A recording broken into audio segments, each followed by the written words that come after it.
The apocalypse has descended, with the infected humans and monstrous creatures forming a tide of corpses and beasts as various monstrosities roam freely, threatening the very fabric of civilization. Those who remain strive to survive in this dark world by summoning and continually upgrading vehicles through the use of vehicle cards. Chapter 1. A New Arrival. In the aftermath of a cataclysm, species have mutated, and grotesque beasts and zombies run rampant, leaving the world in ruins, civilization utterly shattered.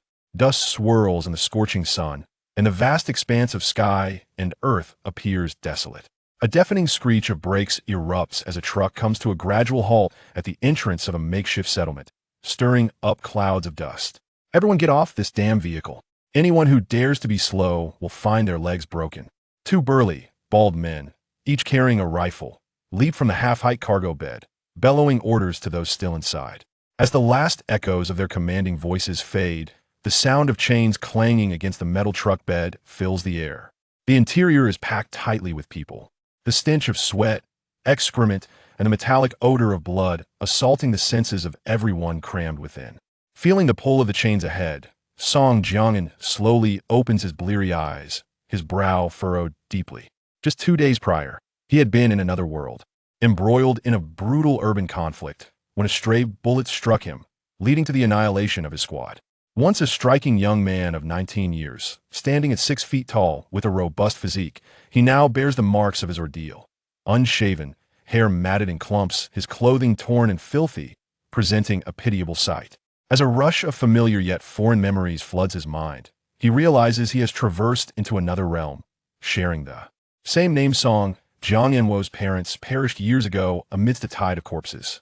8 years have elapsed since the outbreak of the infection. Hurry up!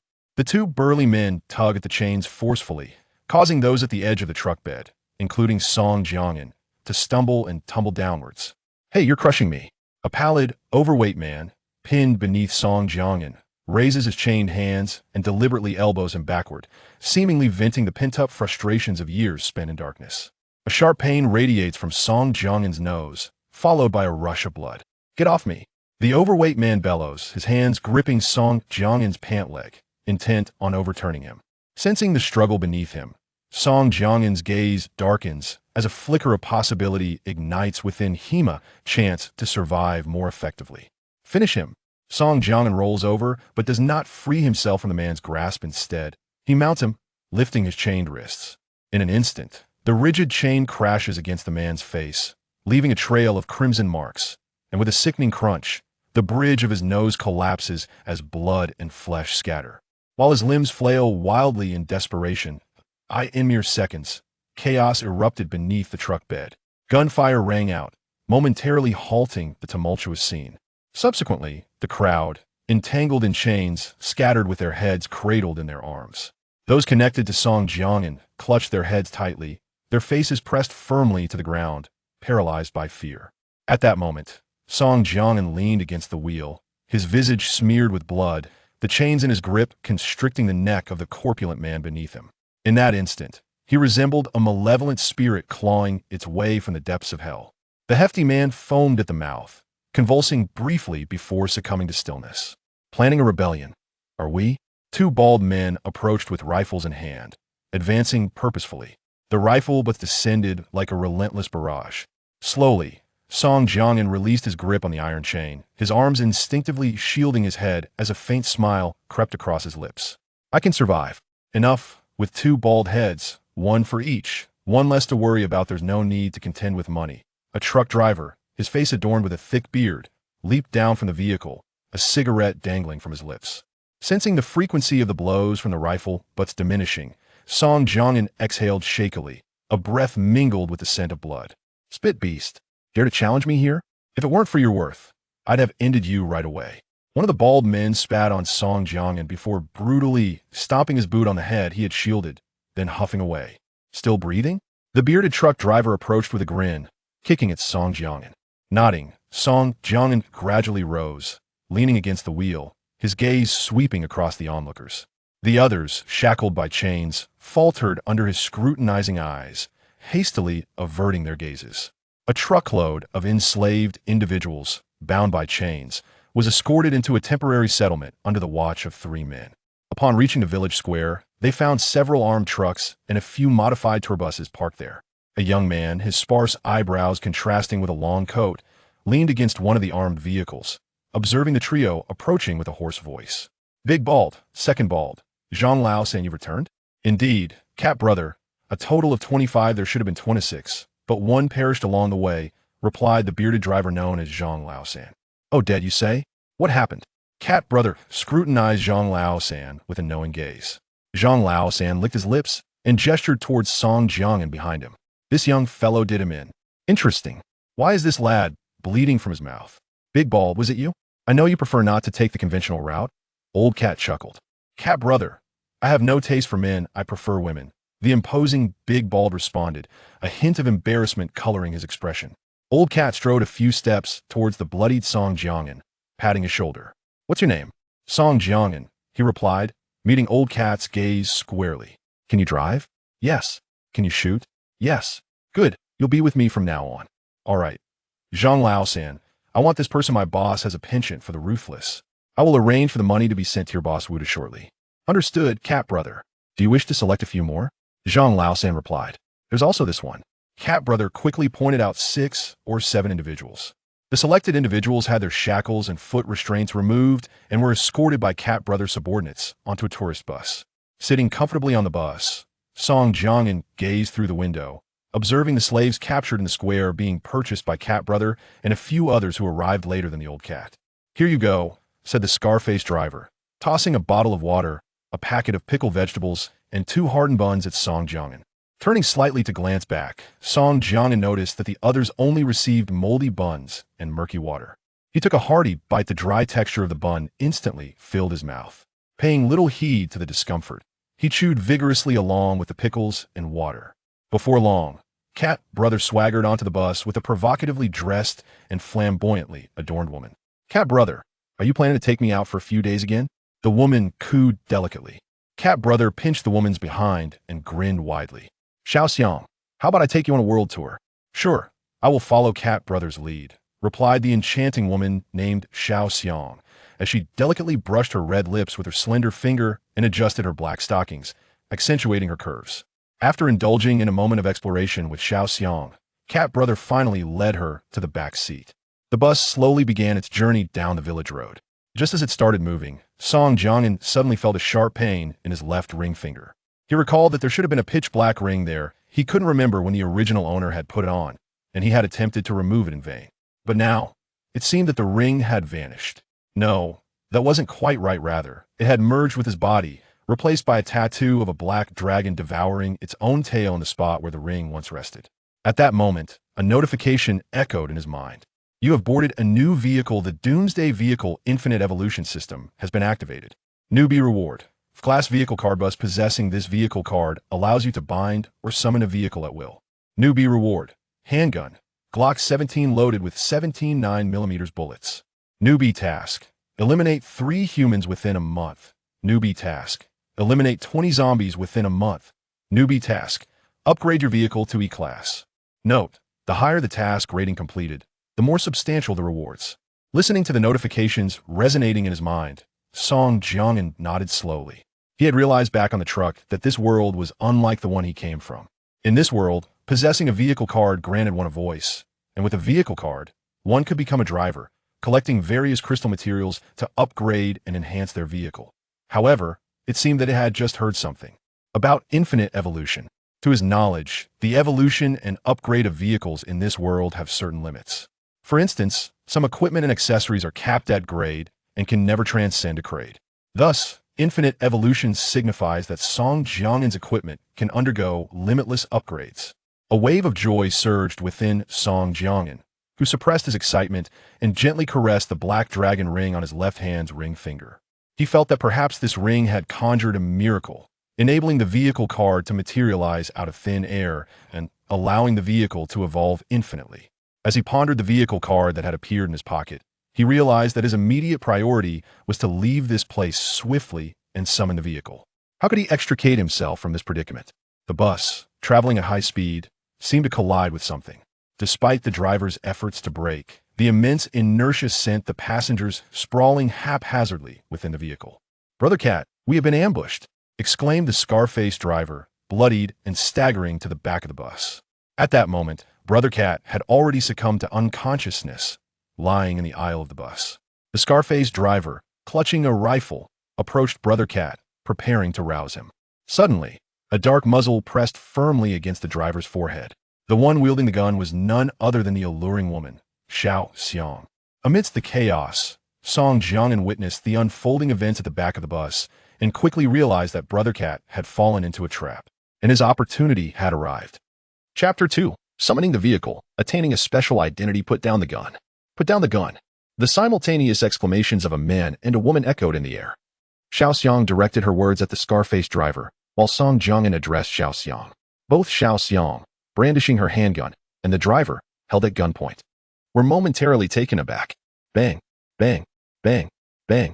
Without hesitation, Song Jiangnan, unaware of how many others lurked below the vehicle or what their reaction would be upon discovering his possession of a vehicle permit and a firearm, swiftly drew his weapon and pulled the trigger 3 times.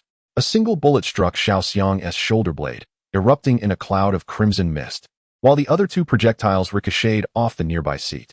Startled by the gunfire, Xiao Xiang instinctively squeezed her trigger, retreating behind the seat. A bullet grazed the cheek of the scar-faced man, tearing through flesh and sending a spray of blood. Reacting quickly, the scar-faced driver raised his rifle, unleashing a barrage of gunfire towards the seat occupied by Xiao Xiang. "Don't shoot. Scarface, give me the gun and check if the vehicle can still run. You drive while I provide cover," Song Jiangnan commanded just as the bus windows shattered under a hail of bullets from outside.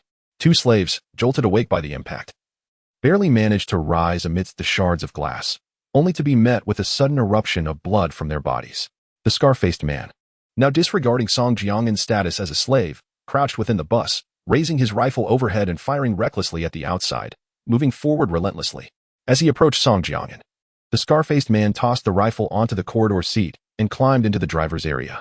Just as he reached the driver's seat, stray bullets struck his arm and thigh, causing blood to flow freely.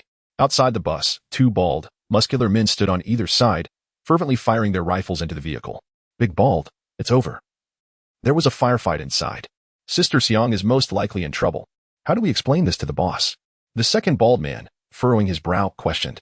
"Explain? Taking down the old cat inside is the best explanation. Blame the boss for providing faulty intel. Old cat didn't come alone." Big Bald replied, his irritation palpable. Inside the bus, Song Jiangnan meticulously examined the bullet marks on the seats. After a few breaths, he raised his Glock once more, directing it towards the window, and squeezed the trigger repeatedly. Bang, bang, bang. Ah. The second bald man below felt a sudden numbness in his arm, followed by excruciating pain. "Big Bald, I've been hit," he exclaimed, bending over to take cover beneath a deflated tire that had succumbed to road spikes. Roaring. At that moment, the bus engine growled to life as the scar-faced driver, in a daze, started the vehicle, causing it to slowly roll backward. Aya, the man known as Second Bald, unable to evade due to his injury, collapsed beneath the bus as it began to move. The deflated tire rolled over his waist, the crushing weight causing blood to pour from his mouth and nose. Second Bald. At this moment, the 2 faced the compartment, having discharged the last clip of bullets, heedlessly hurling his rifle at the retreating bus, frantically lunging in front of Air Tuesday. Air 2, do not frighten me, do not frighten me. Bang, bang, bang. Inside the bus, Song Jiangnan unleashed a barrage of gunfire at the 2, yet due to the severe jolting, only 1 bullet struck Air Tuesday. The bus retreated to a desolate area by the roadside, gradually slowing down until it came to a halt. Song Jiangnan glared at the unconscious Scar, slumped over the driver's seat, cursing inwardly. He hastily traversed the aisle, his eyes scanning the surroundings, tossing Scar into the passenger seat, turning the steering wheel, and pressing the accelerator. The bus surged forward like a ferocious beast into a nearby thicket. In less than 15 minutes, the bus halted at the edge of the woods. Without a moment's respite, Song Jiangnan first approached the back seat. He discovered a woman named Xiao Xiang, whose abdomen was profusely bleeding, likely struck by the erratic gunfire of Scar. "Please, spare me. If I survive, I will do anything you ask," the woman pleaded, her gaze flickering, enduring excruciating pain as she tugged down her white straps, revealing an alluring sight. Go to hell. The coldness in Song Jiangyan's eyes conveyed a chilling resolve.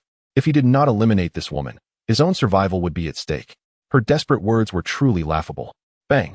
With the sound of a gunshot, a gaping hole appeared in Xiao Xiang's head, and she quickly succumbed to silence. Song Jiangyan swiftly leaped from the bus, retrieving a dark red vehicle tag from his pocket. silently reciting a thought. Thunderous sounds erupted. A mechanical monstrosity, black and red, and at least 3 or 4 times the size of an ordinary tourist bus, materialized before Song Jiangyan. You have successfully summoned vehicle, F-class bus, acquired special occupation, vehicle commander. Note: unlike ordinary vehicle leaders, a vehicle commander can recruit other leaders as subordinate commanders. Reward food: 100 kilograms of bread, 100 liters of drinking water. Acquired reward: F-class fuel converter. Note: this accessory allows for the conversion of between electricity, gasoline, diesel, and energy to fuel your vehicle. A ripple of excitement stirred within Song Jiangyan. As a vehicle commander, the system indicated he could recruit other leaders as his subordinates. And this fuel converter possessed astonishing capabilities. With a thought, he immediately opened the vehicle attribute panel. Vehicle: Apocalypse Tourist Bus. Vehicle level: F. Upgrade condition: 60 of primary components must reach F level. Note: upgrading the vehicle's level will also grant slight enhancements to the physical attributes of the commander and vehicle members. Vehicle accessories: F-grade fuel converter. Upgrade requirement: 2,000 units of crystal iron ore. F-grade standard rubber tires. Upgrade requirement: 500 units of crystal iron ore. F-grade engine. Upgrade requirement: 500 units of crystal iron ore. Vehicle items: 100 kilograms of bread, 100 liters of water. Vehicle personnel: 110. Note: personnel within the same vehicle cannot harm those of a higher level. Only the vehicle commander can revoke or grant various permissions for vehicle members, including binding and detaching from the vehicle. With a deep exhale, Song Jiangyan stepped onto the massive, 3-layered bus, resembling a behemoth, just as he was about to ignite the engine and depart. He recalled the system's stipulation regarding personnel not being able to harm those of a higher level, prompting him to reconsider his situation. Resolutely, he disembarked. Securing the old cat and the 4 surviving slaves in the small bedrooms on the 2nd floor of the apocalyptic bus. Pressing the accelerator, the bus roared to life, traversing the wilderness in the opposite direction of the living village. Hours later, a bald, muscular man, armed and riding a motorcycle, approached the bus, which had been reduced to a charred skeleton. The man, enraged by the distinct tire tracks on the ground, gritted his teeth. After returning the body of his brother, Ertue, who had been crushed under the vehicle, to the temporary living village, he rushed back, fully aware that his sibling was likely beyond salvation. You managed to escape this time, but just wait.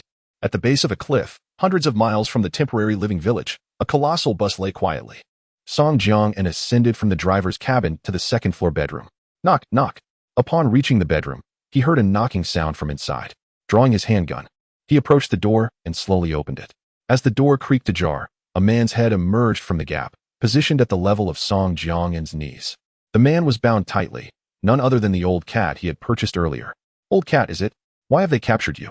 Song Jiangyan inquired, his brow furrowed. I don't know. The old cat stammered, his gaze flickering nervously. It seems to me you do know, but you simply lack the will to live, Song Jiangyan retorted, pressing the gun to the old cat's head. Don't shoot, I'll tell you. I'll tell you. The old cat trembled, fear etched on his face. I discovered an unexploited mine. The old cat finally confessed, speaking cautiously. Song Jiangyan began to piece together the narrative. This old cat was a transporter who had recently stumbled upon a horde of corpses while fleeing and had discovered an untouched mine deep in the mountains. As per the old cat's speculation, he might have inadvertently disclosed this information during a drunken revelry, which caught the attention of Wu De, the leader of Zhang Laosan's gang, leading to the robbery and subsequent abduction. Moreover, Wu De conducted his affairs with remarkable secrecy. He first dispatched a woman named Xiao Xiang to approach Old Cat, and subsequently orchestrated a car theft several dozen miles away from the living village, likely to avoid drawing any negative attention to himself. After all, Old Cat was known for facilitating the purchase of slaves in this region.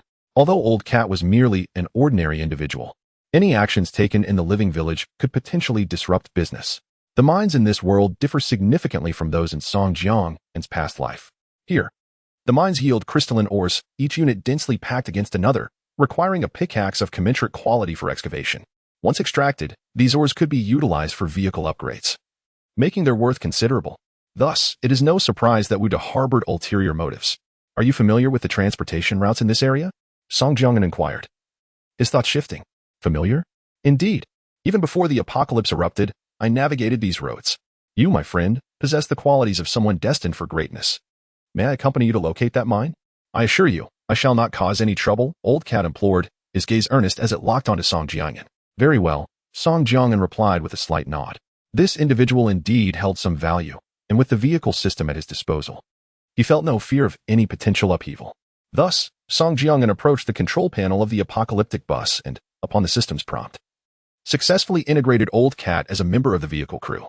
When he revisited the personnel section, updated information began to materialize. Vehicle personnel, 210. Total length, Song Jiang'an, 11. Auxiliary driver, 02. Ordinary vehicle member, Zhou Guofu, Old Cat, 17. Note: auxiliary vehicle ordinary members are not included in this count. Just as he prepared to close the panel, another notification from the system resonated. Task triggered.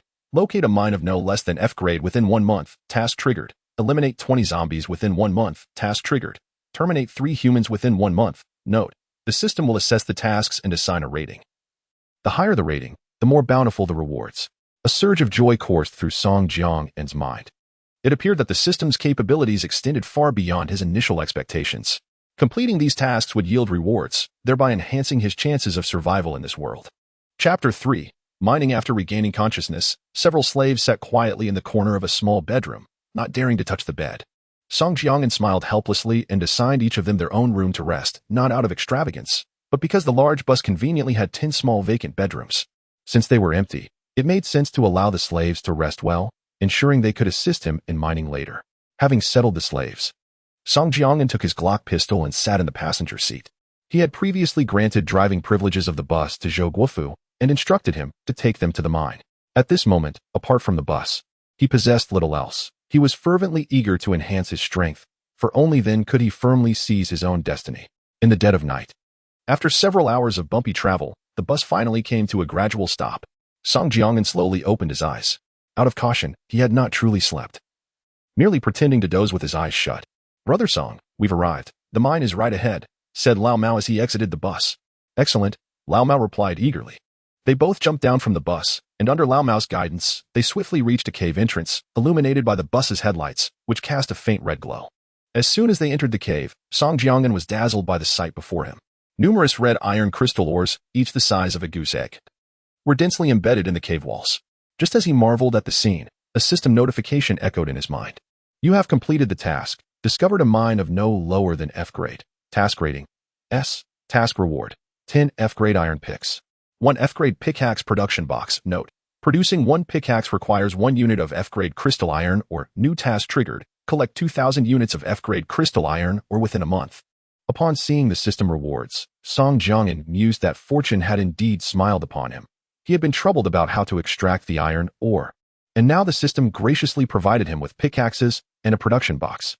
This world was undeniably different from the blue star of his previous life. Since the apocalypse erupted, technology seemed to have undergone some bizarre mutation, and people gradually accepted the incredible occurrences around them. However, Song Jiang'an was too indifferent to ponder it deeply. What mattered was that it was useful. He retrieved the 10 iron picks awarded by the system and instructed Lao Mao to awaken the slaves. He intended to commence mining the outer crystal ores of the cave throughout the night, preferring to act swiftly to avoid unforeseen complications. With a vigorous swing, Song Jiang'an struck the rock clinging to the red crystal ores, and after a series of determined blows, 2 goose egg-sized iron crystals finally tumbled down. Wiping the beads of sweat from his forehead, the slaves and Lao Mao gathered around, joining him in their relentless effort against the stubborn ore. Thus, to ensure the concealment of their mining activities and minimize the risk of discovery, the 6 of them would sleep during the day and rise at night to labor, experiencing a bittersweet blend of toil and joy. An overwhelming amount of physical activity accompanied by a considerable consumption of food had passed in the blink of an eye. 5 days had elapsed, leaving only half a loaf of bread and a mere quarter of drinking water. At that moment, the old cat tossed a crystal stone it had unearthed into the bus, prompting the system's notification to resonate once more. Task completed. Collect 2,000 units of F-grade crystal iron within 1 month. Task rating, S. Task reward, 5 F-grade XM8 assault rifles, all magazines fully loaded. 1,000 rounds of F-grade 5.56mm ammunition. Triggered task, collect 10,000 units of F-grade crystal iron within 1 month. Upon hearing the system's notification, Song Jiang'an exhaled deeply. Despite the privilege of being an F-grade vehicle commander, he still felt exceedingly fatigued. Fortunately, the current task was accomplished. As for the newly triggered task, he chose to let it remain for the time being. Calling for a halt to their work, the old cat, following Song Jiang'an's guidance, led several slaves to gather a significant amount of dead branches and leaves around the mine, using them to obscure the mine's entrance. While they were occupied, Song Jiangyan accessed the panel of the Doomsday bus, spending 1,000 units of crystal iron to upgrade the bus's exterior from F grade to F grade. The bus's body transformed into a deeper shade of dark red, adorned with layers of lightweight black-red iron plating on the front and underbelly, exuding a sense of quality. An additional expenditure of 500 units of crystal iron elevated the bus's tires to F grade, enhancing traction by 25 and enabling it to navigate more complex road conditions. Once all tasks were completed, at the old cat's suggestion, Song Jiangyan and his companions resolved to head to the nearby TMU temporary living village to procure some essentials before making further plans. The Doomsday bus roared to life, carrying the group out of the deep mountains. Hours later, the Doomsday bus came to a steady stop in front of a living village. This was TMU Living Village. Upon seeing the bus approach, a woman clutching a child suddenly emerged from a dilapidated house at the village entrance, hastening towards Song Jiangyan as he alighted. "What do you want?" Song Jiangyan inquired, his brow furrowing. "Brother, would you like to play?" The woman unbuttoned her coat, revealing a glimpse of pale skin. "Not interested," Song Jiangyan replied coldly. "Brother, please have pity on my child. Just give us some food. We also wish to survive." The woman pleaded, her eyes welling with tears. "Old cat, give them some food." Glancing at the woman's child, whose eyes were tightly shut and complexion pale, Song Jiangyan sighed, acknowledging his own lack of ruthlessness, and instructed the old cat behind him. "Understood." The old cat promptly returned to the bus, retrieving a small bag of bread and several bottles of water from the cabin, approaching with a few strides. The old cat tossed the items onto the ground and spoke simultaneously. "Take the food and get lost. You're a nuisance here. Brother, you're toying with me. If you give me food, I will repay you." The woman accepted the food but did not eat immediately, instead pulling her clothing further down. "Enough, you insolent woman. Did you not hear what I just said? Take what you have and leave quickly. Being given something to eat is already a generous act," the old man scolded, believing that the woman was merely attempting to extort more food and thus lingered on. However, at this moment, Song Jiangyan furrowed his brow, sensing an underlying disturbance. The woman appeared to be intimidated by the old man's harshness, slowly turning away toward the village entrance while her hips swayed provocatively. Behind Song Jiangyan, four armed slaves were entranced, their gazes fixated on the woman's form. Just then, Song Jiangyan keenly observed a sudden shift in the trajectory of the woman's right hand as she made a downward motion. "Get down," he shouted urgently, lunging toward her while simultaneously calling out to those behind him. In that instant, a series of gunfire erupted from the nearby houses at the village entrance, bullets raining down upon the area where Song Jiangyan and his companions stood. Chapter 4. The E-Class Refining Blast Furnace. Old Cat, along with the remaining few slaves, reacted swiftly, taking refuge behind the bus just in time. Fortunately, the assailants' marksmanship left much to be desired, allowing them to escape with their lives. Mere meters ahead, a woman, upon seeing Song Jiangyan charging towards her, callously hurled her child aside into a pile of rubble, consumed only by the frantic instinct to flee. Yet, she ultimately could not evade capture. Song Jiangyan seized her disheveled hair, and with a sudden, forceful pull, she stumbled backwards under the tremendous strain. With his left elbow pressing against her back, Song Jiangyan held her firmly in front of him as she struggled desperately, but he maintained his grip resolutely. The sound of bullets embedding into flesh echoed ominously, and moments later, several bloodstains appeared on the woman's chest, leading swiftly to her cessation of movement. Advancing a few steps while still bearing her lifeless form, Song Jiangyan vigilantly surveyed his surroundings. In the next instant, he thrust the woman's body forward and leapt into a nearby ditch, barely reaching half his height. Leaning against the earthen wall, his chest heaved violently as he assessed the situation. From the earlier gunfire, he deduced there were at least 3 adversaries, all concealed behind the dilapidated houses at the village entrance. The woman with the child had served as bait, had Song Jiangyan followed her to the houses. It was likely that their lives would have been forfeited that day. "Old cat, hurry and drive. Push the vehicle towards the village entrance," Song Jiangyan shouted to Zhou Guofu, who was hiding behind the bus. "Understood." Old cat finally snapped out of his panic, cautiously opening the door and pulling 2 terrified slaves into the bus. Having tested the bus's resilience in previous days, Song Jiangyan knew that ordinary bullets could not penetrate its body or windows. This knowledge prompted his command for Old Cat to maneuver the bus to the village entrance, transforming it into a mobile fortress while he seized the opportunity to board. The bus roared to life, steadily approaching the village entrance. The sound of bullets ricocheting off the bus erupted, producing mere sparks and leaving only pea-sized indentations.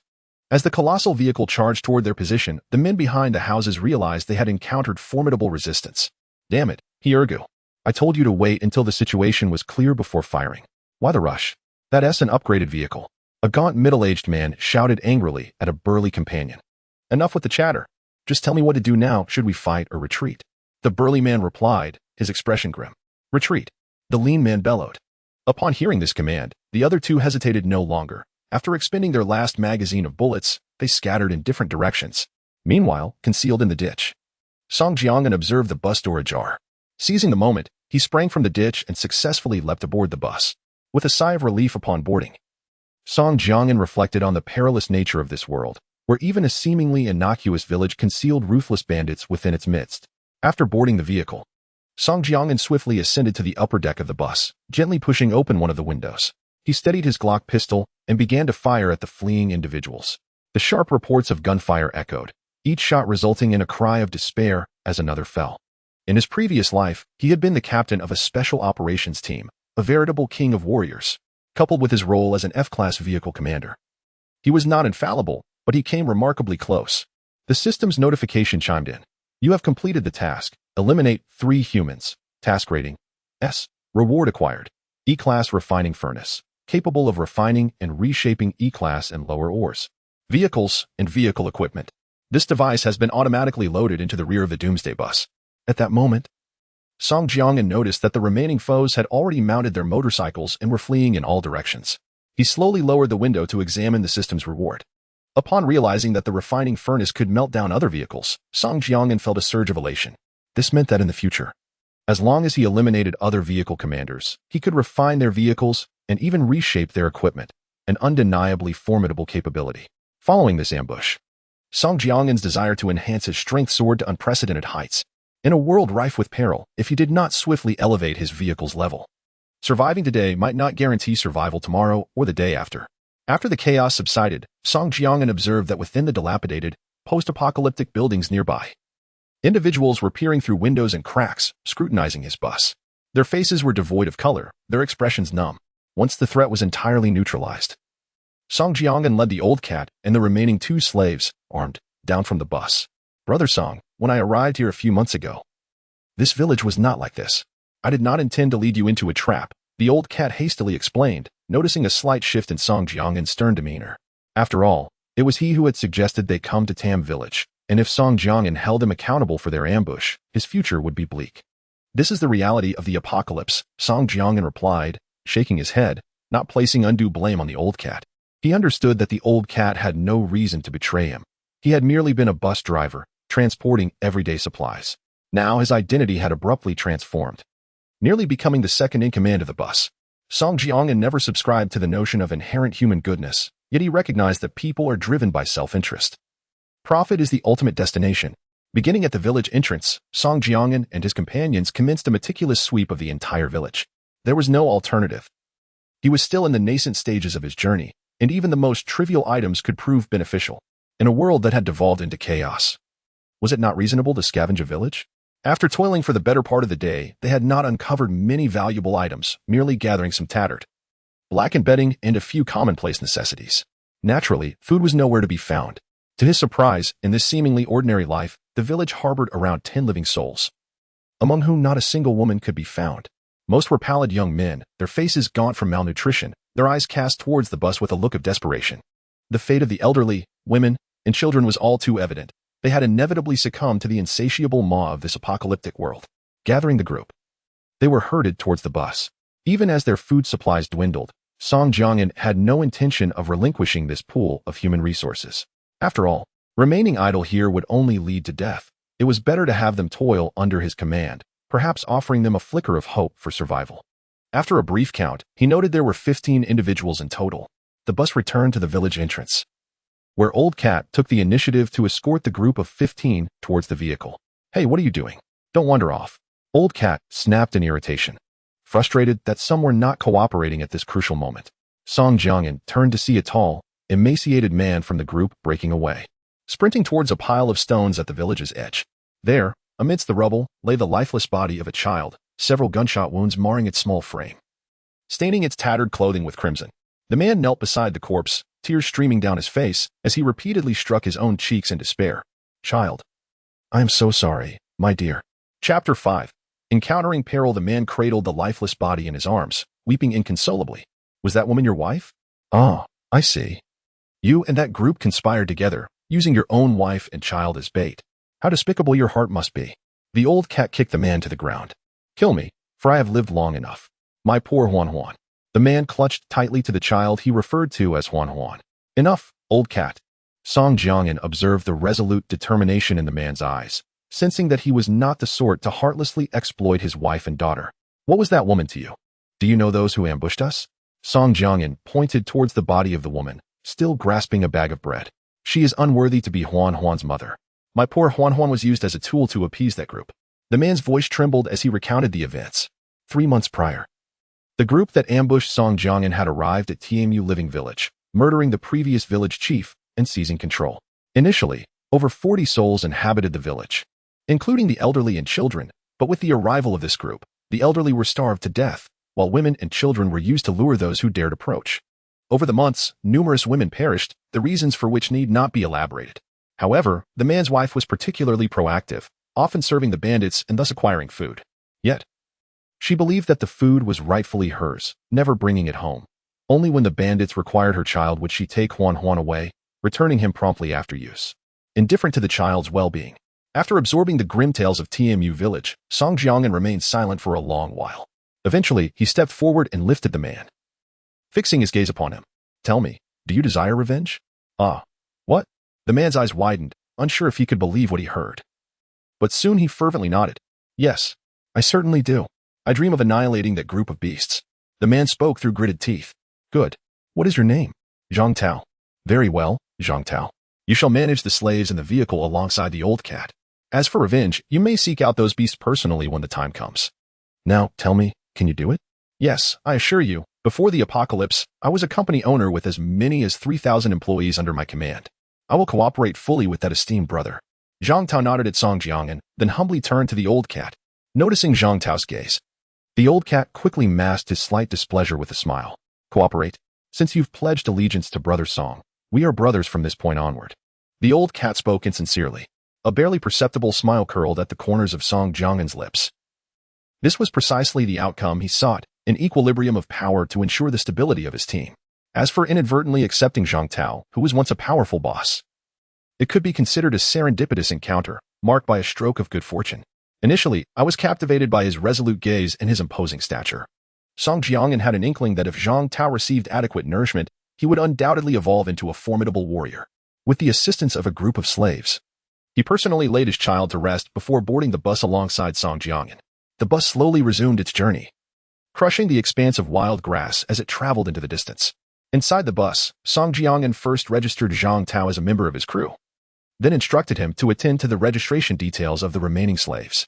After reducing the number of participants by 2 and adding 15, the size of Song Jiangyan's team swelled to 17, representing a significant increase.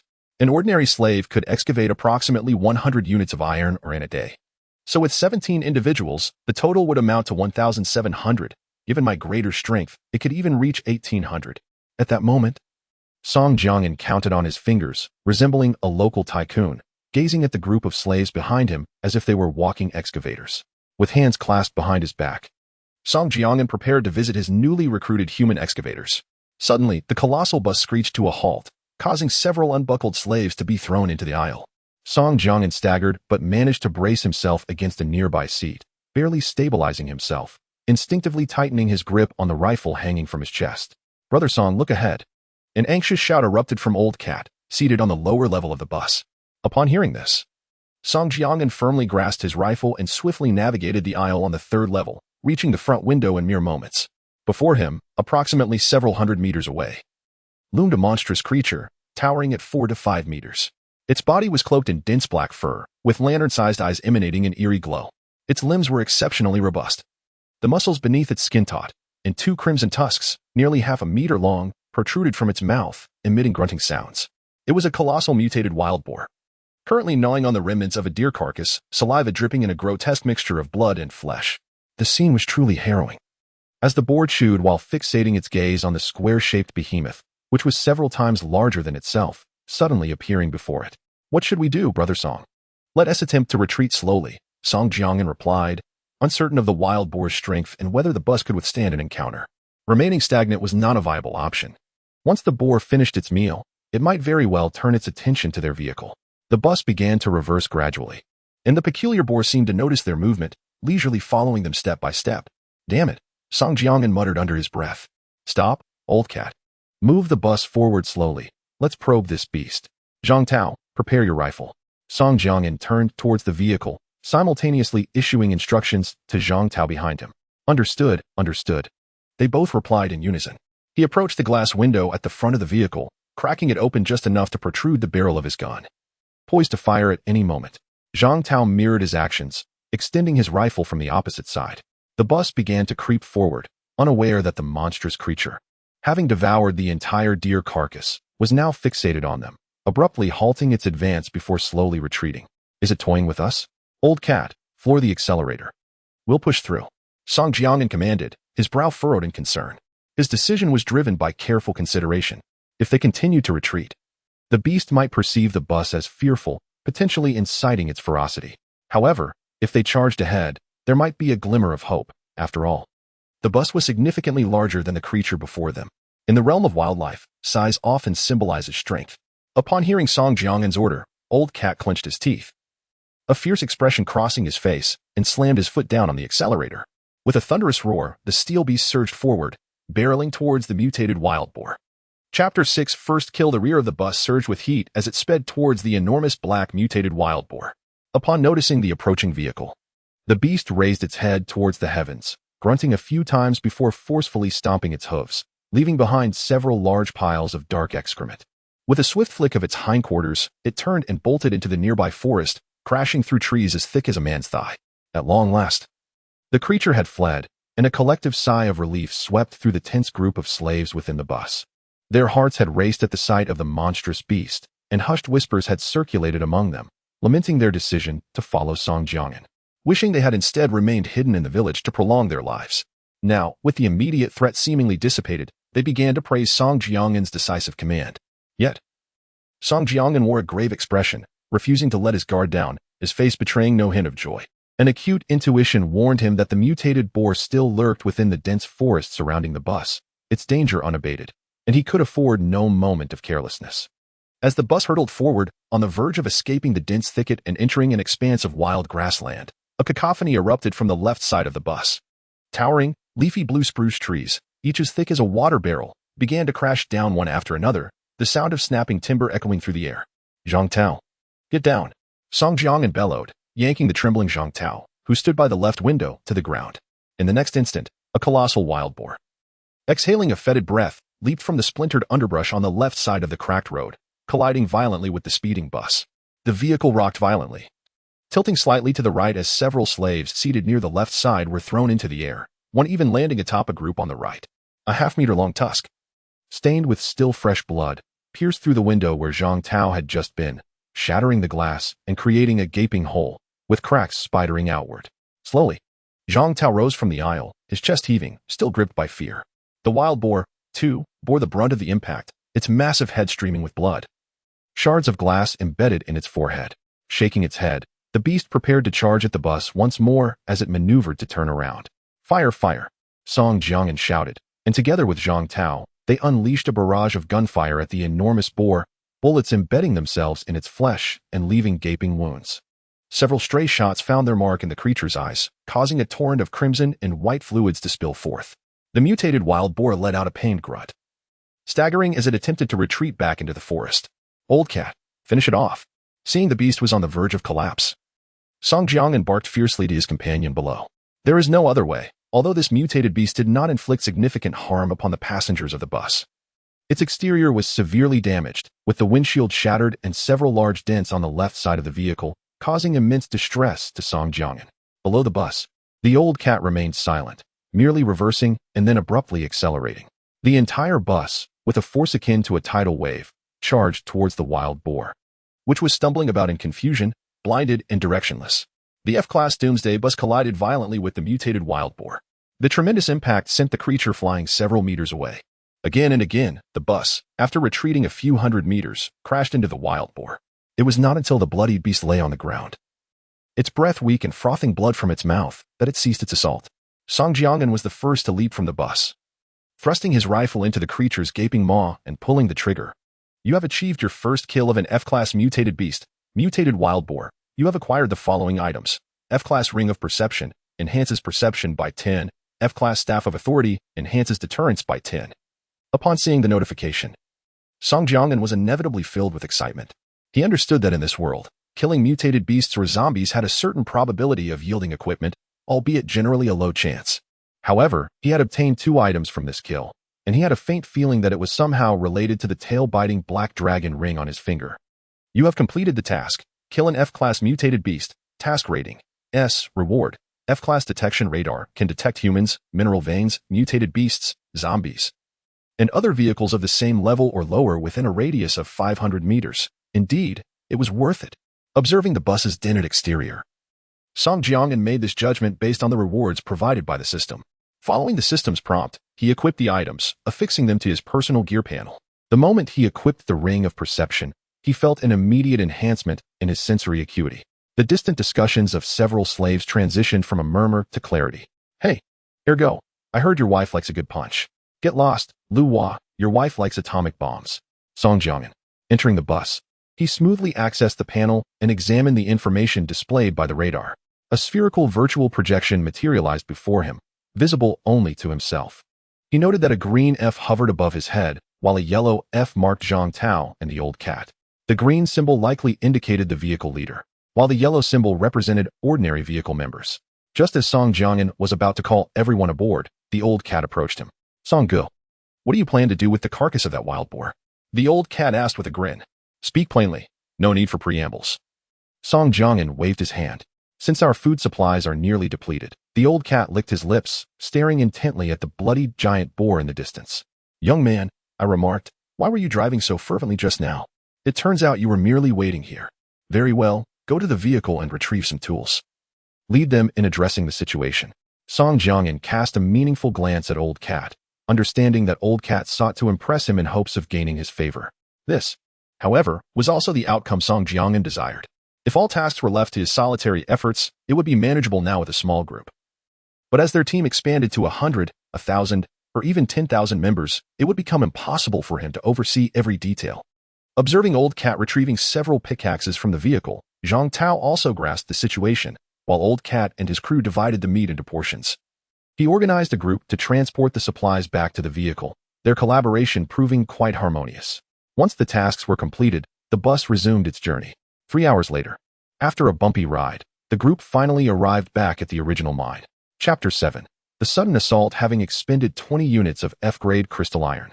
Song Jiang'an skillfully employed the black box to manufacture 10 F-grade pickaxes, effectively addressing the issue of the slaves' inability to mine due to the lack of tools. Indeed, in Song Jiang'an's perspective, employing these slaves was a form of redemption. Otherwise, he would merely provide them with free sustenance and shelter while having them toil for him, allowing them to sweat and strengthen their bodies. In this apocalyptic world, Song Jiang'an was akin to a reincarnated bodhisattva. The group continued their established routine, mining by night and resting by day, engaging in a most irregular lifestyle. 3 nights later, Old Cat exclaimed, I never expected you possessed such skills. Song Jiang'an, savoring a mouthful of smoked meat, praised Old Cat. A circle of so-called slaves gathered around, their faces beaming with joy, their mouths glistening with grease. A few days prior, concerned that their prolonged abstinence from meat might overwhelm their stomachs, Song Jiang'an had restricted their portions to just a bit of meat within their bread, allowing them to gradually acclimate. Only now did he feel comfortable permitting them to indulge freely. Now, this is the life. What skills do I possess? Back in my rural hometown in Ba Province. During the new year, the elders would prepare smoked meat. I only know the basics, Old Cat replied, shaking his head, his eyes reflecting a deep nostalgia for the tranquil life that existed before the apocalypse. Old Cat, they say the women from Ba Province are fierce. Is that true? Zhang Tao inquired, a smile gracing his face. Initially reticent, Zhang Tao had gradually integrated into the group over the past few days, burying his resentment deep within. Best not to speak carelessly. We must be wary of them overhearing, Old Cat replied, glancing furtively as if something ominous was approaching. Laughter erupted among the others at Old Cat's antics. However, when Song Jiang'an caught sight of Old Cat's expression, his smile faltered abruptly. Old Cat's gaze was fixed intently on a direction deep within the thicket. What is the matter, Old Cat? Zhang Tao noticed the tension in his demeanor. Look over there. Something seems to be moving. Old Cat swallowed hard, his expression grave. Upon hearing this, the surrounding slaves began to scan their surroundings anxiously.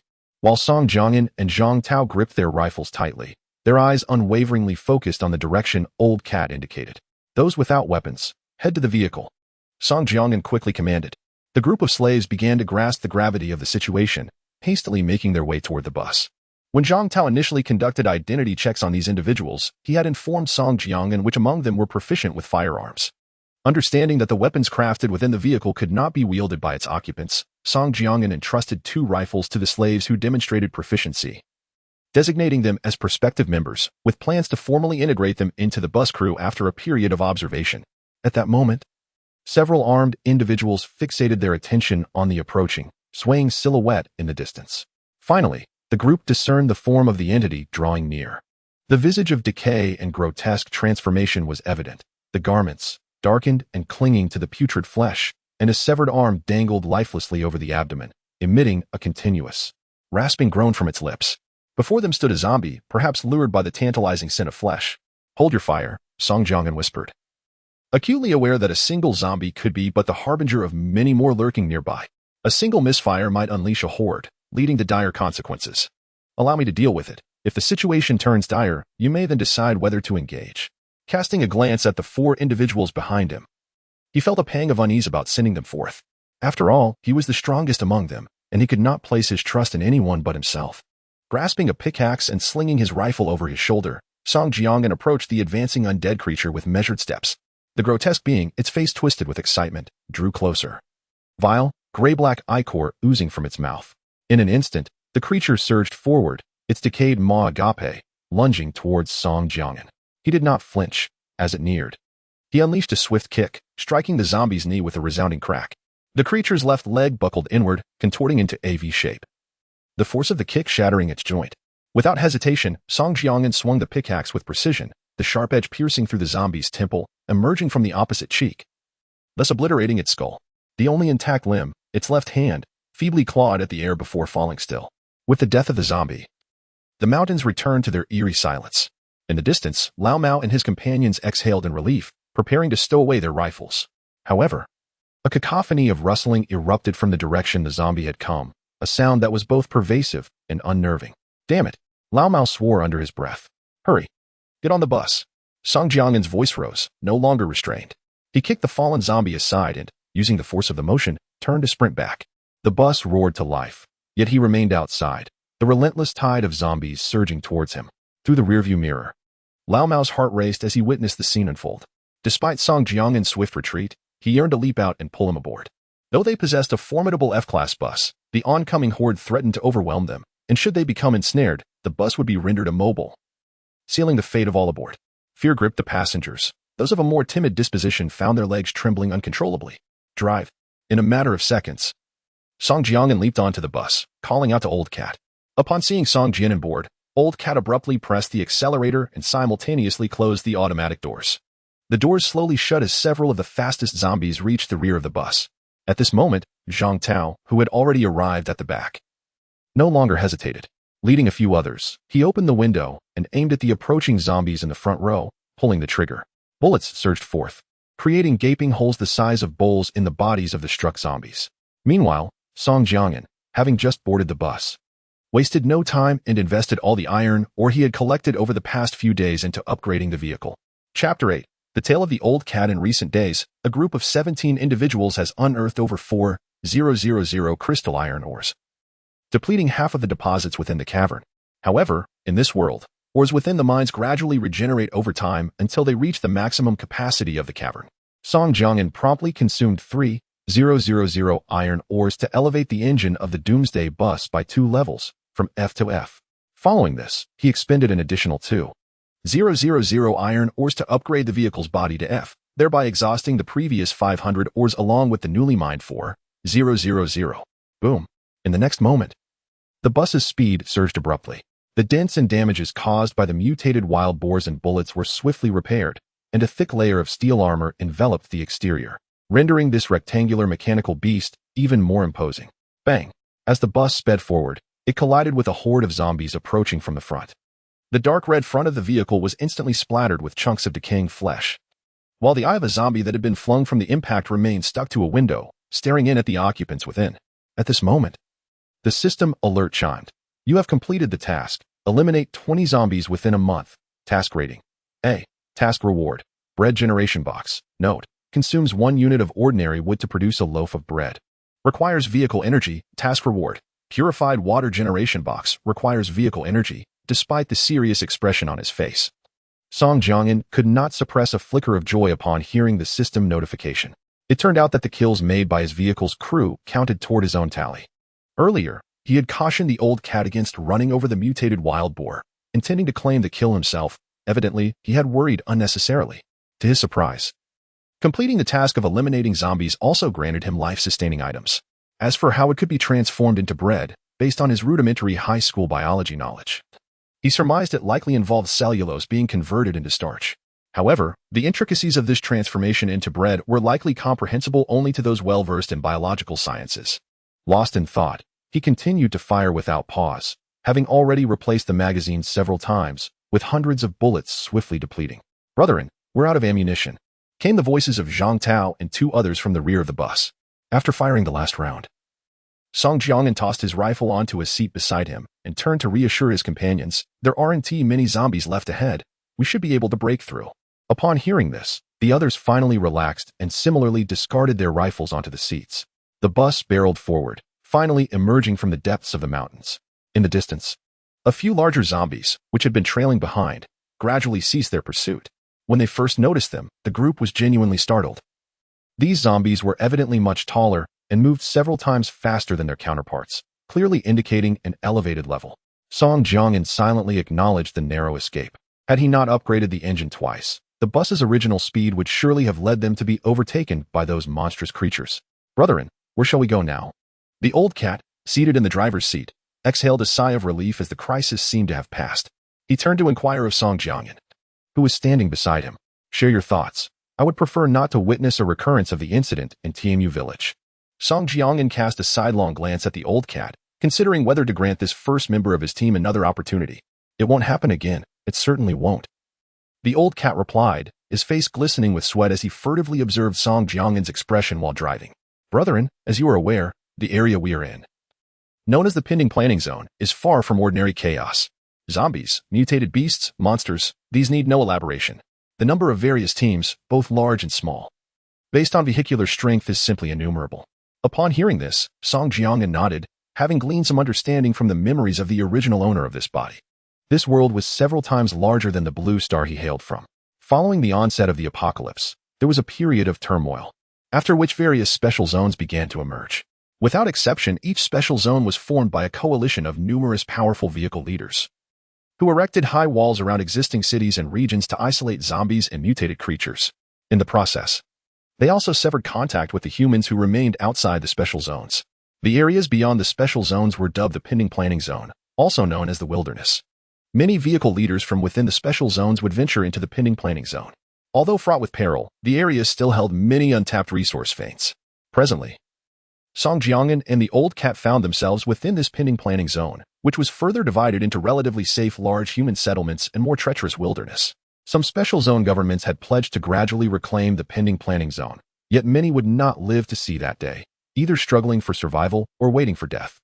Moreover, conflicts between special zones were incessant, with sporadic reports of "you capture my city, I seize your territory" emerging frequently, thereby diverting attention and resources from the pending planning zone.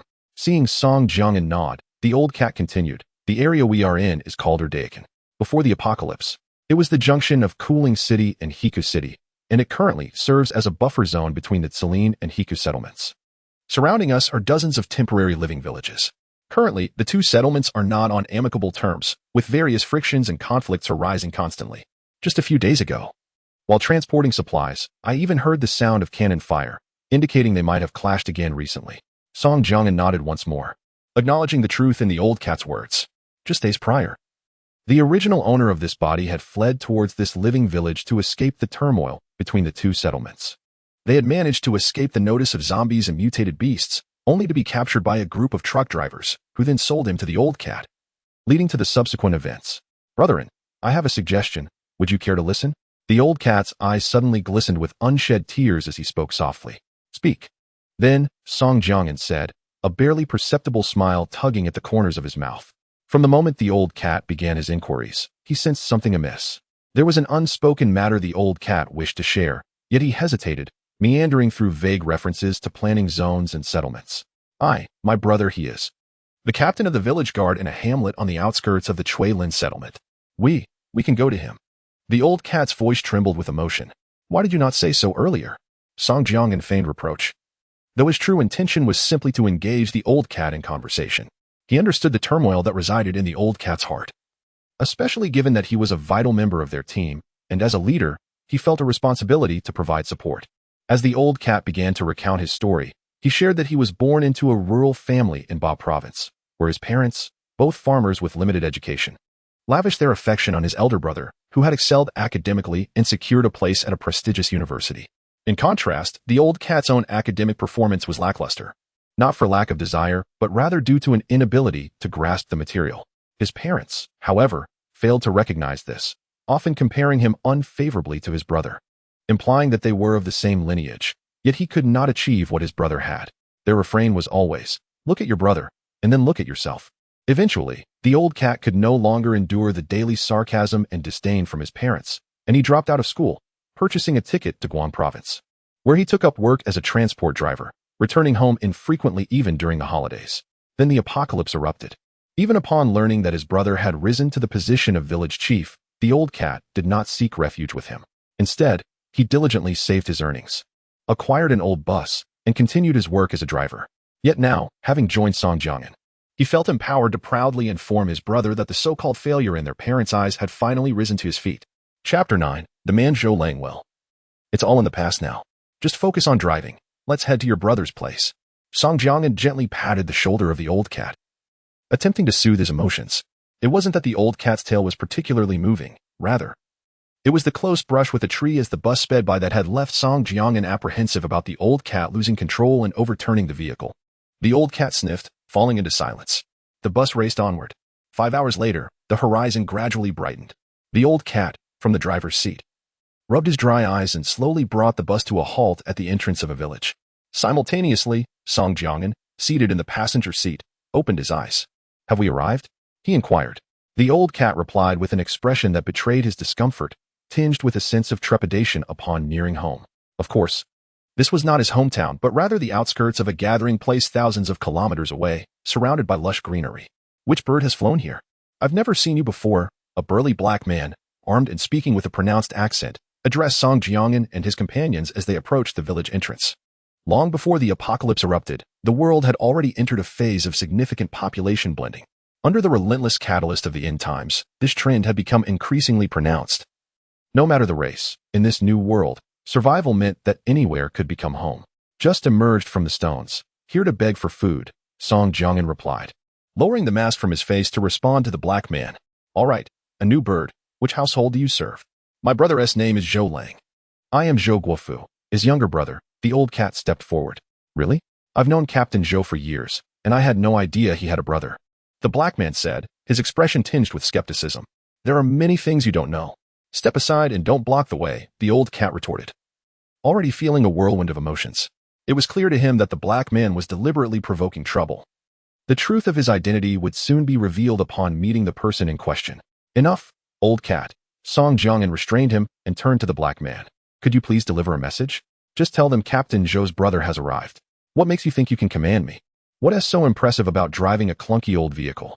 The black man, having been insulted by the old cat, was now filled with indignation, his temper flaring. Are you intentionally seeking trouble? Zhang Tao, who stood behind Song Jiangyan, glared fiercely. He had always been larger than most, and after days of ample food, though still appearing somewhat gaunt, his presence was formidable. Suddenly, an old van emerged from the village, screeching to a halt before them. With a clang, the van's doors swung open, and a fair-skinned, handsome man, approximately 175 meters tall, leaped out, addressing the old cat. Brother, you've arrived. Why didn't you let me know in advance? Zhou Lang feigned a look of reproach. The old cat, upon seeing his brother Zhou Lang, displayed no emotion, remaining strikingly indifferent. Lao He, were you the one who stopped my brother from entering? Zhou Lang cast a sidelong glance at the burly black man. No, it's not. Captain Zhou, you said we shouldn't allow strangers into our village, and I was worried. The burly black man stammered in response. Slap. Zhou Lang stepped forward and delivered a resounding slap to the man's face, then turned with a smile toward Lao Mao. Brother, this is your first time here. As your elder brother, I must ensure you are well entertained. Come, follow me. Meanwhile, Song Jiangyan glanced at the surveillance camera at the village entrance, his brow furrowing as he observed Zhou Lang's intentions toward Lao Mao. He sensed that Zhou Lang was not to be underestimated. While he could understand the joy of the brothers reuniting after a long separation, he was taken aback by Zhou Lang's immediate aggression towards the black man, who had been with him for several years. It seemed that the apocalypse had unearthed some latent instincts buried deep within the human heart. What's wrong? Zhou Lang noticed that his brother Zhou Guofu had not moved, and his smile gradually faded. Brother, we came this time. Lao Mao managed to force out those few words. Don't say anything. I'm just so glad you could come today. These are all your friends, right? Your friends are my friends. Let us go inside and chat leisurely. Zhou Lang pulled Lao Mao along, casting a sweeping glance at Song Jiangyan and his companions. Upon hearing this, Lao Mao finally followed him into a nearby van. I apologize, friends, but this van can't accommodate so many people. I see you have a vehicle. Just drive over and follow me, Zhou Lang said with a smile, casting a meaningful look at Song Jiangyan, who was leading a group of slaves. All right. Song Jiangyan did not put on airs and led his group onto the bus, leaving behind the burly black man with half of his face swollen from the slap. A few minutes later, outside a courtyard where a military green armored vehicle was parked, the bus came to a stop alongside the van. Song Jiangyan disembarked with Zhang Tao, instructing that the dozen or so slaves remain on the vehicle. As he walked into the courtyard with Zhang Tao, Song Jiangyan was reminded of scenes from his previous life during military training. Inside the courtyard, around a dozen robust young men stood bare-chested, their muscular physiques evident, all standing tall with chests out and heads held high. It was already late autumn, and the temperature had dropped to single digits, yet these young men, under the guidance of a stout man in military green attire, were undergoing cold resistance training. Are you cold? Not cold. Are you cold? Not cold. Observing the group of young men in training, Song Jiangyan felt a stirring in his heart, not out of any peculiar inclination, but primarily because these individuals, merely by their demeanor, far surpassed his group of slaves, and their individual combat capabilities were undoubtedly impressive. If he could have them under his command, it would be quite exhilarating. Unavoidably, Song Jiangyan developed a deeper understanding of this gathering place in the lush forest. Zhou Lang led Lao Mao before the stout man in military green. He Rundong, allow me to introduce you. This is my brother. After he Rundong and Zhou Guofu exchanged a handshake, their communication ceased, clearly indicating that he Rundong was not particularly talkative. This individual is the leader of our cooling gathering area, and these fine young men are also from our Tsilin gathering place. Each one has been meticulously selected as a warrior. The stability and development of our settlement owe much to their contributions. Observing the look of confusion on Old Cat's face, as well as Song Jiangyan's unwavering gaze fixed on the group of muscular youths, Zhou Lang elaborated further. Although he, the leader, is neither a vehicle commander nor a member of the vehicle crew, he possesses remarkable skills in training soldiers. Today, they have been dispatched to our vicinity for drills, and the higher-ups have specifically instructed me to cooperate closely with them. Both Song Jiangyan and Old Cat nodded in agreement. For Song Jiangyan holds profound respect for the soldiers who protect their homeland. After all, in his previous life, he too was a soldier. Chapter 10, Some Utility. But not much. Zhou Lang led a small group into the two-story building within the courtyard. In the living room, he instructed his wives to prepare a lavish feast for the gathering. As the wine flowed and spirits lifted, he bellowed, "Dare anyone touch my brother?" With a resounding crash, a solid wooden table laden with dishes bore the brunt of his fist, leaving a palm-sized dent, while several bowls and plates toppled to the ground under the force. Just moments before, under Zhou Lang's relentless questioning, Song Jiangyan had replaced Old Cat, recounting a half-truthful tale of Old Cat's recent escapades, of course, omitting the part where he had threatened Old Cat with a gun. He dared not conceal the matter of the mine, as that secret would inevitably surface. Upon hearing Song Jiangyan's account, particularly regarding the mine, Zhou Lang's eyes gleamed with interest, only to be followed by a furious slam of his hand on the table. It was then that Wu Da, the typically silent Old Cat, finally spoke up. Wu Da? The one from Erdaekin's Chigu living village? Old Cat nodded solemnly. Good. That brat has recently been making eyes at the Meng family in the river mouth, and he's already on our blacklist. Does he truly believe he can act with impunity just because he is a small village official? Zhou Lang pounded the table, his voice laced with anger. Zhanya, call all the guards in the village. We must avenge my brother today. He deliberately raised his voice towards the woman who was cleaning up the shattered porcelain. Zhou Lang. Wu Da sided with the Ming family from Rivermouth. We, the woman replied, her face filled with concern. Fear this and fear that. It seems Guofu isn't your real brother. Zhou Lang huffed, leaning back in his chair and lighting a cigarette. He then spoke with resignation to old cat, Guofu. It's not that I don't want to help you. It's just that the Meng family is beyond my reach as a mere village leader. Song Jiang'an perceived the underlying nuances and shook his head, choosing silence, for any words he uttered would prove unwise. If he were to say, it's fine. Let Suda be, how would Zhou Lang react? If he suggested, don't worry, I'll handle it for old cat later. How would Zhou Lang feel knowing his brother was harmed while he dared not intervene, leaving it to outsiders to assist? Thus, silence was indeed the most prudent response. Well then, Guofu, since you've just arrived, I'm not quite sure what you desire, but I know you could certainly use some energy crystals. Zhou Lang boldly instructed the woman in the crimson dress, Zhangya, fetch 10,000 energy crystals. 10,000 on the spot? Are we still going to live after this? Zhangya furrowed her brows in protest. How can a sister-in-law be so stingy? Fine, let us settle for 2,000. Surely that is acceptable? Zhou Lang feigned anger, putting on an act of concession. Wufu, I truly am quite impoverished. I can only offer you 2,000. He expressed with a face full of regret. Song Jiang'an chuckled helplessly, surprised by the turn of events. However, this energy crystal is indeed a remarkable item. It has become a form of currency in the post-apocalyptic world, as energy is essential for everything. Before long, a woman approached with a bag, forcefully tossing it onto the table before departing without a backward glance. Sighing, Zhou Lang rubbed his forehead and spoke with a hint of exasperation. Alas, this woman has been spoiled by my indulgence. All right. I understand that you have come to seek my assistance, so please share what troubles you. Rest assured, I shall do my utmost to help. Zhou Lang resumed speaking. No need, Lang Gu, we actually just came to see you, Song Jiang'an replied, recognizing that Zhou Lang was merely engaging in pleasantries, the authenticity of which only he could discern. Thus, he decided not to linger on the matter, for the world is vast, brimming with opportunities. There are countless places to explore, and one need not remain here. My companion, Old Cat, and I are now following Brother Song Jiang'an and have become part of his team. We came to request your assistance in finding us some work. Zhang Tao, who had been silent until now, suddenly spoke.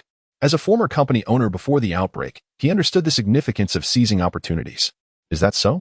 Zhou Lang inquired, glancing at Old Cat, who nodded slightly in affirmation. Very well, Zhou Lang said after a moment of contemplation. There are a few abandoned villages near Erdiokang. If you don't mind, I can request management rights for you. Upon hearing this, Song Jiang'an could not help but smile wryly, realizing that Zhou Lang had little of great value to offer. After all, Erdiokang was a disputed, unclaimed territory, plagued by conflicts over its ownership between the Chui Ling and Hiko settlements. The chaos of this region was palpable. Moreover, the so-called management rights of the villages merely entailed acting as free guardians, tasked with protecting the villages from zombies and other monstrous threats. Additionally, they would be required to pay taxes based on the population and conditions of the villages. However, given the peculiar circumstances of Erdiokang, it was likely that taxes would not be enforced, although one could not completely refuse if demanded by higher authorities. Nonetheless, Song Jiang'an did not express dissatisfaction, for having a village backed by the Chui Ling settlement was quite advantageous. Within certain limits, they could develop their influence openly and amass resources for their team. Even if other factions took notice, they could rely on the support of the Chui Ling settlement. Thus, Song Jiang'an quickly agreed and expressed his gratitude to Zhou Lang. All right. Please wait a moment while I make a call, Zhou Lang instructed as he saw Song Jiang'an nodding in agreement. After a brief interval, he returned with news. The arrangements have been made. The Dongwang village in the eastern part of Erdiokang was recently devastated by a zombie tide and is likely in ruins now. However, we have repelled the tide, so there is no need for concern, Zhou Lang proclaimed cheerfully to the group. Song Jiang'an, you must exercise utmost caution. The Dongwang living village is situated perilously close to the outskirts of the Hiko settlement. It is imperative that you maintain a low profile in all matters. Since my brother has chosen to accompany you, I trust you will look after him diligently. Should he encounter even the slightest trouble, I assure you, I will not spare you, Zhou Lang instructed with a grave expression. Understood. Thank you for your care, Brother Lang, Song Jiang'an replied, feigning gratitude, while inwardly he harbored resentment. He wondered how matters could be settled so effortlessly.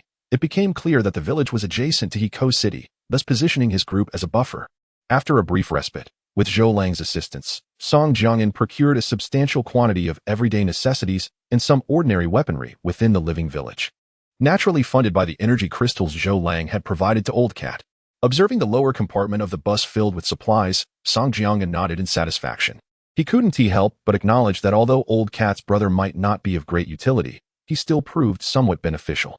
After a series of unexpected twists, The group once again boarded the bus, this time destined for Dongwang Village. Chapter 11. Arrival at Dongwang. At this moment, inside the bus, Song Jiangyan sat comfortably in the passenger seat, his eyes closed as he contemplated the gains and losses of their journey. The driver had changed from Lao Mao to Zhang Tao. Originally, Zhou Lang intended to send someone to guide them to Dongwang Living Village. But Zhang Tao promptly asserted that he was familiar with the location, sparing Zhou Lang further trouble. Lao Mao had been taken by Zhou Lang to locate a mine that had already been extensively excavated. Once the mine's position was confirmed, Lao Mao would be returned to Dongwang Living Village. This arrangement could be considered a form of indirect benefit exchange. Although Zhou Lang had provided energy crystals and facilitated their application for management rights of the living village, in truth, he incurred no loss and even profited modestly.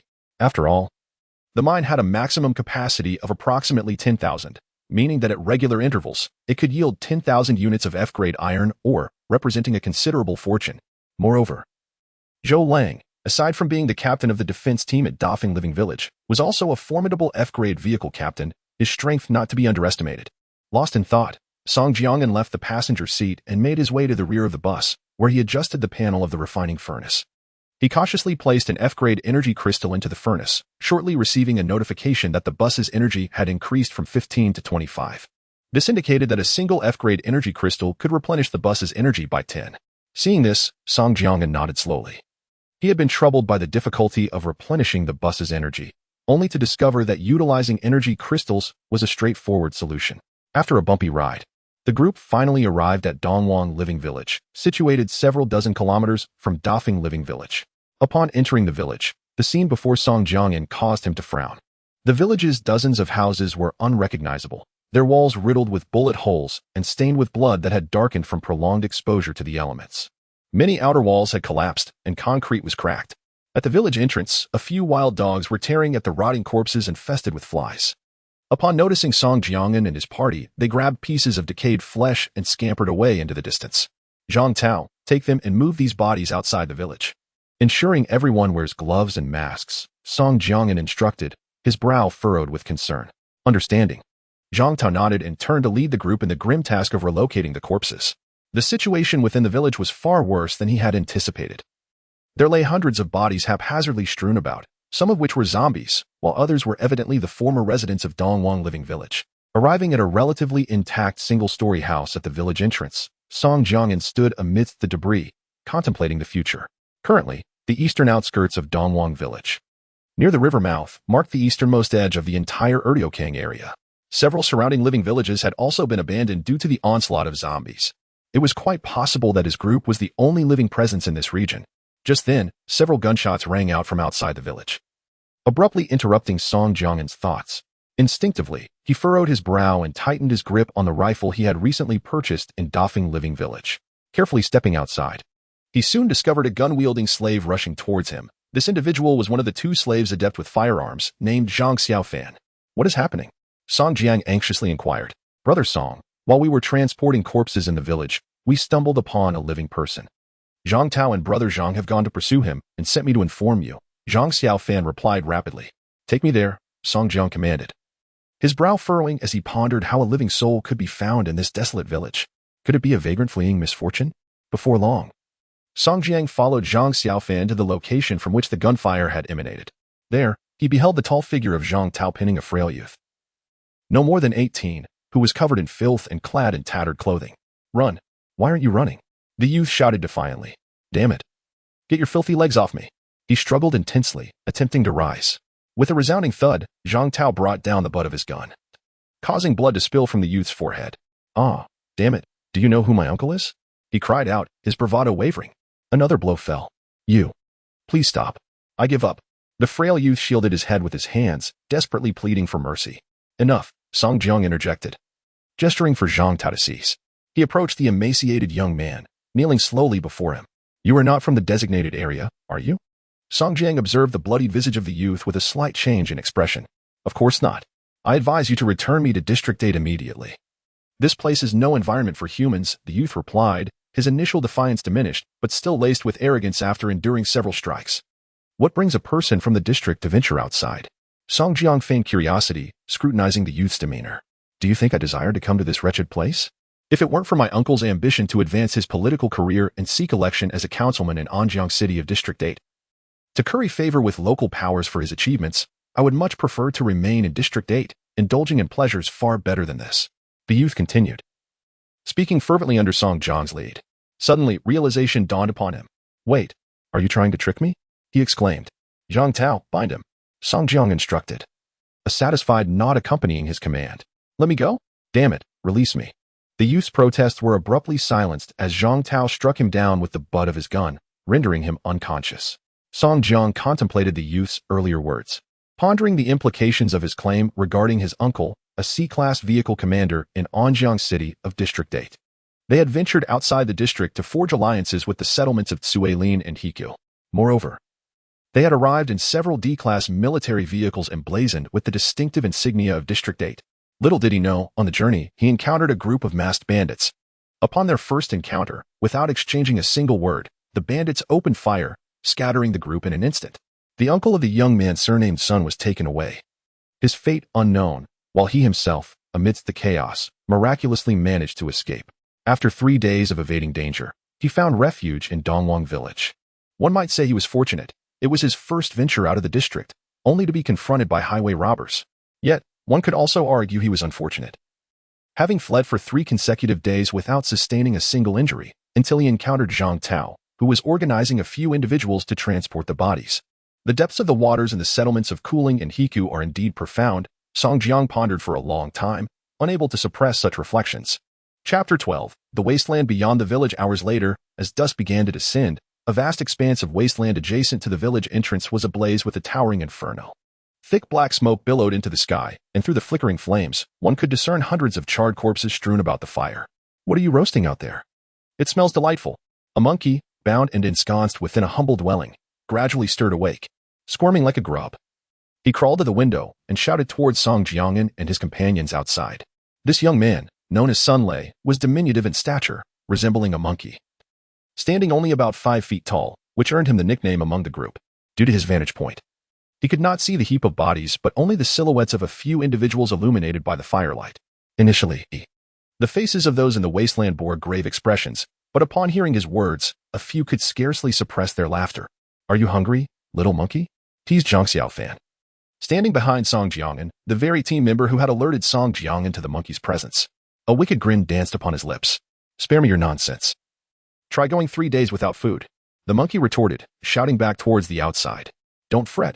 I shall bring you something shortly. As soon as he finished speaking, Zhang Xiaofan dragged a charred corpse that had tumbled from the fire's edge and began to approach the emaciated youth step by step. Hurry up, I'm starving. The monkey watched Zhang Xiaofan approach, his eyes fixed on the object in his hands, unable to resist licking his cracked lips. Here, catch. Zhang Xiaofan swiftly hurled the grotesque offering towards the monkey. As the monkey saw the dark object hurtling towards him, he failed to evade and was struck by the macabre projectile. Instantly, a grotesquely charred face of a zombie loomed before him. What the hell is this? Get it away. The moment he laid eyes on that visage, the monkey's expression shifted from anticipation to sheer terror, and he scrambled away in a frenzy. Gagging at the sight of that face and overwhelmed by the strange aroma wafting towards him, the monkey retched uncontrollably. Witnessing this spectacle, Song Jiang'an couldn't help but chuckle, secretly admiring the monkey's unique character. The following morning, Song Jiang'an instructed the group to gather some discarded wooden planks, which they placed inside the bus's cargo area. He then utilized a mysterious black box capable of transforming wood into bread. You have consumed 156 units of wood and 2 of the bus's energy, successfully producing 156 loaves of bread. Song Jiang'an nodded in approval. Such energy expenditure was acceptable to him. Earlier, he had expended 5 of the energy to generate several hundred liters of water, sufficient for nearly 20 individuals over the next few days. As the sun began its ascent, the bus slowly rumbled to life. Song Jiang'an resolved to explore the surrounding wasteland today, to survey the situation and devise their next course of action. The bus still requires an upgrade. Remaining in the village indefinitely to gather resources could take an eternity. Moreover, should a horde of the undead arrive, this group might meet an untimely end. With the radar in place, there exists the possibility of discovering mineral veins in the desolate expanse beyond the living village. The bus roared forward, swiftly traversing towards the eastern wasteland of the village. Song Jiang'an kept his gaze fixed on the radar, his eyes unwavering, monitoring a 500-meter radius. After several hours of travel, he noticed a change in the previously static spherical display on the bus's radar. A red dot emerged, marked unmistakably as F-class bus wreckage. Lifting his eyes to the horizon, he beheld a derelict bus lying quietly in the wasteland. A surge of excitement coursed through Song Jiangyan. His previous worries about lacking materials for an upgrade were alleviated. Furthermore, the bus had not been claimed by any competing factions, either because they had overlooked it or perhaps lacked a refining furnace akin to his own. If it were the latter, there might still be a chance to discover additional discarded buses nearby. After a moment of contemplation, he hesitated not, promptly activating the system panel to summon the refining furnace. Moments later, the rear of the Doomsday bus opened, revealing a maw brimming with steel teeth and spiraling gears, gradually devouring the small bus, shredding it inch by inch into molten metal. Successfully refined. F-class bus. Acquired 2,000 units of F-class iron ingots. Acquired 1,000 units of F-class copper ingots. Acquired 1,000 units of F-class wooden planks. Successfully dismantled an F-class mounted machine gun and 100 rounds of F-class 7.62mm ammunition. Would you like to choose to remold? Successfully dismantled F-class 7.62mm ammunition to create a black box. Would you like to choose to remold? To his astonishment, a delightful surprise awaited him. The bus was equipped with a machine gun. Without hesitation, Song Jiangyan opted for the remolding. Successfully remolded an F-class mounted machine gun and 100 rounds of F-class 7.62mm ammunition. Loading positions can be selected. Successfully remolded F-class 7.62mm ammunition to create a black box. Loading positions can be selected. Note: every 20 rounds generated requires 1 unit of F-class copper ingots and energy consumption. Song Jiangyan decided to mount the machine gun atop the bus. In the next moment, a robust, aesthetically pleasing machine gun appeared on the roof, encased in a semicircular bulletproof glass for ease of use from within the Doomsday bus, ensuring the operator's safety. Observing the formidable weapon, Song Jiangyan couldn't help but nod approvingly. With this addition, even in the face of hundreds of zombies, his group would possess a fighting chance, no longer needing to flee in a panic as before. The group of slaves seated in the bus, witnessing the sudden emergence of the machine gun, stared wide-eyed in awe, their respect for Song Jiangyan, their leader, deepening. In this apocalypse, absolute power is the only true source of security, all else is mere conjecture.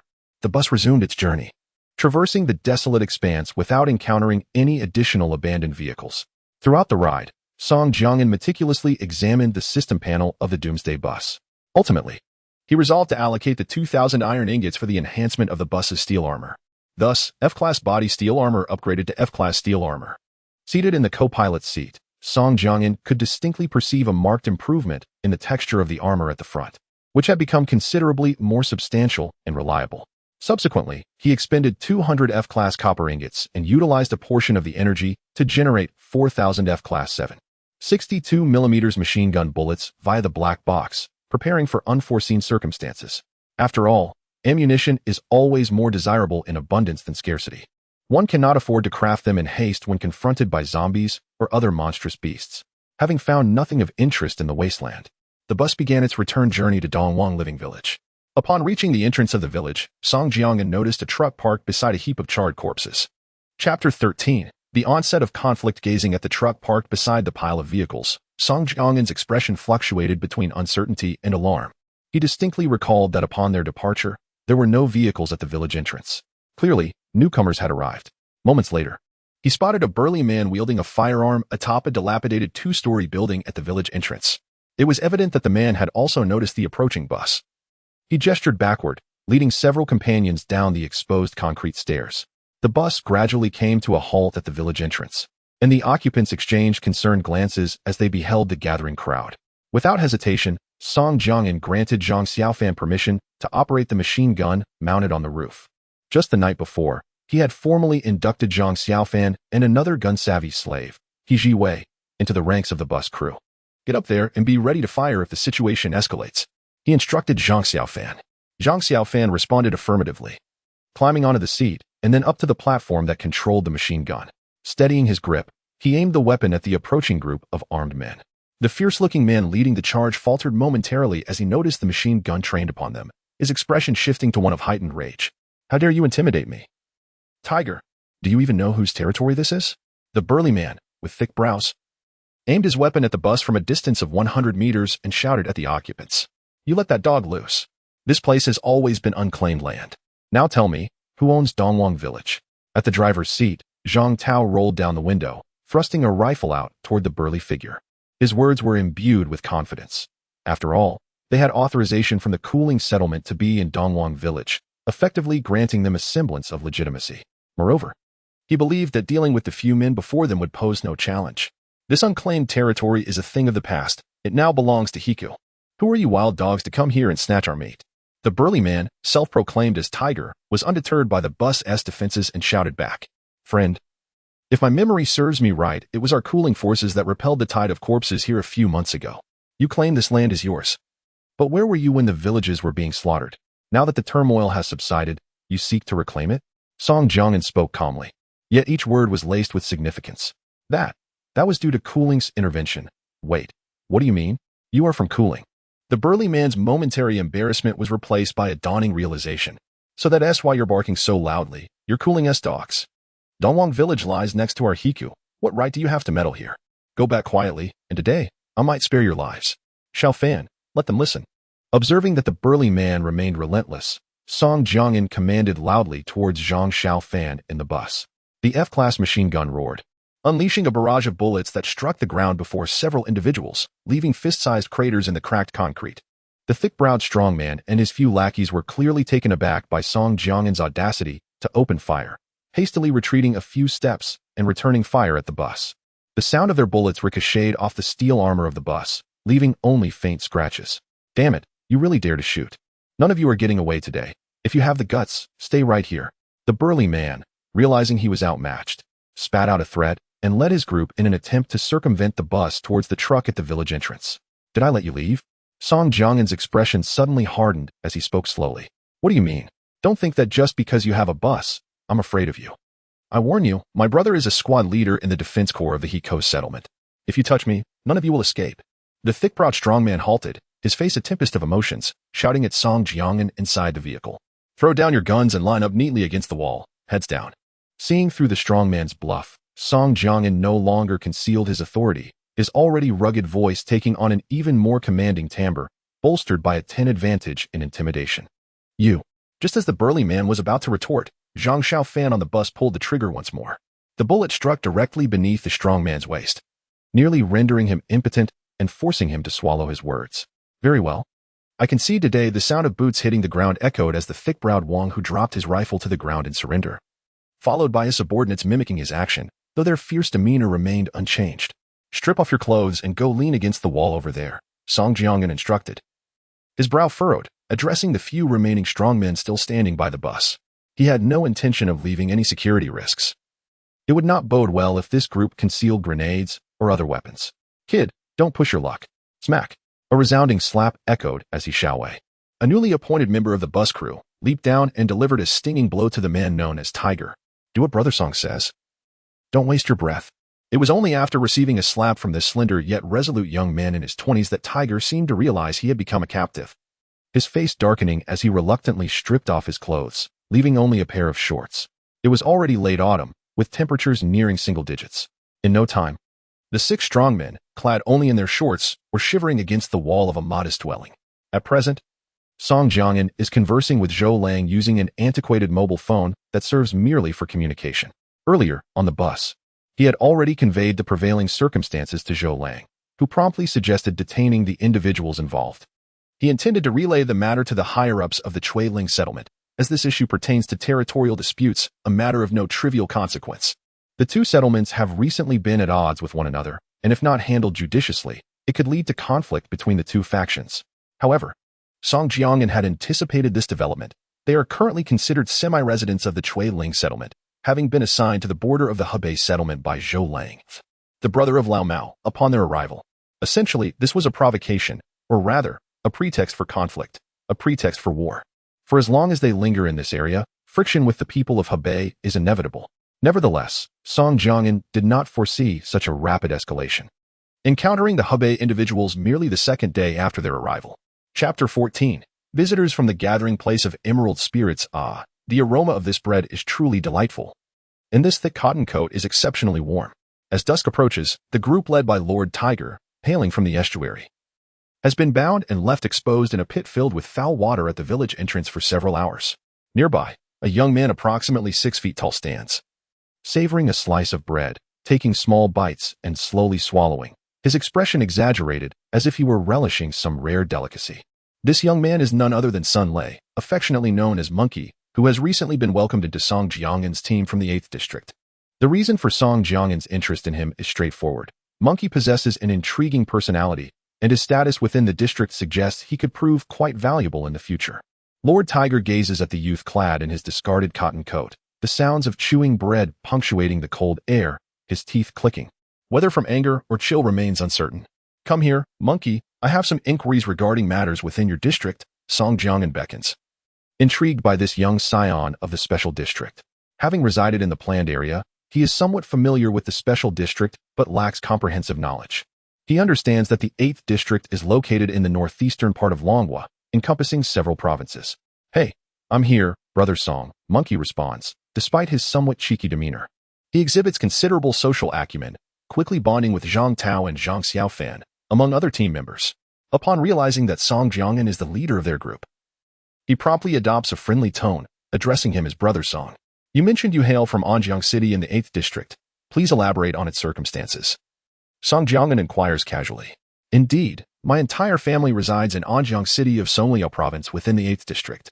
In addition, the 8th District encompasses 2 other provinces, namely Linhai Province and Heishui Province, each with several subordinate cities." Through Monkey's narration, Song Jiangan gains a deeper understanding of these special districts. Particularly enlightening is the revelation that in every city within the 8th District, at least one family possesses a C-class vehicle commander, prompting a greater appreciation for the significance of this title. In this world, the rank of a vehicle also reflects one's wealth and status, with each advanced vehicle being the result of extensive resource accumulation. Primarily, vehicle tokens are exceedingly rare. Each token can only be utilized once, and acquiring them is a formidable challenge, typically requiring the slaying of numerous mutated beasts, zombies, and other creatures to have a chance of obtaining a vehicle token. Furthermore, summoning a vehicle is merely the initial step. Substantial resources must be invested in upgrading the vehicle. However, the rewards are considerable, as binding a vehicle enhances the physical capabilities of the vehicle commander and its members, although this enhancement may be subtle and gradual rather than instantaneous. Lacking the power to resurrect or to treat significant ailments, it indeed possesses the capability to gradually improve the physical prowess of vehicle members as the vehicle's level ascends. Furthermore, only vehicles that have reached a certain level can inflict damage upon and eliminate zombies and various monsters of the corresponding level or lower. Such creatures cannot be dealt with using ordinary weaponry. This underscores the importance of vehicles in this apocalyptic world. Song Jiangan opened the attribute panel of his vehicle, only to find that its level remained at F, prompting a sigh regarding the arduous journey of evolution that had only just begun. However, recalling the system's earlier assertions that his bus could undergo infinite evolution and upgrades, it dawned upon him that when every other person's vehicle level reaches its pinnacle, only he would continue to advance. With this realization, Song Jiangan felt a surge of excitement and newfound hope for the future. At that moment, 2 powerful beams of light illuminated the village entrance as a military green truck came to a gentle halt. Gathering his scattered thoughts, Song Jiangan approached the truck with a smile. A young man with sparse eyebrows and a playful grin, possessing a certain rogue charm, poked his head out from the window of the military truck. "Old cat, it's only been a day or 2 since we last met, and you've already gained some weight," Song Jiangan jested upon recognizing the visitor as Old Cat. "Heh, brotherin, this time I didn't return empty-handed," Old Cat replied, giving a thumbs up and gesturing behind him. Behind Song Jiangan stood Zhang Tao, a robust figure akin to a great black bear, who strode over to the truck bed. With a swift motion, Zhang Tao pulled aside the green tarp. Inside the truck bed lay a collection of red crystals the size of goose eggs, which were unmistakably F-grade crystal iron ore. "My brother said that mine was discovered by me.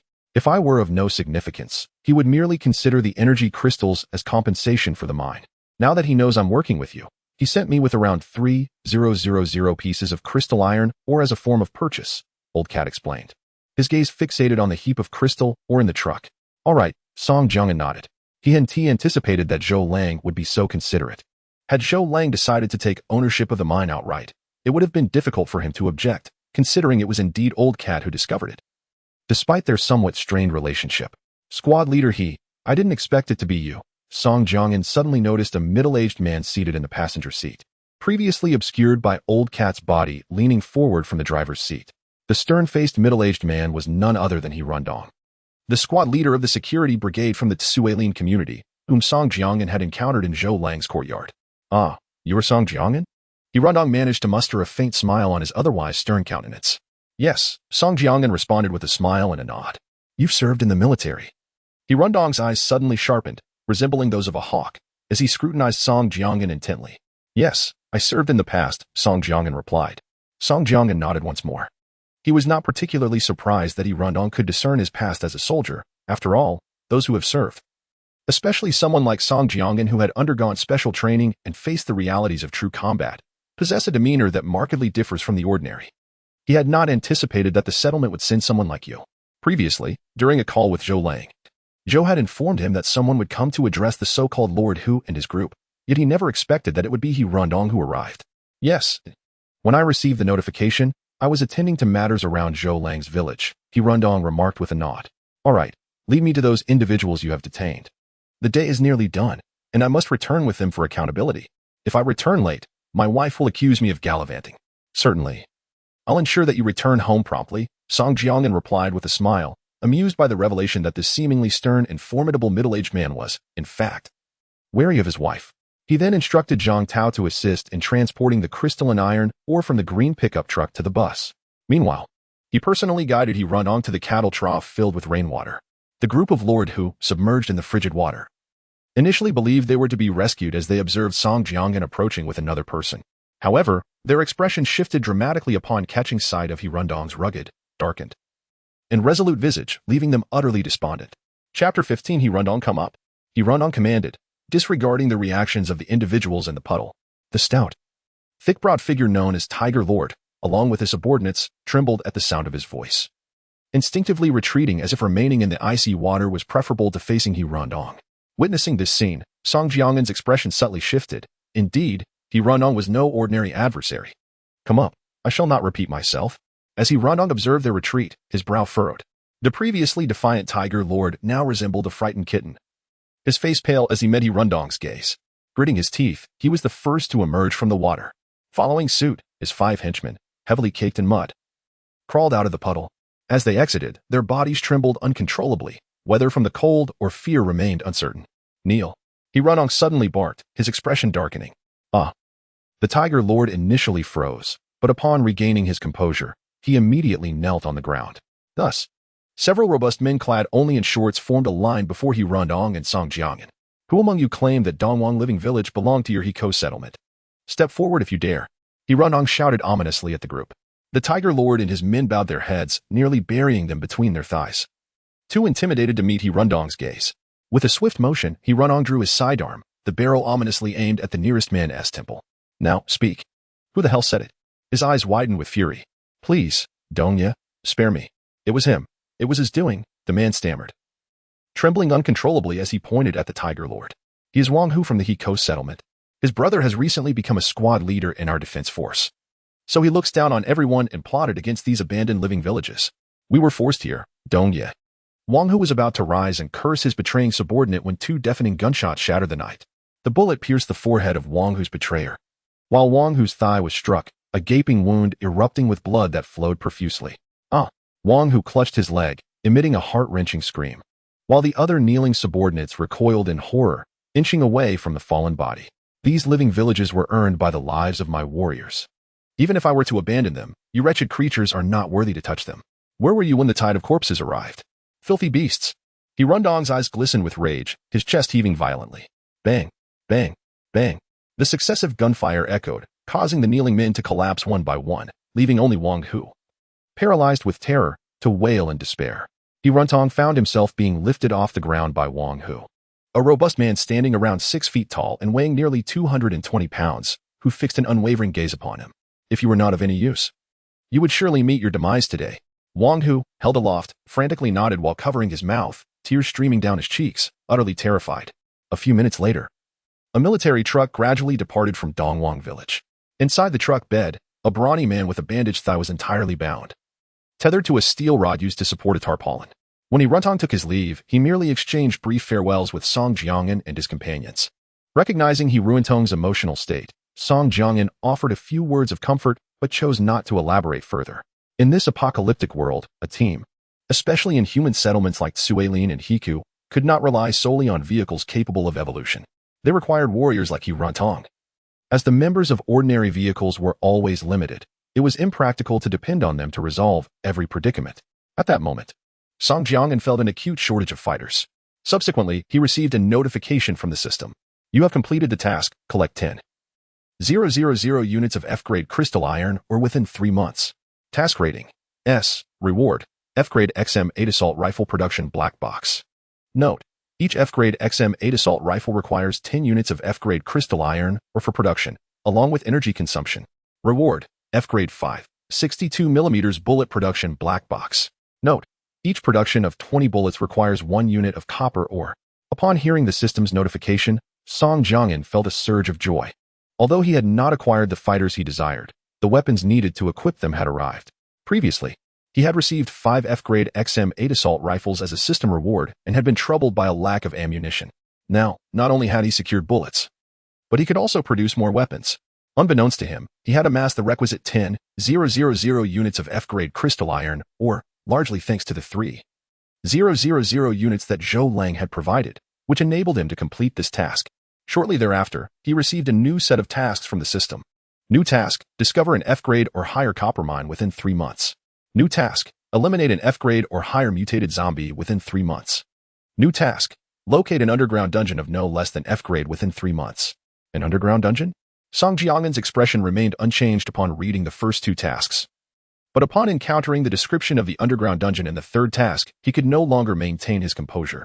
The previous owner of this body had heard rumors regarding such dungeons, which purportedly emerged worldwide following the apocalypse, inhabited by countless terrifying creatures. However, defeating these monsters held a certain probability of yielding highly valuable items. Hence, many vehicle leaders, both within and outside the districts, opted to venture into these dungeons. Albeit only a select few managed to return alive, highlighting the inherent dangers involved. With a deep exhale, Song Jiang'an was acutely aware that, given his current capabilities, pondering extensively was a futile endeavor. The pressing priority was to swiftly accomplish his task and elevate the level of their bus. Remaining in Dongwang Life Village with his companions was not a sustainable solution. They needed to venture to the outskirts of human settlements, where opportunities abounded. As far as he knew, the majority of vehicles in the settlements of Tsuelin and Hikyo were not located within the gathering zones. In pursuit of the abundant resources necessary for upgrades and to acquire equipment that could significantly enhance their capabilities, they were compelled to navigate their vehicles into areas teeming with zombies and more monstrous creatures, regions that remained undeveloped and largely primitive, commonly referred to by the surviving humans as the wasteland, whether in the special district or the planned zones. Vehicle operators were in fierce competition within that treasure-laden yet perilous territory. Song Jiang'an's next objective lay precisely in that direction. Chapter 16. Future Plans by the Waterlogged Pit. Blood pooled abundantly. At the behest of Song Jiang'an, Zhang Tao and Old Cat commenced the grim task of interring the corpses of the 5 robust men slain by He Rundong. Once they had dealt with the remnants of the grain stores, Zhang Tao and Old Cat stood beside Song Jiang'an. He Rundong is indeed formidable, Zhang Tao remarked, glancing at the bloodstained ground beside the pit. Indeed, Old Cat replied. My brother told me just yesterday that several months ago, He Rundong led a contingent of around 30 from our cooling settlement to vanquish a company of over 100 across the river. Aside from a few fortunate enough to escape, not a single soul was spared. All the captives were executed. Now this area refers to him as He the Blood Butcher. I've heard that if children in the opposing settlement stir at night, the mere mention of He Rundong sends them scurrying under their covers. Upon hearing Old Cat's words, Song Jiang'an nodded knowingly. While the tale may have been exaggerated, it underscored He Rundong's exceptional prowess, especially in a world where ruthlessness often secured one's position. After all, why did Wang Hu and his cohort exhibit no fear upon encountering their group? Yet with the sight of He Rundong, they withered. It was simply because they had yet to establish their dominance in this territory. They were strangers here, despite possessing vehicles capable of upgrades. Lost in thought, Song Jiang'an once again accessed the upgrade panel for the bus. With over 3,000 F-grade crystal iron ores at his disposal, he was poised to enhance various components. Vehicle, Apocalypse Tour Bus, Vehicle Level, F, Upgrade Requirement. 60 of key components must reach F level. Vehicle Components, F-grade Fuel Converter, Upgrade Requirement. 5,000 F-grade Crystal Iron. F-grade Reinforced Tires, Upgrade Requirement. 1,000 Crystal Iron, F-grade Engine, Upgrade Requirement. 5,000 Crystal Ingots. Vehicle Items, Purified Water Production Black Box. F-grade Pickaxe Production Black Box, Upgrade Requirement. 000 crystal iron, bread production black box, F grade 7. 62mm bullet production black box, upgrade requirement. 5000 crystal copper. F grade XM8 assault rifle production black box, upgrade requirement. 8000 crystal iron. Gazing at the extensive resource requirements, Song Jiang'an could not help but shake his head in resignation, acknowledging that the path to upgrades was indeed fraught with challenges. Nevertheless, from the data he had examined, he deduced that the core of upgrading the vehicle hinged upon enhancing 6 primary systems: the power system, including the engine, control system, suspension chassis system, brake system, electrical system, and body system, including external armor, etc.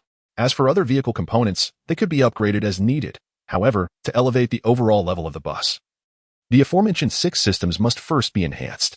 He decided to allocate 3000 crystal iron, using 1000 to elevate the tires to the next level and 2000 to upgrade the external armor of the vehicle's body. Thus, F-grade reinforced tires upgraded to F-grade all-terrain tires. F-grade external armor upgraded to E-grade reinforced composite armor.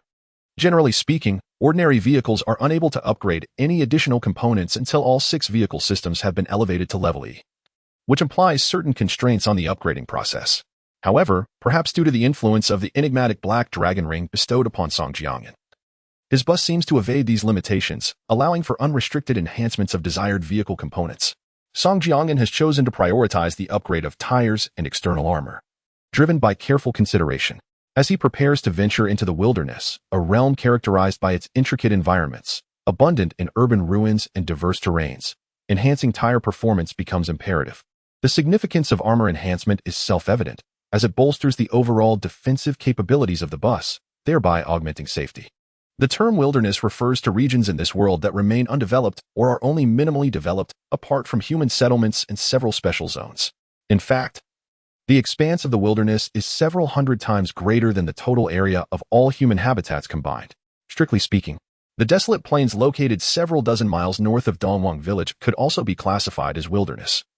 And Song Jiang'an intends to enter the periphery of the wilderness from there in a few days.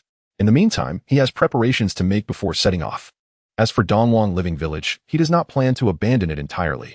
He intends to leave a few individuals behind to gradually develop the area, considering it still possesses management rights over the lush forest gathering.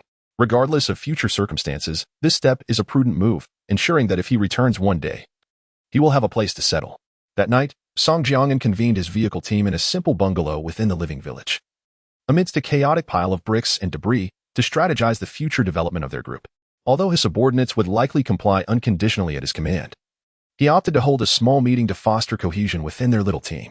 Including Song Jiang'an, the attendees comprised 6 individuals: Zhang Tao, Old Cat Zhouguofu, Zhang Xiaofan, Yi Xiaowei, and Monkey Sunlei. Among them, Monkey S' presence was likely due to the grim fate of his uncle, and the perilous journey between the gathering place and the 8th district left him no choice but to join Song Jiang'an's team. Upgrading the bus demands a substantial amount of resources. While Dongwang Living Village is relatively safe, it simultaneously lacks the necessary resources for their development. Thus, Song Jiang'an does not intend to remain there long-term. Upon concluding his remarks, he surveyed the faces of those present. Each member nodded in agreement. Their gratitude towards Song Jiang'an, who had essentially granted them a second chance at life, was palpable, although Monkey's reaction was an exception. "Brother Song, are you suggesting we leave the gathering place and venture into the outer wilderness?" Old Cat was the first to respond, voicing his realization. "Indeed," Song Jiang'an affirmed, casting an appreciative glance toward Old Cat. Upon noticing the change in expression among the individuals present, particularly the one known as Monkey, Song Jiang'an posed a query. "What troubles you, Monkey? Are you afraid?" "Brother Song, perhaps you are unaware," Monkey replied, a tremor of apprehension in his voice. "When I traversed the vast wilderness from Zone 8, my uncle had engaged a professional guide to select the safest route for us. Yet, we still encountered unforeseen dangers. Had we not possessed a D-class vehicle, we would have perished at the hands of those terrifying monsters before even facing the threat of being robbed by that group. Indeed, the wilderness is fraught with peril," Song Jiang'an acknowledged. "However, to achieve our goals, one must inevitably take risks. Thus, I shall not impose my will upon you. Feel free to express your intentions regarding your departure or stay." With a composed demeanor, he surveyed the faces of everyone present. Chapter 17. The Expedition to Hiko. Brother Song, I, Zhang Tao, am now alone, a mere existence without value. I harbor no fears. Wherever you go, I shall follow without any complaints, hoping only to find those brutes in Tamu village who took my child's life. Masterin, since the apocalypse began, my family has perished one after another at the hands of zombies and monsters. I, Zhang Xiaofan, lack education, but I know that by following Masterin, I can secure my daily bread. Like Brother Tao, I will accompany you wherever you choose to go. Upon witnessing their declarations, Monkey 2 felt inspired by the atmosphere surrounding them. Thus, he excitedly spoke, initially maintaining a semblance of normalcy until he ventured further. Brother Song, when I have a wife, I will let you. Hold on, Monkey, I have no interest in your wife. Song Jiangnan felt a wave of exasperation. This monkey truly was a genius of absurdity. He then turned his gaze to He Xiaowei, sensing that his earlier affirmation lacked conviction, likely compelled by the current circumstances. He Xiaowei, if you, Masterin, please don't dismiss me. I wish to. Just as He Xiaowei was about to explain, Song Jiangnan interrupted. Shaking his head, he understood the trepidation that plagued He Xiaowei. It was nothing more than fear, but if you were to ask Song Jiangnan if he felt fear, the answer would be obvious. Every human knows fear. However, compared to He Xiaowei's dread of the creatures lurking in the wilderness, Song Jiangnan feared his own inadequacies. Worried that he was not growing strong enough, fearful of being unable to shield against the insatiable maw of this apocalypse. Upon hearing these words, He Xiaowei was momentarily taken aback, tears welling in his eyes. Just a second ago, this youth of merely 18 or 19 believed his previous indecisiveness had angered Song Jiangnan, leading him back to a life of hunger and hiding, filled with regret. Smack. Zhang Xiaofan delivered a swift slap to He Xiaowei's neck. He Xiaowei, what are you dawdling for? Hurry and thank Brother Song. Oh, thank you, Brother Song. He Xiaowei finally grasped that Song Jiangnan intended for him to manage the living village. Don't be too hasty in your gratitude. I wish to know if you possess the confidence to manage the East Wang living village well, Song Jiangnan inquired with a calm demeanor. Yes, Master, and rest assured. As long as I, He Xiaowei, am alive, I will ensure the East Wang village is well taken care of. He Xiaowei proclaimed, wiping away the tears from his eyes. Filled with fervor. Very well, we shall likely depart in a couple of days. At that time, I will leave you some energy crystals and weapons, all within reason. You need not cling to East Wang. Song Jiangnan earnestly advised He Xiaowei. After all, the East Wang living village held little significance for Song Jiangnan, who commanded a mobile fortress-like bus. It merely served as a temporary refuge, a remnant of hope for the future. I understand, Brother Song. Rest assured. I will not disappoint you in managing East Wang, He Xiaowei assured him. He Xiaowei's tone no longer bore the hesitation of earlier. Instead, it was imbued with a newfound resolve. Very well, let it be so. In 3 days, we shall venture into the vast wilderness. With this declaration, Song Jiangnan brought the meeting to a close, met with a chorus of affirmations from the assembly. The night passed in silence, and the following morning, as dawn broke, Song Jiangnan received a call from Zhou Lang while aboard the bus. Zhou informed him that today, the Qilan settlement would dispatch troops to assault several key living villages and towns surrounding the Hiku settlement. The rationale behind this offensive was that the Hiku settlement had inexplicably sent forces to disturb the living villages on the periphery of Qilan, resulting in the deaths of numerous civilians. However, there was no immediate obligation for Song Jiangnan and his group to intervene, as they were not formally part of the settlement structure and had not even been issued temporary residency permits. Their actual status was that of Zhou Lang's subordinates, managing Dongwang village on his behalf. Without delay, Song Jiangnan conveyed his intention to head to the wilderness and entrusted the management of Dongwang village to his comrade, He Xiaowei. Upon hearing Song Jiangnan's desire to depart, Zhou Lang did not protest, but merely remarked that he would visit them when the opportunity arose. Moments after hanging up, the rumble of military trucks echoed as they arrived at the village entrance. Inside the trucks stood rows of soldiers, fully armed and clad in military green, their rifles held at the ready. At this juncture, a rugged-looking middle-aged man disembarked from the passenger seat of one of the trucks. It was He Rundong, the squad leader. As Song Jiangnan observed He Rundong striding toward him, he waved in greeting. Ah, Xiao Song, you didn't dispose of the bodies from yesterday, did you? He Rundong's expression was far from pleasant. Are they of any use? Song Jiangnan inquired, puzzled. Indeed, He Rundong affirmed with a nod, choosing not to elaborate further. Lao Mao, Zhang Tao, go fetch those corpses for me. Song Jiangnan instructed the 2 men behind him, who were shouldering F-class XM8 rifles.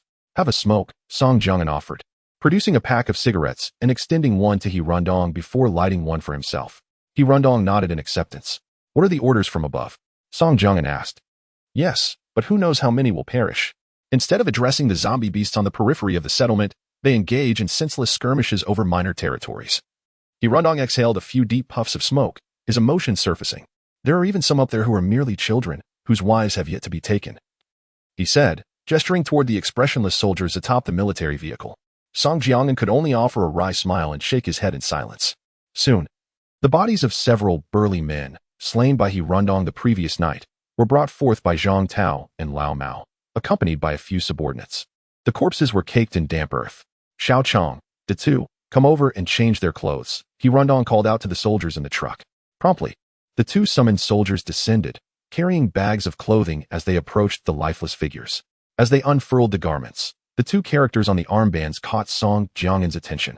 At the estuary, Song Jiang nodded in quiet acknowledgement, realizing that the several sets of clothing were indeed the military uniforms from the gathering place at the estuary.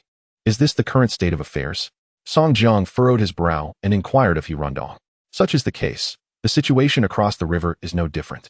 Those individuals up top merely seek a fig leaf, and they expect us to dress them ourselves, He Rundong retorted vehemently. The two soldiers nearby, engaged in clothing the corpses, turned their gazes towards Song Jiang and his companions upon hearing He Rundong's words. What is there to fear? Even if I were to declare it in front of that old bunch, what difference would it make? If it weren't for the fact that my entire family is in cooling and I still need to earn a living, who would willingly allow themselves to be treated like a dog? He Rundong expressed his disdain, tinged with a hint of helplessness. At that moment, another truck came to a halt at the village entrance. Clad in military garb, Wang Hu, the burly man with thick eyebrows who had previously introduced himself as Tiger Master, was escorted forward, bearing the insignia of a squad leader on his shoulder. Chapter 18. Wang Hu transforms into Wang Kuei. Zhou Lang's instructions as several individuals escorted Wang Hu, clad in the specially designed military uniform of the Rivermouth settlement. Towards him, Song Jiangnan raised an eyebrow. At this moment, Wang Hu had lost the fierce spirit he once possessed. His face was marred with bruises, and his expression was one of utter despair, devoid of any anger. He Rundong finished the last puff of his cigarette, extinguishing the butt with his hand, and approached Wang Hu. Ah, what is your name?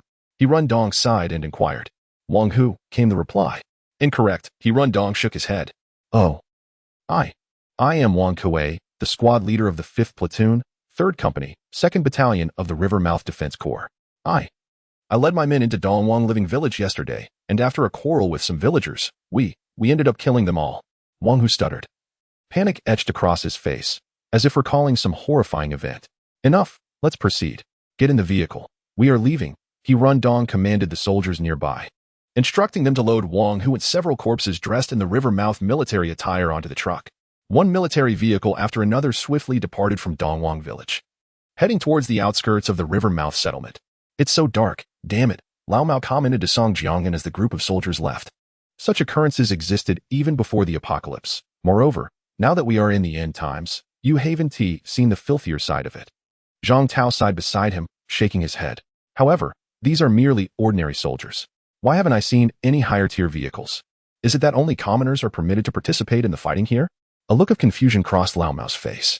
Suddenly, rumbling sounds echoed as several vehicles, clearly of superior quality, approached the village entrance just as the military trucks departed from the village's rear. There were off-road modified vehicles equipped with machine guns, trucks mounted with cannons, and armored vehicles shrouded in thick black armor, even tractors carrying heavy artillery, various types, totaling no less than 10. Upon witnessing this assortment of vehicles, Song Jiangnan's expression transformed into one of astonishment. It was the first time he beheld such a collection of higher-tier vehicles gathered together. Instinctively, he drew closer to the bus and activated the detection radar. Soon after, he observed several vehicles marked with red dots within the projected sphere before him. Most of the vehicles were around F tier, but one armored vehicle did not display a level, likely exceeding F tier and reaching E tier. However, Song Jiangnan also noted a peculiar phenomenon. The majority of those seated in the passenger seats appeared to be older individuals, with hardly any youth in sight. He understood that those who chose to remain as vehicle commanders in the settlement typically lacked the motivation and energy to upgrade their vehicles further. However, considering the alternative of venturing into the wilderness, confronting the unknown threats of zombies and aberrant beasts, and various monstrous entities, remaining in the relatively safe human settlement, albeit with a lower risk factor, while being a respected vehicle commander, was indeed a commendable choice. At that moment, an antiquated yet remarkably well-crafted van deviated from the convoy and came to a stop before Jiang Un and his companions. The van's door swung open with a clatter, and a handsome middle-aged man leaped out.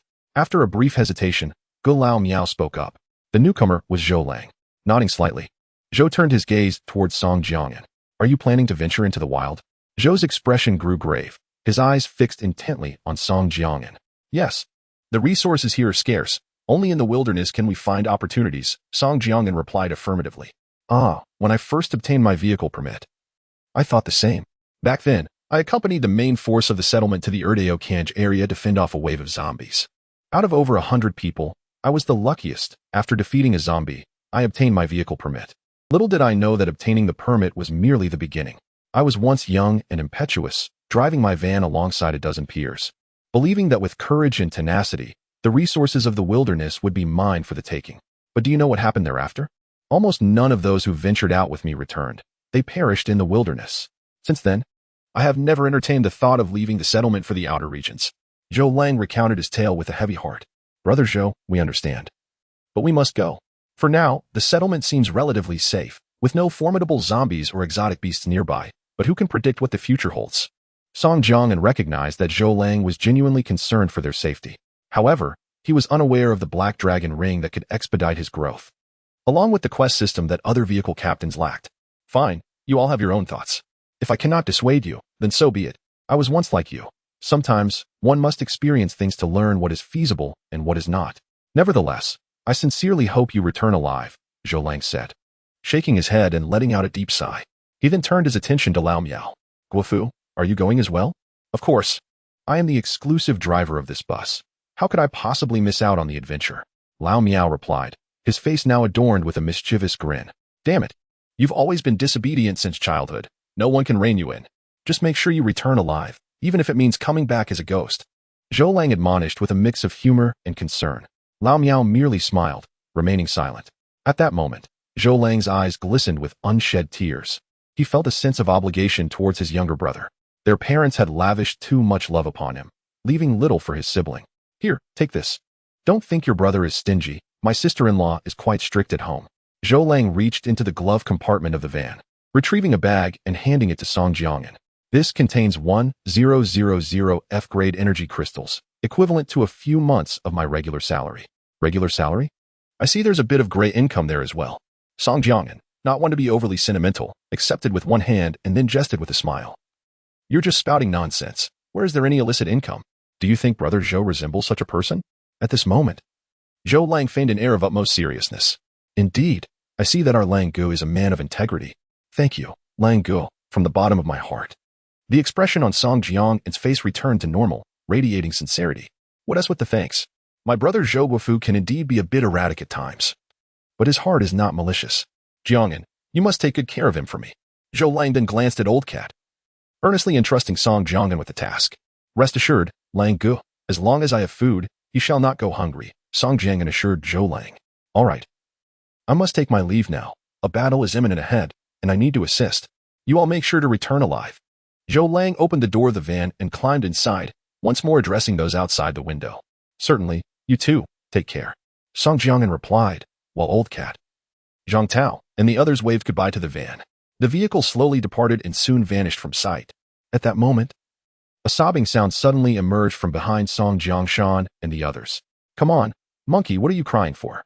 Those two brothers are parting ways, Zhang Tao remarked, glancing at Monkey. It's just so damn touching. My friend has a strong sense of empathy. You wouldn't understand, Monkey replied, wiping his tears. Chapter 19 Departure. After 3 arduous days, Song Jiang'an successfully transformed Dongwang village into a semblance of a habitable settlement, accompanied by a small entourage of over a dozen individuals. Concurrently, he dispatched the Old Cat to Dafeng village, managed by Zhou Lang, to procure additional essential supplies and common medicinal herbs in preparation for their imminent journey. It is worth noting that these items were not exclusive to Dafeng village. Rather, it was a matter of practicality and cost-effectiveness to have their own people make the purchases. The expenditure amounted to merely a few dozen energy crystals, which filled half of the lower cargo hold of the Doomsday bus with the acquired goods. Subsequently, he selected 4 relatively slender slaves and entrusted them to team member He Xiaowei. As I've said, there is no need for a rigid defense over here. Just keep an eye on the management, Song Jiang'an advised, handing He Xiaowei 200 F-grade energy crystals. Rest assured, brethren, I understand the stakes, He Xiaowei replied, his eyes brimming with gratitude and trust towards Song Jiang'an.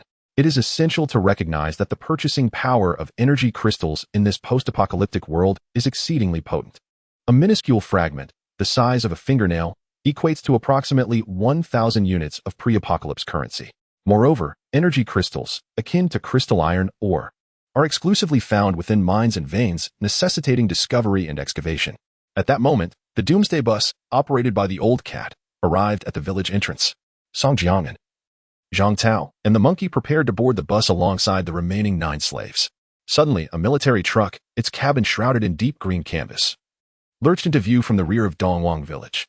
Song Jiang'an's gaze was drawn to the vehicle, and he quickly discerned something amiss. Amid the truck's swaying motion, several bloody, dismembered limbs became faintly visible beneath the green tarp. Having experienced the battlefield before, Song Jiang'an soon realized that the truck was laden with corpses retrieved from the front lines.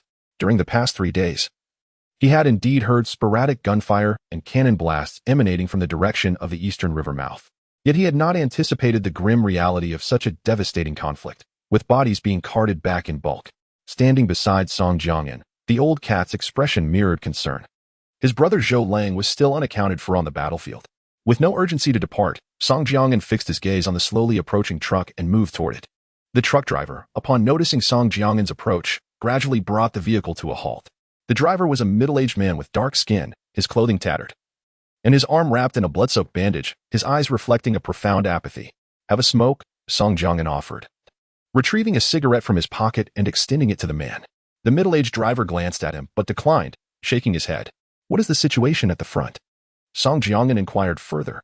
The driver remained silent, merely shaking his head slightly. "Did we win or lose?" At that moment, the monkey, curious, leaned in to ask. "My son is gone." The man in tattered military garb finally spoke, his expression unchanging and cold, as if recounting an event entirely detached from his own existence. Upon hearing these words, the monkey lowered its head, its expression grave, and ceased to speak.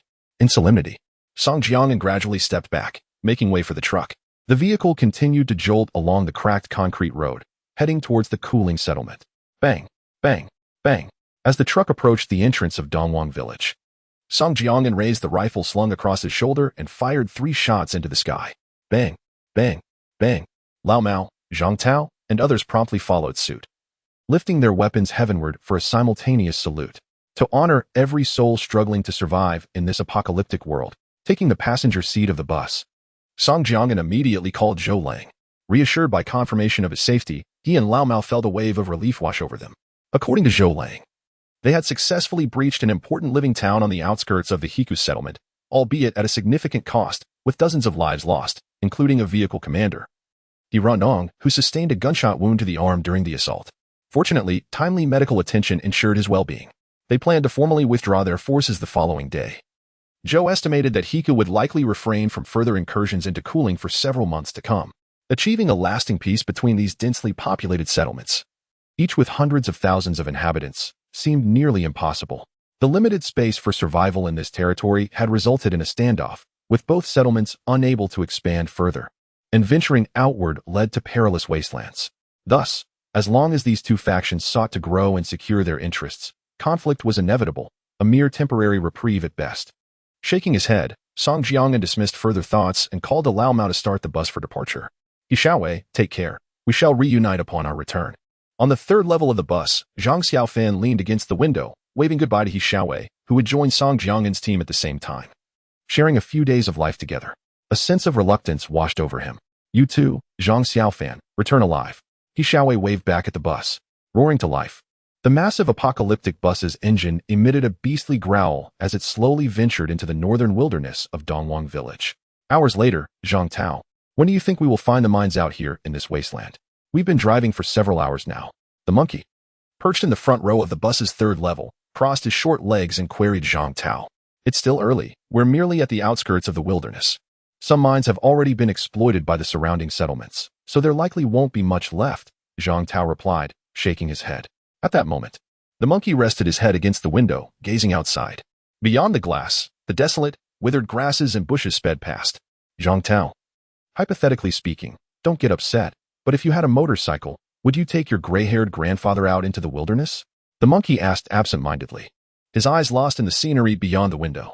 Zhang Tao's expression darkened, discontent brewing within him as he perceived the monkey's incessant frivolity. Once again, the mention of the gunstock stirred resentment. After all, it was but a few days prior that the fool had nearly knocked his teeth out. "I told you not to get angry. Come, Take a look outside, he beckoned. The monkey, with a face full of grievance, gestured for Zhang Tao to glance out the window. With a puzzled demeanor, Zhang Tao ambled over and cast his gaze beyond the glass. To his astonishment, an unusual scene unfolded before him. Several dozen meters away, to the right of the bus, a young man cloaked in a mask was astride an extraordinary motorcycle. Its upper section enveloped in a hemispherical glass dome, creating an air of impenetrability. Behind this masked youth sat an elderly gentleman with hair as white as snow. Chapter 20. The youth and the old man. At this moment, Zhang Tao, who resembled a formidable black bear, could hardly believe his eyes, rubbing them vigorously with both hands. Do you truly think I am that dull? Monkey retorted disdainfully. In the passenger seat, Song Jiangyan remained fixated on the radar. Having spotted a motorcycle that had appeared alongside their bus mere moments ago, the radar displayed a projection indicating that the motorcycle was an F-class vehicle. The rider was closely trailing the bus, showing no intention of veering away, which caused Song Jiangyan to furrow his brow. Old cat, reduce speed, he instructed. Uncertain of the rider's intentions, he was not inclined to prolong the encounter. Zhang Xiaofan set up the machine gun, he commanded over the intercom, to which both responded affirmatively. The enormous bus came to a sudden halt on the barren expanse of the wilderness. Upon witnessing the abrupt stop, the motorcyclist hastily applied the brakes and turned his vehicle towards the bus. Friend, what do you mean by this? Song Jiangyan slowly opened a crack in the passenger window, extending the barrel of his F-class XM8 rifle towards the masked youth. We've been wandering this wasteland for 2 days, and we've run out of food. Seeing you approach, we wanted to ask if you have any spare provisions, the youth called out loudly. And who is that behind you? Song Jiangyan inquired, casting a skeptical glance at the elderly man accompanying the youth. The peculiar pairing raised his suspicions. It was uncommon for anyone to bring their elderly parent to such a desolate place. My father, the youth replied, removing his mask. His facial features mirrored those of the old man almost identically. Both had a stern appearance, moderate stature, and slightly yellowed skin. Who was your father? I don't know this man. I merely asked him to ride with me for some fun, the elderly gentleman interjected, his hair gray and voice shaky. Upon hearing the old man's words, Song Jiangyan's brows knitted together. This elderly man appeared quite peculiar. He seems unwell, perhaps afflicted with some form of dementia. As he can't even remember that I am his son, the youth sighed, shaking his head with a look of resignation. Alzheimer's disease. Song Jiangyan probed further. Yes, that's the one. The doctors in Sector 7 said the same. This old fellow has become like a child, insisting I take him out for joyrides. What can I do? He is my only father in this world. If he wants to swim amidst the corpses, then I must comply. The youth lamented with a rueful smile. You are from Sector 7? Song Jiangyan continued his line of inquiry. No, I merely reside close to it. But I do have a few distant relatives from before the apocalypse living there, the youth clarified. Very well, Song Jiangyan concluded, sensing sincerity in the youth's words as he lowered the rifle from the window. What do you intend to offer in exchange for food? Old cat in the passenger seat chimed in. Song Jiangyan nodded slightly, his mind far from charitable pursuits in this vast wilderness. Food could only be procured through exchange. The young man removed a bag from his motorcycle. As the bag swayed, the contents clinked together, producing a sound. Energy crystals. How generous. Old cat, seated in the driver's seat, chuckled. There is no real generosity here. In this desolate expanse, even with energy crystals, one cannot find individuals like you to trade with. Well, here is the deal. You throw some food and water from the bus, and I will toss this bag of energy crystals up to you, ensuring our mutual safety. To be honest, I'm quite wary of any sudden moves from you, which is why I followed closely without approaching directly, the youth elaborated. Monkey, go ahead and toss them some food and water from the third-floor window, but only open the window a crack. Understood? Song Jiangyan furrowed his brow and spoke into the intercom. Received, came Monkey's voice through the device. Soon, Monkey brought some bread and water to the bus's third floor and threw them out of the window. Thanks, buddy. The young man smiled at the food and water that fell from the window, and then added, could you widen the window a bit so I can toss in this bag of energy crystals? I still want to travel the world with this old man. The youth said with a wry smile. No hurry, just get out and pick up the items. This food isn't worth much. Song Jiangyan feigned a generous demeanor. Oh, that might not be appropriate. The man's expression was peculiar, torn between hesitation and apprehension. No worries, just pick up the items first. What? Do you think we would harm you? Song Jiangyan smiled at the young man. After a moment of indecision, the youth nodded. All right, I'll pick it up, he replied, a cold glint appearing on his face. He slowly opened a gap in the circular glass cover surrounding his motorcycle, extending his right hand holding the bag downward. I advise you to put down whatever you have in your hand. Song Jiangyan's brow furrowed as he suddenly spoke. Drop dead. The The young man abruptly raised his hand, violently tossing the bag, which landed in front of the bus. Old cat, get down. Song Jiangyan seized Old Cat and retreated swiftly. Rat-a-tat-tat. The roar of a machine gun erupted from the bus as Zhang Xiaofan, sensing the dire situation below, immediately pulled the trigger. Outside the bus, the young man on the motorcycle turned his bike around and twisted the throttle to flee. Just then, a thunderous boom echoed, and a 1-meter-wide crater appeared in front of the bus, sending up a cloud of dried grass mixed with clumps of earth as the ground trembled violently. The front of the bus was now completely obscured by earth and fragments of grass, with a sizable dent resembling a pot lid where the armor did not cover the body. The windshield was riddled with cracks, each inch a testament to the explosion's ferocity. After a cloud of dust settled, an eerie silence enveloped the giant bus. Approximately 10 minutes later, a young man riding a motorcycle, accompanied by an elderly man, reappeared several hundred meters from the bus. After a brief moment of observation, he cautiously approached the bus, now shrouded in a thick layer of dust. Upon reaching the front, he noted that every window along the side closest to the explosion was marred by cracks. Though they had not shattered completely, they were smeared with an abundance of blood. He discerned, through the window, several individuals slumped against the glass, their heads resting limply, likely deceased. At this juncture, the young man finally activated his spherical shield. I had thought you were more resilient. I had merely intended to enhance my chances of success, but it appears I overestimated you. I must admit, this instant detonation device is remarkably effective. Regrettably, only one can be produced per week, and it is utterly ineffectual against armor rated F and below. Clap, clap. At this moment, the white-haired elder seated behind him clapped joyfully like a child. Be patient, old man. I sense there are numerous treasures among this group. I'll procure some sustenance for you shortly. A smile of anticipation danced across the young man's face as he brandished his weapon and approached the bus door. With a swift motion, he yanked the door open, only to feel an unsettling shift in the atmosphere. Why does this door open so effortlessly? Wasn't it supposed to be electronically controlled? Has it been blown apart?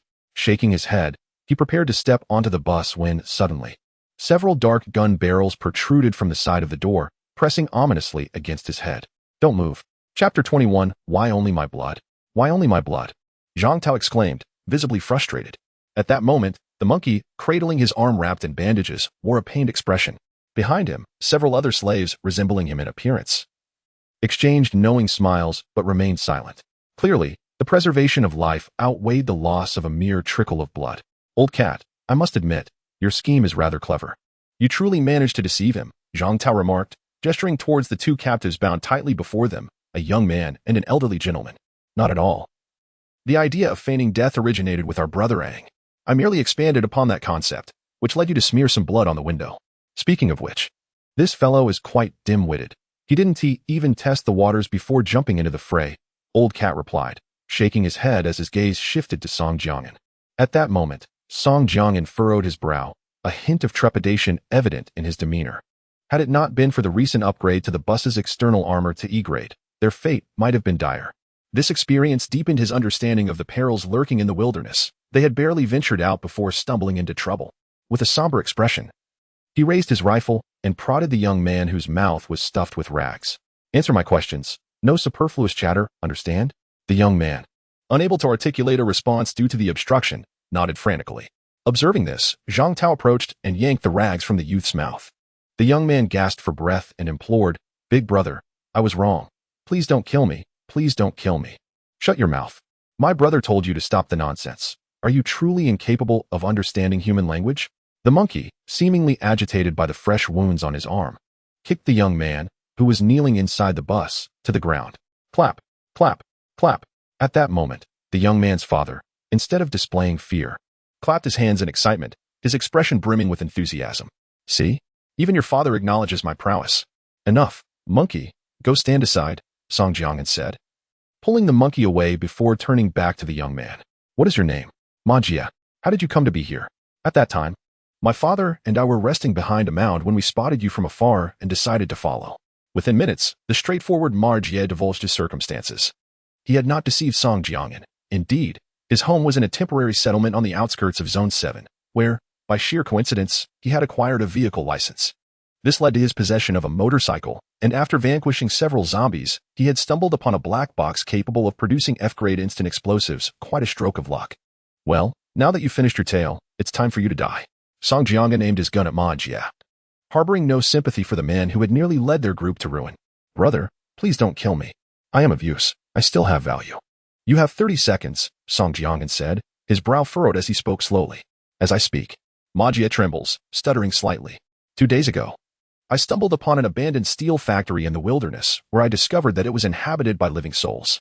You know, those individuals can be enslaved or exploited for energy crystals. Is it truly as effortless as you claim? Will you spare us?" The old cat, listening to Magia's words, snorted disdainfully. "No, it's not just that. I detected on my vehicle's radar that your transports are merely Class F. I surmise, brother, that you are newcomers to the wilds. Despite my motorcycle being Class F, its speed is commendable. Over the past few months, my father and I have lingered around the wilderness's periphery, traversing many locations, and I possess a fair understanding of the area within several hundred miles. I truly can be of assistance. I implore you, do not take my life." Upon hearing this, Song Jiangyan slowly withdrew the rifle pressed against the man's forehead. The man's assertion held merit. Despite their considerable numbers, none among them possessed profound knowledge of the wilderness, making this man indeed valuable to their current predicament. With the gun barrel finally removed from his forehead, Magia gasped for breath, still shaken. "Monkey, retrieve that black box from his motorcycle and toss it into the furnace behind.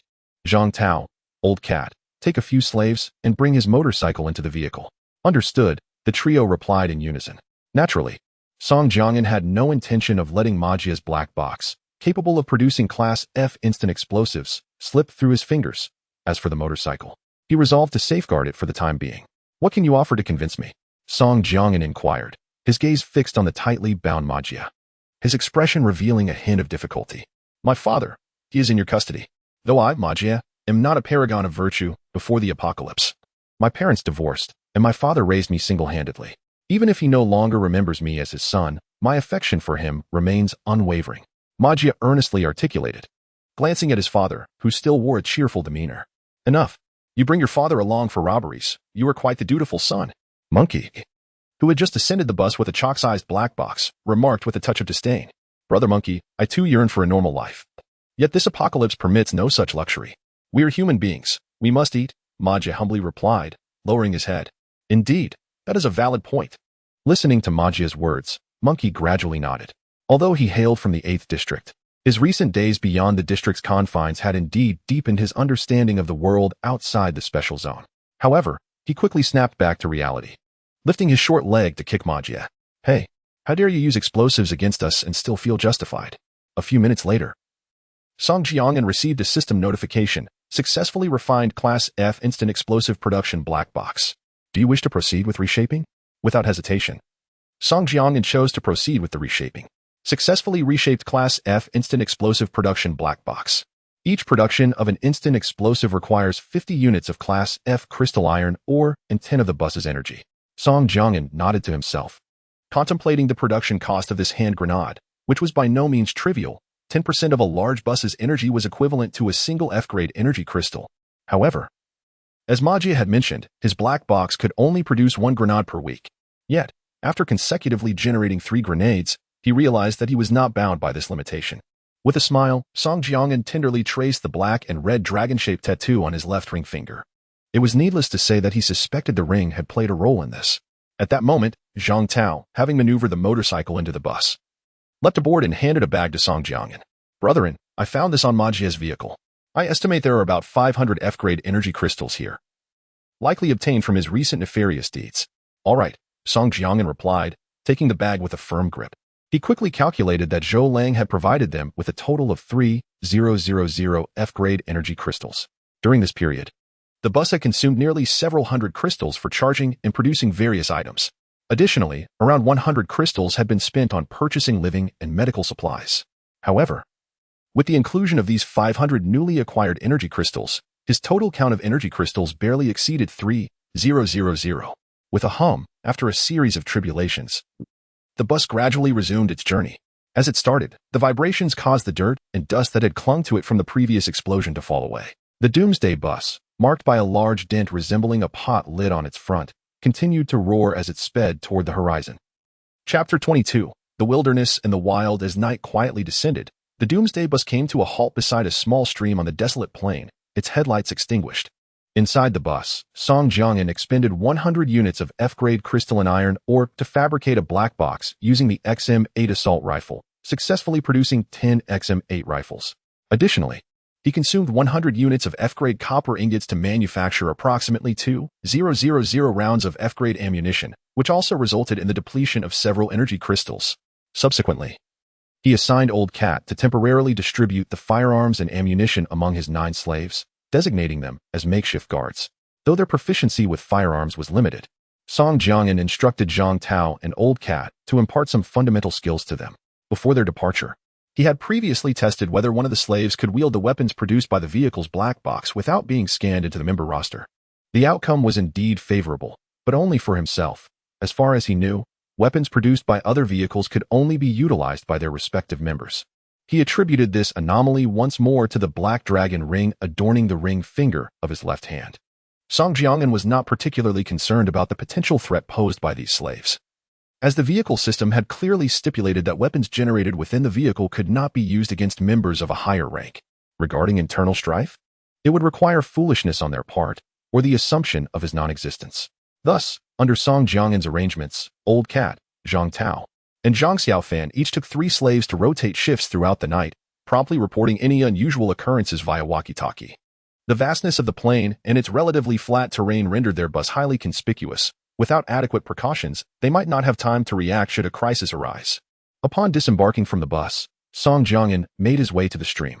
While the bus offered relative safety, prolonged confinement in such an enclosed space dulled one's senses and physical faculties. He needed to remain in optimal condition to confront any imminent dangers. Gazing at the gently flowing stream amidst the desolation, he listened to the soothing sounds of the water. A sense of tranquility washed over him, a feeling he had not experienced in quite some time. After all, he had only arrived in this world a mere 10 days ago. During this brief span, he had been perpetually on edge, contending with hordes of the undead, mutated beasts, and the ever-looming threat of his own kind. He concluded that he was still far too weak. However, he was not one to easily succumb to adversity, as evidenced by his solitary journey to the military in his past life, where he endured numerous trials and ultimately rose to the rank of team leader in a special forces unit. At that moment, Monkey approached with 2 fishing rods in hand.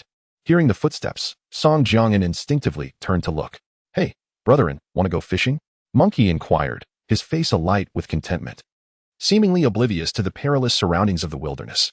At times, even Song Jiangyan could not help but admire Monkey's audacity, reflecting that children raised in the special district were indeed different. What significant catch might be lurking beneath the surface? Under the silvery glow of the moonlight, Song Jiangyan gazed skeptically at the creek, which had become remarkably clear and verdant due to the arrival of the apocalypse. Whether there are fish or not, I shall ascertain for myself. With that, the monkey approached the creek, bent over, scooped a handful of water, and swiftly brought it to his lips. "You truly fear nothing, do you, monkey? Drinking water from this desolate land, who knows what sort of mutated viruses might be lurking within?" At that moment, Old Cat sauntered over, smacking his lips at the sight of the monkey. Just as the monkey was about to swallow the water, he abruptly halted, expelling the creek water from his mouth and retorting, "Who would dare drink it? A mere rinse would suffice." "Enough, monkey, I was merely jesting. The catastrophe has long since passed, 8 years, to be precise. If we were to mutate, it would have happened by now," Old Cat chuckled, finding amusement in teasing this naive young master from Block 8. "Disregarding your antics, and go, I just tasted the water. It seems there are no large fish, but a few small ones remain. Care to try your hand at fishing?" The monkey gestured toward the creek and turned to offer a fishing rod to Song Jiangyan. "Never mind." Song Jiangyan shook his head, pondering that the monkey must have tasted the water with his eyes. His heart was not as bold as the monkey's. And besides, if he failed to catch even a single fish, the implications would be, "Ngu, Ma Lao insists on seeing you." At that moment, the burly Zhang Tao appeared, leading the bound Ma Jia by a rope. Due to Ma Jia's square features, the group had playfully nicknamed him Ma Lao Air, while his nearly 70-year-old father was referred to as Ma Lao Tu. Currently, they occupied the lowest strata within Song Jiangyan's entourage, alongside 9 ordinary slaves who each received 3 pieces of bread and 2 bottles of water daily, occasionally indulging in some meat. Conversely, Song Jiangyan had decided to allocate only 1 piece of bread per day to this father-son duo, keeping their lives in a delicate balance, with their future contingent upon Ma Lao's performance. Should he prove beneficial, Song Jiangyan would not hesitate to welcome him into his ranks, especially since there were 2 vacancies in the section for additional vehicles on his grand bus. However, Song Jiangyan was indifferent as to whether Ma Lao Air would remain steadfastly loyal. If Ma Lao Air could create value for him, it mattered little what his true thoughts were. Should he lose his utility, he could be disposed of. After all, Song Jiangyan harbored no fondness for the man who nearly jeopardized their lives. Moreover, with his vehicle system in place, he was not concerned about the potential upheaval this man could cause. Lost in these thoughts, Ma Lao Air, flanked by Zhang Tao and 2 slaves, was brought before him. At that moment, Ma Lao Air's face was a tapestry of bruises, scarcely resembling a human being. While on the vehicle, he had been subjected to a series of affectionate beatings by Zhang Tao, Old Cat, and Zhang Xiaofan. As for his father, Ma Lao too, the group refrained from mistreating him, considering his age and apparent dementia, despite his merriment during his son's punishment. "Speak, what brings you to me?" Song Jiangyan inquired, his expression devoid of emotion as he regarded Ma Lao Air. "Song, brother Song, regarding the matter of the abandoned steel mill, I have not deceived you. Tomorrow I shall guide you there. I estimate there are at least a dozen souls still alive within. And it seems there are no vehicles left. Most of those people are likely the wild denizens of the wilderness." Ma Lao spoke in fragmented sentences. The reason for his disjointed speech lay in the wounds upon his face, which pulled painfully with each movement of his mouth. Song Jiangyan nodded in understanding. He was aware that in the wild, there existed 2 distinct types of individuals. One group comprised teams like theirs, hailing from various settlements or major special zones, equipped with upgradable vehicles. The other group, as Ma Lauer described, consisted of wild denizens, a term that encompassed the survivors of the wilderness. Some have lived there since the onset of the calamity, while others are fugitives who fled from the special zones and settlements, seeking refuge amidst the ruins of cities or large edifices, struggling to survive. As for the reasons they do not venture towards the relatively safer large human settlements, firstly, the perilous journey across vast expanses of wilderness poses significant risks, including encounters with hordes of corpses and monstrous beasts. Secondly, even if they manage to reach a settlement, their living conditions would likely see little improvement. The majority would still find themselves enslaved. Moreover, despite the dangers that the wilderness presents, it also brims with opportunities. With a stroke of luck, one might unearth valuable items when vanquishing zombies or other common mutated beasts, which could lead to a swift ascent in fortune. After a moment of contemplation, Song Jiangyan nodded at Ma Lauer, resolved to explore the abandoned steel mill the following day. After all, they were still on the periphery of the wilderness, and if they remained overly cautious, there would be little purpose in venturing into the wild at all. Chapter 23. Song Jiangyan's notes. As the clock struck midnight, Song Jiangyan entered his exclusive lounge on the 2nd floor of the bus, a space 2 to 3 times larger than the other 9 lounges. The DCOR was rather simple, featuring a white single bed and a pair of tables and chairs previously purchased from the living village. On the table lay a diary alongside some paper and pens. By the gentle glow of the moonlight, Song Jiangyan sat at the desk and began to peruse his diary. On the first day of my arrival, I took the lives of 2 individuals, a rotund man and a woman, and injured a bald man. However, under the dire circumstances at that moment, he too would likely have met his demise. There was no choice. I wished to survive. The following day, Old Cat led me to the mine. Even though I knew this mine might differ from those I had encountered before, I was still awestruck by the clusters of crimson crystalline iron ore. On the 10th day, I encountered bandits, bizarre creatures, and zombies, alongside those monsters I had only heard whispers of, never seen. This world is fraught with peril. I must expedite the elevation of the bus's level. By the 13th day, a new member joined our ranks. His name is Sun Lei, though they all call him Monkey. He hails from Zone 8, and I sense he may prove useful to me. On the 14th day, damn it, Monkey rummaged through the bus, even rifling through my notes. Not only did he uncover them, but he also read them aloud. I should have used the gunstock on him less. Glancing over the notes thus far, Song Jiangyan shook his head with a wry smile and tossed the diary onto the table. And go. It seems something is descending from the earthen slope to the east. Suddenly, the voice of Zhang Xiaofan crackled through the walkie-talkie strapped at his waist. Upon hearing this, Song Jiangyan furrowed his brow and swiftly grasped the rifle hanging on the partition wall of the lounge. He then activated the detection radar, and a blue orb of light materialized before him, projecting a miniature view of the surroundings within a 500-meter radius. Through the orb, Song Jiangyan discerned several slender-legged creatures charging towards Zhang Xiaofan and the others from a hillock to the east of the bus. The orb did not indicate the level of these creatures, but they were likely ordinary mutated beasts. Zhang Xiaofan, take the slaves and retreat. Old Cat, prepare to drive in for support. Zhang Tao, set up the machine gun. Monkey, lead the team to the first floor and secure the entrance for me. Song Jiangyan instructed rapidly into the walkie-talkie. Understood. Okay. After about 10 days of mutual adaptation, this small team had developed a considerable level of synergy. And he commanded with ease. Despite issuing these straightforward commands, orchestrating everyone to take their designated positions at such a critical juncture, especially when danger loomed, was no simple task. It tested their cooperation profoundly. With a roar, a pack of mutated beasts erupted from the desolate grassy slopes, their eyes aglow with crimson light. Muscles topped beneath their black fur, emitting a chorus of howls. Among the beasts, the foremost creature lunged toward the last of the 3 enslaved individuals. The slave, upon encountering the half-man-height monstrosity, found himself face-to-face with the creature in an instant. In a moment of panic, he clutched his rifle but refrained from firing, instead positioning it across his chest, preparing to ward off the beast that lunged towards him. "You damn!" Zhang Xiaofan turned his head to glance back, exclaiming a curse, abandoning his flight, and instead raising his rifle. The incident unfolded during his watch, and he worried that if that slave were to be bitten to death today, his standing in Song Jiangan's eyes would diminish. "Get down, you fool!" Seeing the urgent situation, Zhang Xiaofan shouted at the slave who remained rooted in place before promptly pulling the trigger. Bang! Bang! Bang! The F-grade bullets erupted from the rifle, instantly transforming the advancing mutant hound into a mass of flesh. Blood splattered everywhere, and the slave, now drenched in the beast's blood, wore a face of terror. Upon realizing the crisis had passed, he turned and ran towards the bus.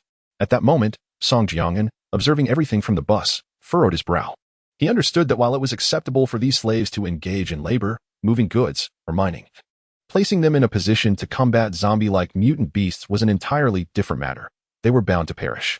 Moments later, Zhang Xiaofan and his companions stumbled aboard the bus. "Old cat, close the door," shouted the monkey who had pulled them up.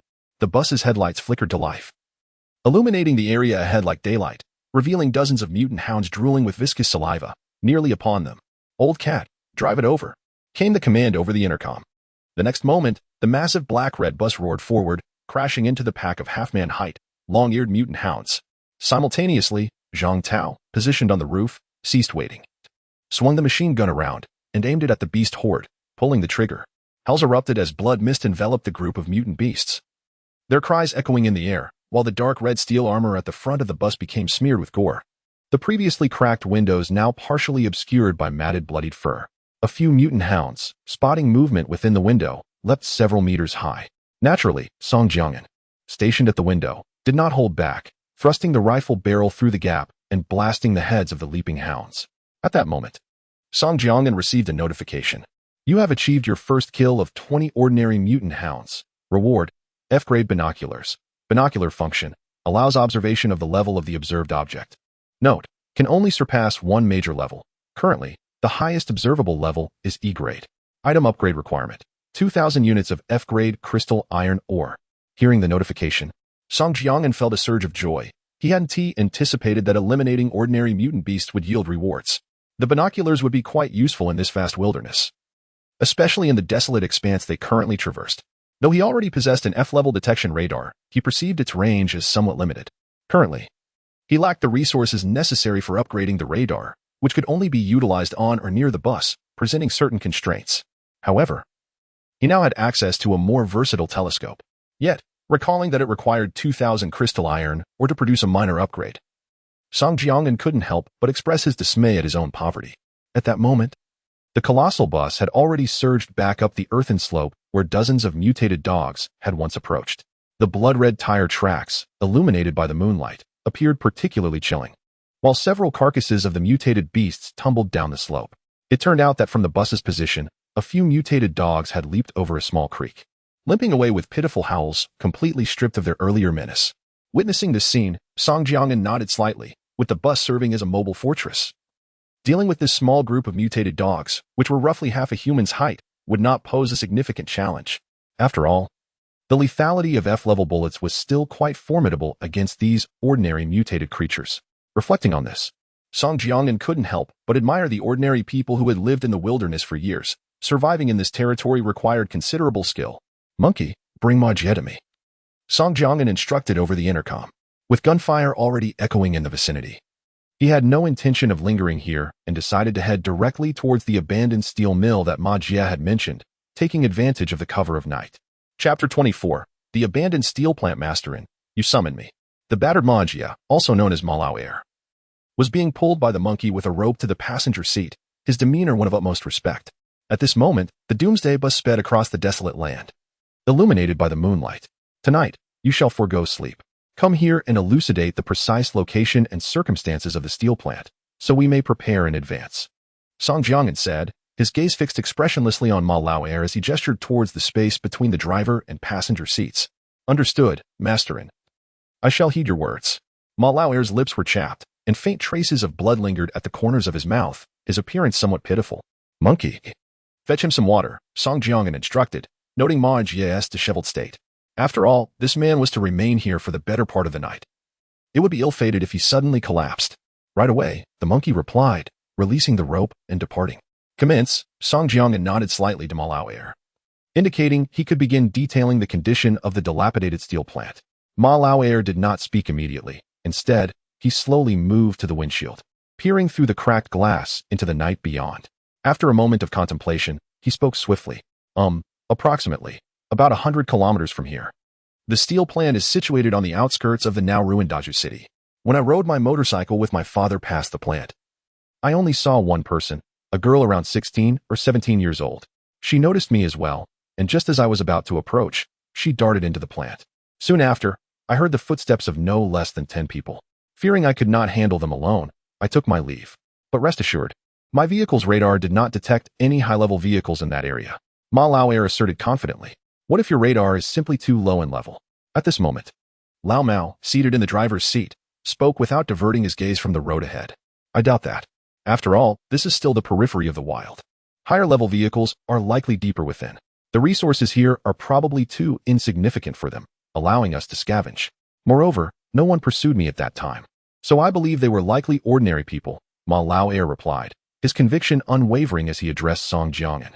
He felt he must seize this opportunity to prove his worth, lest Song Jiangyan and his group eventually eliminate both him and his father.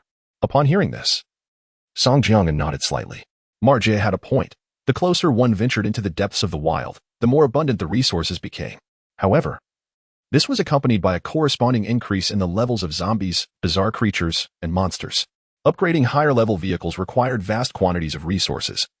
Thus they were generally indifferent to lingering at the outskirts of the wild. All right, come and guide us. Song Jiangyan gestured for Ma Lao Air to take the seat between him and Lao Mao. Indeed, Masterin and Air Ma cautiously advanced, then fixed their gaze upon Song Jiangyan's eyes as they attempted to sit down slowly. Noticing no reaction from him, they gradually settled into their seats. Old cat, if you grow weary, switch with Zhang Tao. Do not force yourself, Song Jiangyan advised Old Cat, before cradling his gun in his arms, closing his eyes, and feigning sleep. There was no alternative. Rest was imperative, yet one could not afford to sleep too deeply. Rest assured, Old Cat yawned, his right hand gripping the steering wheel while his left rubbed his dry eyes. Several hours passed, and the driver had changed from Old Cat to Zhang Tao. A faint light appeared on the horizon as the sun in the east began to rise, painting the barren land in hues of crimson. Irma knelt between the two, with dark circles under his eyes, his head occasionally drooping before jolting awake, a cycle he repeated. At that moment, Song Jiangyan slowly opened his eyes. Glancing at the bus's display screen, it was 6:30 in the morning. Unbeknownst to him, he had succumbed to slumber for 3 hours, with no recollection of when he had fallen asleep. In his drowsy state, he had dreamt of their bus transforming into a colossal aerial fortress, relentlessly firing cannonballs at the hordes of terrifying monsters emerging from the earth, repelling wave after wave, seemingly endless. Shaking his head, Song Jiangyan gradually regained his senses and could not help but reflect on how fatigued he had been in recent days, having scarcely enjoyed a proper rest. That brief slumber, however, had been quite pleasant. Raising his gaze towards the window, he soon discerned some changes. A faint outline of trees appeared ahead. He surmised that they had likely arrived at the outskirts of the ruins of Daju City and were on the verge of entering the suburbs. Just then, a resounding slap echoed as Zhang Tao swung his large hand like a fan, striking Irma on the head. Wake up. What do you see ahead? Which direction should we take? Zhang Tao inquired in a thunderous voice. To the left, there is an entrance in that thicket. If we follow that concrete road, we can enter Daju City, Irma replied, nearly toppled by the blow, suddenly alert. At 7 in the morning, the monkey began distributing food for the day. According to Song Jiangyan's regulations, each slave received 3 pieces of bread and 2 bottles of drinking water daily. In contrast, Song Jiangyan and the formal members, including Old Cat and Zhang Tao, enjoyed unlimited provisions. Within Song Jiangyan's small team, while the hierarchy was not overly rigid, A necessary class distinction was maintained. After all, when danger loomed, it was they who stood at the forefront. The rewards mirrored their sacrifices. Song Jiangan's rules were quite clear. As long as one possessed the capability and was willing to work diligently, an increase in daily rations would pose no issue, provided that one's value warranted such sustenance. However, the slaves expressed no grievances. Prior to joining Song Jiangan, they scarcely had a full meal and lived in dilapidated conditions. At present, one need not lament the quality of daily sustenance. At the very least, hunger is not a companion. And one has taken refuge in a spacious bus. What more could one desire? After a jolt, the bus traversed onto a broad cement road. The surface of the cement was marred by cracks, and wild grasses, towering to the height of a person, sprouted from the fissures. Song Jiangan incessantly surveyed the flanks of the road. Soon, several 2- to 3-story residential buildings, cloaked in massive green vines, came into view, their rooftops largely bereft of tiles. In one of these dwellings, the living room on the second floor boasted an oak tree as thick as a thigh. And go, the steel mill lies just ahead. Perhaps 10 miles or so away, remarked Malarer, shaking his somewhat dazed head as he addressed Song Jiangan, who was gazing out the window. Understood. Song Jiangan replied with a nod, then retrieved his walkie-talkie. Old cat, distribute the firearms and procure some ammunition. Prepare for action. A low voice from the walkie-talkie responded, confirming Old Cat's receipt of the message. Following this, Song Jiangan utilized production black boxes capable of manufacturing 7.62 and 5.56mm rounds, expending the last 100 F-grade copper ingots to create nearly 2,000 bullets. Before long, a colossal, abandoned steel mill emerged in the distance, looming several kilometers ahead. Slow down. We shall not proceed along the main road. Instead, turn towards the adjacent hill and ensure we remain undetected by those inside, Song Jiangan said gravely to Zhang Tao. Chapter 25, The Flesh and Blood Monster. Outside the steel mill, a colossal bus veered off the main concrete road, its wheels grinding over a vast expanse of overgrown gravel, snapping small trees as thick as a bowl. It slowly ascended a small hill beside the road. With a hiss, the brakes engaged, and the doomsday bus came to a steady halt at the hill's rear. Zhang Tao, Zhang Xiaofan, and I disembarked. The old cat remained in the driver's seat, poised to assist at a moment's notice. Monkey, take a few slaves and grab the firearms, keeping watch around the bus. Stay concealed. Keep the walkie-talkie close at hand, understood? Song Jiangan's expression was grave as he swiftly issued orders to the others before him. The group responded in unison, understood. Let us first survey the situation from the hilltop. Song Jiangan, rifle in hand, leaped off the bus, followed closely by Zhang Tao and Zhang Xiaofan. Moments later, from within a thicket atop the small hill, slight tremors could be observed, and soon, the heads of 3 men emerged. Huh! Song Jiangan spat out a fragment of leaf that had inadvertently found its way into his mouth, then raised his binoculars to gaze down at the dilapidated steel mill not far below. The steel mill sprawled across a vast area, with enormous factories and towering warehouses scattered across the relatively flat terrain. In the aftermath of the calamity, prolonged rains had eroded the structures, peeling the paint from the walls and revealing numerous cracks. The blast furnaces were encrusted with rust, and the myriad pipes that crisscrossed had mostly fractured, leaving the ground strewn with weeds and trees, a tableau of decay. At first glance, Song Jiangan detected no abnormalities, just as Ma Lauer had indicated. The steel mill was devoid of any ranked vehicles. However, it did not take long for him to sense something amiss. In the largest main factory building on the eastern side of the abandoned steel mill, he caught sight of several figures darting through the overgrown grass and entering the structure. This scene caused Song Jiangan's brow to furrow, not merely because he had spotted those individuals, but due to the alarming sight of them, their bodies almost entirely smeared with blood, clutching what appeared to be chunks of flesh. And go, what's wrong? Zhang Xiaofan, noticing the change in Song Jiangan's expression, inquired, with Zhang Tao leaning in curiously. What are we doing out here in the wilderness? Song Jiangan replied, shifting his gaze to the 2 men beside him. Gathering resources, making money, and perhaps marrying a beautiful wife. Or maybe 10, Zhang Xiaofan said with a naive grin. This young man, barely 18, with a slightly darker complexion, was seen as a mature and decisive leader among the slaves, yet he spoke candidly in the presence of Song Jiangan and Zhang Tao, without pretense. Beside him, Zhang Tao nodded with a smile, indicating his agreement with Zhang Xiaofan's words. Are you afraid of death?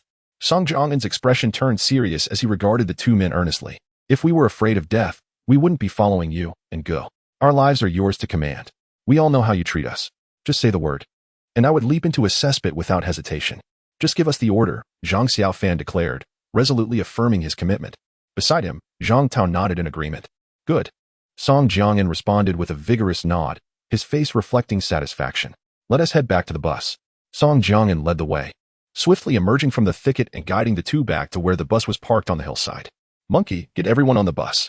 "Old cat, we'll take the vehicle down from the eastern slope of the steel factory. I only saw 3 or 4 people earlier, and I'm unclear about the situation inside. Regardless, we should scout first." Before reaching the bus, Song Jiangyan quickly instructed over the walkie-talkie. "Understood," Brother and Monkey, who had been guarding the vehicle with several slaves, promptly replied and ushered the group back to the bus. "All right." Old cat, upon their return, exhaled deeply, tossing aside the rifle he had tightly clutched in his right hand, and started the bus. Song Jiangyan resumed his seat in the passenger side, his expression serious. With a rumble, the bus began to move slowly, navigating around the small hill towards the eastern side of the steel factory. Inside the third compartment of the bus, Monkey distributed rifles to the 9 slaves one by one. At that moment, Zhang Tao stood tall in the center of the aisle, his posture straightened. This towering figure, nearly 2 meters tall, addressed the slaves inside with a deep voice. "The purpose of distributing weapons by our leader is not to send you as cannon fodder to perish in the front lines. Moreover, some of you aren't even fit to be cannon fodder, unable to hold a gun steady. We are about to descend into the factory. None can ascertain what awaits us inside, but listen carefully. I will say this only once. If gunfire erupts and anyone panics, running amok or firing indiscriminately, I will be the first to take them down." Zhang Tao continued, "In these past days, you have witnessed how Leader has treated us, and you are aware of it in your hearts. Most of you, like me, Zhang Tao, have come from Tam village, unwilling to return to that wretched life. Today, steady your weapons. With steady hands, you secure your livelihood. Leader Song does not provide for us in vain, understood?" After his emphatic speech, silence enveloped the bus. A few slaves murmured in response, "Understood, Zhang. Speak louder, we can't hear." Zhang Tao's gaze swept across the passengers, his eyes wide with intensity. "Understood." The 9 slaves, including Monkey, straightened up and replied in unison. Thus, without lingering further in the bus's third compartment, Zhang Tao turned to prepare for the impending conflict. Meanwhile, Song Jiangyan, seated in the passenger seat, acknowledged the commotion above with a slight nod, silently admiring Zhang Tao's commanding presence, reminiscent of a pre-catastrophe leader.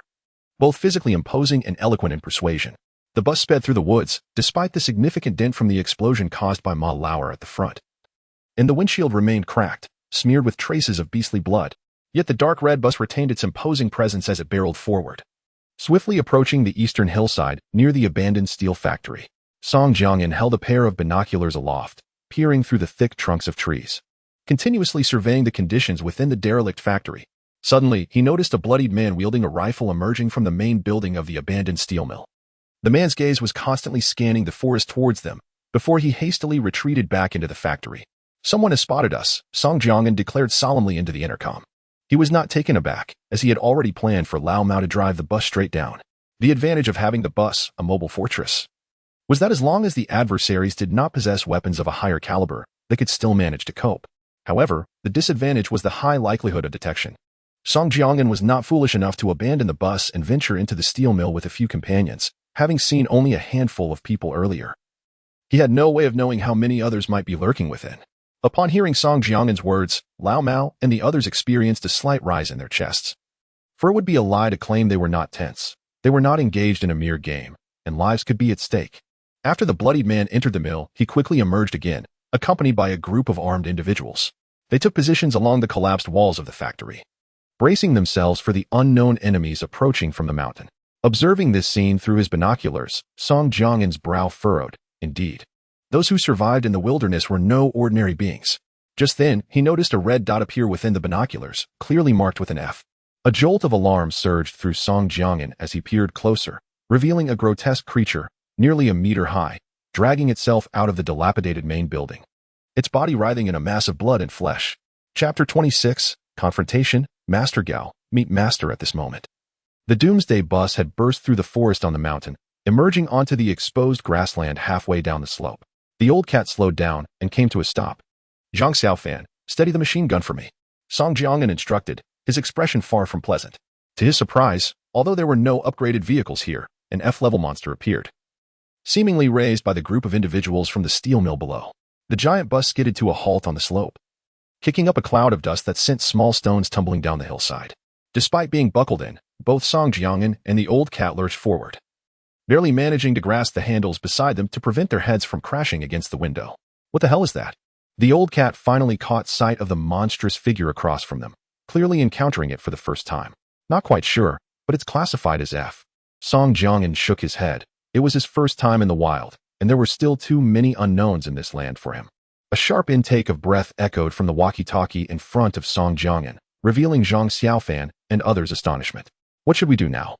The monkey's voice crackled through the device, tinged with concern. Stay calm. Let's probe the situation. They haven't opened fire yet. Perhaps they can't pinpoint us, Song Jiangyan replied. Through the binoculars, he noticed that the leader of the opposing group was, surprisingly, a dwarf who was also peering over to assess them. Old cat. Slowly advance the vehicle and gauge their reaction, Song Jiangyan instructed after a moment of contemplation. The opposing side was unaware that they were heading directly for the group at the steel mill. It would be prudent to feign accidental discovery to observe their attitude. As for that F-level monster, it was indeed a tricky situation. They would have to proceed cautiously. Understanding, the old cat nodded and gradually drove the vehicle forward. Master Gao. They are moving. A gaunt middle-aged man shouted from within the collapsed wall at the base of the slope, directing his words at the dwarf, who stood about 1 meter 20 or 30 tall. What are you panicking for, Matsi? Take 2 people up to check the situation, the dwarf, referred to as Master Gao, frowned, his expression grim. Master Gao, they have a machine gun on their vehicle. The gaunt man, Matsi, stammered, his face betraying his alarm. Bang. Master Gao raised his right foot and kicked Matsi's calf, sending him sprawling out of the wall. At that moment, Zhang Xiaofan, poised to pull the trigger on the machine gun atop the bus, nearly fired but was saved by Song Jiangyan's timely intervention. Damn it. Stop wasting words. I have a gun too, Master Gao exclaimed, his brow furrowed and eyes wide. Why yes. Master Gao, you, follow me, Matsi responded, brandishing his weapon and signaling 2 others to follow. The expressions of the 2 individuals who had been singled out were far from pleasant. However, upon glancing at the dwarf known as Lord Gao and the grotesque creature writhing in blood and flesh, they still followed Matsi out of the fence, cautiously approaching the bus with their guns drawn. Ango, there are 3 of them coming out, Zhang Xiaofan atop the bus remarked gravely, awaiting instructions from Song Jiangyan. He was certain that if Song Jiangyan commanded him to fire, he could instantly reduce those 3 men to mere pulp. Stay calm. Let Old Cat gauge their attitude, Song Jiangyan instructed through the intercom while observing Old Cat. Understood, Old Cat nodded, then leaned out of the car window, addressing the newcomers. Gentlemen, we merely wish to take a look around.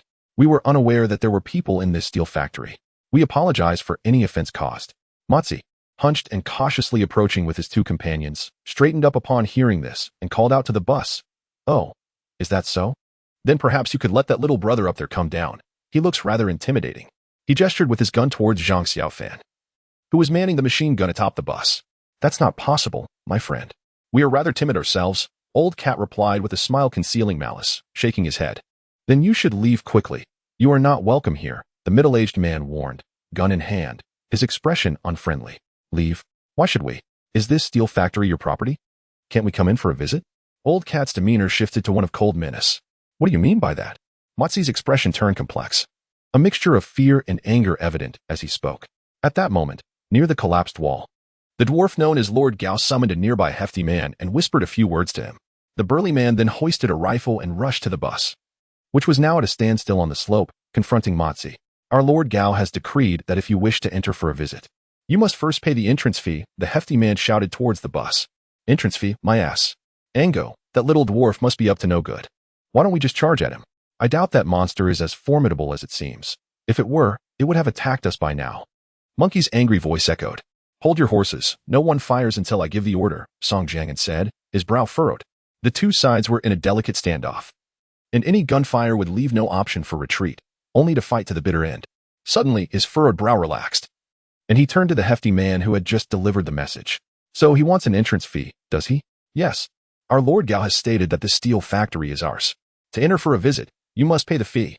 The hefty man's expression grew increasingly arrogant upon sensing a potential concession from Song Jiangyan. Let us discuss the price, Song Jiangyan said, a smile curling at the corners of his mouth as he looked at the hefty man. 1,000. No, wait. 5,000. 5,000 energy crystal stones. Lord Gao said that if you present 5,000 energy crystal stones, you may enter. Otherwise, do you see that creature at the entrance? That's my Lord Gao's pet. It will swallow you whole. Those were Lord Gao's exact words. The hefty man threatened with a fierce expression. Tickets. Is it? Do you think this thing can serve as a ticket? With that, Song Jiangyan abruptly flicked his right hand, hurling the spherical object towards the vacant ground to the right of the bus. The few individuals in front of the bus, startled by Song Jiangyan's sudden outburst, hastily retreated. In the next instant, a thunderous explosion erupted as an F-grade instant detonation grenade detonated, creating a massive blast that formed a deep crater, uprooting large chunks of earth and sending debris soaring into the air, while fragments of grass and wood scattered everywhere. A sizable rock was propelled directly towards the fleeing hefty man, who, upon feeling the sting, let out a pained cry and collapsed to the ground. Bam! Bam! Bam! Rat-a-tat-tat! The individuals in the opposing ranks, clearly taken aback, raised their firearms and began to squeeze the triggers, unleashing a torrent of bullets towards the bus. However, despite the seemingly formidable barrage, it inflicted no tangible damage upon the vehicle. Meanwhile, the F-grade flesh creature now bore several continuously rolling wounds, from which fist-sized spheres soon emerged. In the blink of an eye, these flesh-colored orbs shot forth at high velocity from the gaping wounds, striking the bus with alarming speed. Chapter 27. Investigate his magazine. The steel armor of the E-Class vehicle was instantly marred by a large dent, resembling a bowl, while the already cracked glass of the bus completely shattered at that moment. However, after expelling a few flesh projectiles, the grotesque mass of blood and flesh seemed to enter a state of weakness, nearly collapsing to the ground. Stop! Everyone, cease fire. Who the hell ordered you to shoot? Can't you see they have no bombs? If that vehicle drops one on us, we're all done. The dwarf, known as Master Gao, shouted angrily at those around him. His ire stemmed from the observation that none of the occupants of the opposing bus were returning fire, and the earlier explosives had merely landed harmlessly in an open space, causing no casualties among them. Meanwhile, his own side had descended into chaos, their frenzied attacks proving ineffectual. At that moment, the bus was slowly starting up, with the expressions of the driver and co-driver cold and grim, their eyes fixed intently upon him. It was over. The diminutive figure was drenched in sweat, his face ashen. The gunfire outside the eastern wall of the steel plant gradually ceased, leaving only the sound of the bus moving forward. Master Gao watched the bus approach with his heart racing. Zhang Xiaofan, let them hear the noise. The machine gun on top of the bus erupted with a torrent of fire as F-Class 7.62mm bullets rained down heavily upon the crumbling wall of the steel yard, shattering chunks of cement. Song Jiangyan, with a dark expression, instructed over the intercom. He had initially intended to use F-Class instant explosive grenades to intimidate the adversary. Although he held no fear of the 10 or so armed bandits, that F-Class monstrosity still caused him trepidation. Unexpectedly, the enemy opened fire without even assessing the situation. Fortunately, the outcome was not too dire. The steel armor of their bus had been upgraded to E-Class, allowing it to withstand the assault of the creature, which could only leave dents upon the armor without breaching it. Looking up from the co-driver's seat, Song Jiangyan noticed a gaping hole the size of a soccer ball in the front windshield, with blood streaming down around it. The creature had launched 5 flesh projectiles, 4 of which struck the armored body of the bus, while the remaining 1 penetrated the windshield. What had once been a projectile was now a grotesque mass of putrid flesh, lying on the ground beneath Song Jiangyan and Old Cat's feet, exuding a foul stench. With a creak, the battle-damaged bus came to a steady halt outside the collapsed wall at the eastern entrance of the abandoned steel mill. Let us disembark. Zhang Xiaofan, keep your position on top. Song Jiangyan commanded, his face exceptionally grim. His bus had already been blown up once by Malauer, and now it had been further damaged by this creature, leaving the vehicle battered and bruised. He had yet to find sufficient mineral resources for upgrades and repairs, which infuriated him. He could not comprehend why these people were so malevolent. They had come to rescue them, yet instead of gratitude, they responded with gunfire. How could anyone endure such treatment? Zhang Tao and the monkey, accompanied by several armed slaves, were the first to leap from the bus, with Song Jiangyan following closely behind, rifle in hand. My friends, we apologize for our earlier offense. Your tickets are quite formidable, allowing you to enter. A few among us were unable to discern the situation at the time, hence the gunfire. We ask for your understanding. At that moment, a dwarf known as Master Gao gritted his teeth and, steeling himself, stepped beyond the walls, addressing the approaching armed men. With a swift motion, the monkey advanced to stand before the dwarf, raising his hand to deliver a resounding slap. At that instant, the monkey, standing at a mere 1.60 meters, appeared remarkably tall against the dwarf. How dare you insult my mother? Now you realize fear? You wanted tickets, did you? Here, are these tickets sufficient? The monkey pressed the barrel of his F-Class XM8 rifle against the dwarf's forehead, his eyes wide with fury. His anger was not unfounded. Moments before, while stationed at the third-floor window of the bus, a gunshot had startled him, triggering an instinctive urge to retaliate. Although he ultimately refrained from firing, a stray bullet ricocheted off the reinforced glass, narrowly missing his wrist and nearly rendering him incapacitated. "Enough, you little brat. Don't push your luck. We are not afraid of you. Our leader merely wishes to avoid further trouble. You have a gun, so do I." The man who had previously intervened, known as Motsi, raised his weapon, emboldened by the sight of Master Gao being slapped. Around him, several of his subordinates, who had previously lowered their firearms, now pointed them once more at Song Jiangyan and his companions. "What is the matter? Your leader hasn't spoken, yet you dare to call out first. Come on. I'll place my head right here. If you have the guts, shoot me now."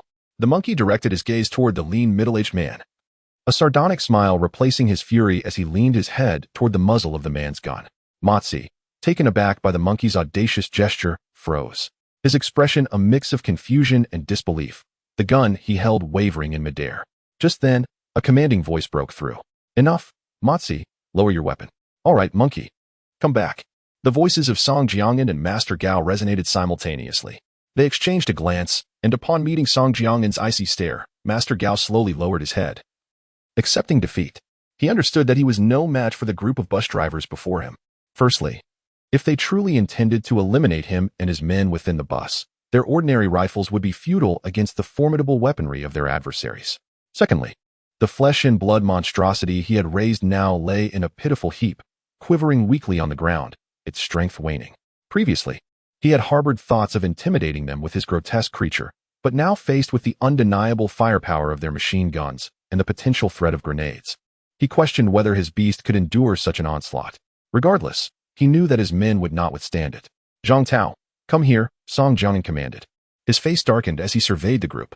After whispering a few words into Zhang Tao's ear, he turned and boarded the bus, summoning the remaining armed slaves to disembark. Leading the group, Zhang Tao approached the dozen or so men wielding guns, demanding their surrender. He then addressed the slaves behind him, stating in a booming voice, "Master Song has commanded us to inspect the bullets in their magazines. For every bullet they lack, they shall receive a blow from the rifle butt. Is that understood?" "Understood." The slaves replied in unison, their voices resonating with newfound resolve. Just moments ago, they had been apprehensive about the prospect of dying here today. But now it was evident that their master had resolved the situation, granting them a chance to bask in a semblance of authority. "What do you mean by that?" The expression on Master Gao's face darkened as he spoke, his left cheek swollen and red from the slap he had just received. Chapter 28. What else do you have to say? The words escaped Song Jiangyan's lips as he scowled at the dwarf. Upon hearing this remark, the so-called Master Gao lowered his head once more, choosing silence. "Why not invite me inside for a chat?" A faint smile curled at the corners of Song Jiangyan's mouth. "Very well, please follow me." The dwarf nodded, turning to lead Song Jiangyan and the monkey into the steel mill. Behind them, the sounds of screams and pleas for mercy echoed incessantly from the collapsed wall. Bang, bang, bang. Zhang Tao, accompanied by several slaves, swung the gun stocks mercilessly against a dozen or so individuals who knelt disarmed on the ground. Soon, these men were left bloodied and battered, their humanity stripped away. "Be mindful. Don't kill them. We still have use for these men." Zhang Tao spat on the ground, a droplet of blood from one of the victims splattering against his cheek. He then shouted at the slaves who were striking with reckless abandon. Song Jiangyan and his companions followed Master Gao into the steel mill. A grotesque creature, its body writhing with flesh and blood, staggered behind them, exuding hostility. However, after receiving a kick from the dwarf, the creature became notably subdued. Song Jiangyan observed this scene with surprise. This F-rated monster, capable of denting steel armor, was tamed by the seemingly ordinary dwarf. Upon entering the factory, a potent stench of blood assaulted their senses. Following the source of the odor, Song Jiangyan quickly spotted a heavy iron trough in the center of the room. The trough, constructed from thick steel plates, bore numerous dents and scratches, its surface rusted and stained with both fresh and old blood. To his horror, the bottom of the trough was lined with dismembered corpses. Gazing at the trough, Song Jiangyan furrowed his brows, perhaps sensing his unease. Master Gao forced a smile and pointed at the grotesque creature behind them, explaining, "That is the food for this fleshball. It's quite picky. It won't consume zombie meat or human flesh, only mutated beasts, and we must skin and disembowel them, cutting the flesh into pieces before it will eat." Nodding slightly at this explanation, Song Jiangyan cast another glance at the creature known as the fleshball. It seemed to sense their discussion, its body writhing even more violently in displeasure. Earlier, while observing from the mountainside with binoculars, he had spotted several bloodied men carrying chunks of meat into the factory. It now dawned on him that they were likely preparing food for the fleshball. At that moment, Master Gao had led them to a metal table. Taking the seat of honor, and gesturing for Song Jiangyan to join him. Song Jiangyan, unceremoniously, settled into the prominent position. Hai, after bringing over a stool from the side, struggled to sit upon it due to his height, managing to do so only after several tentative leaps. First, let us discuss your situation here, Song Jiangyan said, his gaze fixed intently upon the dwarf, Hai Shuai. I am Hai Shuai. May I inquire your esteemed surname? The dwarf did not directly answer Song Jiangyan's question, instead introducing himself and then inquiring about Song Jiangyan's name, extending his right hand in greeting. Song Jiangyan merely frowned and did not respond. What nonsense. Our brethren asks you a question, you ought to answer it. Who cares what your name is? Hai Shuai, I wonder what your parents were thinking when they named you, especially with such an ironic choice. Monkey, who was armed, expressed his impatience towards the dwarf. Huh. All right. Hai Shuai chuckled awkwardly, retracting his hand and nodding in response. We only arrived at the steel mill a few months ago. Prior to that, we were making our living in the urban area of Daju City. There are 18 of us in this crew, all men. Where did you acquire your firearms? Without allowing Hai Shuai to continue, Song Jiangyan interrupted with curiosity. In the settlement, one could procure guns from various living villages, but he was less informed about the trading environments in the wilderness. The free market, Hai Shuai clarified. I cannot speak for other areas, but in Daju City, there are temporary free markets organized periodically for trade, with locations that vary, potentially anywhere within the urban area. Nodding, Song Jiangyan did not express much surprise and immediately followed up with another question. How do you contact them to obtain the precise location of the free market? Hai Shuai rummaged through his belongings and produced a black box. After Hai Shuai's explanation, Song Jiangyan understood its purpose. It was akin to a radio from his previous world, tuned to a specific frequency to receive signals from Daju City's base stations. After all, the wilderness was far less convenient than large human settlements. Once they ventured beyond the settlement's periphery, devices like mobile phones lost signal and became ineffective. How did you tame that thing? Why does it heed your commands? Song Jiangyan inquired, pointing at the grotesque creature. He was intrigued that this monster not only refrained from attacking Hai Shuai and his group, but could also be utilized by them. Well, this meatball, Hai Shuai began. I found it in Daju City's urban area. When I first discovered it, it was no larger than my fist. Over time, as we cared for it, it developed an attachment to us, perhaps viewing us as its parents, which is why it obeys so well. Hai Shuai's eyes flickered momentarily before shifting back to the creature, a hint of satisfaction gracing his expression. Found it? A look of skepticism crossed Song Jiangyan's face. Noting Hai Shuai's shifty gaze, he sensed that the matter was undoubtedly more complicated than Hai Shuai had portrayed. Have you finished what you wished to convey? Song Jiang's penetrating gaze was fixed upon the dwarf Gao Shuai. Yes, I have.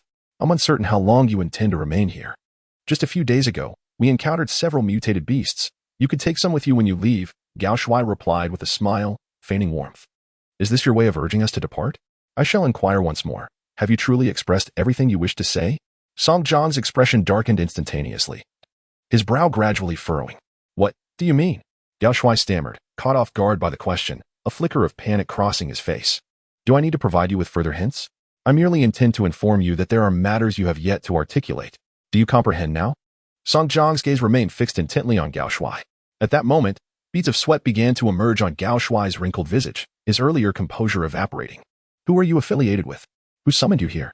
Gao Shuai suddenly directed his inquiry at Song Jiang. Chapter 29. F-Class Coppermine Cave. Is anyone else aware of this matter? Song Jiangyan inquired, his brow slightly furrowed. I am not entirely certain. I endeavored to keep this matter clandestine, yet how did you come to know? Alas, I knew this secret could not be concealed, but I did not anticipate it would be discovered so swiftly. Gao Shuai exhaled deeply, his wrinkled visage now pallid. Lead us to see, Song Jiangyan commanded, without providing a direct response. Follow me. Gao Shuai, his diminutive stature now entirely hunched, appeared desolate as he beckoned them onward. Song Jiang and the monkey trailed Gao Shuai deeper into the steel mill, soon halting beside a steel plate leaning against the factory wall. Come lend a hand. I cannot move this alone. Gao Shuai, standing at a mere 1.23 meters, glanced at his own diminutive frame and managed a bitter smile as he addressed Song Jiangyan and the monkey. The monkey shifted his gaze towards Song Jiangyan. Song Jiangyan nodded, gesturing for him to assist. Under the strenuous efforts of the monkey and Gao Shuai, the heavy steel plate began to slide, gradually revealing an opening. As the monkey, Sun Lei, and the diminutive Gao Shuai shifted aside the massive steel plate, unveiling a large hole, an alert sounded in Song Jiangyan's mind. You have completed the task. Locate a copper mine cave of no less than F-Class within 1 month. Task rating. A. Task reward. F-Class Axe Production Black Box. Note: each F-class axe produced requires 2 units of F-class crystal iron or in 1 unit of ordinary wood. Along with the consumption of bus energy. F-class axe production black box. Capable of producing F-class axes. F-class axes can be used to fell trees of F-class or lower. Conditions for upgrading F-class axe production black box. 2,000 units of F-class wood. Reward acquired. F-class concealment sphere. F-class concealment crystal can be used to mask sounds and lights emitted by vehicles of F-class and lower. Conditions for upgrading F-class concealment crystal. 1,000 units of crystal iron ore. Upon hearing the system's notification, Song Jiangyan smiled and nodded, even though he had anticipated it. The system still provided him with a delightful surprise. He had not expected that completing the task would yield 2 items at once. Although the axe production box currently lacked immediate utility, it would undoubtedly prove beneficial later, preventing him from helplessly staring at F-class wood when he eventually found it. Moreover, the concealment crystal was precisely what he required at this moment. The large bus, aside from its size, produced an immensely loud sound while in motion, making it easily detectable. Furthermore, this concealment crystal not only masked the bus's noise but also concealed its light, thereby reducing a significant safety hazard during nighttime travel. Take us into the mine to have a look, Song Jiangyan remarked with a slight smile, addressing the rather distressed Gao Shuai. Previously, he had already detected this mine using the vehicle's radar while on the hillside outside the steel mill. Upon encountering the F-grade creature known as Meatball, he chose not to flee immediately. Instead, he opted to utilize an F-grade explosive to blast a path into the steel mill, taking a calculated risk. Fortunately, fortune favored him in this venture. Sometimes, opportunities lie before us, contingent upon our willingness to take a gamble. Had he lost, while not everyone in their group would necessarily perish here, some would undoubtedly face grave consequences. Winning the gamble transformed the current scenario. With the likes of the dwarf Gao Shuai and others fearful of his grenades and the imposing bus that even bullets could not penetrate, compelling them to endure the onslaught obediently. However, if this opportunity slipped away, Song Jiangyan pondered how long it might take to discover another copper mine. Come with me, Gao Shuai said, sniffling, his dissatisfaction evident. Following Gao Shuai, Song Jiangyan hunched over as they entered the mine. Initially, the space within the mine was exceedingly cramped. Even Gao Shuai had to bow his head slightly. After advancing several meters, they were finally able to straighten their backs. Looking ahead, the mine's interior was dimly lit. And after traversing another 10 meters along the rocky path, they arrived in a relatively spacious area underground. Before them loomed 3 more portals, each emanating a faint, brass-like glow. This is it, Gao Shuai remarked. Each of these tunnels contains a wealth of crystal copper. We haven't extracted much, nor do we possess the means to do so extensively. His expression bore a tinge of regret. What tools do you use for excavation? Song Jiangyan asked, perplexed. As there were no vehicle operators among Gao Shuai's group, let alone any upgraded pickaxes, piquing his curiosity about their methods. The meatball, the creature we encountered earlier, can extract those crystals, albeit at a sluggish pace, Gao Shuai replied with a weary smile. 3 months ago, we stumbled upon this mine, prompting our move from the urban area of Daju to here. However, merely guarding the mine has left us staring at the walls. Lacking a vehicle operator and a reliable friend with one, I dared not disclose our discovery to others. Thus, we have merely stood guard for 3 months, relying on the meatball to unearth 200 or 300 pieces of crystal copper, which we traded at the market for around 1,000 F-grade energy crystals, barely scraping by. Do not fret. We are here to assist you in your excavation, the monkey jested, eyeing the dense clusters of crystal copper within the 3 tunnels. Ah, truly, thank you, Gao Shuai replied, his expression darkening at the comment, resigned to the situation. Song Jiangyan's expression shifted as he stood silently for a moment, occasionally rubbing his chin in contemplation. After a brief pause, he gestured to Gao Shuai, saying, Gao Shuai, come here. Gao Shuai nodded and stepped forward, his head aligning approximately with Song Jiangyan's abdomen. Listen carefully, Song Jiangyan began, his voice steady. You have 2 choices before you. The first option is to bring your men and follow me from now on. The second, I choose the first option. I will follow you, Masterin. Gao Shuai interjected, not waiting for Song Jiangyan to finish his second option. Who do you think you are to decide so freely? Do you think my brother Song can be trifled with? Monkey chimed in, playfully kicking Gao Shuai in the rear. Gao Shuai stumbled slightly, nearly losing his balance, but managed to steady himself after a few steps. Yet, rather than displaying anger, a semblance of flattery graced his countenance. Turning his gaze back to Song Jiangyan, he earnestly declared, Masterin, from this moment forth, I shall lead my brothers to follow you. Thank you for granting us a chance at survival. Are you not curious about what the second option entails? Song Jiangyan replied with a faint smile. Chapter 30. I refuse to submit. I understand that only one remains deceased, Masterin. In truth, I had no choice. Gao Shuai chuckled wryly, shaking his head. Upon hearing these words, Song Jiangyan slowly turned and began to ascend towards the mouth of the mine, neither affirming nor denying the statement. Behind Song Jiangyan, Gao Shuai once more addressed his retreating figure. Masterin, my allegiance to you is not solely born from fear of death. I have lived for over 30 years. And this is the first time I have encountered someone of your caliber, both resolute and principled. Just moments ago at the wall, you had the power to command the execution of us all, or to eliminate me and take my subordinates, yet you chose not to. You granted me the opportunity to survive, and I genuinely wish to follow you. Alas, have you dared to criticize our esteemed Lorden? Have you taken my patience for granted? With a mischievous grin upon his face, the monkey struck out once more with a powerful kick. Bang! With a swift kick, he struck the tall and handsome figure of Gao Shuai, who, surprisingly, remained completely unfazed, a wicked smile curling at the corner of his lips. So, you fancy yourself a monkey? Now that I have aligned myself with Masterin, our journey together is just beginning. Allow me to demonstrate something. With that, Gao Shuai darted forward, his slender frame almost instantly positioning itself beneath the monkey. With a sudden surge of strength, he grasped the fabric around the monkey's abdomen and thighs, lifting him effortlessly before hurling him against the nearby stone wall. Bang! Due to Gao Shuai's exceptional control over the force of his strikes, the monkey merely grazed the stone wall, sustaining minimal actual harm. Although the injury was slight, the humiliation was profoundly intense. Damn it, bring it on. Provoked by such taunts, the monkey's competitive spirit surged.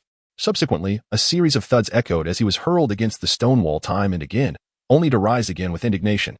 Hearing the commotion behind him, Song Jiangyan merely shook his head with a wry smile, reflecting that having someone capable of managing the monkey was indeed advantageous. The monkey had many admirable qualities, but his impulsiveness was a flaw. Song Jiangyan made his way to the collapsed wall at the east gate of the steel mill, with Gao Shuai and the monkey closely following. A group of individuals, bruised and battered from being struck by rifle butts, huddled by the wall, occasionally emitting groans of discomfort. Gao Yi, it hurts. The emaciated middle-aged man, known as Ma Zi, gazed at the tall and handsome Gao Shuai, who emerged behind Song Jiang. With a face marred by bruises and swollen eyes, he lamented in a pitiful tone. Why didn't you die from the pain? Keep your composure. What are you whining about? Gao Shuai furrowed his brow, expressing his disappointment. Without hesitation, he strode towards the group of men huddled in despair. Despite his diminutive stature, he exuded an extraordinary presence. Standing tall, he spoke with gravitas from this moment forth. You shall no longer address me as Lord Gao. This gentleman here is our new master, Lord, and henceforth, we shall follow him in our endeavors. Do you understand? With that, the tall and handsome man pointed his finger towards the expressionless Song Jiang, who stood silently nearby. Understanding his cue, the dozen or so battered men across from him, sporting bruised faces, replied weakly, some of them murmuring softly to themselves. They had just been beaten, and were soon to be conscripted, inevitably harboring resentment in their hearts. At this moment, Zhang Mozi's complaints echoed loudest in the ears of the crowd. Damn it, Wang Mozi, what do you want to say? Kneel before me. Suddenly, Gao Shuai's gaze turned exceptionally cold as he fixed his stare on the gaunt middle-aged man. No, Gao Yi, stammered Wang Mozi, who had been murmuring just moments before, now shaking his head in a feigned innocent manner. I told you to come here. Gao Shuai's expression darkened. Oh. Wang Mozi knelt, shuffling his knees towards Gao Shuai. Although he was on his knees, his head was nearly level with Gao Shuai's, bowed low with a complex expression on his face. Mozi, what do you mean? Am I no longer able to command respect? Do you wish to rebel? Gao Shuai's eyes widened, fixating intensely on Wang Mozi. Wang Mozi shook his head and then spoke. Gao Yi, I have followed you since the first year of the catastrophe. Although I am a timid man, I would stand firm at your command, even if it meant gritting my teeth. He spat out a mouthful of blood and continued. But now things are different. This person has come, first throwing grenades at us, then sending his men to beat us. When he wasn't here, we were living just fine. Why should we obey him now? I refuse to submit. If it weren't for you telling the brothers to hand over their guns just now, I would have fought back with everything I had. We have survived in the wild for nearly 8 years. We have seen all kinds of people. We are all made of flesh. Who is truly stronger than whom? Wang Mozi shouted, his chest heaving violently. Who the hell do you think you are? Are you trying to get us all killed? Gao Shuai's eyes were bloodshot, his hand raised in the air, yet it did not fall. He then violently grabbed Wang Mozi by the collar, dragging him to the steel armor of the doomsday bus. Tell me, can we handle this? Is your broken gun useful? Gao Shuai yelled at Wang Mozi, glancing at his 10 or so subordinates. Next, he yanked Zhang Mozi in front of Song Jiangyan and bellowed. You ask me why? Simply because he did not kill us when he had the chance today. Simply because he is the commander of the vehicles. You said it yourself. We have been hiding for 8 years. Why are we still on the run, guarding a mine while only able to stare in frustration? It is because he has given us an opportunity. Can you understand what I am saying, you fool? At this moment, the dwarf's chest rose and fell dramatically, his eyes wide open, scanning over his group of beaten subordinates. It seemed this admonition was not only directed at Matsi, but also at the group huddled in the corner who had just been assaulted. Those who met his gaze promptly lowered their heads, the previous whispers fading into silence. The middle-aged man, Wang Matsi, was left stunned, kneeling in place, his expression dazed and his ears burning from the reprimand. Zhang Tao, come here and handle this, Song Jiangyan said, his brow furrowed as he observed the lean Wang Matsi. Regarding Wang Matsi, the brash individual who has emerged, one must either teach him a lesson to flatten his arrogance or send him away entirely. Otherwise, if everyone were to cause a disturbance like this, how could his team possibly function? Zhang Tao quickly grasped Song Jiangyan's intent and hastened towards him with 2 of his subservients in tow. The 2 slaves hoisted the emaciated middle-aged man, who was slumped on the ground, and dragged him towards the rear of the bus. Then, a series of thuds echoed bang, bang, bang. The gun stocks were forcefully brought down without restraint, as Song Jiangyan had not instructed them to hold back. They struck with abandon, and in an instant, blood splattered. Wang Matsi, already marred with bruises, found himself battered to the point where not a shred of his flesh remained unscathed. The earlier bravado had dissipated, and he instinctively shielded his head with his arms, desperately trying to protect himself. Gradually, the sounds of the gun stocks crashing down behind the bus began to diminish. At this moment, Song Jiangyan withdrew a handgun from his holster and proceeded towards the back of the bus. Chapter 31. The missing girl. As Song Jiangyan unsheathed his gun, Gao Shuai approached with the intention of intervening. However, upon witnessing the frigid gaze of Song Jiangyan and glancing at the 10 or so subordinates squatting by the distant wall, constantly scrutinizing the scene, he ultimately refrained from speaking. He comprehended that he could not possibly obstruct him, and further provoking Song Jiangyan could jeopardize not only Ma Zi's life but also the survival of the 10 or so individuals with him. Clutching his handgun tightly, Song Jiangyan arrived at the rear of the bus, where Ma Zi lay bloodied and disoriented. By chance, he caught sight of Song Jiangyan approaching with the gun, and instinctively, he attempted to retreat despite the excruciating pain. His timid nature, previously overshadowed by impulsiveness, now left him filled with regret for his earlier outburst. 2 armed slaves beside him immediately restrained Ma Zi as he moved. So, you're Ma Zi, a man of loyalty, are you? Song Jiangyan remarked, advancing closer with the gun in hand. I was wrong. Please don't kill me. Ma Zi trembled as he saw Song Jiangyan draw near, shaking his head incessantly, tears and blood streaming down his face, whether from previous blows or sheer terror. Song Jiangyan, expressionless and unaffected by his pleas for mercy, stepped forward and pressed the gun against Ma Zi's temple.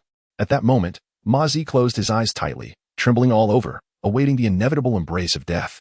Bang! A resounding gunshot echoed. Gao Shuai, standing at the collapsed wall's edge, instinctively shut his eyes, anguish etched across his face. Meanwhile, Ma Zi, with the gun still pressed against him, felt his entire body shudder. Moments later, he cautiously opened his eyes. This is the first and last time, Song Jiangyan declared coldly, that I, Song Jiangyan, exercise such discretion. Go back and relay this to your comrades. As long as you diligently follow my lead, I shall not treat you unjustly. Should anyone dare to defy me again, I will ensure they meet their end. Do you understand? Understood. Understood. Ma Zi nodded repeatedly, visibly terrified. Just moments ago, he had noticed a fist-sized indentation mere centimeters from his head and was overwhelmed with dread. Unable to fathom the horrific scene had that bullet struck him directly. Lift him onto the bus and attend to his wounds, Song Jiangyan instructed the 2 slaves, gesturing towards the battered Ma Zi on the ground. He had no intention of sparing Gao Shuai and his group. They could replenish his ranks. As for minor leaders like Ma Zi, Song Jiangyan intended to suppress them initially. Executing him outright would likely incite resentment among the remaining subordinates, which he wished to avoid. What he required were soldiers who would heed his commands without hesitation, not a cadre of adversaries. The 2 slaves hoisted the mangled Ma Zi onto the bus, and seeing that he still had a faint breath, Gao Shuai exhaled a sigh of relief. Gao Shuai, come up here with me. Song Jiangyan, with an impassive demeanor, gestured for Gao Shuai to board the bus, intending to scan him as part of his vehicle crew for better control of this group. Gao Shuai nodded, harboring his own suspicions, and quickly followed suit. Just as he stepped onto the bus's entrance stairs and onto the cluttered lower deck, he suddenly froze. His gaze fixated on the rear of the compartment. His pupils dilated, and a look of realization crossed his face as he exclaimed, "It's you." At that moment, Ma Laojiu, bound and sitting in a corner of the bus with his father, greeted the dwarf at the entrance. "What is the matter?" Song Jiangyan queried. Noticing Gao Shuai's pause, but he quickly surmised the answer. Ma Laojiao had mentioned that he had seen a girl, around 16 or 17, while passing the steel factory. And he had seized the opportunity to flee on a motorcycle with his father while she was away calling for help. Clearly, that girl had informed Gao Shuai, who pieced together that Ma Laojiao had brought Song Jiang into the steel factory. After all, a young man accompanied by an elderly man on a motorcycle was a combination hard to forget. Moreover, there was a girl missing. Song Jiang'an had been pondering whether Ma Jie and Ma Laojiao had concocted this tale in their moment of desperation. As he had not encountered a single woman since his arrival, only a group of rugged men. At that moment, the distant roar of engines grew louder, approaching the vicinity of the steel factory.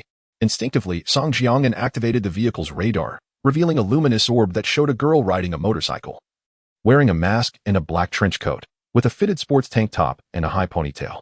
The orb did not display any level indication, suggesting that the motorcycle was likely an ordinary vehicle. "Stop!" shouted Zhang Tao and the others, positioned by the factory wall, raising their guns at the approaching girl. The motorcycle skidded to a halt on the gravel road, leaving a black tire mark. The girl dismounted, lowered her mask, revealing a delicate and well-defined face. Her eyes glinted with intensity, and her expression was far from pleasant. "Who are you people? Where's my father?" she demanded, her voice steely as she stared down the armed men. "Whose daughter?" From inside the bus.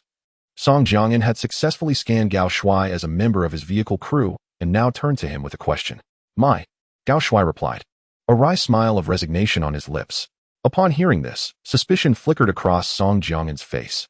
For it was evident that no familial bond could exist between the dwarf and the girl. The disparity in their appearances was simply too vast. Gao Shuai also sensed the unusual gaze of Song Jiang'an and hurriedly began to explain, "She is someone I found before the catastrophe struck. I was married and had a daughter, but my wife ran away with her. It may amuse you to know that prior to the disaster, I was quite the trifling individual. After the calamity, through sheer determination, I managed to carve out a semblance of a life. Her name is Yi Yuan. And I found her in the urban area of Dazhu. She was likely abandoned. At that time, she was merely 7 or 8 years old. And when my daughter was taken by my wife, she was about the same age. Seeing her plight and in search of a semblance of hope for myself, I took her in. In the blink of an eye, she has grown so much." A bittersweet expression crossed Gao Shuai's face, tinged with a hint of solace. Song Jiang'an nodded slowly, glanced outside the bus, and then spoke. "Let us disembark. Your daughter seems rather unhappy." Chapter 32. Team planning. Do not take her to heart. "This girl has always been quite wild since childhood," Gao Shuai remarked with a resigned smile.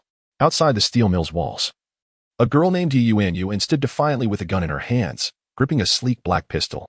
Opposite her, several men with firearms furrowed their brows, taken aback by the sight of this 16 or 17-year-old girl drawing a weapon at the slightest provocation, despite their rifles trained on her. Yuan, put the gun down." Seeing the situation escalate, Gao Shuai jumped off the bus and addressed her in a commanding tone. "I won't." "Dad, did they hurt you?"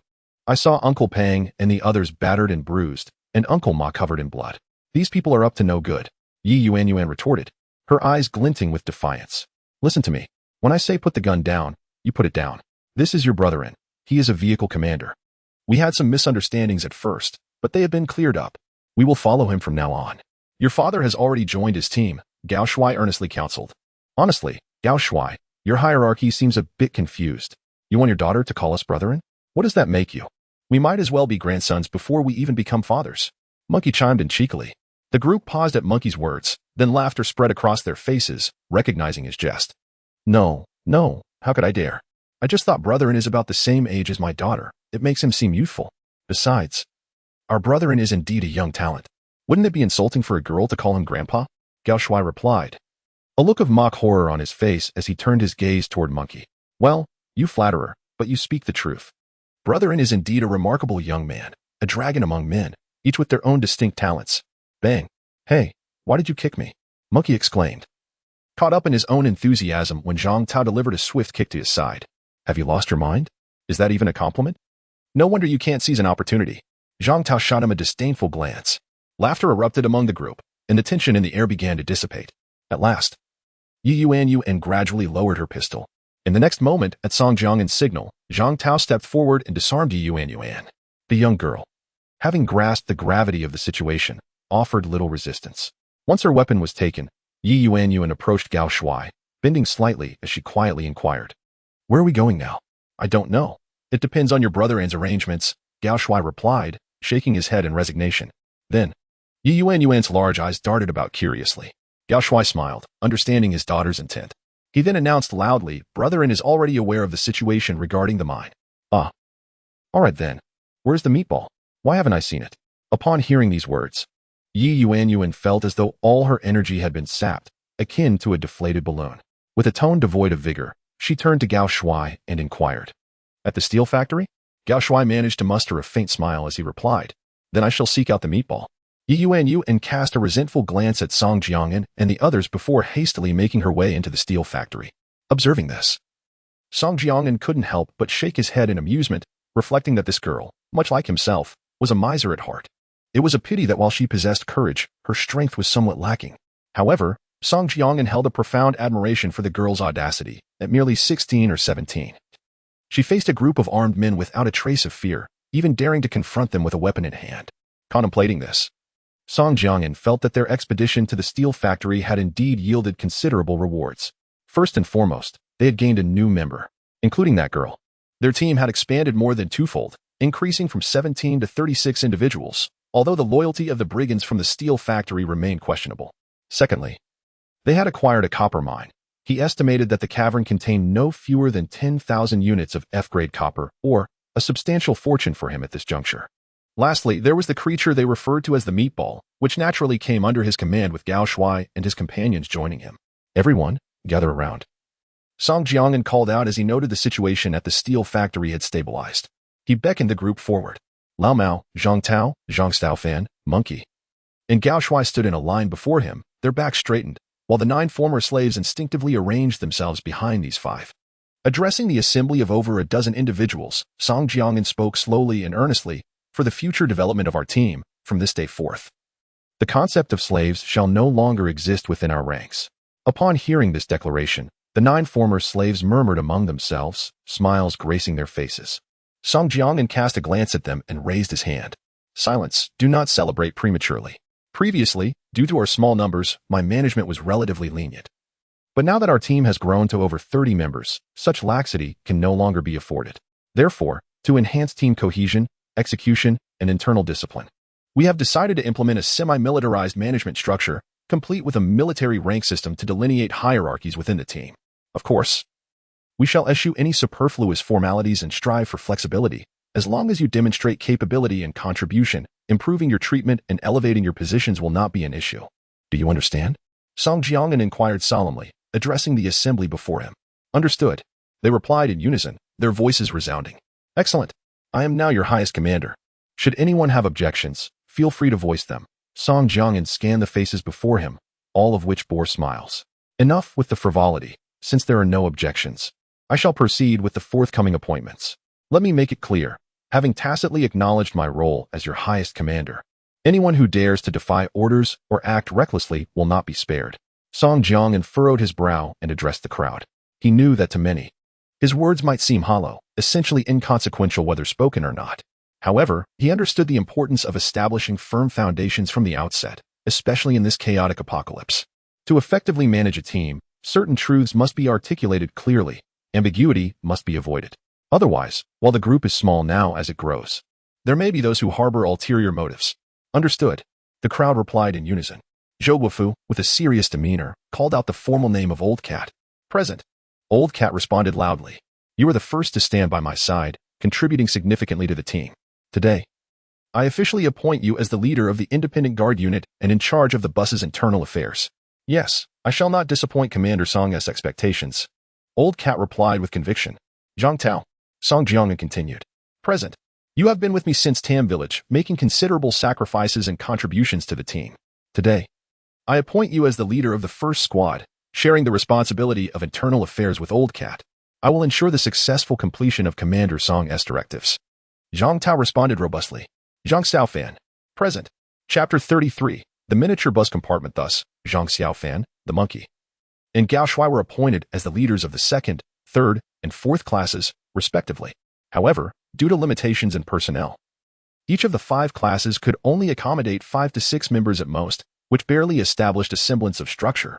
With 9 slaves and Gao Shui's 18 subordinates, a total of 27 individuals were redistributed among the various classes.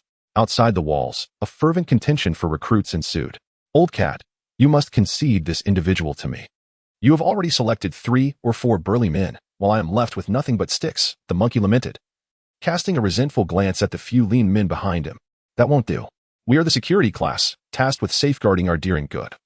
And we cannot afford to recruit any misfits," Old Cat retorted, disdainfully eyeing the slender figures behind the monkey before turning to select another robust man. "Ha! Engu requires your protection merely because you have been with him longer than I have. What is so remarkable about that?" The monkey scoffed, and soon after, he began to vie for candidates with Gao Shuai. As the scene, which had just begun to calm, erupted into chaos once more, Song Jiangyan shook his head lightly and returned to the bus. He understood that it was impossible to erase the banditry that had accumulated over 8 years of apocalypse life in an instant. Turmoil and disorder were also themes of the wasteland. Such an environment subtly altered people's mindsets, ultimately manifesting in their outward behaviors. With a long exhale, Song Jiangyan felt the weight of the path ahead was heavy. He gradually made his way to the first level of the bus, where several black boxes were located in the rear corner. Approaching the box capable of producing F-grade XM8 assault rifles, he expended the remaining iron ore, resulting in the manufacture of a dozen F-grade rifles. However, he refrained from producing ammunition, as the earlier supply of crystal copper had been depleted. Yet, Song Jiangyan was not overly concerned, for they now possessed a copper mine, ensuring a steady supply of ammunition in the future. He intended to distribute these rifles to Gao Shuai's group, as the system had indicated that weapons produced by the vehicle could not be utilized by members of a higher rank. Hence, it was crucial for them to be equipped with weapons of their own production. As for their original arms, Song Jiangyan had already instructed Zhang Tao to collect them, likely to be stored in the bus's cargo compartment. In truth, Song Jiangyan harbored doubts regarding Zhou Shuai and his dozen companions, as they had only joined his team that very day, and their interactions had not been particularly pleasant. His decision to divide them into 5 classes served a dual purpose. It was not merely a whimsical display of authority, but rather a strategy to disperse Zhou Shuai's followers. After all, a significant portion of his team currently consisted of Zhou Shuai's subordinates, and despite Zhou Shuai's new status as a member of his vehicle crew, Song Jiangyan felt compelled to remain vigilant. Having completed the production of rifles, Song Jiangyan was about to depart when, out of the corner of his eye, he caught sight of Ma Laoer and his father, Ma Laotu, bound in the corner of the compartment. At that moment, Ma Laoer gazed at him with a sycophantic expression, brimming with a yearning for freedom. "I nearly forgot about you," Song Jiangyan remarked, turning his attention toward Ma Laoer. Although this individual had nearly taken the lives of Song Jiangyan and his companions at the outset, he had indeed rendered considerable service on this occasion. Had it not been for his guidance, Song Jiangyan and his entourage would likely still be meandering across the desolate outskirts. As for the discovery of the cavern filled with crystal copper ore, while luck played a significant role, in a certain sense, he too deserved credit. Song Jiangyan acknowledged Ma Laoer with a nod, recognizing his worth. After all, Ma Laoer was an F-grade vehicle captain, and according to the system, his status could absorb that of an ordinary vehicle captain. Drawing a small knife from his waist, Song Jiangyan tossed it between Ma Laoer's legs, indicating that he should sever the ropes binding him. Upon seeing the knife, Ma Laoer felt a chill and momentarily feared that Song Jiangyan intended to train him as a eunuch. Fortunately, he quickly grasped the situation, picking up the dagger with his mouth and meticulously cutting through the ropes, ultimately freeing himself. With exuberance, he turned to the elderly Ma Laotu, who had also been bound in the corner, exclaiming, "Old man, did you see that? I am free." Witnessing Ma Laoer's actions, Ma Laotu's pupils widened in astonishment, his hands flailing in an attempt to applaud, though the ropes restrained him, rendering him unable to do so. He stammered, unsure of what to articulate. Observing this, Song Jiangyan clicked his tongue and instructed Ma Laoer, "Help him to be freed as well. From now on, you two will follow Zhang Tao's team. Since you have been residing in the warehouse these past few days, you shall remain here temporarily, tasked with guarding the premises. Should anything go missing, I will hold you both accountable. Do you understand?" "Understood, understood," Ma Laoer stammered, initially taken aback, but then nodding enthusiastically, his face alight with gratitude. However, Song Jiangyan regarded the duo, one suffering from dementia and the other a dutiful son, with a furrowed brow, silently wishing them to trouble Zhang Tao in the future. "Come with me." Song Jiangyan beckoned to the still exuberant Ma Laoer, who was energetically cutting the ropes from Ma Laotu, his demeanor evidently unhinged. Reluctantly, Song Jiangyan resolved to take Ma Laoer under his wing as an auxiliary vehicle captain, for he was in dire need of personnel. Even after having recruited nearly 20 individuals from Gao Shuai's group, he felt it insufficient. Mining required manpower, and combating zombies and monstrous beasts necessitated even more. With this thought, Song Jiang'an shook his head slightly, choosing not to dwell further. Ma Laonyo now stood beside him, prompting Song Jiang'an to open the system panel and designate Ma Laonyo as his auxiliary vehicle captain. Thus, the vehicle member section updated to Auxiliary Vehicle Captain 1-2 Ma Jia, Ma Laonyo. Auxiliary Vehicle F-Grade Crystal Shield Motorcycle. Crystal Shield Motorcycle members 2-2 Ma Jia, Ma Laonyo Vehicle Captain. Ma Bankue Ma La to Ordinary Auxiliary Vehicle Member. At that moment, a notification echoed in Song Jiang'an's mind. You have successfully absorbed an auxiliary vehicle captain for the first time. Acquisition of Vehicle System Reward. F-Class Miniature Bus Compartment. F-Class Miniature Bus Compartment. Internal dimensions. 40 m, length, x 40 m, width, x 5 m, height. Actual space occupied. 40 centimeters x 40 centimeters x 5 centimeters. F-Class Miniature Bus Compartment Upgrade Requirement. 200,000 Crystal, Iron, Oregon. Gazing at the sudden appearance of a rectangular black box in the corner of the bus, Song Jiang'an found himself momentarily entranced. Soon, the joy swelling within him could no longer be contained, manifesting upon his face. What surprised him first was the fact that rewards were also granted for acquiring auxiliary vehicles. And second, the sheer magnitude of this reward was truly remarkable. A box no larger than a pencil case contained such vast space within, suppressing his excitement. Song Jiang'an meticulously calculated. In no time, he arrived at a staggering conclusion. His bus had effectively gained an additional 8,000 cubic meters of space. Chapter 34. Mining the copper mine. Indeed, he was also troubled by the issue of accommodation for the increasing number of people. The bus contained merely 10 rooms. Yet they now totaled 30 to 40 individuals. Without the system's reward of this miniature bus compartment, they would have had to cram 3 or 4 people into a single room for rest. However, at this moment, such concerns were rendered moot. With a capacity of 8,000 cubic meters, accommodating hundreds of individuals posed no challenge whatsoever. A slight squeeze could easily allow for nearly 1,000 people without any significant issue. Furthermore, the abundance of space alleviated worries about the bus being too cluttered to store their belongings. The 8,000 cubic meters offered ample room for a multitude of items. Contemplating this, a smile of satisfaction spread across Song Jiang'an's face, bolstering his confidence and resolve to survive in this perilous world. What are you laughing about? Ma Laonyo inquired, scratching his head, revealing a broad grin with his yellowed teeth, his face flushed with curiosity. None of your business, just scram, Song Jiang'an replied, his brow furrowing. He had never held much affection for Ma Laonyo, and upon seeing his irritating expression and discolored teeth, a wave of irritation surged within him. All right, brother, Ma Laonyo retorted, unfazed, retracting his smile and departing swiftly. Watching Ma Laonyo bounce away, Song Jiang'an felt a twitch at the corner of his eye. Thinking how Ma Laonyo was akin to a monkey, both were deserving of a good scolding. Song Jiang'an descended back into the bus, summoning the 5 groups that had already been organized. Among the 4th group led by Gao Shui was his daughter, Yi Yuan, alongside former subordinates, including Wang Mozi, who had been wrapped in bandages like a mummy. This did not surprise Song Jiang'an in the least. For Gao Shui, such a choice maximized his interests, or rather, minimized his losses. Nonetheless, Song Jiang'an was disinterested in Gao Shui's ulterior motives. The immediate priority was to commence the copper mining operation. Thus, he stood before the 30 or so individuals, instructing, we currently have 5 teams, each averaging 5 to 6 members, while the bus contains only around 10 iron picks. Therefore, each team must take turns excavating. We shall work day and night until the copper or within the mine is entirely extracted. Those who are rotated out will either rest or patrol the vicinity of the steel mill for security. Do you understand?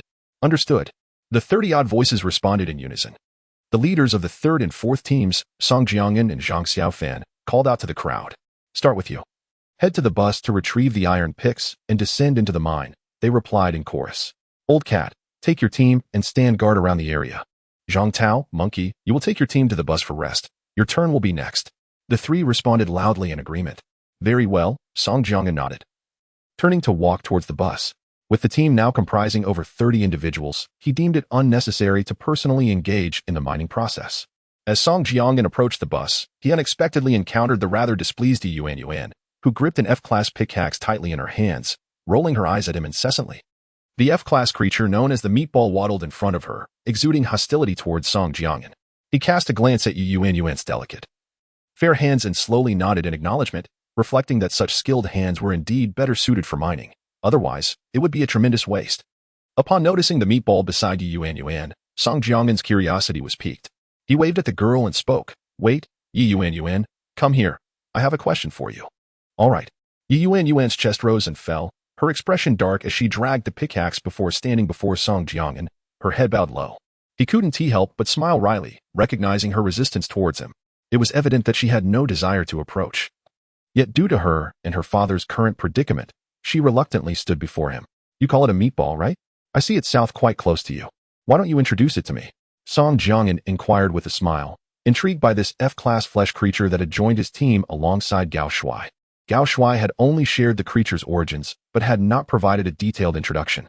Seeing the meatball being more affectionate towards Yuanyu, and then Gao Shuai sparked his curiosity about the tall, striking girl of around 16 or 17 years.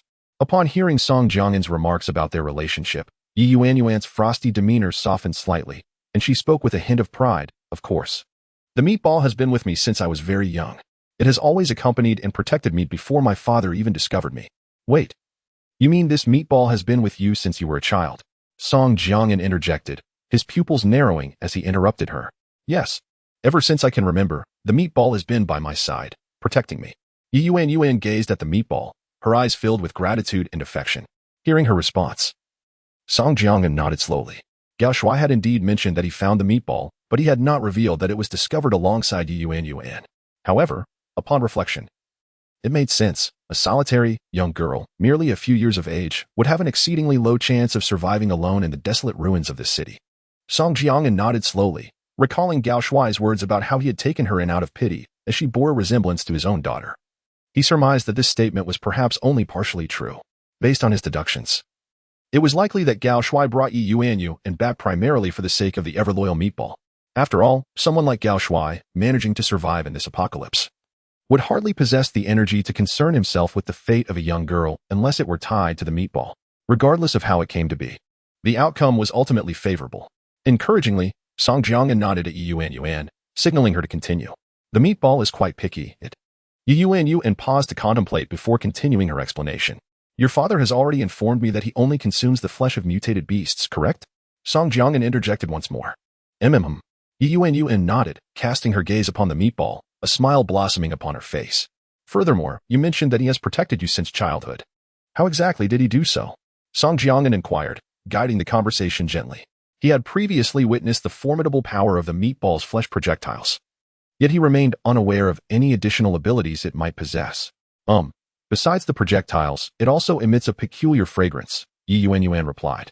A hint of embarrassment coloring her cheeks, clearly indicating that Gao Shuai had informed her of the incident at the steel factory's east slope, where the meatball had bombarded Song Jiangyan and the others' bus. However, Song Jiangyan paid little heed to the subtle shift in Yuan's expression. Instead, he gazed curiously into her sparkling eyes and asked, Fragrance? Chapter 35, The Character of Malao Indeed, it is the fragrance. Observing the tall and robust young man in front of her, who stood at nearly 6 feet and bore an expression of bewilderment, Yuan spoke with a hint of pride. She proceeded to elucidate. The meatball can actively emit a delightful aroma to lure mutated beasts, and when the creatures draw near, it swiftly attacks. Once it has slain the mutated beast, we are responsible for the aftermath, assisting in dismembering the creature into manageable portions. Upon hearing this, Song Jiangyan slowly nodded. Previously, Gao Shuai had mentioned that they had hunted several mutated beasts a few days prior, which led Song Jiangyan to suspect that such creatures could not be easily dealt with by mere mortals armed with ordinary firearms. In retrospect, it must indeed be the merit of this meatball. One cannot help but acknowledge Gao Shuai's fortune and discernment in recognizing and nurturing a potentially formidable meatball, only to later discover an uncharted copper mine. However, all these discoveries now belong to him. Song Jiangyan regarded Yuanyu, and with a nod of understanding, and then inquired, How much meat does the meatball require in a single day? There was no choice. The meatball had already become an integral member of his team, and Song Jiangyan held considerable faith in this peculiar creature's potential. According to Yuan's description, when the meatball was merely the size of a fist, it was already capable of dispatching smaller mutated beasts. After several years of growth, the meatball had transformed into a substantial mass, standing nearly at waist height. Song Jiangyan surmised that its appetite must be significant. A minimum of 200 to 300 pounds per month seemed plausible. Should its food supply fall short, or if it experienced excessive energy expenditure without timely replenishment, it would certainly wilt. Yuan shook her head, glancing at the meatball beside her, which appeared somewhat disgruntled, its flesh quivering incessantly. I see, Song Jiangyan pondered thoughtfully. The meatball had launched 5 meat projectiles at them earlier, only to collapse afterward, likely due to this very reason. As for the monthly demand of several hundred pounds of flesh, he would need to devise a strategy. It was impractical to allow the meatball to sustain itself indefinitely. The prospect of attracting more formidable creatures from deeper wilderness was rather daunting. With this in mind, Song Jiangyan nodded once more, having gleaned the information he sought, and then spoke, "All right, you may proceed to mine." Upon hearing this, Yi Yuanyuan was momentarily taken aback. The smile that had adorned her fair visage vanished in an instant, replaced by a pout as she bit her lip, casting exasperated glances at Song Jiangyan. "Don't look at me. It's futile. Just attend to your tasks," he replied, unyielding in his stance. Despite his admiration for her, he believed Yi Yuanyuan still required refinement. She possessed courage but lacked a certain resilience. It was likely due to her being the sole girl in Gao Shuai's team, enjoying a degree of pampering, especially with a creature akin to a companion beast constantly safeguarding her. Her living conditions were undoubtedly superior to those of the majority of ordinary individuals in the wilderness. However, Song Jiangyan would never indulge her merely because of her beauty. In this apocalyptic world, many women possess striking appearances, yet most find themselves reduced to mere playthings due to their lack of other attributes. From Song Jiangyan's perspective, he was undoubtedly acting in her best interest. Whether Yi Yuanyuan could comprehend this was her own affair. Lost in thought, Song Jiangyan ascended the steps of the bus. At that moment, Ma Lar, with his round head, leaned in, a mischievous grin plastered across his face. "Masterin," he greeted the newly boarded Song Jiangyan. "We just took out a total of 13 F-grade iron picks from the bus, carried away by Gao Shuai and Zhang Xiaofan." He then handed over a notebook, seemingly unearthed from nowhere, adding, "Please take a look." Master and Song Jiangyan glanced at the notebook, revealing several lines of crooked handwriting. "Gao Shi, 7 F-grade iron picks. Gong Chenxiao, 6 F-grade iron picks. What do you think, Masterin? You instructed me to keep a close watch on the warehouse, so I will henceforth use this notebook to record the inventory movements." Ma Lar looked at him expectantly, his face beaming with joy. Very good," Song Jiangyan replied, though he couldn't help but wonder if Ma Lar's father could still write. "If he can, perhaps you should read it to him next time and let him write." Observing the disjointed letters, Song Jiangyan frowned slightly, yet he refrained from dampening Ma Lar's enthusiasm, opting for a gentle response. "All right, Masterin, I'll go register the supplies on the bus now," Ma Lar said, displaying a diligent demeanor. Song Jiangyan nodded and waved him off, aware that Ma Lar was eager to impress him. A few steps brought him to the driver's seat, where he placed his hands on the steering wheel. The feel was pleasant. Ever since the arrival of Lao Mo Zhongtao, he seldom occupied the driver's seat himself. Without much sentimentality, he pressed the accelerator. The bus maneuvered through the collapsed walls of the steel factory, making its way between two relatively concealed buildings in the overgrown lot. After all, the bus resembled a small building, making it rather conspicuous. If someone like Ma Lar were to pass by again, it could provoke trouble. As the bus rolled forward, Song Jiangyan felt a slight vibration from the vehicle, the engine roaring in response. Frowning slightly, he summoned the secret crystal rewarded by the system, subsequently deciding to install it on the bus. In the next moment, a pale blue halo began to expand, enveloping the entire bus before dissipating. If one were to stand outside the bus at that moment, they would notice that along with it, the thunderous sound of the engine and the glow of the headlights had vanished. Simultaneously, Song Jiangyan accessed the vehicle upgrade panel, a feature he had not opened in days due to his dire financial situation. However, now that he possessed a copper mine, he felt a newfound sense of confidence. Vehicle name: Apocalypse Bus F-grade. Upon realizing that the bus still remained at F-grade, Song Jiangyan couldn't help but chuckle wryly, shaking his head slowly, reflecting that indeed, owning a vehicle of this caliber was not as straightforward as it seemed. Fortunately, his vehicle components could undergo limitless upgrades and evolutions. With this thought in mind, Song Jiangyan accessed the vehicle accessories section. Body steel armor, grade E, note, slightly damaged. Will be repaired and enhanced after the next upgrade.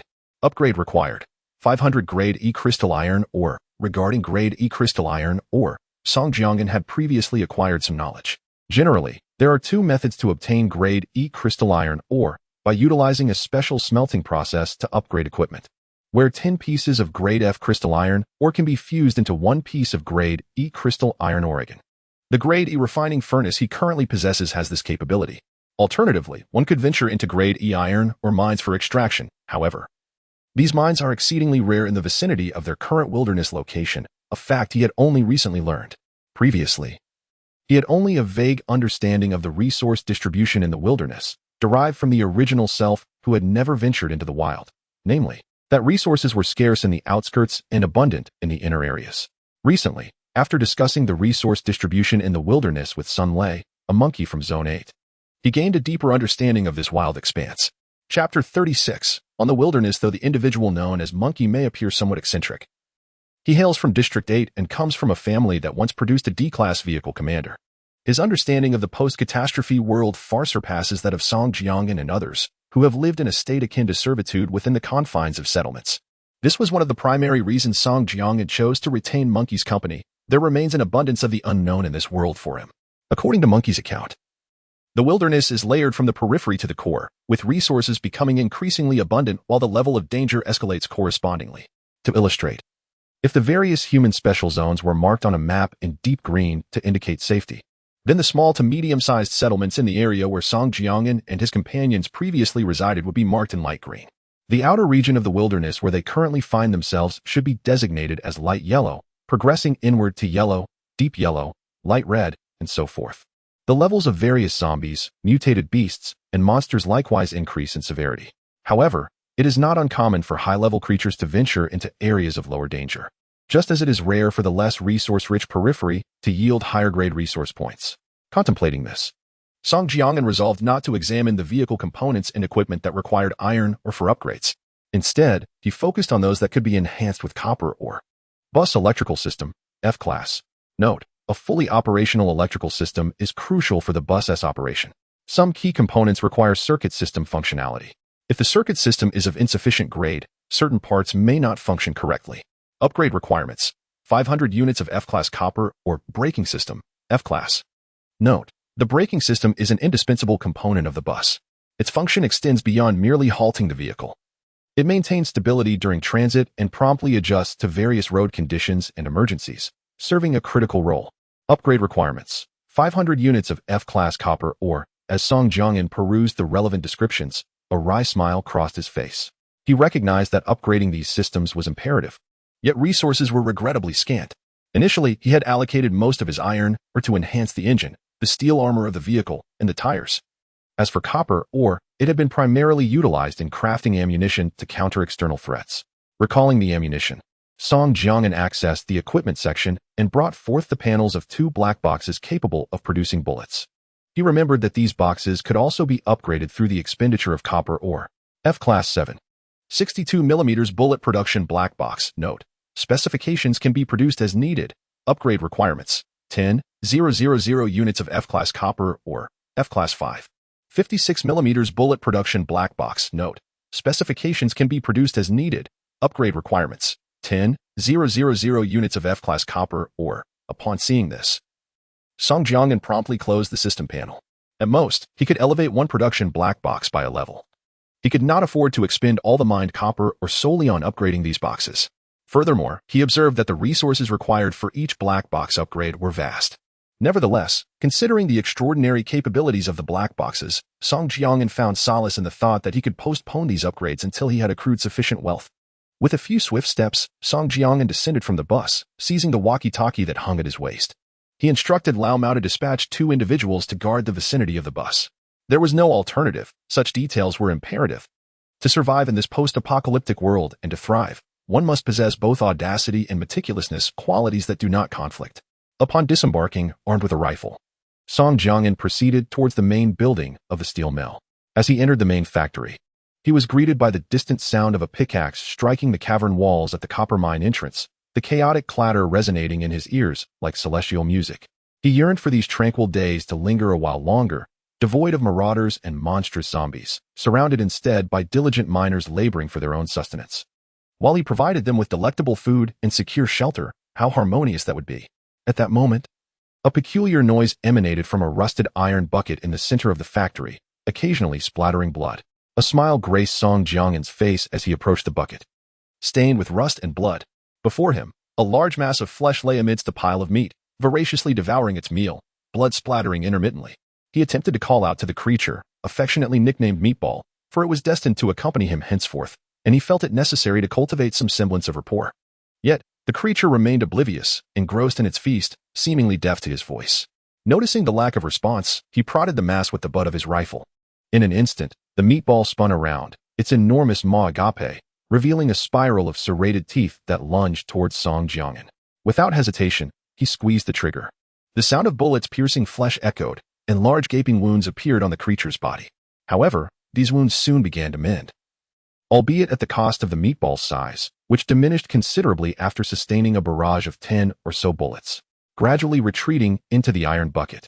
The meatball extended its broad tongue, licking the now healing wounds, emitting a series of gurgling sounds. Song Jiangyan was not particularly surprised. Previously, Yi Yuanyuan had informed him of the creature's regenerative abilities, albeit at the expense of energy and size. Moreover, the creature had expended its energy during its earlier confrontation with him and had received little replenishment since. He surmised that the meatball had merely intended to intimidate him. It did not truly wish to harm him, for it had witnessed him wielding the F-class instant explosive. This creature, despite its menacing demeanor, possessed a certain cunning. It seemed aware of the presence of Gao Shuai, Yi Yuanyuan, and others in his company, refraining from overt aggression. Otherwise, even a minuscule projectile, as small as a fingernail, launched by him could pose a significant threat to Song Jiangyan. To put it plainly, he too harbored fear, albeit masked by a fierce demeanor. Make a move, and you shall taste thunder, Song Jiangyan threatened, slowly extending his left hand while his right remained steadfastly gripping the firearm. As if sensing the proximity of Song Jiangyan's hand, the previously tranquil flesh of the creature began to writhe with increasing intensity. Observing this, Song Jiangyan pressed the gun against the creature, having exercised considerable patience towards this fleshly entity that nearly brought about their demise. However, should the creature fail to appreciate his restraint, he would be compelled to adopt a more forceful approach. As Song Jiangyan cautiously brought his left hand closer, the creature abruptly turned, lunging towards his hand.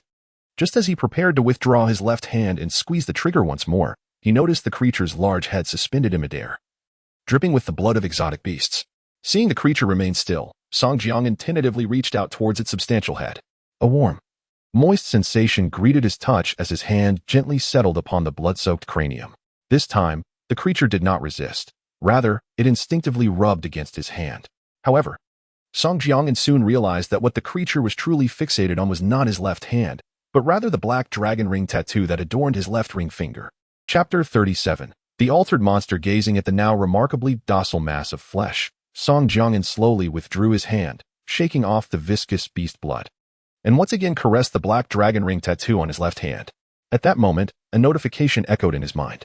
You have made your first contact with an altered entity, the mutated flesh ball. Mutated flesh ball, F-grade altered entity, growth type. Alteration abilities, flesh bounce, F-grade. Alluring aroma, F-grade. Reward acquired.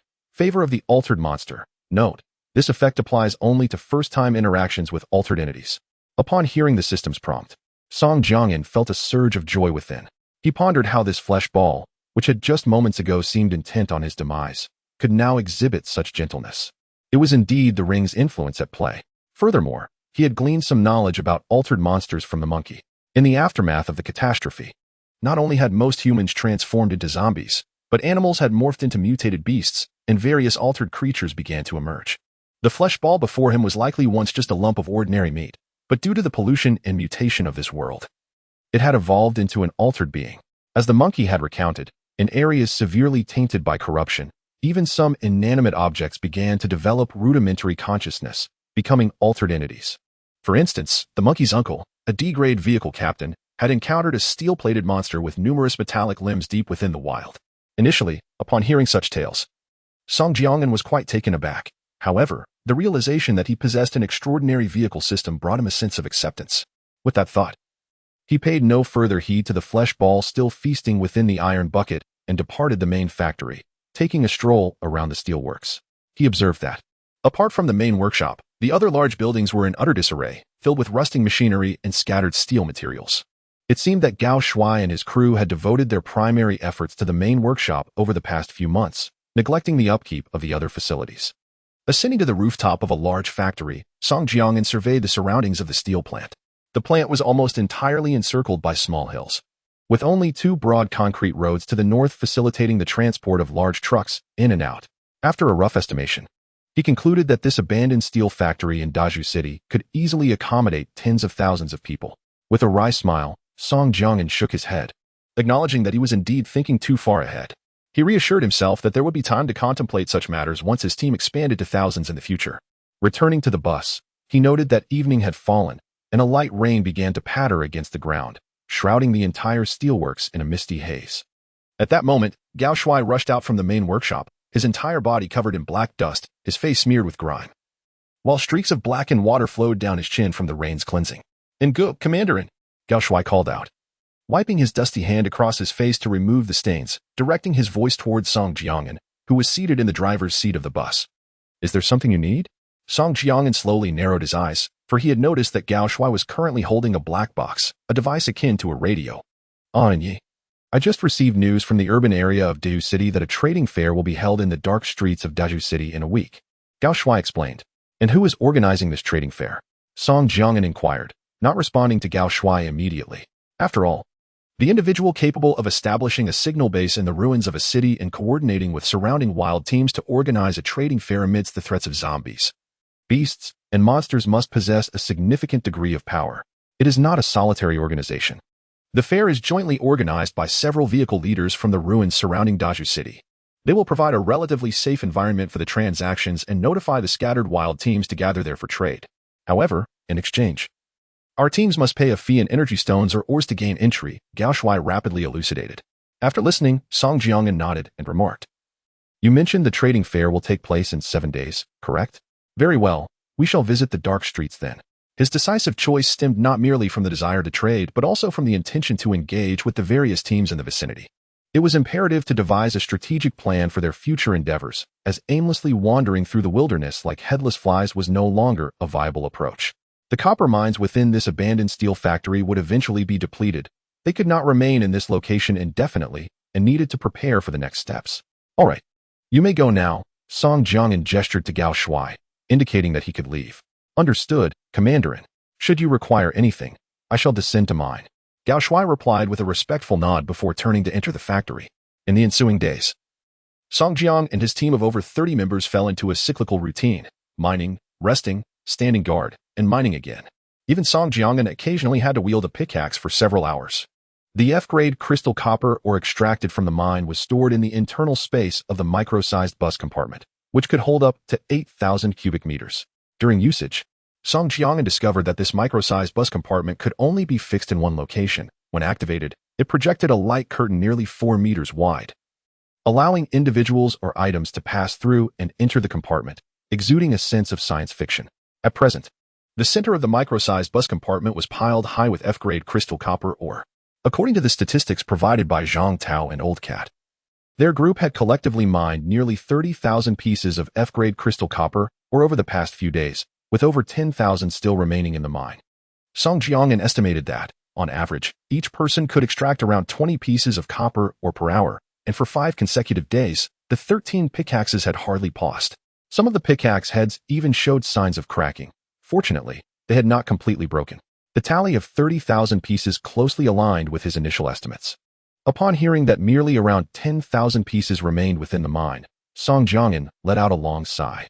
Although the ore within the cavern would gradually regenerate over time, the impending journey to the urban area of Daju City in 2 days left him uncertain about their return.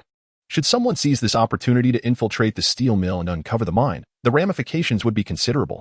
Casting aside further thoughts, Song Jiang'an retrieved a bottle of water he had taken from the bus, pouring it onto a towel.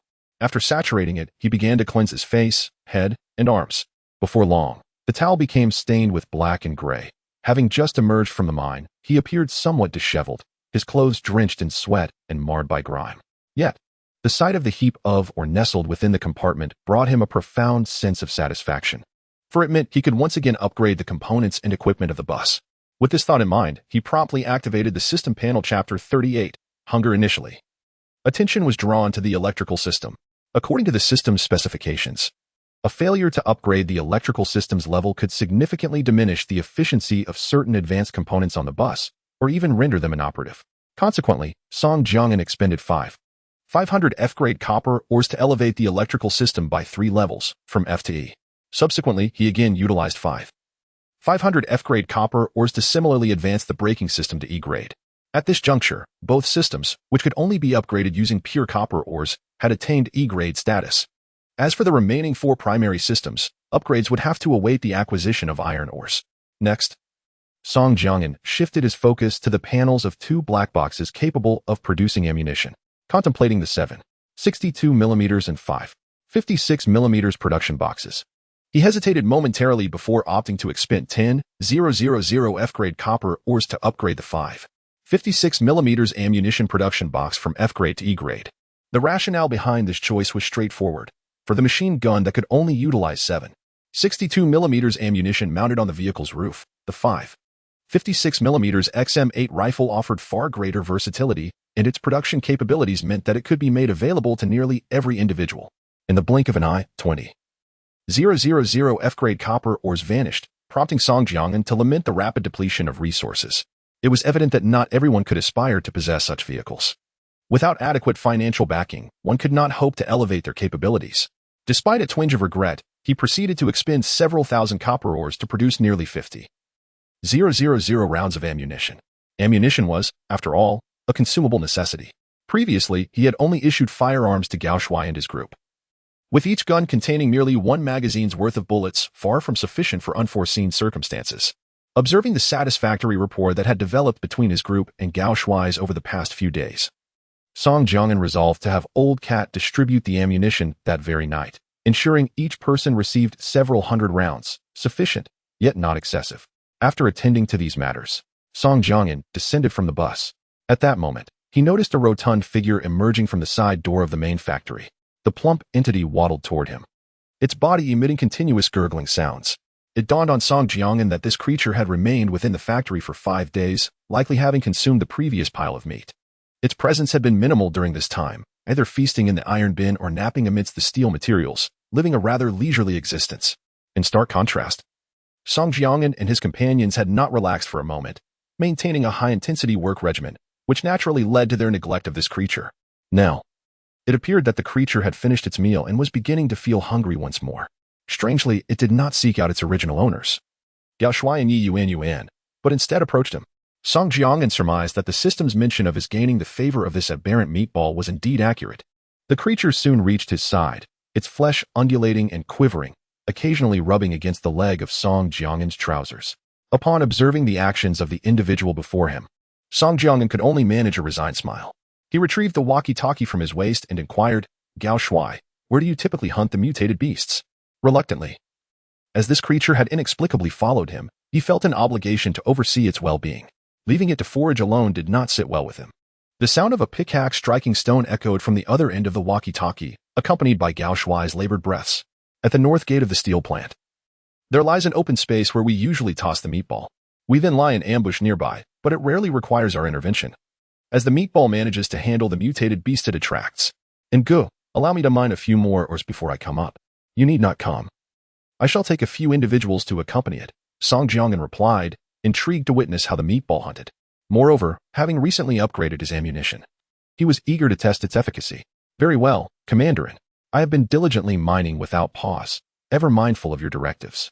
I would appreciate your assistance in caring for the meatball, Gao Shuai said, panting slightly, his tone somewhat obsequious. Thus, Song Jiang'an set aside the walkie-talkie, not feeling the need to discuss the notion of care, as the meatball was indeed a member of his team and would undoubtedly prove beneficial in the future. With this thought, he resolved to depart immediately, summoning Zhang Tao, who was on duty at the main plant, along with another team member under his command.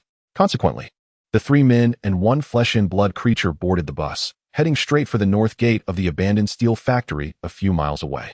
Minutes later, as the sun dipped lower in the sky, the bus came to a steady halt at the gate. Dismounting the bus, Song Jiang'an glanced toward the expansive clearing between 2 small hills at the entrance. In the center of the clearing, he discerned remnants of dried, purplish-black bloodstains, clearly marking the site of the meatball's previous hunt. Flanking the clearing were several dilapidated 2-story houses, once home to the workers or families of the steel plant. However, most of these residences had succumbed to decay, with exposed concrete staircases revealing the ravages of collapsed walls. Evidently, Gao Shuai and his group had been lying in wait among these structures to assist the meatball in its hunting endeavors. Zhang Tao maneuvered the bus further forward, positioning it amidst the dilapidated buildings as per Song Jiang'an's instructions. Acknowledging with a nod, Zhang Tao restarted the engine and drove several hundred meters ahead before halting at the designated spot indicated by Song Jiang'an. Following suit, Song Jiang'an approached, recognizing that Gao Shuai's choice of ambush site had been made with careful consideration. Primarily, should they lie in wait at the north gate, any beast drawn in could potentially storm the factory, complicating matters. Additionally, this location offered a clear view of the clearing, with ample cover that would render them less conspicuous while providing advantageous conditions for an attack. As the bus doors swung open, the plump creature nimbly descended, instinctively navigating over the gravel and wild grass towards the nearby houses and the vast expanse of vacant land across from the bus, eventually coming to a steady halt at the center of the clearing. To his astonishment, Song Jiangyan soon witnessed the creature suddenly collapse, sprawling across the barren ground like a large meat pie. On this substantial pie, certain areas of flesh began to sink inward, revealing gaping meat holes, from which wisps of crimson mist gradually emerged, dissipating into the air in an instant. After taking a subtle sniff, Song Jiangyan quickly detected the peculiar fragrance previously mentioned by Yi Yuan. It was a strange amalgamation of the sanguine scent of fresh meat intertwined with an oddly sweet aroma. As he inhaled more deeply, he realized that this scent was somewhat intoxicating, prompting him to furrow his brow and glance at Zhang Tao and his companion. At that moment, Zhang Tao turned his head, casting a peculiar look in return. Beside him, the burly man with a dark complexion flushed slightly, sheepishly scratching his head as a rumble emanated from his stomach, clearly indicating hunger. Exchanging a knowing glance with Zhang Tao, Song Jiangyan chuckled and shook his head, contemplating the allure of this creature that could draw forth otherworldly beasts. Indeed, this enigmatic fragrance was nothing short of extraordinary. Chapter 39. The giant python. Although the aroma emanating from this entity was indeed quite enticing, Zhang Tao harbored doubts about its ability to attract otherworldly beasts from such a distance. He glanced at the mound of meat patties on the ground, uncertain whether to wait longer. Song Jiangyan also shook his head. They had been lying in wait on the bus for nearly half an hour, and twilight was gradually settling in, signaling the approach of night. As he fixed his gaze on the unmoving meat mound, he too began to question the situation. Nevertheless, he resolved to wait for another 10 minutes. If no beasts appeared, they would have no choice but to retreat, for confronting otherworldly creatures in the dark was hardly a prudent choice. At that moment, a rustling sound emanated from a thicket beyond the northern gate of the abandoned steel factory. They had arrived. Song Jiangyan's expression grew slightly tense as he instinctively tightened his grip on the rifle in his arms. The burly man beside him, although his body trembled slightly, firmly clutched his rifle and aimed it outward. Zhang Tao, who had previously stood at the window, swiftly turned and repositioned the machine gun atop the vehicle, directing it toward the direction of the thicket. The trio braced themselves for the impending confrontation. In stark contrast, the mound of meat in the center of the clearing remained oblivious, appearing as a simple patty, undisturbed by the commotion. Soon, Song Jiangyan discerned a dark silhouette gradually emerging from the forest. As the figure advanced several hundred meters closer, he finally discerned its form. It was a colossal, crimson-hued creature with a broad, triangular head crowned by lantern-sized, blood-red eyes. Its scales glistened with golden hues under the setting sun. Measuring several dozen meters in length and as thick as a barrel, it swiftly approached. Before him, the vehicle's radar lit up with a pale blue orb, revealing the swift-moving figure of the creature.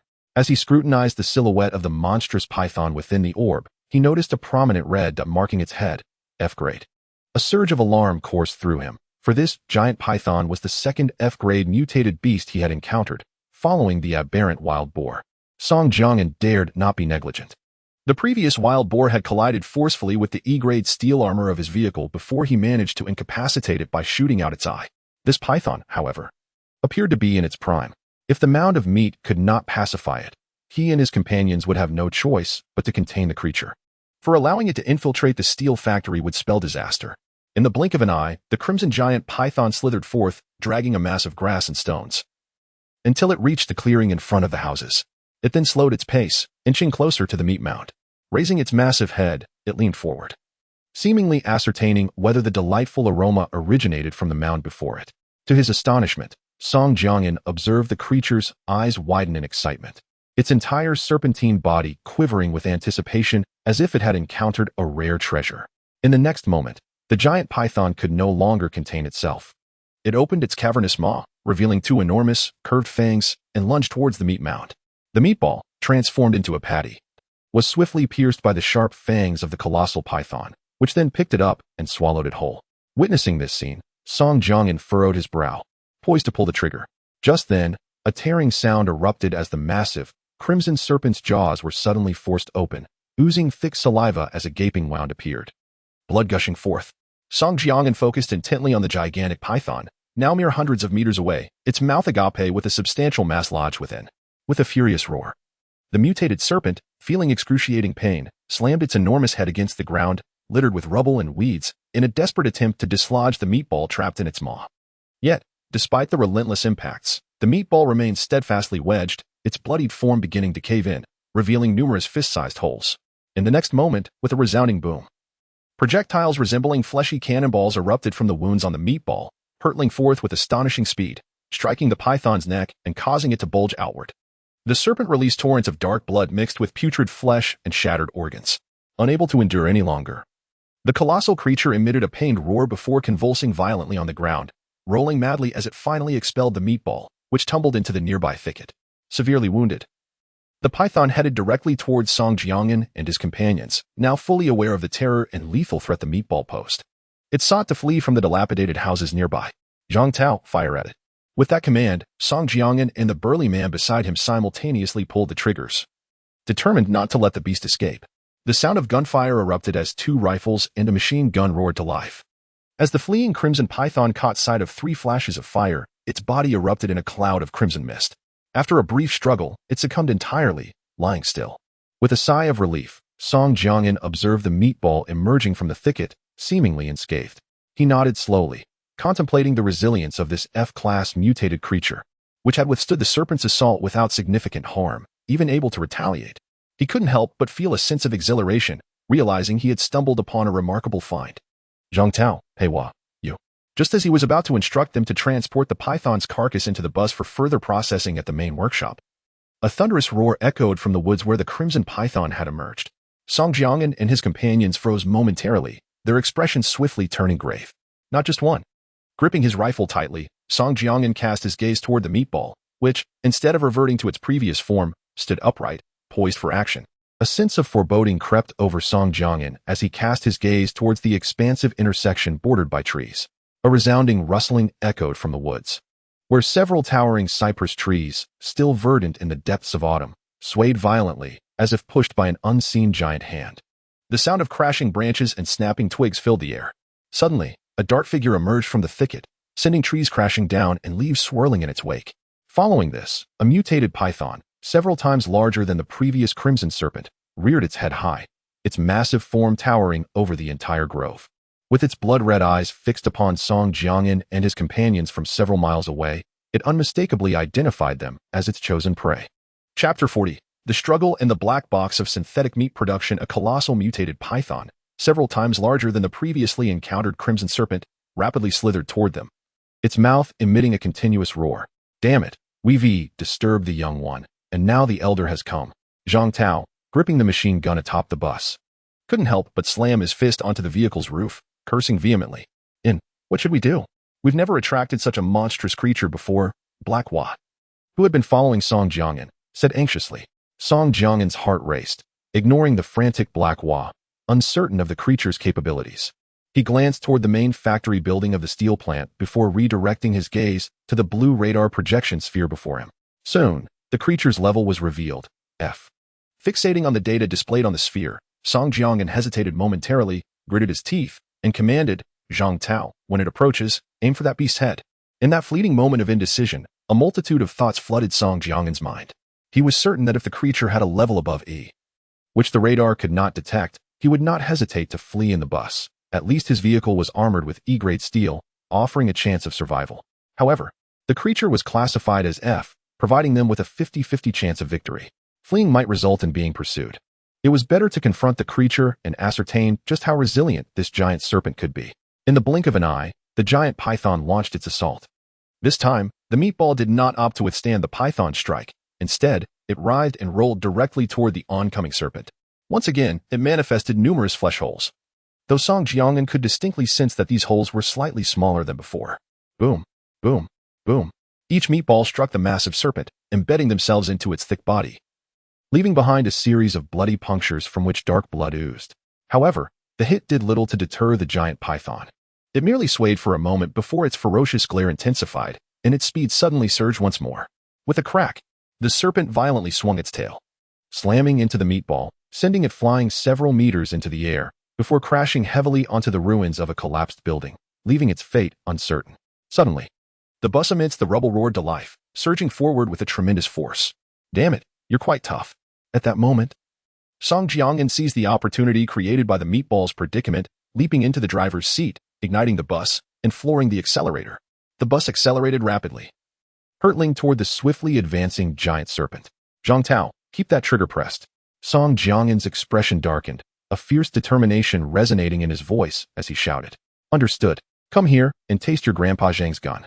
Zhang Tao, his eyes wide with resolve, pulled the trigger with fervor. Rat-a-tat-tat. The machine gun roared, tearing chunks of flesh from the python's scalp, unleashing a rain of blood, yet failing to inflict any fatal wounds on the massive creature. However, it had thoroughly provoked the creature. The enormous python suddenly twisted its massive body, colliding head-on with the rapidly approaching bus, its jaws tearing off the exposed machine gun mounted on the roof. In an instant, the gun's components scattered everywhere, and even the protective glass shield surrounding Zhang Tao was shattered, cracking and splintering under the force of the impact. At that moment, Zhang Tao, fueled by rage, did not flinch or evade. Instead, he thrust the barrel of his rifle through the glass shield and pulled the trigger aimed at the serpent's head. The sound of gunfire echoed sharply in the air. The python, stung by pain, swung its head violently to the side, preparing to evade the attack. Just then, it felt a sudden, intense pain in its abdomen. At the front of the vehicle, Song Jiangyan had pressed the muzzle of his rifle against the serpent's underbelly, unleashing a barrage of F-class bullets that tore through flesh and sinew. The upgraded F-class ammunition was now twice as powerful as before, ripping a gaping wound in the python's belly, yet it was not enough to deliver a fatal blow. Suddenly, Song Jiangyan swiftly retrieved several spherical objects from his pocket and forcefully shoved them into the bloody hole he had just created in the serpent's body before hastily reversing the vehicle. The next moment, a series of deafening explosions erupted in the darkness. Boom, boom, boom. The massive python was severed in half, its dark blood raining down like a storm. What Song Jiangyan had utilized were F-class instant explosives. He understood that while their power was formidable, detonating them externally would likely not suffice to vanquish the serpent. Thus, he took a daring risk, positioning the bus against the python. As Zhang Tao drew the creature's attention, he seized the opportunity to insert the grenades into the wound. Fortunately, against all odds, this risky maneuver was successful. The python, now grotesquely split into two, continued to thrash desperately.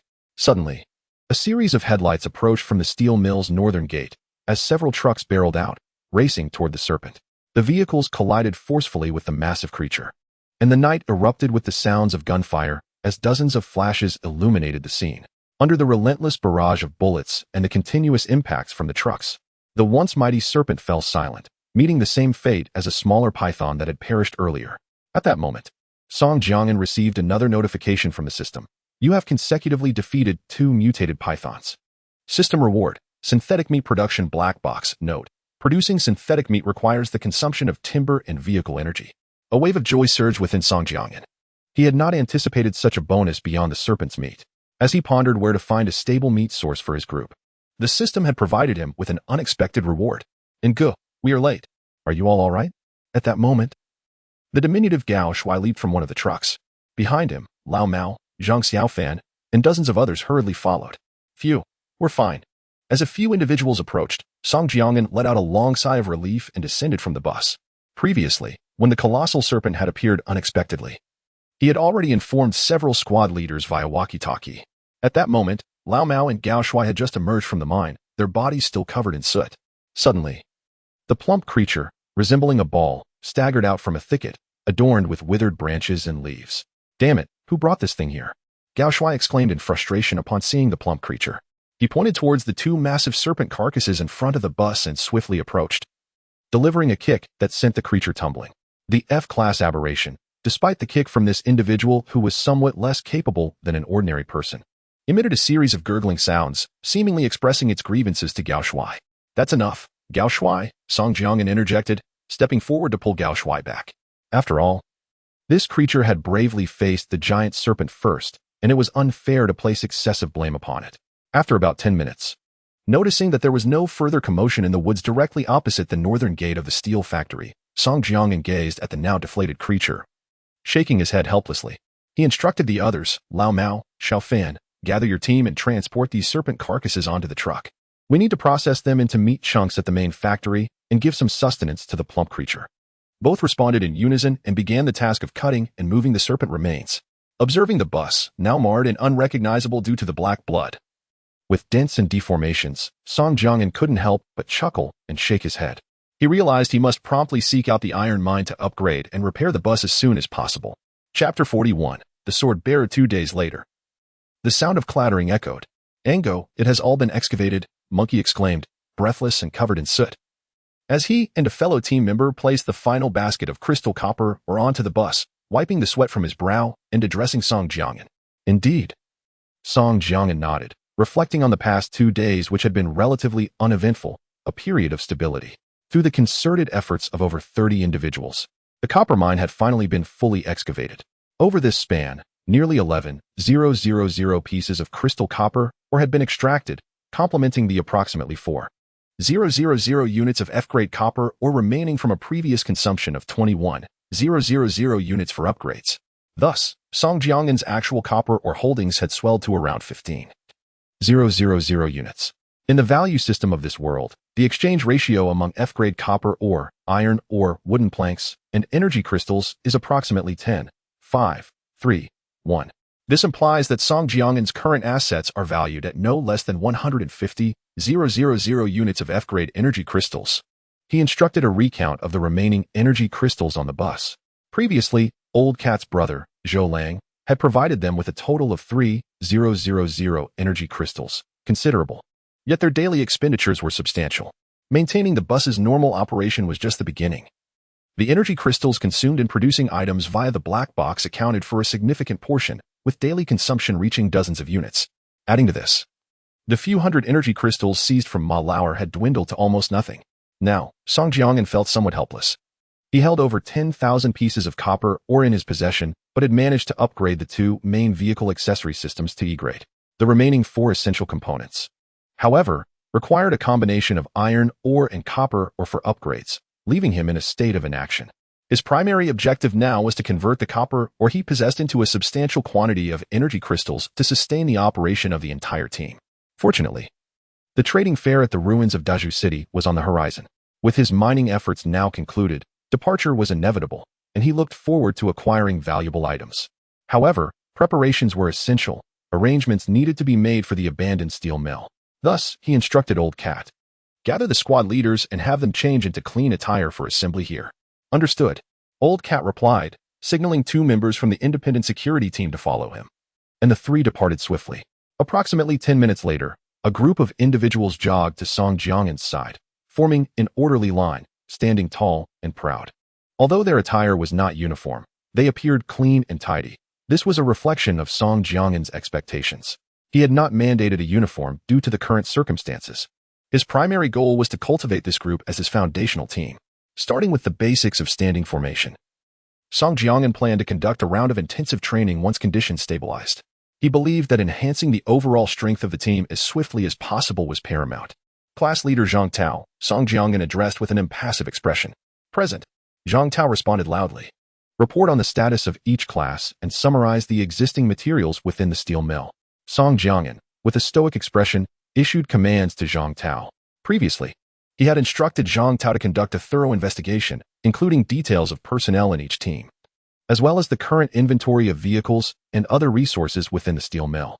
"Yes," Zhang Tao responded loudly, stepping forward and continuing. "The independent guard unit is supposed to have 7 members, and we have 7. Team 1 is supposed to have 6, and we have 6. In total, 5 teams should have 34 members, and we have 34 present, with no absentees." The former team of Gao Shui possessed 4 ordinary trucks and 3 motorcycles within the steel mill, along with 45 bedding items and various food supplies. Once Zhang Tao finished speaking, Song Jiangyan nodded slowly, and then turned his gaze towards the dwarf, Gao Shui. "Team leader Gao Shui." "Present," Gao Shui exclaimed, raising his head high, almost on tiptoe. "Take your team and load all the supplies you previously stored in the steel mill onto the vehicles.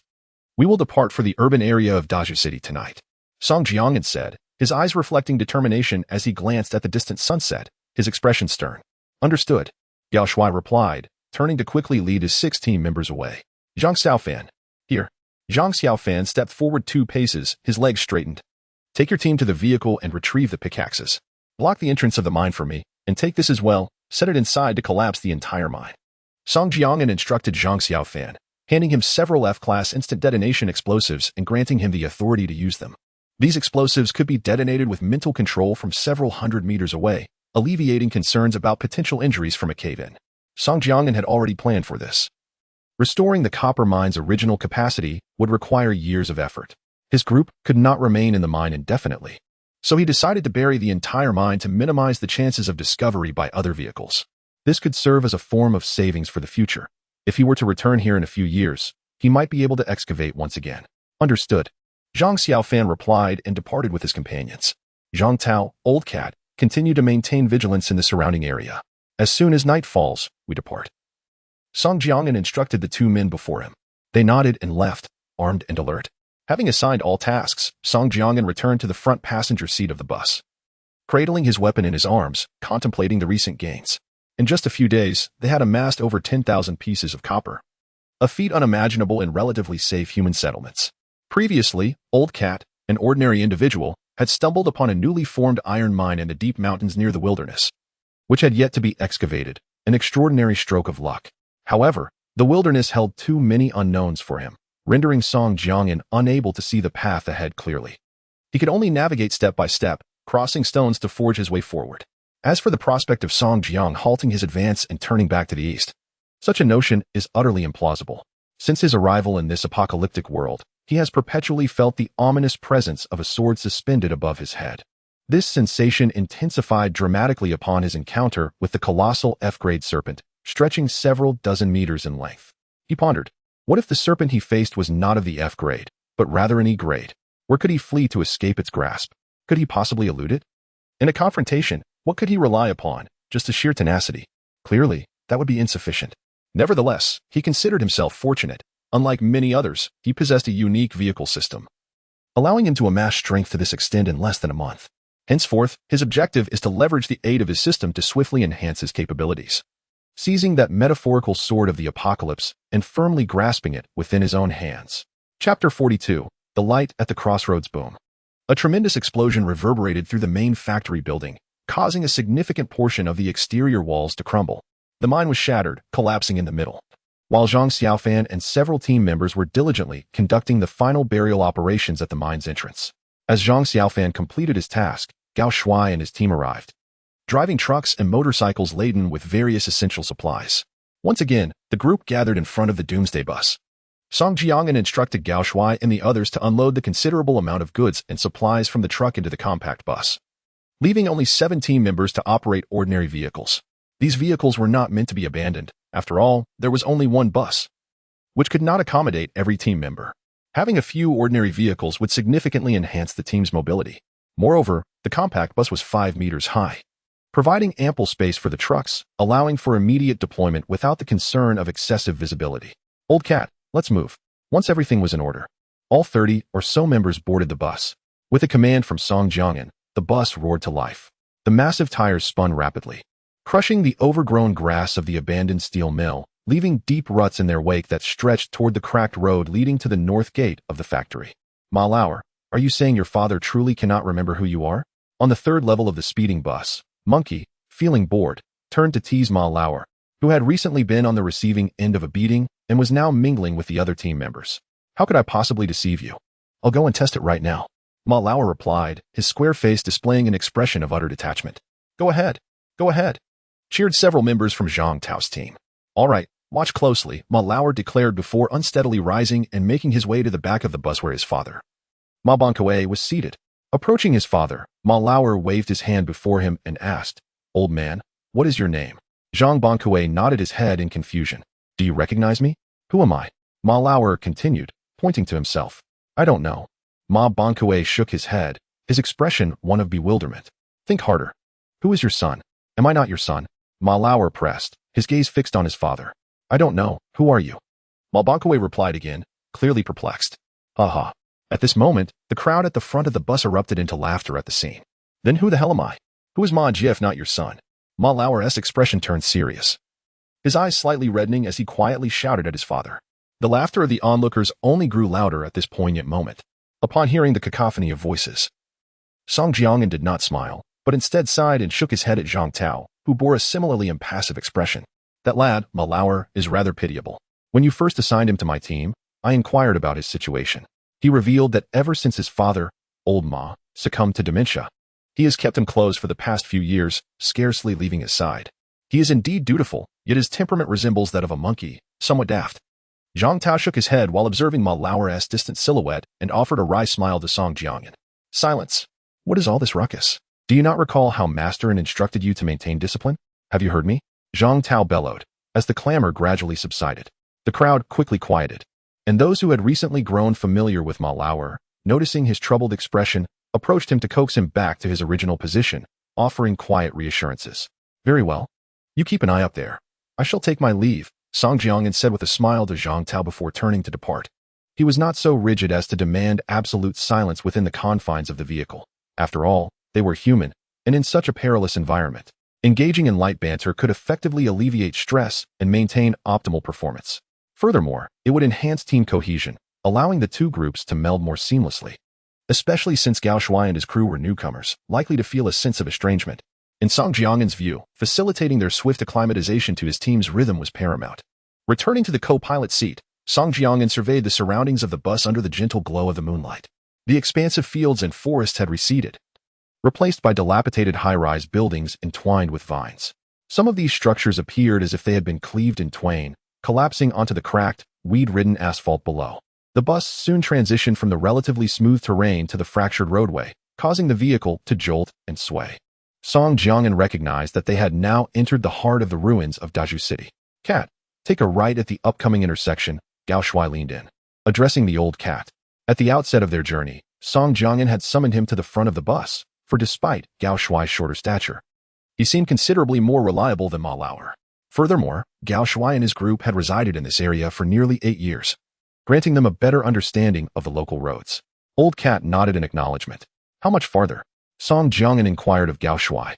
Having traveled for several hours from the steel mill, it was now 3:30 in the morning.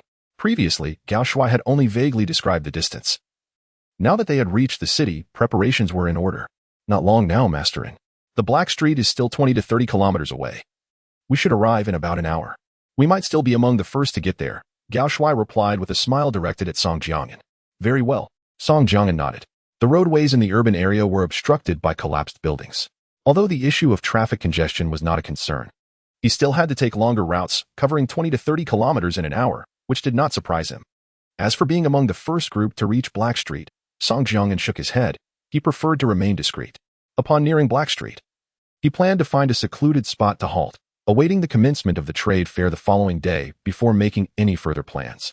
The Doomsday bus had just arrived at the intersection, preparing to make a left turn, when suddenly, a deafening roar of engines erupted from the right side of the intersection. From hundreds of meters away, 2 intense beams of headlights pierced the darkness, illuminating the bus as it was about to turn left. Chapter 43. The Blue-Eyed Man Beep. Beep. At the intersection to the left, a heavy truck with high beams illuminated the scene, evidently having spotted the advancing bus. The truck's horn blared ferociously. The expression on the driver's face, known as Old Cat, fluctuated between uncertainty and concern as he turned to ask, and go. Does he want us to stop?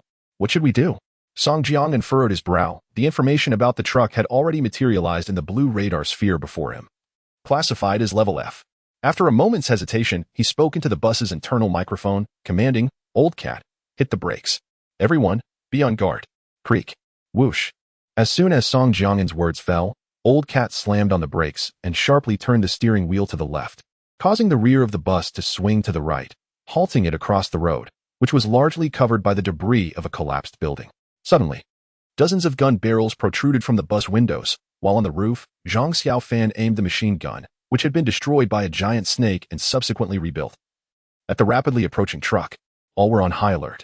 Upon witnessing this scene, the heavy truck gradually slowed down, inching closer to Song Jiangyan and his group. As it neared, Song Jiangyan finally discerned the truck's overall appearance. A robust external armor cloaked the vehicle's surface, and atop the driver's cabin loomed a massive turret, within which a cannon stood proudly, its barrel pointed outward and slightly inclined forward, continuously moving as if locking onto a target. Buzzing. The truck rolled to a halt before the bus, its cannon directly aimed at the driver's seat. With a thunderous crash, the truck door swung open, and a middle-aged man dressed in a leather jacket, sporting a small braid atop his head, leaped out. He was of sturdy build, around 5 feet 7 inches tall, exuding an air of vigor. After disembarking, the man strode toward the front of the bus. seemingly unfazed by the dozens of rifles protruding from the windows or the machine gun on the roof. Bang, bang, bang. The middle-aged man arrived at the bus door, his fist striking it with a forceful thud as he commanded, "Get down." Old Cat, witnessing this scene, turned to Song Jiangyan with an uneasy expression. Without hesitation, Song Jiangyan opened the door and jumped down. Spotting someone exiting from the other side of the bus, the middle-aged man raised an eyebrow, glancing at the still-seated Old Cat before moving around the front of the vehicle to the side. Song Jiangyan also circled the front, colliding face-to-face with the man. He scrutinized the man's features, and his pupils constricted in surprise. The man was unremarkable in appearance, a face common among the masses.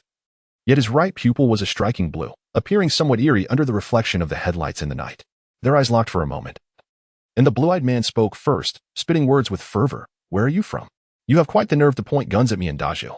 Inside the bus, on the third level, Gao Shuai, standing with a weapon aimed at the window, paled upon recognizing the middle-aged man. Zhang Tao, noticing the change in his companion's demeanor, turned to ask, "Do you know this person?" In the city of Dajio, in the Anyang district, resides Ming Jiudong, known by the moniker Blue Eye. He is a commander of F-class vehicles, presiding over a cadre of more than 10 other vehicle commanders, and has garnered considerable notoriety in the vicinity of Dajio. "The gravity of our predicament appears to be escalating," Hai Shuai explained with a bitter smile, his expression reflecting distress. Beneath the bus, the weapons were stowed away. Upon hearing the middle-aged man's words, Song Jiangyan furrowed his brow. He had just entered the city and wished to avoid any unnecessary conflict. Moreover, should a confrontation arise with this man, it was unlikely he would emerge unscathed. Thus, he gestured and called towards the window. A cacophony ensued as a group of individuals stationed at the left side of the bus, upon receiving Song Jiangyan's command, promptly relinquished their firearms, their expressions grave. In stark contrast, the heavy truck remained unmoved, its cannon unwaveringly directed at the bus. The middle-aged man, Blue Eye, observed this scene with a disdainful smile, fixing his gaze on Song Jiangyan, who was half a head taller than him. "Are you frightened now? It's too late. I don't care where you hail from in Dajio. You, a fledgling F-class, dare to have someone point a gun at me. If word gets out, how am I to maintain my standing here?" Song Jiangyan regarded the unfriendly countenance of the middle-aged man, internally acknowledging the truth of the situation. Despite the bus's many components having been upgraded to E-class, the overall classification remained F under the scrutiny of other vehicle commanders, which was precisely why this so-called Blue Eye felt emboldened. "What do you propose we do?" Song Jiangyan's demeanor grew increasingly somber. It was, after all, Blue Eye's gang that had initiated the horn honking. Had they simply departed in their vehicles, no friction would have occurred. Yet now, on their turf, and with a trading fair set to commence tomorrow, he was averse to stirring up trouble. If the opposing party could relent and allow them to take something in return, it would be a small price to pay to avert disaster. How to resolve this? "Come, you're the leader of this bunch. Step forward." Blue Eye's lips curled into another smile. He spread his legs and gestured towards his groin. "Crawl through here. And today's incident will be forgotten. You'll serve under me from now on. Understood?" Upon hearing the man's words, Song Jiangyan took a few steps forward, pondering why Blue Eye had refrained from opening fire earlier. After all, in Blue Eye's eyes, his vehicle was merely F-class. And with the power of at least an F-class cannon, a single sweep could reduce their bus to scrap. It became clear to him now. Blue Eye sought not only to save face, but also to absorb their ranks, thereby expanding his own influence. "I instructed you to crawl through here. Did you not comprehend?" Blue Eye tilted his head, displaying impatience. "Is there truly nothing left to negotiate?" Song Jiangyan maintained his composure, advancing step by step towards Blue Eye. "What are you? To presume to negotiate with me?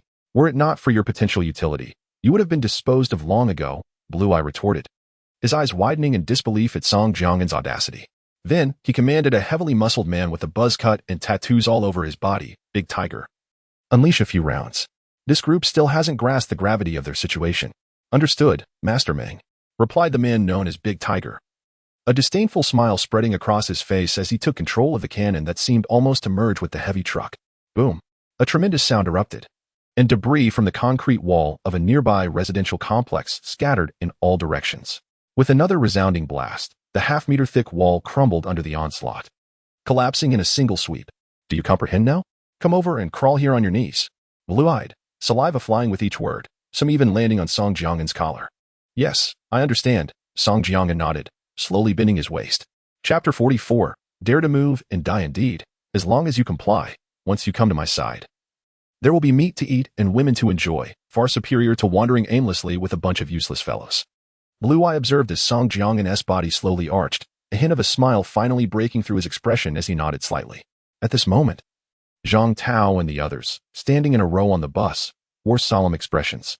If Song Jiangan were to fall today, their futures would undoubtedly be bleak. Having once pointed guns at Blue Eye, "Damn it, let me down and I'll finish that dog." Monkey's eyes were bloodshot as he saw Song Jiangan about to bend down. "Don't move, Monkey. Letting me handle this."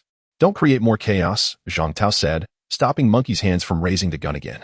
At that instant, a thunderous shout rang out, "Move, and you die." Song Jiangan, using his bent posture to conceal his right hand reaching into his pocket, suddenly thrust upwards, firmly grasping a hand grenade and pressing it against Blue Eye's face. Taken aback by the shout, Blue Eye felt the coldness against his skin. His composure faltered. And with a hint of panic, he asked, "What do you want to do?" "I said let us call it a day. Can we do that?" Song Jiangan's gaze bore into Blue Eye as he coldly replied, "You think you can intimidate me with a broken grenade? Even if I lent you 100 lives, you wouldn't dare pull the pin. If you so much as move today, everyone on this bus will perish." Although Blue Eye's voice trembled slightly, he still threatened fiercely, clearly taken aback by Song Jiangan's audacity to brandish a grenade before him. "So, you mean, this isn't over?" Song Jiangan suddenly interjected, his expression chillingly grim. "Watch your mouth, kid. I advise you to put down the grenade. I can still talk to you nicely. You're an F-class vehicle commander, still of use to me. If I wanted you dead, you'd already be gone. But if you touch that grenade, things will change dramatically." Blue Eye's muscles quivered, realizing the gravity of the situation. Yet he continued to speak defiantly. With a sneer, Song Jiangan responded, "Talk nicely, you say? Fine, you want me to put down the grenade? I shall do just that." In a swift motion, he yanked the grenade's pin and tossed it beneath Blue Eye's waist. The calm demeanor on Blue Eye's face vanished, replaced by sheer panic as he prepared to flee towards the truck. However, at that moment, Song Jiangan seized his neck, pinning him to the ground with the grenade pressed against his face. Madman! Lunatic!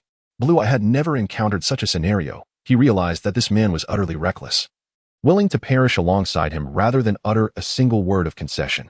Fear gripped him as he stared at the grenade, trembling uncontrollably, his eyes tightly shut in anticipation of death. Simultaneously, the onlookers on the bus and Big Tiger from the heavy truck were struck with shock. Guns were raised. Yet they stood frozen in confusion, for the proximity between Song Jiangan and Blue Eye was too close for either side to dare pull the trigger. However, mere seconds later, the anticipated explosion did not resound, replaced instead by an eerie silence that enveloped the night.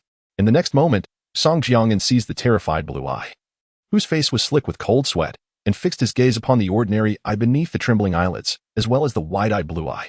He bellowed, "I enlisted at 18, faced enemy fire on the battlefield at 28, charging forth with just a few against countless foes. Am I truly to be intimidated by you today? Tell me, can you handle this?" "Huh, I concede. I admit defeat today. You all can leave." Blue Eye stuttered, clearly still reeling from earlier fright. Although Blue Eye held a considerable position in Daju City and was regarded as a minor leader, he was still human, and fear gripped him when confronted by someone as reckless as Song Jiangan. "Leave? We cannot depart just yet," Song Jiangan replied, shaking his head as he gazed intently at Blue Eye. The expression on Blue Eye's face fluctuated between uncertainty and realization before he suddenly asked, "Are you afraid of my retaliation?" Song Jiangan's expression remained impassive, offering no response.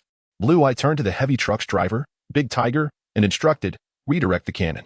"Understood." Big Tiger, furrowing his brow, complied but shifted the cannon's aim elsewhere upon discerning Blue Eye's precarious situation.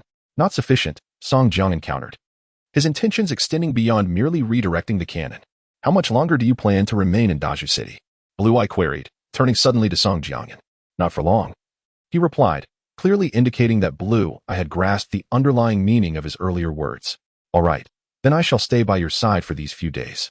Now you can rest easy, right?" Blue Eye stated after a moment's contemplation.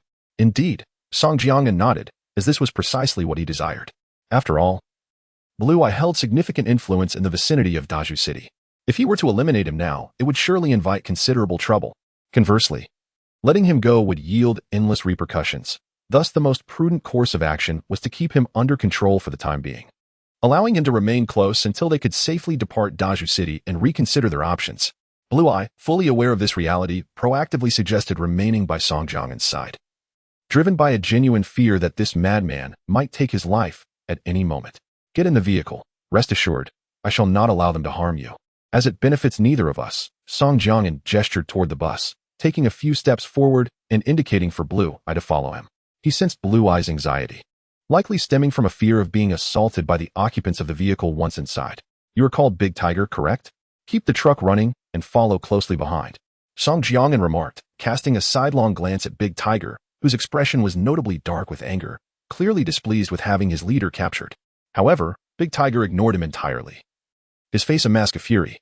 Song Jiangyan chose not to press further, taking several strides onto the bus. After Blue Eye, with an expression of fluctuating emotions, entered as well, he signaled Old Cat to close the door. The passengers within the bus, witnessing Song Jiangyan's adept management of the situation, finally exhaled in relief. Those former members of the Gao Shui team who had previously expressed their discontent with Song Jiangyan now regarded him with the same reverence as the other passengers. Their new leader appeared to possess far greater capabilities than they had initially anticipated. Not only was he resolute, but his meticulous thought process had skillfully defused the crisis at hand. Meanwhile, having taken his place in the co-pilot's seat, Song Jiangyan reinserted the safety pin into the instant detonation grenade. He had previously discerned that the pin was merely a facade, for the grenade could only be detonated through sheer will. Thus, as he disembarked from the bus, the notion of using this grenade to intimidate their adversaries had already taken root in his mind. Chapter 45. Iron Mind taking a seat at the back. Song Jiangyan led Blue Eye to the third level of the bus, gesturing towards the rear. All right, Blue Eye nodded, glancing nervously at the others aboard the vehicle. Exhaling slowly as he stepped into the aisle. Flanking him were Zhang Tao, Old Cat, and several dozen armed comrades, their faces devoid of color, fixated on him in silence. The atmosphere within the bus felt particularly oppressive, with only the sound of Blue Eye's muddy leather boots echoing against the floor. As he passed through, his gaze turned exceptionally complex, yet he continued onward without pause. Gao Shui exchanged a brief glance with him, licking his lips, his expression equally striking. Reflecting the unpredictability of fate, the once formidable Blue Eye Ming Jiodong, who had once dominated Dazhou City, now found himself in their grasp. Song Jiangyan, perceptive to the shifts in their expressions, noted that Blue Eye had seated himself in the last row, almost adjacent to old Ma's father, Ma Laotu. He nodded slightly and instructed, Monkey, you are responsible for keeping an eye on this person. Should any issue arise, I will undoubtedly hold you accountable. Gao Shui, come with me. Yes, Commander Song, I will ensure the task is accomplished. Monkey, shedding his earlier carefree demeanor, saluted Song Jiangyan with solemnity, responding loudly. He had clearly heard Blue Eye's earlier insults directed at them. Understood, Brother Song, the dwarf Gao Shui nodded, fully aware of Song Jiangyan's intentions as he followed him to the driver's seat on the first floor of the bus. Drive, Old Cat, Song Jiangyan instructed the latter, who had returned to his seat.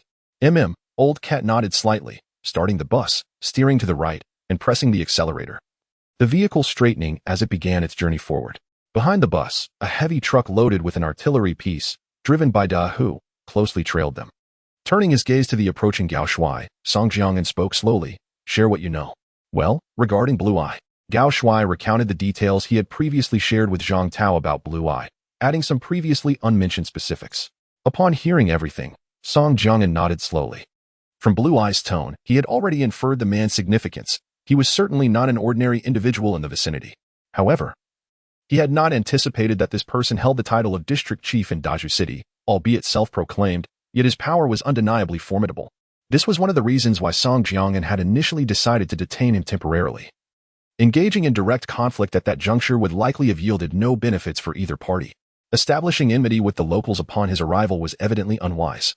Yet Blue Eye's aggressive demeanor left no room for negotiation, effectively sealing off their retreat. Thus, under duress, Song Jiangyan resorted to the drastic measure of capturing Blue Eye and bringing him onto the bus. This decision bore both advantages and disadvantages, the benefit being that, for the time being, Blue Eye was in their custody and dared not act recklessly. The more immediate threat currently stems from the heavy truck mounted with a machine gun behind them, while further back are Blue Eye's subordinates from Anyang District. There is also the concern of retaliation if they were to release Blue Eye. However, at least for the moment, they are safe. Moreover, Song Jiangyan has gleaned crucial information from Gao Shui. Are you saying that Blue Eye has a mine in Anyang District? Yes, brethren. Blue Eye initially established his foothold in this area thanks to that iron mine, which boasts a substantial output, over 100,000 tons of F-grade iron ore annually. This is why he can support 100 or so fierce bandits and a dozen vehicles. Song Jiangyan nodded slowly once more.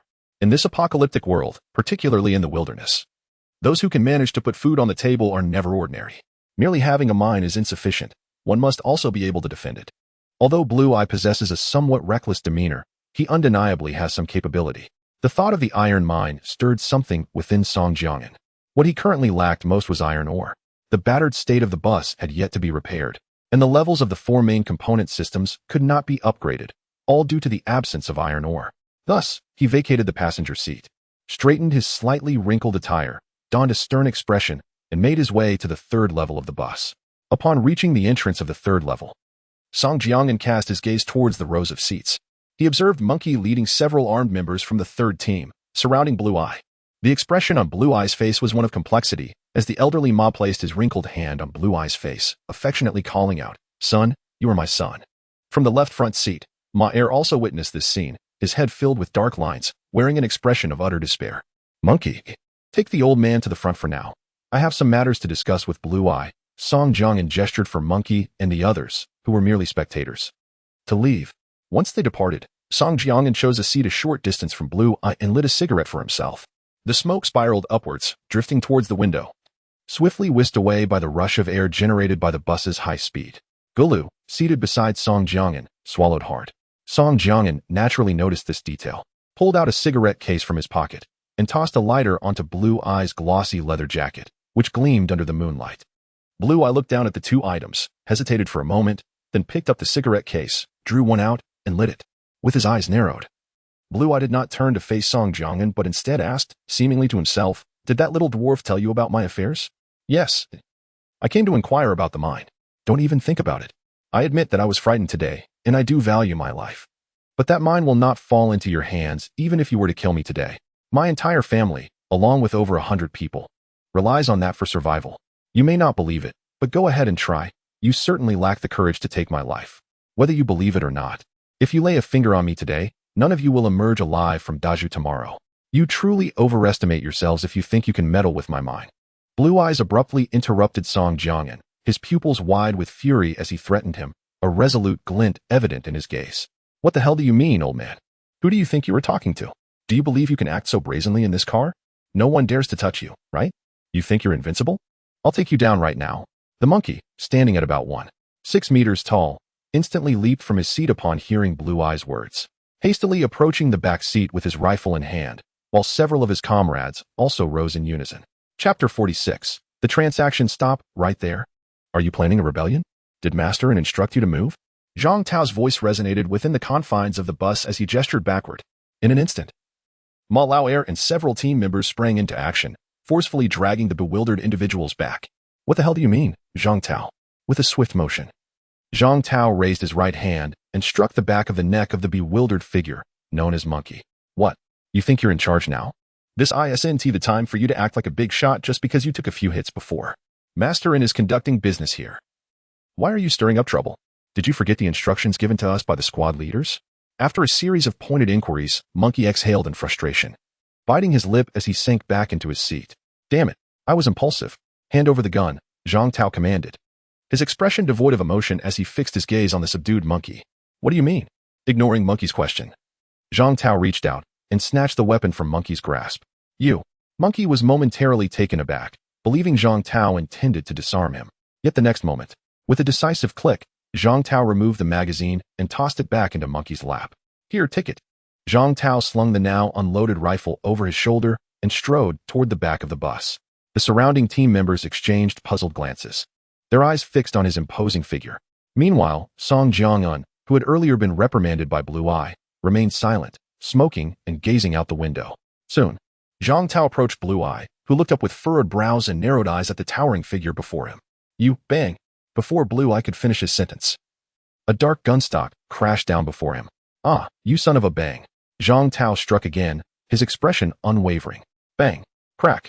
With a third blow, the sound of bone fracturing echoed as Blue Eye's nose caved in, blood streaming from his forehead, staining his face in the dim moonlight, creating a grotesque spectacle. "Oh!" Blue Eye howled in agony, unable to bear the pain, his hands instinctively clutching his head. Bang! Bang! Bang! Several more strikes landed, forcing Blue Eye into the corner of the seat, trembling uncontrollably, his leather jacket now marred with gashes. Spitting on Blue Eye, Zhang Tao stepped back, turning his attention to Song Jiangyan, who appeared unfazed by the scene. "Masterin, I believe he has had enough. He won't be causing any more trouble. You may go now." "Understood, Masterin. Should you require anything, please let me know."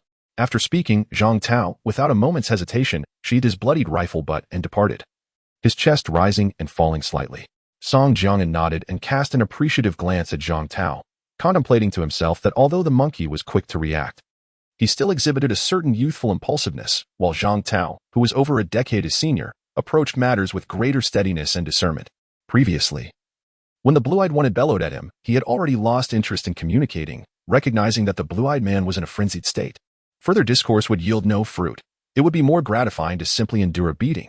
However, he was disinclined to personally engage, especially since the forthcoming discussions required his involvement. Thus allowing the opportunity to fall to Zhang Tao and the monkey was indeed a wise choice. Yet, despite the monkey's initial responsiveness, he was still somewhat hasty, inadvertently ceding the chance to impress to Zhang Tao. Song Jiang shook his head slowly, retracting the faint smile that had graced his lips, his expression reverting to one of sternness. He turned to the blue-eyed man, who was curled up in the corner of the car seat, and inquired, "Can we converse normally now?" The blue-eyed man, still shaken, nodded apprehensively.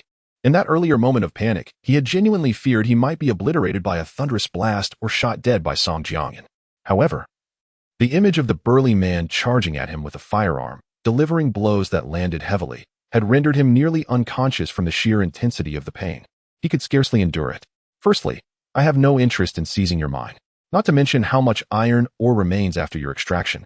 Even if I were to acquire it, I lack the leisure to guard it daily. Do you comprehend my meaning?" Song Jiangyan spoke, his gaze fixed on the bloody blue-eyed man. He was indeed speaking the truth, given his current strength. He could not boldly claim a mine yielding nearly 100,000 units of iron annually. The reason was simple: while he could swiftly deplete it in a short span, he could not possibly defend it. According to Gao Shuai, there were numerous F-grade vehicle commanders surrounding Diju City, some even preparing to break through to E-grade. If they discovered that the mine had changed hands, especially to a new owner who was merely an F-grade commander, they would undoubtedly swarm like famished wolves. And at that moment, there would be no chance of survival. "I understand." The blue-eyed man nodded, his hands gingerly exploring the large welts on his face, occasionally gasping in pain. "Thus, does your mine still contain iron ore?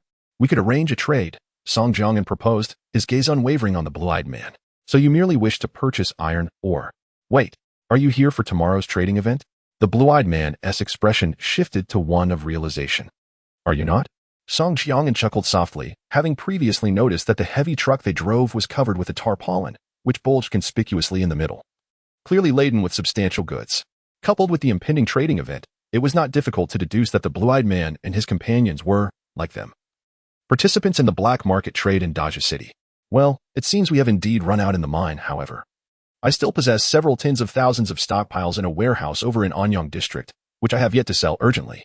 If you are interested in purchasing, we can go retrieve them together," Lan Yan said, slowly sitting upright and pausing for a moment before speaking. "To Anyang district?" Song Jiangyan squinted his eyes and repeated softly, "Not going. If you choose not to, that's fine. I can send someone to deliver them later." Lan Yan, understanding Song Jiangyan's hesitation, which stemmed from a concern about potential retaliation, waved his hands repeatedly. "Wait a moment. What can an F-class vehicle commander possibly offer? Even if I possessed the ore, you wouldn't be able to consume it. Let me be clear. I do not engage in coercive transactions." Lan Yan's voice gradually grew louder, threatening to erupt. "Stop. You will come to know what I can provide in due time. However, you truly need to amend your foul-mouthed habit. Look over there." Song Jiangyan interrupted Lan Yan and pointed towards the front of the vehicle's seat. Lan Yan raised his head and noticed a young man, approximately 1.6 meters tall, with a fair complexion that made him appear somewhat frail, hastily approaching while carrying a rifle with a removed magazine. As he ran towards them, he muttered, "Zhang Tao. That old fox is more cunning than anyone else, stealing my opportunity for merit. Finally, it is my turn." Chapter 47, The Black Box. Hours later, around 3 in the morning, a bus and a heavily laden truck slowly entered a neighborhood overrun with green vines. The vehicles came to a halt and the engines were silenced. "Engo. We are just a few blocks away from the Black Street where the trading fair will take place shortly. It will only take about 10 minutes to get there," said the tall, dapper dwarf as he hopped off the bus and respectfully addressed Song Jiangyan. "Very well," Song Jiangyan replied, surveying the surroundings before nodding slightly. This neighborhood, in comparison to other structures, was relatively intact, with exits on all sides, alleviating concerns of being trapped unexpectedly. It served as an appropriate temporary refuge. He planned to enter the Black Street midway through the trading fair, aiming to remain as inconspicuous as possible. However, as Song Jiangyan heard movement near the vehicle door. He turned to look back, his brow furrowing slightly. There he saw Blue Eye, his head wrapped in bandages, leaving only his slightly bloodshot eyes visible. Being escorted down by Monkey and his crew, Blue Eye was indeed a troublesome individual. Having operated in Daju City for several years, many were likely familiar with him. Bringing him to the trading fair would undoubtedly raise eyebrows. After a moment's contemplation, Song Jiangyan addressed Monkey. Monkey, you Clang. What have they done to you, Blue Eye? Who dared to touch Blue Eye? Before Song Jiangyan could finish his statement, the door of the truck that had followed the bus swung open with a thunderous bang. A burly man, resembling a tiger, leapt down, brandishing a submachine gun and glaring at Song Jiangyan and his companions, bellowing loudly. With a swift motion, dozens of fierce thugs who had just emerged from the bus raised their weapons, aiming at the tiger. Tiger, lower your weapon. This is my fault. It has nothing to do with them. Blue Eye spoke through the layers of bandages, his voice muffled yet insistent, his bloodshot gaze darting between Zhang Tao and Monkey. Just wait. Tiger glared menacingly at Song Jiangyan's group, but after a moment's hesitation, he reluctantly lowered his weapon, panting heavily. Disarm him, Old Cat signaled. And a few armed men swiftly advanced, seizing the gun from Tiger while expertly executing a joint maneuver to pin him firmly to the ground. Just wait. Tiger offered little resistance, his face pressed into the muddy grass, panting heavily as he struggled to utter those words. Bang! Old Cat stepped forward and stamped on Tiger's round face, leaving a footprint. Spare me your bravado. Old Cat spat on Tiger, harboring a long-standing resentment towards him. Earlier, at the intersection, after Blue Eye had disembarked, Tiger had been seated in the driver's seat of the truck, hurling insults, while Old Cat, closest to the action from the bus, had watched the scene unfold. Had it not been for the presence of a machine gun across the way, he would have certainly confronted Tiger directly. However, at this moment, despite the fact that Big Tiger was clearly at a disadvantage, he remained audacious. Raising his hand to brandish a firearm, it was imperative to teach him a lesson. Even a mere stomp would be considered lenient. Song Jiangyan addressed the situation, stating, Tiger has been with me since childhood. Do not let me lose face. The matter regarding the iron mine is still negotiable. Upon witnessing Big Tiger being struck, Blue Eye, whose eyes were already bloodshot, suddenly turned crimson. He turned to Song Jiangyan, his tone devoid of its previous firmness, now laced with a hint of supplication. Song Jiangyan glanced at Blue Eye, whose head was wrapped like a mummy, and nodded slightly, saying, Old Cat, that will suffice, come back for now. His decision was not born out of pity for Big Tiger and Blue Eye. Had he not successfully intimidated Blue Eye that evening, it would have been their group facing dire consequences. Falling into Blue Eye's grasp would not lead to death, but certainly to a painful reckoning. By choosing to halt Old Cat, he was merely considering the conditions offered by Blue Eye, who had mentioned that matters concerning the iron mine could still be discussed. Perhaps, in the end, he could negotiate a lower price or secure a discount. Moreover, it would be unwise to completely offend him, as the repercussions could be considerable if Blue Eye decided to retaliate fiercely. Monkey, he instructed, once the trading conference begins, you are to stay with Blue Eye and ensure he remains under watch. You are not to leave the vehicle without my command. Understood. Monkey replied earnestly, his expression solemn. However, upon observing Monkey's demeanor, Song Jiangyan furrowed his brow. He could discern that much of Monkey's expression was feigned, yet the exuberance within him could not be masked. Thus, he placed a reassuring hand on his shoulder and spoke earnestly, Monkey, you are no longer a child. I understand that conditions beyond our district are not as favorable. And given our current circumstances, it would be wise to exercise caution. I comprehend, brethren.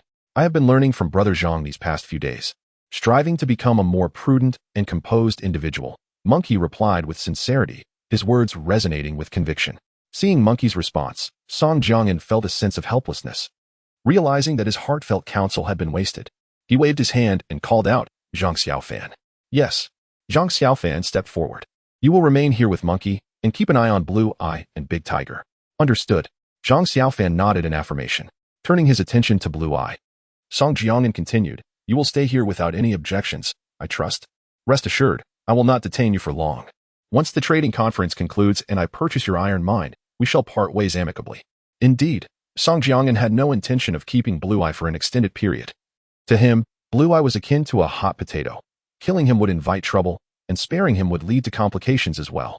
Were it not for the iron mine in Blue Eye's possession, he would have long sought to dispose of him in a secluded location, allowing himself to depart to the depths of the wilderness, where Blue Eye's men would dare not pursue. Brethren! At that moment, a voice unexpectedly called out, Gao Shuai. What is it? Song Jiangyan turned to the direction from which the voice came. Hai Shuai leaped down from the heavy truck, his countenance somewhat grim. a large black iron box clutched in his hand. Upon catching a glimpse of the ominous box, Song Jiangen's brow furrowed deeply.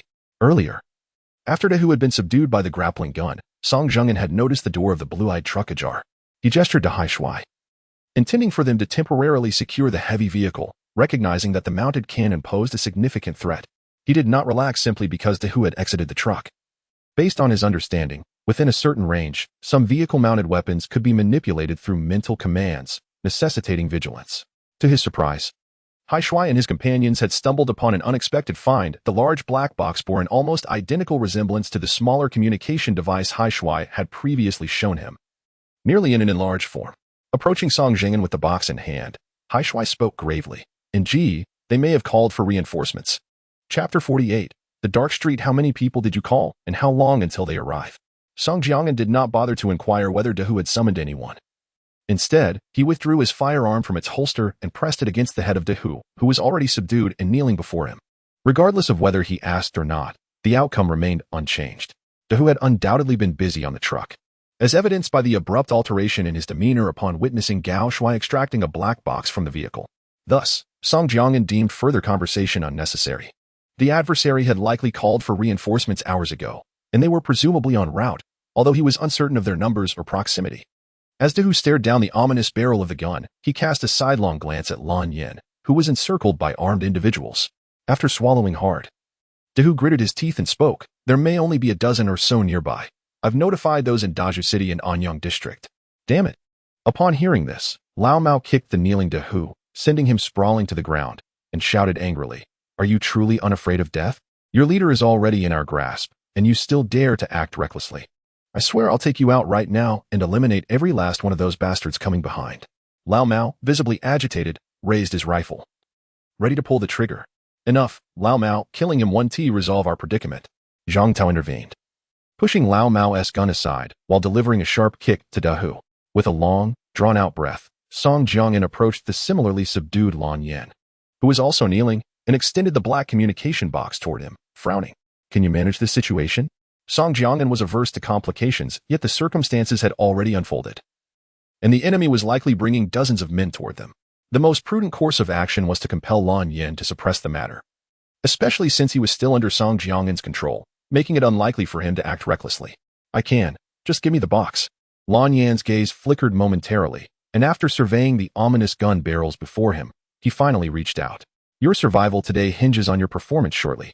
Song Jiangen tossed the black box onto the ground, his right hand firmly gripping the weapon, unwaveringly pressed against Lan Yin's forehead, now glistening with fine beads of sweat. Lan Yin's fingers trembled slightly as he retrieved the communication box, inhaling deeply before exhaling slowly. After adjusting several knobs, he spoke, I am Lan Yin. Those bastards have released me. You should head to Lingyun Bridge to find me. They haven't gone far, and we can pursue them together. After uttering this, Lan Yin was drenched in sweat, realizing that as he cursed, his finger was slowly pressing down on the trigger. He then looked up at Song Jiangen, explaining, I speak this way regularly. It's not my intention to offend you. They need to believe I am genuinely safe.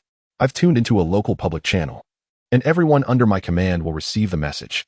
The Lingyun Bridge is situated at the southernmost point of Daju City, while we are currently in the north. Song Jiangen, does this plan suffice?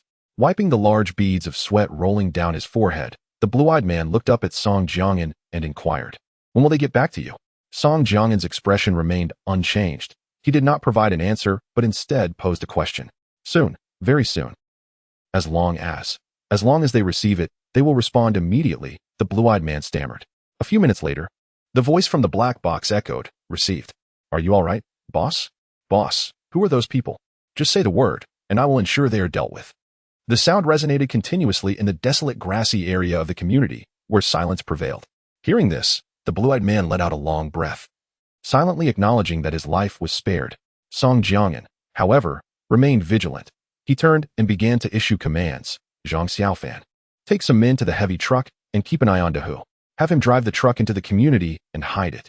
Understanding, Zhang Xiaofan nodded, summoning a few armed men to escort Dahu onto the heavy truck. Old Cat, Zhang Tao, Gao Shuai, gather your men and board the bus. There's no need to wait. We are heading straight to the Black Street now, Song Jiangen instructed rapidly. In making this decision, he considered several factors. Firstly, although the blue-eyed man had sent his subordinates away, Song Jiangen still felt unease. Securing the desired items and intelligence at the trading fair and making a swift exit was of utmost priority. Secondly, he had just heard the distant rumble of engines. An early batch of arrivals had likely entered the Black Street and commenced their transactions. According to Gao Shuai, it was previously established that the F-level vehicle leaders had prohibited private conflicts around the trading fair, with violators facing joint expulsion or even lethal consequences. Thus, the Black Street was relatively safe at present. A throng of dozens swiftly boarded the bus, which then slowly set off towards the Black Street. Within mere minutes, the bus arrived at an intersection flanked by various vehicles, all parked together. Song Jiang scanned the area, noting that among the dozens of vehicles, several were of higher classifications, with the most impressive being an F-level vehicle. It was a military green off-road vehicle towering 2 or 3 stories high, its tires astonishingly large, with several substantial cannon barrels protruding outward and machine guns mounted atop, resembling a colossal fortress of war. Stop. Before the bus could turn into the intersection, a group of armed men surged forth from a nearby building. Old Cat slammed on the brakes, the tires screeching against the pavement, leaving dark marks on the ground. Is this your first time? You are unaware of the rules. For safety reasons, your vehicle cannot enter. It must remain outside.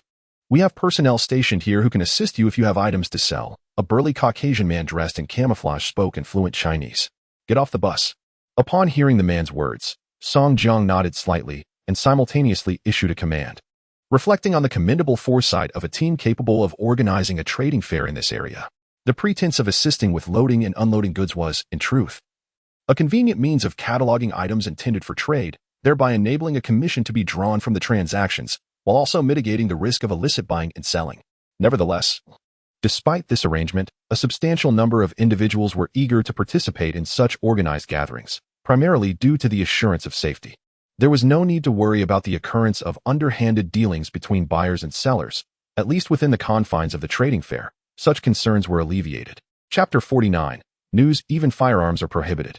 As Song Jiangyan and his companions disembarked from the bus carrying their weapons, the impatient white guard spoke up. Upon hearing these words, Song Jiangyan's expression remained unchanged, while Zhang Tao beside him furrowed his brow. At that moment, Gao Shuai leaped off the bus and quickly approached Song Jiangyan. Whispering an explanation, they do not allow guns inside due to the fear of unforeseen incidents at the trading fair. Vehicles have been patrolling the vicinity, ensuring relative safety.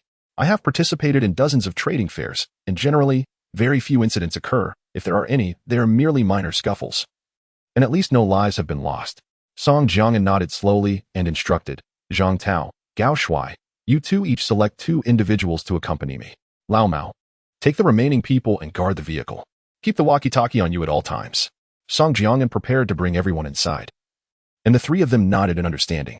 With a swift motion, Song Jiangyan removed his firearm and handed it to Lao Mao, signaling to Zhang Tao and Gao Shuai, who had already selected their companions. Let us proceed. The group of 7 strode purposefully into the Black Street. Despite the early hour of around 4 in the morning, the Black Street was already ablaze with lights. Unlike the other streets strewn with broken concrete debris, the Black Street had evidently been tidied up in advance, appearing remarkably clean. Even the vines on some dilapidated buildings had been completely cleared away. It was clear that the organizers had arranged for this, as they needed to present a polished facade for the sake of profit. Hey, take a look at this. Trust me, you'll definitely want to buy. As soon as Song Jiangyan's group entered the trading area, a disheveled young man approached them, his face marred with bruises. He pulled a few pills from his filthy pocket and, with a sycophantic grin, said, Take a look, my friends, you'll definitely find this useful. This is truly a good product. My family has a long lineage in traditional Chinese medicine, and since my... Cut the nonsense. What is this? Gao Shuai, the dwarf, leaned in curiously. Song Jiangyan and Zhang Tao also turned to look. Hey, you probably haven't seen this before. This is called the 7 times a night pill. No exaggeration, this will make the ladies scream with delight. So, what do you say, my friends? How about buying a few? Since there are so many of you, I'll let you have it for just 5. Bang. Before the young man could finish his pitch, Gao Shuai kicked him away and glared fiercely, exclaiming, Get lost. Why hit me if you're not buying? The young man grumbled, rubbing his sore backside as he turned to leave, only to quickly approach the next group entering the Black Street, continuing his sales pitch. Behind Gao Shuai, Yi Yuanyuan felt her ears flush slightly and instinctively glanced at Song Jiangyan standing before her. Maintaining his composure, Song Jiangyan did not linger. Continuing to walk forward, he had come to understand the origin of the bruise on the young man's face. Purchasing such items was one thing, but the manner of communication was utterly lacking. Several individuals continued to advance, and as they delved deeper, the clamoring grew increasingly pronounced. In a moment of reverie, Song Jiangyan felt as though he had returned to the bustling agricultural market of a past life. Yet the commodities on offer here were far from mere produce. Let us see. For a man, I'll charge you 50 units of F-grade energy crystals. For a woman, it's 40. Quite a bargain, indeed. I'll think it over. The exchange of voices piqued Song Jiangyan's interest, prompting him to glance towards a short distance ahead. There, several raggedly dressed men and women, shackled by iron chains, were confined within a large iron cage. At that moment, a few among them gazed vacantly outside the bars. The negotiations between buyers and sellers persisted, with one rotund man perched on a stool beside the cage, shaking his head. No way, 30 crystals is far too low. I went to great lengths to capture this lot, and I even lost a brother in the abyss during the process. Upon hearing this, Song Jiangyan was momentarily taken aback. Swiftly approaching the stout vendor's stall, the vendor, noticing the newcomers, ceased his previous dilly-dallying with the prior buyer and turned to Song Jiangyan. Interested? I'll take 100 energy crystals for a man and 80 for a woman. Seeing the slight furrow of Song Jiangyan's brow, the vendor adopted a reproachful demeanor. This price is quite reasonable, my friend. Let us discuss the men first. You can take him back, find any mine, and within a few days, he'll earn his keep. As for the women, you can indulge yourself or put them to work. Either way, it's all the same. The vendor spoke with fervor, his enthusiasm palpable. Song Jiangyan scoffed coldly. The vendor's words seemed overly simplistic. If mining were truly as profitable as he claimed, he wouldn't be relying on the slave trade for his income. Moreover, he had previously quoted 50 for a man. But now the price had doubled in the blink of an eye. As if sensing Song Jiangyan's thoughts, the vendor continued, reluctantly justifying his stance. I'm in urgent need of funds. My recent trip to the abyss yielded nothing but losses, including a few brothers before I even entered. Otherwise, I wouldn't be inclined to sell at all. Noticing Song Jiangyan's impassive gaze fixed upon him, the vendor waved his hands in resignation. Very well. I'll offer you a price of 54 and 40. Anything lower, and we have nothing to discuss. You might as well look elsewhere. Lacking energy crystals. Song Jiangyan turned to Zhang Tao's side, retrieving a bulging cloth bag from one of his team members. Is this copper ore? Certainly, that will suffice. We can arrange it at a rate of 10 to 1. You give me 37 pieces, and these few slaves are yours. As for your debt to the Black Street, that's your concern. I've settled mine upon entry. The vendor appraised the bag with a glimmer of delight, gesturing with his thumb towards the iron cage. Upon entering the Black Street, Song Jiangyan had ensured that the several hundred pieces of copper ore were duly registered at the entrance. Indeed, the Black Street was as shadowy as its reputation suggested. Both buyers and sellers were subjected to a hefty 20 fee. Attempting to smuggle goods in? Apologies. But both entrances are manned with personnel checking for identification. If one possesses nothing, it is of little consequence. However, should one carry items that lack prior registration, access to the dark street is unequivocally denied. Furthermore, Song Jiangyan observed that merely completing the registration at the entrance is insufficient. Along this street, every few meters, two individuals stand guard, one holding a ledger to record transaction details, while the other brandishes a firearm, ensuring order is maintained. The arrangements are indeed meticulous. Just as Song Jiang and his companion were engaged in conversation, a registrar, upon noticing Song Jiangyan produce a bag of copper ore, approached him silently. Fixating his gaze upon the two men, Song Jiangyan glanced towards the iron cage behind the stout man, which contained 5 men and 3 women. After a moment of contemplation, he tossed the entire bag before the stout man and declared, "There are 50 pieces within. They now belong to you." The stout man, witnessing this gesture from Song Jiangyan, widened his eyes in astonishment, his expression a blend of disbelief and confusion. Chapter 50. Gunshots in the community. Let us discuss the matter concerning the dungeon you mentioned, Song Jiangyan stated, exhibiting little patience for lengthy explanations. His visit to the stall was not motivated by pity for the few slaves confined within the cage or a desire to liberate them.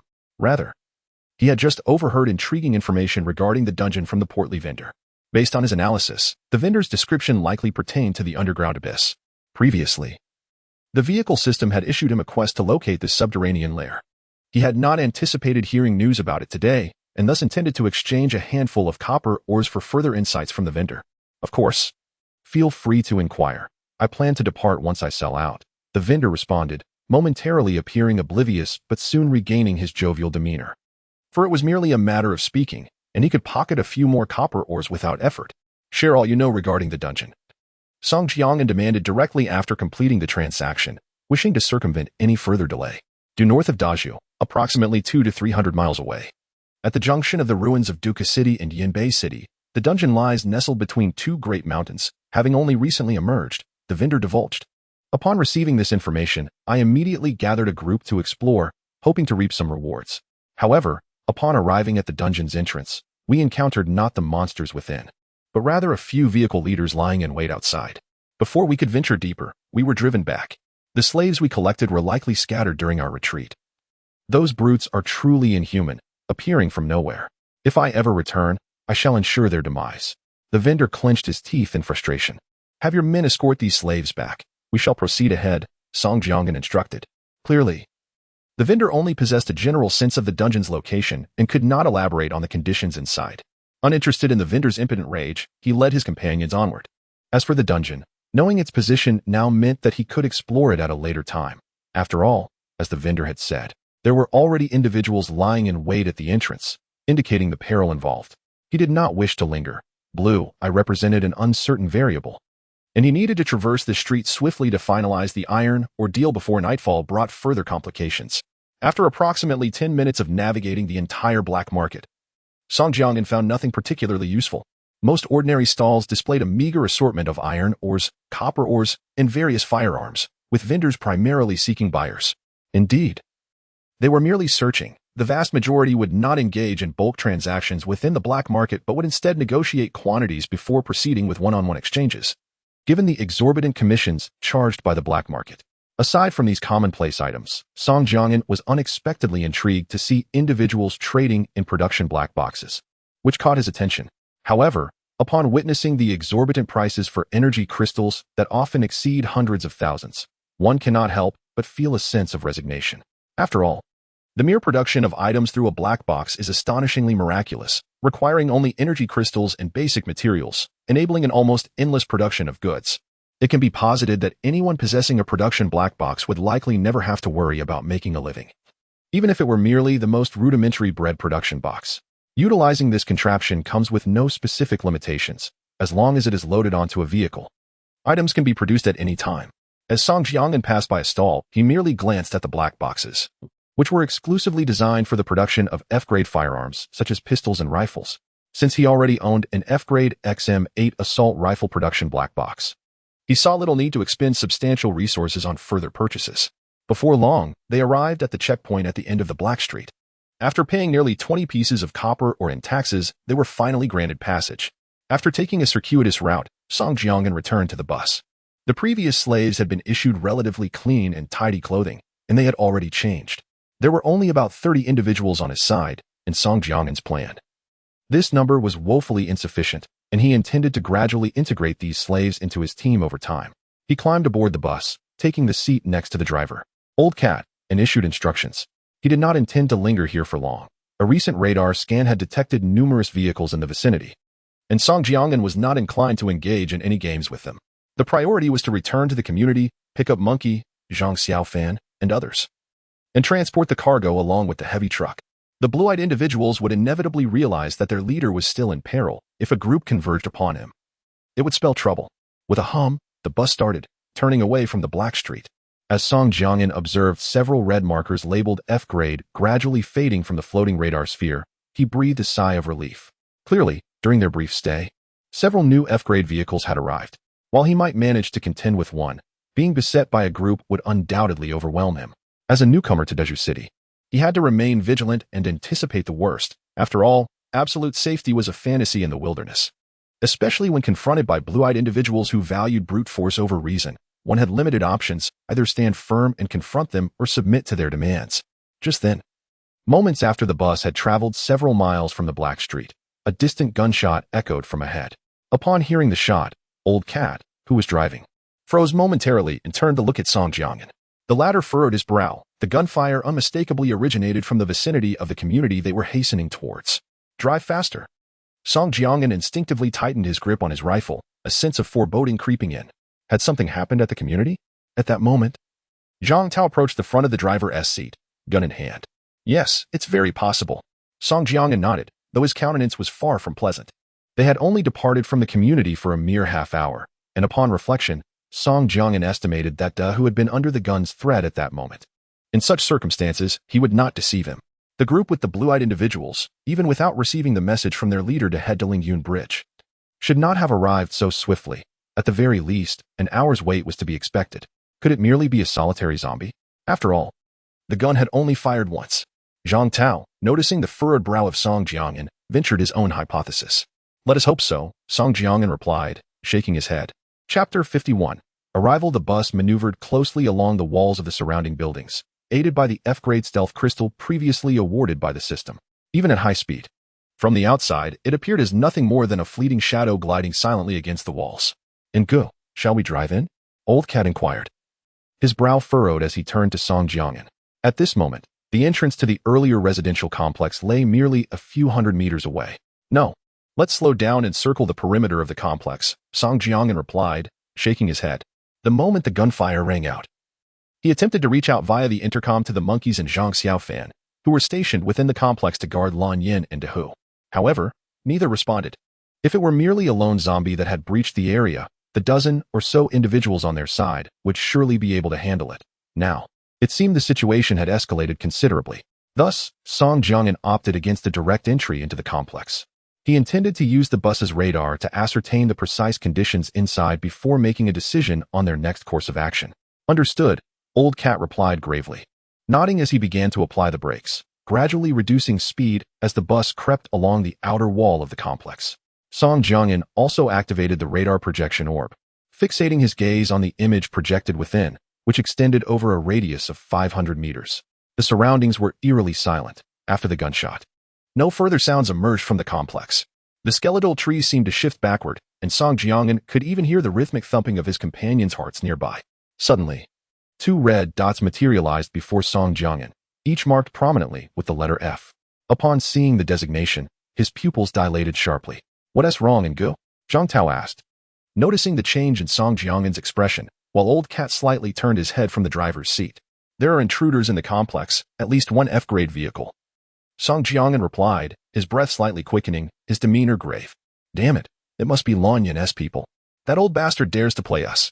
We should have never stopped the monkeys. We should have taken him out then and there," Old Cat exclaimed, his eyes wide with fury. "Not necessarily. If it truly is Lan Yin's people, then who fired the gun? With Lan Yin in our custody, they should be wary of making any moves. I refuse to believe that the monkeys and Zhang Xiaofan cannot keep two individuals under control, yet we are unable to reach them now, damn it," Zhang Tao retorted, striking the interior wall of the bus with his fist. Song Jiangyan furrowed his brow, deep in thought about whether they should proceed inside. The radar projector revealed that the heavy truck was positioned at least 100 meters away from another pickup, blocked at the garage entrance, suggesting a standoff between the two parties. Suddenly, a crackling sound erupted from the previously silent intercom. Moments later, a voice, familiar to all three, broke through. "Damn it, we finally found you. Engu. Intruders have entered the complex. We're trapped in the garage. Lu Ming, you scoundrel." The intercom was not only filled with the monkey's voice, but also a booming reprimand that Song Jiangyan discerned to be Lan Yan's. "Calm down. First tell us the situation on your end. We are currently outside the complex." Song Jiangyan's brow furrowed increasingly tight. Who was Lan Yan cursing just now? Who on earth drove that pickup? It seemed that Lan Yan's adversaries had arrived, cautiously probing from outside without the intention of opening fire. Moreover, it appeared that Lan Yan's wife and child had been captured. The monkey spoke rapidly, panting with urgency. Upon hearing this, the three men collectively inhaled sharply. The situation was growing ever more complex. Lu Ming. Was Lan Yin referring to Lu Ming just now? At that moment, Gao Shuai, who had been silently standing behind them, suddenly stepped forward, astonished. "Do you know that person?" Song Jiangyan inquired, glancing at Gao Shuai. It was evident that the Lu Ming Lan Yin had just cursed was indeed the adversary the monkey mentioned. "Yes. I encountered him at the trading conference last year. He was the commander of F-class vehicles then. He doesn't have much territory, just roams the wilderness. But I've heard he is quite ruthless." Song Jiangyan nodded. Indeed, this man was quite merciless, having captured Lan Yan's wife and child. After a moment of contemplation, Song Jiangyan raised the intercom and spoke. "Monkey, what are Lan Yan's thoughts now? He has been cursing Lu Ming across from him. But Big Tiger is sitting in the driver's seat, with the machine gun aimed at the opposing side. He hasn't ordered Big Tiger to fire." The monkey replied swiftly. Song Jiangyan mused, realizing that since Lan Yan's wife and child were in the enemy's hands, they were undoubtedly taking advantage of Lan Yan's reluctance to retaliate. The heavy truck belonging to Lan Yin and the armed pickup driven by Lu Ming were both F-class. Had Lu Ming not had hostages, he likely wouldn't have dared to confront Lan Yin directly. After pondering for a moment, Song Jiangan addressed the intercom. Monkey. Hand the intercom to Lan Yin. Okay, yes, right next to me. The monkey succinctly responded. Stop cursing, or we want to get out of here later. Here. And Gu wants to talk to you. The monkey passed the intercom to Lan Yin, whose face was wrapped in bandages, continuously cursing. Lan Yin, eyes wide with rage, seized the intercom and shouted, Damn it, Song Jiangan, what the hell are you here for? You're just an F-class vehicle commander. And that Lu Ming across from us is also F-class. My wife and child are in their hands. I might be done for today. Well, I hope you're satisfied now. Leaving these few people behind one T and well, we might all die here today. Bang. Inside the heavy truck. The monkey kicked Lan Yin's rear as he yelled into the intercom. Calm the hell down. Stop barking like a mad dog. Calm down? How the hell do you expect me to calm down? Of course, you can remain calm. It's not your family being held hostage. Enough noise. Can you ask Lu Ming to let your wife and child down from the vehicle? Song Jiangan interjected loudly, wishing to avoid further useless chatter as Lan Yin had completely lost his composure. What? What do you mean? Lan Yin's anger subsided slightly as he inquired. I'm asking if you can do that? Song Jiangan did not respond to his question, merely pressing on with his own. What can you all offer to help me? If you believe there are others who can assist you, or if you wish for your wife and children to perish here today, then by all means, continue to inquire, you fool. Zhang Tao, standing beside Song Jiangan, could not contain his anger as he listened to Lan Yin, who was evidently in a perilous situation, yet still spoke in a questioning tone. He erupted, cursing loudly. Let me try. It should be feasible. They are after my mines, and only I know the current location of that batch. They want to kill me for the time being. After being reprimanded, Lan Yin gradually regained his composure and added, Wait. I will step out and switch my wife and child. What about you? What are your plans? Monkey, Zhang Xiaofan, come over and listen. Lan Yin, please relay this to Dehu. Song Jiangan glanced towards the direction of Ma Lauer and Rukyu in the vehicle and communicated through the intercom. Chapter 52. Gunfire at the entrance of the garage in the community. A man wearing sunglasses leaned out of the passenger window of an armed pickup truck, his right hand gripping a handgun pressed against a boy's thigh. He shouted towards a heavy truck about 100 meters away from the garage. If you don't get out of the car right now, I swear I'll shoot your son again. Wah, it hurts. I'm bleeding so much, moaned the boy. Tears streaming down his face was filled with terror. His mouth was not covered, as if it were intended for him to cry out. He turned his head to the side, looking at a middle-aged woman, similarly bound, whose eyes overflowed with tears. The woman was completely restrained, her mouth gagged, allowing only muffled whimpers to escape, her expression one of agony. Beast. The man with the bandaged head, known as Blue Eyes, witnessed this scene through the window of the heavy truck, his eyes wide with rage. He rolled down the window and shouted towards the entrance of the garage, Lu Ming.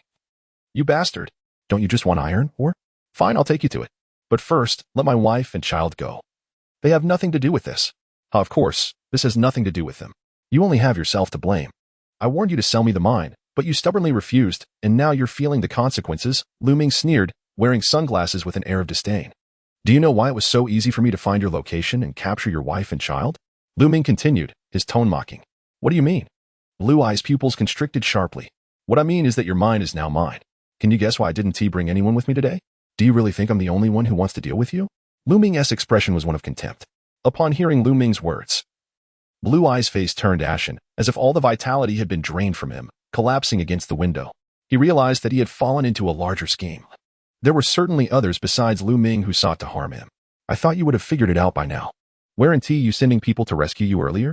One moment at the community, the next at the bridge. To be honest, both locations are being blocked. Today, you're truly finished. Please let my wife and child go, and I will go with you. I'll take you to the remaining hundreds of thousands of iron ore.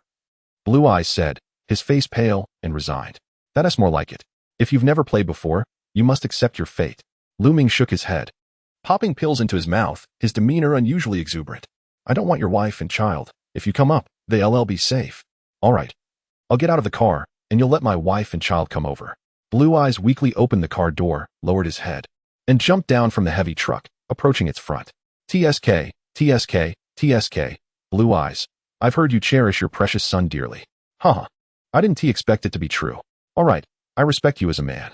Lu Ming glanced at a bald, muscular man in the driver's seat, pressing the gun against the boy's head. Urwa, uncuff and unshackle them first. Let them go. Continuing, Lu Ming once again leaned out of the car window and addressed the heavy truck, saying, that driver over there, if your boss, the blue-eyed one, dares to pull any tricks when he arrives, I'll take him out immediately, rendering that cannon on your head utterly useless. Do you understand?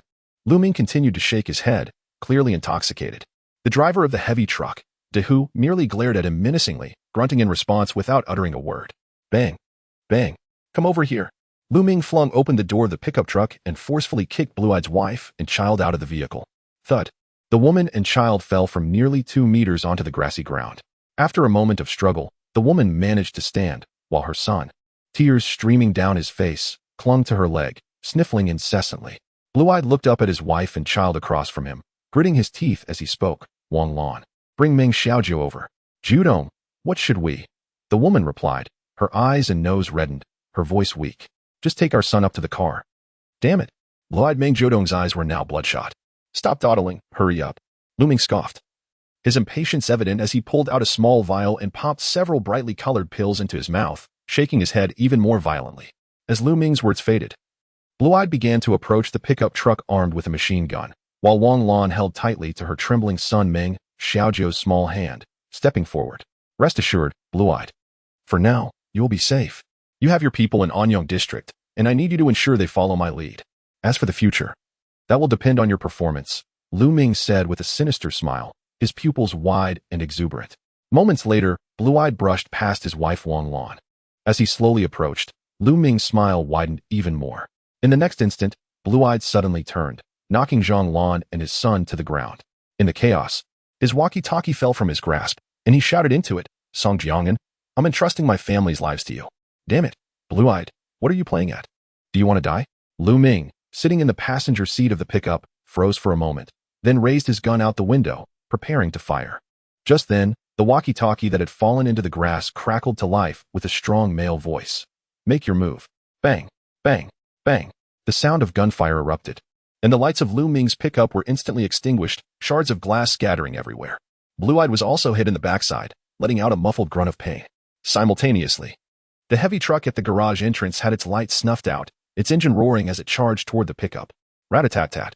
Inside the heavy truck, the monkey, Zhang Xiaofan, and others had their eyes locked on the triggers, and a barrage of bullets rained down on the armored pickup and its bulletproof glass, sparking bursts of fire, leaving only scratches, failing to penetrate. The cannon mounted atop the heavy truck roared to life, unleashing a torrential barrage of bullets that mercilessly pounded against the pickup, causing the glass to crack inch by inch, yet it remained unbreached. Damn it, do you really think I'm merely bluffing? Lu Ming, seated in the passenger seat of the pickup, finally regained his senses after enduring a hail of gunfire. He swiftly ascended the built-in step of the truck, taking his place at the gunner's position. The machine gun erupted in a furious barrage, shredding the glass window of the opposing heavy truck, sending bullets cascading inward. At that moment, the sound of an engine suddenly pierced the night. A motorcycle, encased in a ring of glass, sped towards them from the darkness. On the motorcycle, Ma Lauer, wearing a helmet, wore an expression of exhilaration as he glanced back at the hefty figure behind him. Are you ready, my friend? He called out. The substantial mass, a rolling ball of flesh, responded with a guttural sound. Chapter 53. Why can't my legs keep up? With piercing blue eyes, Lu Ming bellowed. Not a single one of you is getting away today. Stay right here. As he wielded the mounted machine gun, unleashing a barrage of fire towards the armored truck, his gaze was suddenly drawn to a motorcycle emerging from the western entrance of the community. His eyes widened in disbelief as he shouted. At that moment, a thunderous roar echoed from the eastern intersection of the community. A colossal bus, its headlights piercing the darkness, crashed through the collapsed concrete blocks at the entrance, its engine growling and horn blaring, barreling directly towards Lu Ming's pickup truck. Inside the bus, dozens of firing points erupted simultaneously, unleashing a torrent of hundreds of F-class bullets that rained down upon Lu Ming's vehicle. The steel armor of the pickup was pelted with dents, and the windows began to crack. Damn it, there are more of them. Lu Ming pivoted his gun. The approaching bus now posed a far greater threat. Previously, the machine gun from the blue-eyed man's vehicle had only left superficial scratches on his armor, but the bullets from the bus were penetrating, creating significant damage. Others might be oblivious, but Lu Ming understood that it had taken months to elevate his steel armor to F-class status. Only weapons of F-class or higher could inflict real harm on it. Irwa, check the onboard radar. What class is that bus? Lu Ming's expression shifted as he addressed the bald, burly man in the driver's seat. F. We're in deep trouble, Irwa exclaimed incredulously as he glanced at the display screen in front of the pickup. CTM, how could this happen? First, let us get out of the community and head towards the dark street. That blue-eyed bastard 1T escaped today. I've already notified the team that went to Lingyun Bridge. They're on their way here with E-class vehicles. But where did these reinforcements for the blue-eyed man come from? They're all going to be buried in the bamboo today. Lu Ming's eyes widened, foam forming at the corners of his mouth. All right, Erwa nodded, flooring the accelerator and sharply turning the steering wheel. Boss, we'll exit from the western entrance. That motorcycle is F-class. I don't know where it got the guts to intercept us, but I'll smash it to bits. Crush it, Lu Ming commanded, his fingers squeezing the trigger of the machine gun as he unleashed a hail of bullets, while his other hand clutched a bottle of pills, eagerly swallowing them. His face radiated exhilaration. With a clatter, several pills fell from Lu Ming's mouth, rolling onto the driver's seat where Erwa, drenched in sweat, twisted the steering wheel. Erwa caught a glimpse of the pills and swallowed hard, his eyes wide as he drove the pickup straight towards the motorcycle, now only a couple of 100 meters ahead. Simultaneously, he shouted, "Boss, you can't take that many pills at once. You could die. Mind your own business. Charge forward. Run him over." Lu Ming, now perched on the machine gun platform, swayed in exhilaration, utterly indifferent to the relentless sound of bullets striking the rear of the pickup.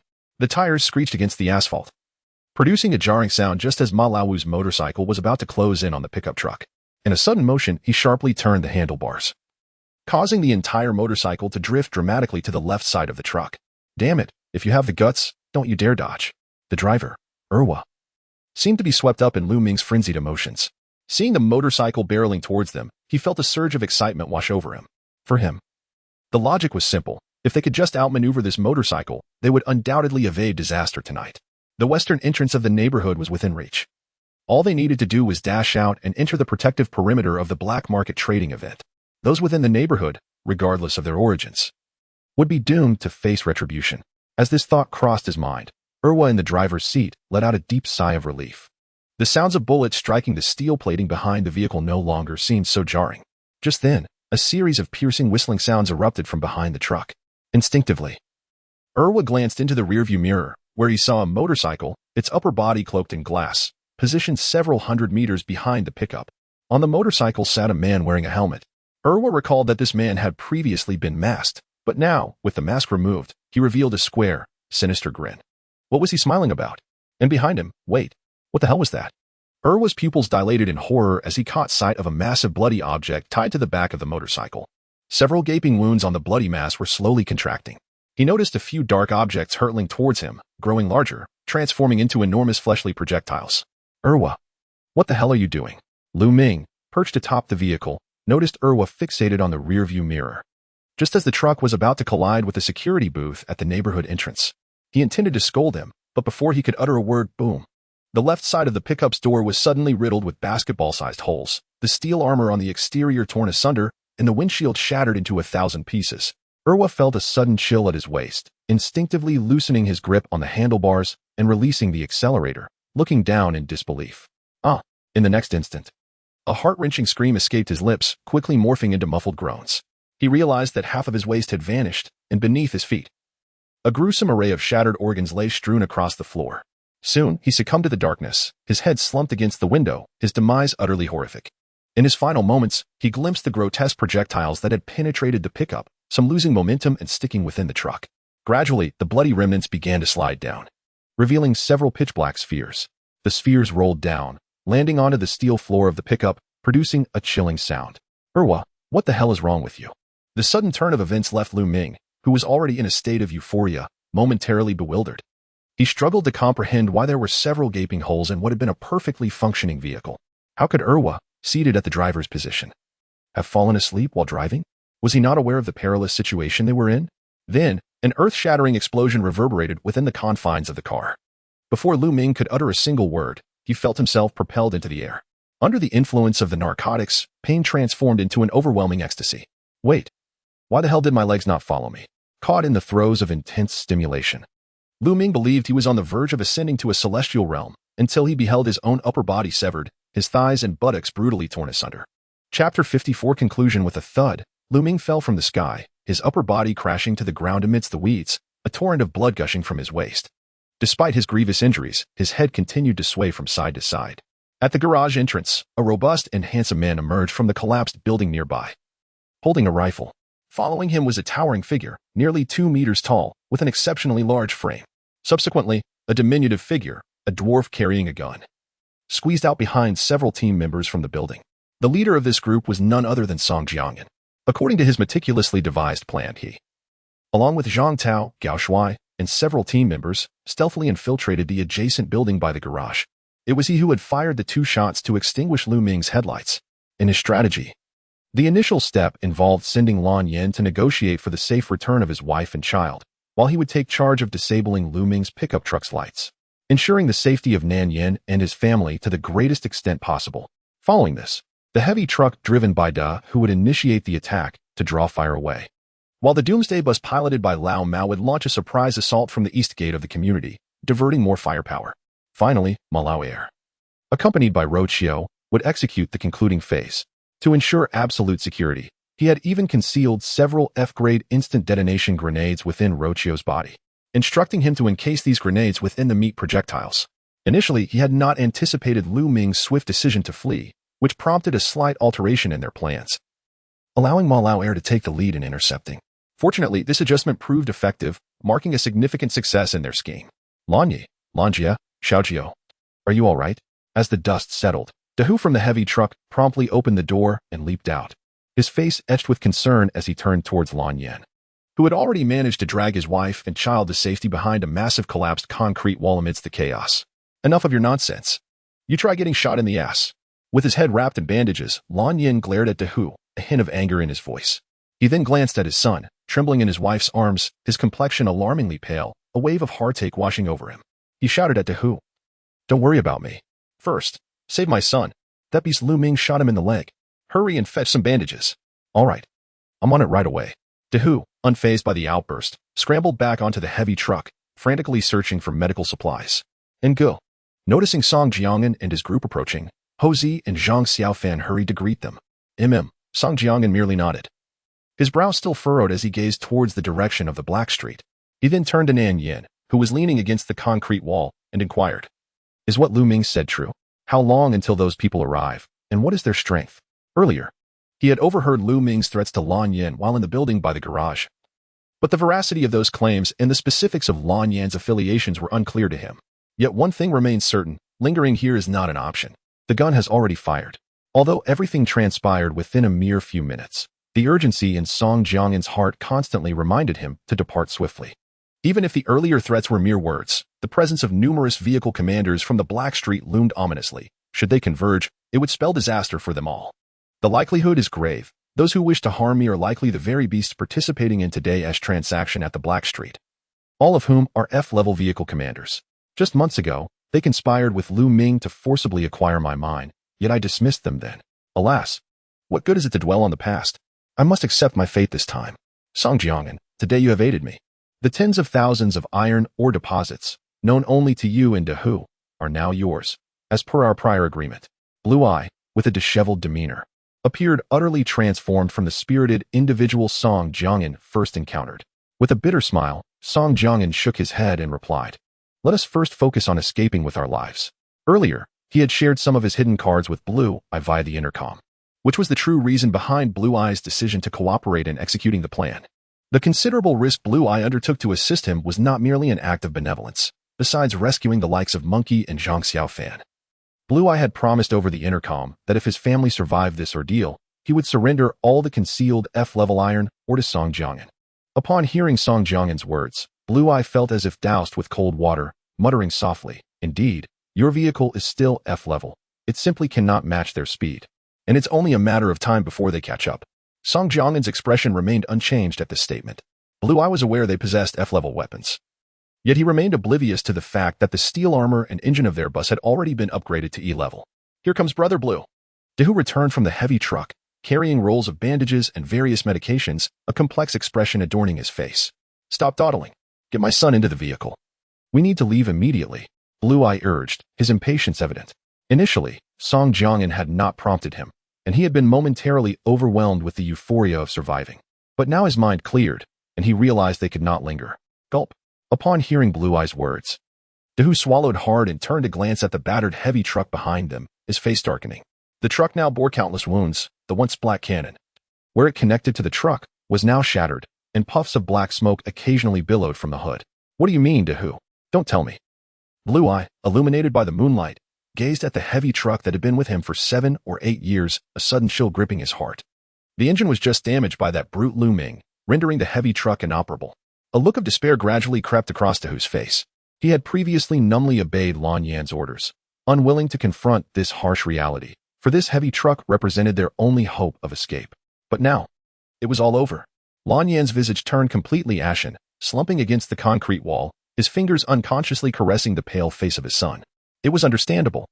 Within mere minutes, he had traversed a harrowing journey from hell to heaven and back to hell, leaving him utterly shattered and engulfed in despair. Observing the two men, Song Jiangan's expression remained unchanged, though his brow furrowed slightly as he retrieved the walkie-talkie from his waist and inquired, "Old cat, have you managed to resolve things on your end?" At the western entrance of the community, under Song Jiangan's keen direction, Old Cat had already driven the bus to where the destroyed pickup lay. The rear of the bus opened, revealing a colossal, rotating steel maw, which, aided by the E-class refining furnace, began to consume the shattered metal fragments, transforming them instantly into molten iron. "Almost finished," Old Cat replied. "All right, hurry up. We still have another heavy truck to process." Chapter 55. You only need to know that you are the best. What should we do? Song Jiangan. They're about to arrive. We should, let's board your bus. Although the chances are slim, it is certainly better than waiting here to meet our demise. Although the blue-eyed man had previously declared it was all over, upon catching sight of his wife and children, he hesitated and implored, unwilling to relinquish this final opportunity for survival. "Yes, the old cat will be here shortly." Song Jiangan nodded. His time was limited, perhaps only a few minutes. However, he was reluctant to abandon the 2 scrapped F-class vehicles, especially since they housed some weaponry. If he could refine them completely, his strength would significantly increase, and he did not wish to miss this chance. With a low hum and a creaking sound, the bus, previously destroyed at the west entrance of the community, approached. The E-class furnace at the rear of the bus continued to operate, emitting an intimidating red glow. As it drew near, everyone felt the temperature around them rising rapidly.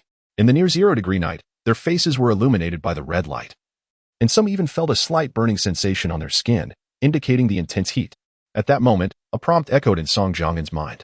"You have refined the F-class vehicle, armed pickup truck, acquired 10,000 units of F-class iron, or acquired 5,000 units of F-class copper, or refinement yielded, F-class M240D mounted machine gun.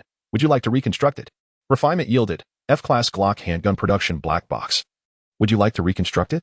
Refinement yielded, F-class 9mm bullet production black box. Would you like to reconstruct it?" The ammunition for the F-class Glock handgun that the system had previously rewarded him with had long been exhausted. So he felt a surge of joy upon receiving this prompt. Compared to the somewhat cumbersome rifle, he found the handgun much more comfortable to wield. Although he currently had one strapped to his waist, it was clearly inferior to the upgraded F-class Glock in terms of comfort. After all, a leveled-up firearm provides a boost in power, stability, and accuracy, making it effective against zombies and monsters of the corresponding level or lower. What surprised him was that today he had managed to acquire the handgun and ammunition production black boxes from Lu Ming. With these 2 items, he could produce them in bulk, thereby significantly enhancing his team's strength. Thus, Song Jiangan did not hesitate and immediately opted for reconstruction. "You have reconstructed the F-class M240D mounted machine gun. Would you like to install it?" Install. Song Jiangan nodded slightly, and with the system's assistance, he mounted the machine gun on the rear top of the bus, symmetrically positioned with the one he had previously acquired on the wasteland. In the next instant, a magnificent machine gun, resplendent in black and red, appeared atop the bus. Compared to the earlier machine gun, its size had increased 2 to 3-fold, exuding an imposing presence. "You, what?" The blue-eyed man, witnessing this scene, widened his eyes in shock and exclaimed, "How did you accomplish this? That was the machine gun from Lu Ming's vehicle. How did it end up on yours?" Beside them, Zhang Tao, Zhang Xiaofan, and others exhibited expressions of indifference. Having grown accustomed to such occurrences long ago, Zhang Tao, Monkey, Gao Shuai, hastened to get everyone on the bus. Ma Lauer, swiftly bring the meatball aboard. Park the motorcycle in the miniature compartment, and be sure to prepare the snake meat for the meatball's nourishment. Once that heavy truck is consumed, we shall depart. Song Jiangan did not respond to Lan Yan's inquiry, but instead gestured for the dozen or so individuals by the garage to board the vehicle promptly. In Lan Yan's understanding, if a vehicle were destroyed, it was irrevocably lost, along with its components and equipment. However, he remained unaware of the existence of the E-grade refining furnace. A miraculous piece of equipment, Song Jiangyan found no inclination to elaborate. Get on the bus. There are many things you do not know. All you need to acknowledge is that I, Song Jiangyan, am formidable. Monkey seized the still shocked Lan Yin from the ground, disregarding the injury to his rear, and dragged him aboard the bus. Behind them, Dehu cradled Lan Yan's 11-year-old son, Meng Xiaojiu, whose thigh was wrapped in layers of bandages, with blood faintly seeping through. Observing the armed gang surrounding his father with an intimidating demeanor, he refrained from crying out in pain, opting instead for muffled whimpers. Beside him stood Zhang Lan, a middle-aged woman and Lan Yan's wife, her face betraying deep concern as she witnessed her husband being forcibly taken aboard by armed men. However, from the earlier conversation, she had gleaned that this group was there to rescue her family, though she could not comprehend their aggressive demeanor. She was also puzzled by the bandages wrapped around her husband's head. Previously, he had quietly claimed to have tripped. Zhang Lan certainly did not believe this explanation. Moreover, she speculated that her husband's injury was likely related to the individuals driving the bus. Yet, upon seeing Dehu carry her son onto the vehicle, she cast aside her hesitation and hurried to follow. Seeing that all had boarded, Lao Mao in the driver's seat promptly closed the doors and maneuvered the bus to align the rear with the heavy truck, reopening the refining furnace once more. At this moment, the number of occupants in the Doomsday bus reached 44, comprising the original 34, 7 slaves, the family of Lan Yin, and Dehu. What other secrets does Song Jiangyan harbor? Previously escorted onto the bus by Monkey and the others, Lan Yin now limped toward the third level of the bus. Arriving at the rear window, through the crimson-lit window, he beheld the bus's rear, which had unveiled a colossal steel maw, gradually engulfing the heavy truck that had accompanied him for nearly 7 or 8 years. The sound of grinding metal echoed as shards were drawn into the spiraling steel jaws. Swiftly succumbing to the refining process, maintain a vigilant stance. As Song Jiangyan confirmed that all arrangements were in place, he led Zhang Tao, Zhang Xiaofan, and the others to the third level of the bus. His demeanor was serious and imposing, standing tall like a resilient pine at the aisle's entrance. His voice low yet resonating with authority. He understood that it was far from the time to relax. The enemy might be surging in from all directions at this very moment.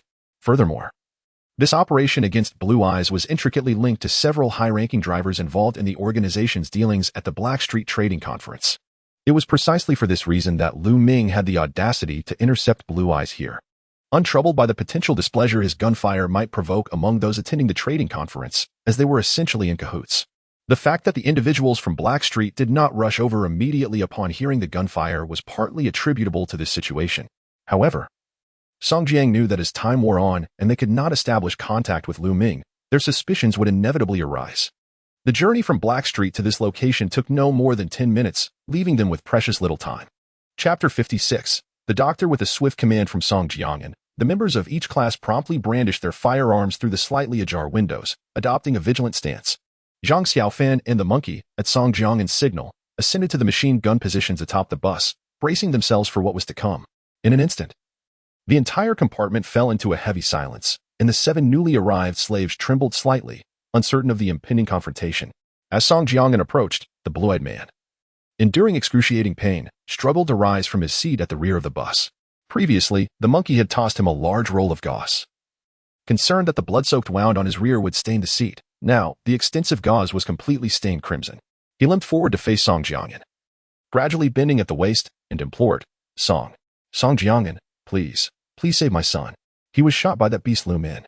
And if the wound is not treated promptly, he will die. The blue-eyed man's face was a mask of desperation, his once imposing demeanor now shattered. He understood that only this man before him could offer assistance. Upon hearing his plea, Song Jiangyan's brow furrowed slightly. He held no fondness for the blue-eyed man, whose foul tongue had proven irksome. Even in the face of peril, with his wife and child held captive by Lu Ming, he had not ceased his obnoxious chatter. Song Jiangyan surmised that the man's son, Meng Xiaojiu, had likely suffered for his father's loathsome behavior. With a sudden thud, the blue-eyed man knelt, his expression pleading more fervently than before. Song Jiangyan, I beg you, I have nothing left but my son. I know we are still in danger and that our escape is uncertain, but my injuries can wait. My son cannot. Please, find a way to save him. As he spoke, his gaze drifted to Meng Xiaojiu, lying weakly in his wife Zhang Lan's embrace, his breath shallow and labored, his eyes rimmed with red. Song Jiangyan remained impassive, turning his back on the man. Please, Song Jiangyan, I truly have no other options left. If you agree to help save my son, the blue-eyed man, will serve you without complaint, as a loyal servant. I acknowledge my prior offenses and offer my apologies. I did not know your true identity. But now I realize you are no ordinary man. Please, find a way to save my son. My heavy truck, though no longer operational, may still be of use to you. Consider it a gift, and I implore you to help me." The blue-eyed man cast a desperate glance at the window, where flickers of red light danced, for he had no other resources at his disposal. Only the hope that Song Jiangyan might assist him in light of the truck he had sacrificed. As Song Jiangyan prepared to depart, the blue-eyed man lunged forward, grasping his ankle, tears cascading from his eyes. Beside him, a middle-aged woman observed her husband's disheveled state, unable to suppress her quiet sobs, shaking her head in despair. "Are you bargaining with me?" No. The blue-eyed man stammered, ready to offer further explanation. With a sudden movement, Song Jiangyan seemed unwilling to afford him the opportunity. Frowning, he forcefully lifted his foot to shake off the hand of the blue-eyed man, casting a fleeting glance at the middle-aged figure sprawled helplessly on the ground before striding away. Witnessing Song Jiangyan's departure, the blue-eyed man lay despondently in the corridor. Meanwhile, a few paces away, Song Jiang approached Zhang Tao, who was armed, and whispered something to him. Zhang Tao shook his head slowly, responding, "No." I inquired thoroughly. Most of Gao Shuai's group were laborers before the catastrophe. They lack relevant skills. At that moment, from the car seat beside them, one of the 7 slaves previously purchased, a young man with graying hair and a face relatively free of wrinkles, his cheeks sunken and cheekbones sharply defined, gritted his teeth, seemingly resolved. His body trembling slightly, he turned to Song Jiangyan and his companion, stammering, You two brothers. I was a surgeon before the catastrophe. Do you need me?" Having uttered his words with difficulty, the young man closed his eyes in trepidation, as if anticipating that the bandits in the vehicle would immediately silence him for breaking the tense silence with his speech. "What did you say?" Zhang Tao, slightly taken aback by the slave's sudden utterance, strained to hear the uncertain voice. He adjusted the strap of his gun to prevent it from sliding off and tilted his head to inquire further. The gray-haired youth, observing the towering figure before him, nearly 2 meters tall and robust, felt his body tense up, his heart racing. He repeatedly murmured to himself, "Li Yi, this is all you're doing.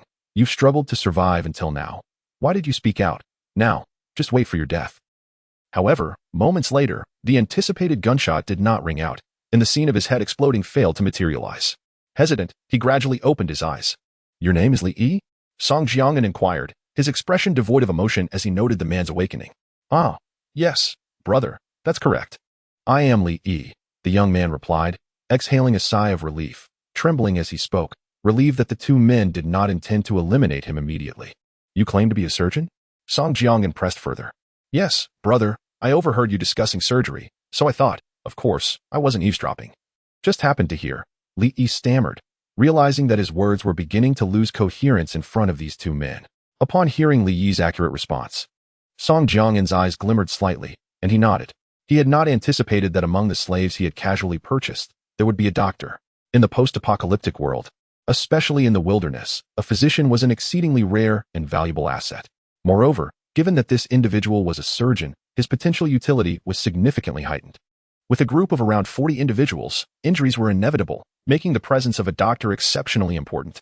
Although Song Jiangyan possessed a rudimentary understanding of medical emergency skills from his past military experience, his expertise remained limited. He was competent enough to handle minor injuries, yet he fell short of the proficiency required for performing specialized surgical procedures on gunshot wounds. Consequently, his initial decision to push aside the blue-eyed individual was not an indication of his unwillingness to assist. Rather, he intended to inquire whether Zhang Tao had a doctor on the vehicle capable of such operations. After all, Zhang Tao was appointed as the personnel supervisor, and he had a more comprehensive understanding of everyone within the vehicle. Although the answer he received was negative, the youth before him unexpectedly offered a glimmer of hope. Addressing the silver-haired young man, he inquired, "Are you able to handle gunshot wounds?" The young man hesitated momentarily before resolutely replying, I have never done it before, but I can try." Li was determined to seize this opportunity. "Very well," Song Jiangyan responded, glancing towards the blue-eyed individual and the boy who had been shot. He then declared, "Prepare yourself. We shall commence the surgery shortly." Chapter 57. Is this how you are a father? Ma Lauer here. As soon as Song Jiangyan's voice echoed, Ma Lauer instantly perked up, responding with enthusiasm while holding his head high. Perhaps buoyed by his recent success in intercepting a vintage pickup truck, he appeared particularly animated, his square face adorned with an expression of pride.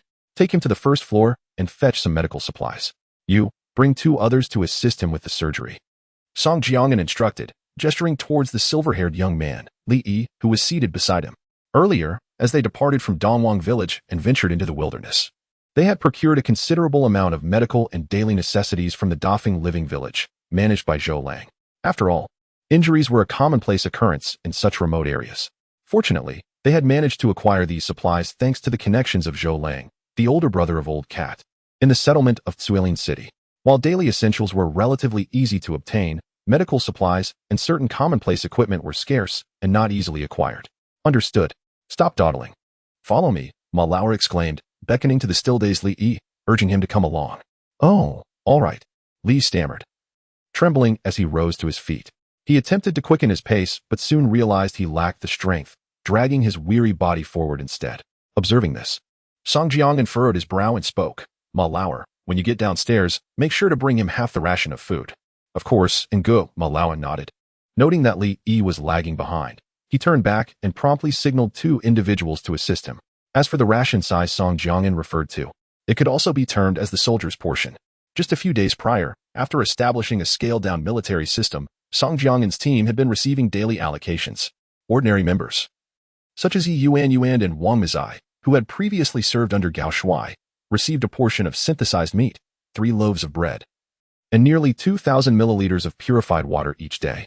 In contrast, the 5 squad leaders, including Old Cat Zhang Tao, were allocated 3 times the amount of food. Not because they were required to consume it all, but rather, they could take what they needed within the limits. As for the newly recruited slaves, Song Jiangyan intended to provide them with only 1/3 of the standard ration daily, with allowances for more if labor demands increased. He was no charity worker in this post-apocalyptic world.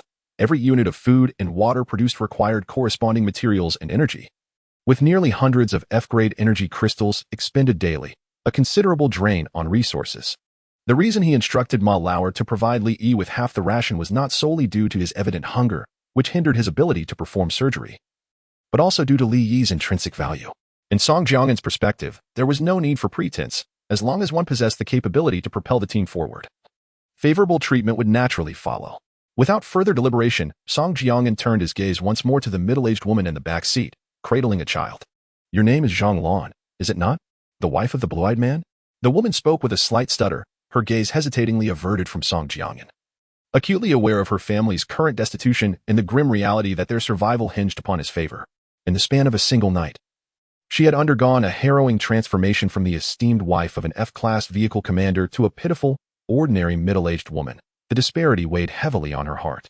3 of you, proceed to the second level of the bus and await Ma Lao Air for the operation, instructed Song Jiangyan, his countenance devoid of expression.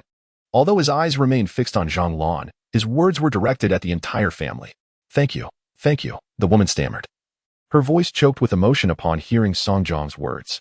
Meanwhile, Lan Yin, who had previously collapsed to the ground, gradually rose to his feet despite the pain. Bowing deeply in the direction of Song Jiangyan. Sniffling, he spoke, Song Jiangyan, you have aided me twice today. If I can survive this ordeal, henceforth, alas, I am nothing now. Regardless, my life from this point forward is yours, Lan Yi. Lan Yi, please do not speak in such a manner. No matter what transpires, you will always be my Dehu's benefactor. Without you, he might have amounted to nothing. Since aligning with you, he has gained wealth and enjoyed the company of women. I firmly believe you will rise again, Dehu. Leaning against the window and keeping a vigilant watch with his firearm, could no longer bear to witness the dismal state of Lan Yi, whom he had followed for nearly 6 or 7 years. However, instead of feeling touched by Dehu's words, Lan Yan's eyes widened in disbelief as he turned his head sharply, gritting his teeth and rebuking Dehu. Rise again? You fool. What business do you have interjecting? Can't you see the dire situation we are in? His voice escalated. You should be following in you now. Whatever he indicates, you must comply. Do you understand? Dehu was momentarily taken aback by the reprimand, scratching his head in confusion. Nevertheless, he obediently straightened his posture and called out loudly to the departing Song Jiangyan. Yet, Song Jiangyan dismissed him, having tasked Zhang Tao and the others with organizing the defense above before descending to the 3rd floor. Meanwhile, Lan Yin, still bowed deeply, inwardly cursed his ill fortune for having squandered an opportunity to express his determination before the evidently extraordinary Song Jiangyan, now seemingly lost, due to Dehu's foolishness. Rise again. What did that even mean? He was now at the mercy of that man, Song Jiangyan, with the lives of his entire family precariously resting in his hands. To utter the phrase rise again in his presence felt akin to conspiring against him. With that thought, Lan Yan's lips moved silently, cursing Dahu's ancestors. He then hastily dragged his bloodied self to catch up with Zhang Lan, who had reached the staircase. Worry etched on his face as he gazed at his son cradled in the woman's arms. With a tremor in his voice, he urged, Xiaojiu, you must hold on. Your father has yet to take you horseback riding. No matter what, you must endure. Upon hearing these words, the woman holding the child furrowed her brows and glanced back at the crowd before reprimanding softly, Meng Judong. How can you still utter such nonsense at a time like this? I cannot fathom how you can call yourself a father. It is indeed your influence that has led my son astray. How shameless can you be? What is wrong with that? A man should ride wild horses. What do you women understand? Before the blue-eyed man could finish his sentence, the woman swiftly drew one hand back and struck him fiercely on the bloodied half of his rear, muttering under her breath, You wretched fool. Ouch. Zhang Lan, you. As the blue-eyed man winced in pain and was about to retort, he unexpectedly collided with Song Jiangan while navigating down the stairs. Instantly stifling his words, too intimidated to utter another syllable, Song Jiangan frowned, casting a sidelong glance at the couple, and continued his stride toward the cockpit without pause. Chapter 58. The sunglasses-clad meat pie. How much longer? As Song Jiangan pushed open the door to the driver's cabin, he inquired. It had been nearly 10 minutes since the ceasefire, and his keen intuition warned him that danger was imminent. The reason for their continued halt was his unwillingness to relinquish the heavy truck belonging to Blue Eyes. A rough estimate led him to conclude that the combined value of Lu Ming's armed pickup truck and this heavy-duty vehicle approached nearly 1 million F-grade energy crystals. While other vehicle operators might only salvage the onboard production black box for further use for Song Jiangan, who possessed a refining furnace. Every item aboard this vehicle could be repurposed. Therefore, despite the considerable risk involved, he was prepared to refine both vehicles, readying himself for confrontation. However, if the approaching vehicle operators were of F-grade or lower, it would be manageable. Anything beyond that would pose a significant challenge. Thus, he had come to the driver's cabin to assess the refining progress. 99, 100, it's done. Old Cat, seated in the driver's position, wiped the sweat from his brow and sighed with relief. Drive, Song Jiangan commanded, his expression unwavering. Understood. Old Cat responded loudly, pressing the accelerator as he deftly turned the steering wheel, the bus aligning itself towards the western gate of the community, propelling forward with great speed. Simultaneously, a notification echoed in Song Jiangan's mind, and information materialized before him. You have successfully refined F-grade modified heavy truck. Gained F-grade iron ore, 500 units. Gained F-grade copper ore, 5,000 units. Upon seeing the 5,000 units of copper ore, he felt no surprise. As Lu Qi's pickup truck had also yielded the same amount, this was not particularly substantial for an F-grade vehicle. However, he pondered why the iron ore amounted to 13,500 units, an increase of 3,500 over the previous yield.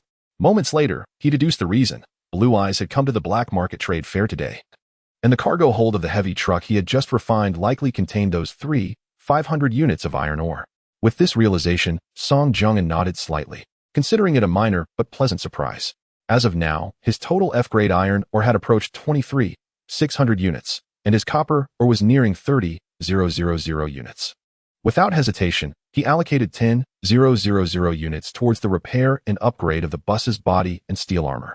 Thus, the previous E-grade steel armor was upgraded to E-grade reactive steel armor. Note, reactive steel armor can diminish the impact of attacks through the dynamic force exerted by the bus as a whole upon receiving an assault. In that instant of upgrading the bus's steel armor, the previously battle-worn vehicle, now bearing the scars of war, was instantly restored. The numerous cracked windows regained their integrity, and their thickness was significantly enhanced, providing a profound sense of security. The steel armor, once riddled with dents, and the large crater created by the explosion from Malao Air were also meticulously repaired.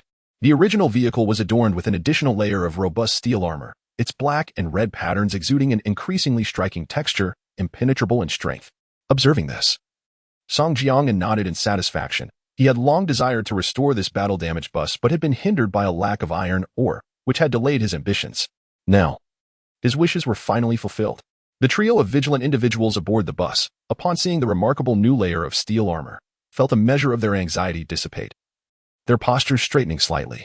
They understood that this enhancement was the work of their valiant and resourceful leader, the Chief Commander Song Jiangan, who treated them with considerable regard. In a post-apocalyptic world, a sense of security is invaluable, contributing to the establishment of various districts and the emergence of settlements beyond their borders. Human beings are inherently social creatures. When faced with danger, they instinctively seek warmth in numbers, a trait etched into their very genes, ultimately driven by the quest for safety. At this moment, Song Jiang'an provided them with this precious sense of security, albeit perhaps temporarily, fostering a greater cohesion within the team. This was also one of the reasons he dared to incorporate the group led by the charismatic Gao into his own team, rather than making numerous promises. Tangible results were far more compelling. Once this group recognized his capabilities and the team's future potential, they would naturally refrain from reckless behavior, choosing instead to follow him earnestly. Without lingering on thoughts, Song Jiang'an continued to examine the information presented by the system. Successfully refined F-grade M230 cannon. Would you like to reshape it? Successfully refined F-grade 30mm cannonball production black box. Note. Capable of simultaneously producing armor-piercing and high-explosive rounds. Would you like to reshape it? Upon reading this information, Song Jiang'an smiled slightly and nodded. Ever since his encounter with the enigmatic Blue Eye, he had coveted his cannon. After all, his previous most formidable weapon was merely a machine gun, which, while agile and rapid-firing, was primarily effective against lighter, smaller targets, exhibiting relatively low destructive capacity.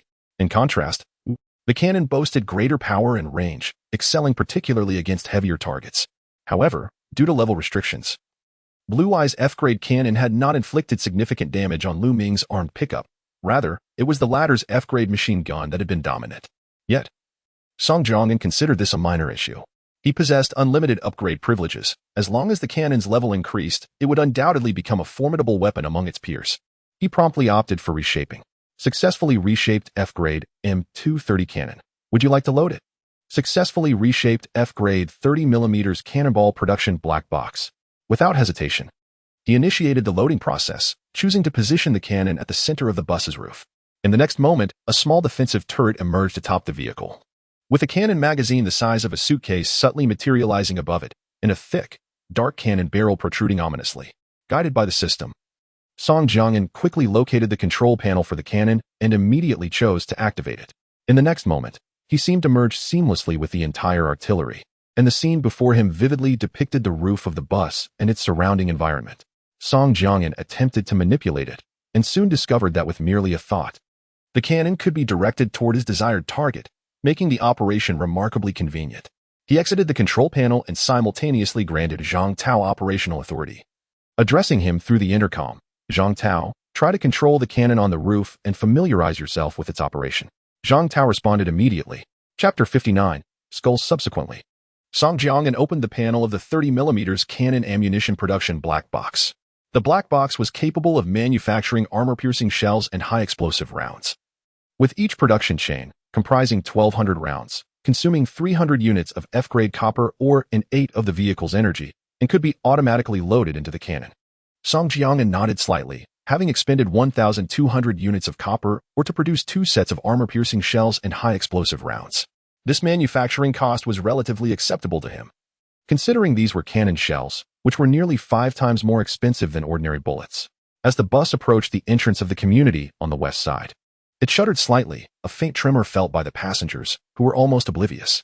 Behind the massive wheels, the remains of Lu Ming, reduced to half a body, were crushed under the giant tire, transforming into a grotesque, blood-red meat patty adorned with dark fur. His sunglasses, once perched on his face, were shattered and embedded in the gruesome amalgamation of shattered bones and decaying flesh, creating a particularly absurd sight. The bus continued to rattle over several large concrete blocks at the community's entrance, finally merging onto the main road. Inside the driver's cabin, Song Jiang'an, seated in the passenger seat, wore a serious expression as a pale blue radar orb materialized before him. He focused intently on several blocks to the west, the direction of the Black Street. At 5 in the morning, during the deep autumn, there were no signs of dawn on the horizon.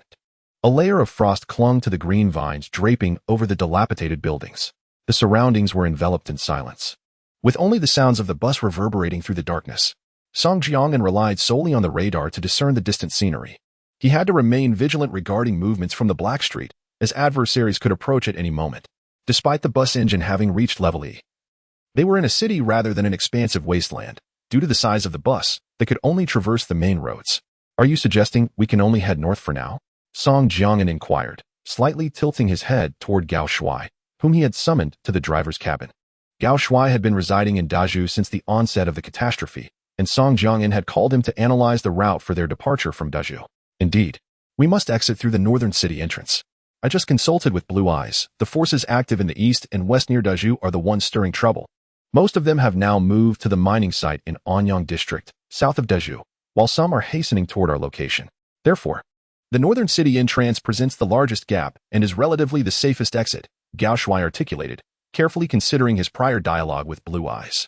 Continue monitoring from here, and choose a route that is discreet yet allows for swift access to the northern city entrance. Song Jiangyan nodded slightly, signaling Gao Shuai to guide them. Understood. Gao Shuai replied earnestly, aware that the situation was precarious. Any misstep could lead to their group being trapped in Daju. Just then, the sound of vehicles approaching from several miles ahead echoed before the bus. Upon hearing the sound, the expressions of the three individuals in the driver's cabin darkened simultaneously. Subsequently, Lao Mao, positioned at the wheel, and the tall and handsome man standing between the two, turned their gaze towards Song Jiangyan in the passenger seat, awaiting his command. It was as though his utterance would empower them to instantly seize their weapons and engage in combat with the unknown adversary. Is there another route? Song Jiangyan inquired, tilting his head towards the tall man. No, Lao Mao replied, shaking his head in resignation. Proceed. It appears there is only one vehicle. If they open fire, we retaliate immediately. After hearing this, Song Jiangyan extracted a walkie-talkie from his pocket, addressing Lao Mao and the others through the device. Ensuring his words reached everyone in the vehicle.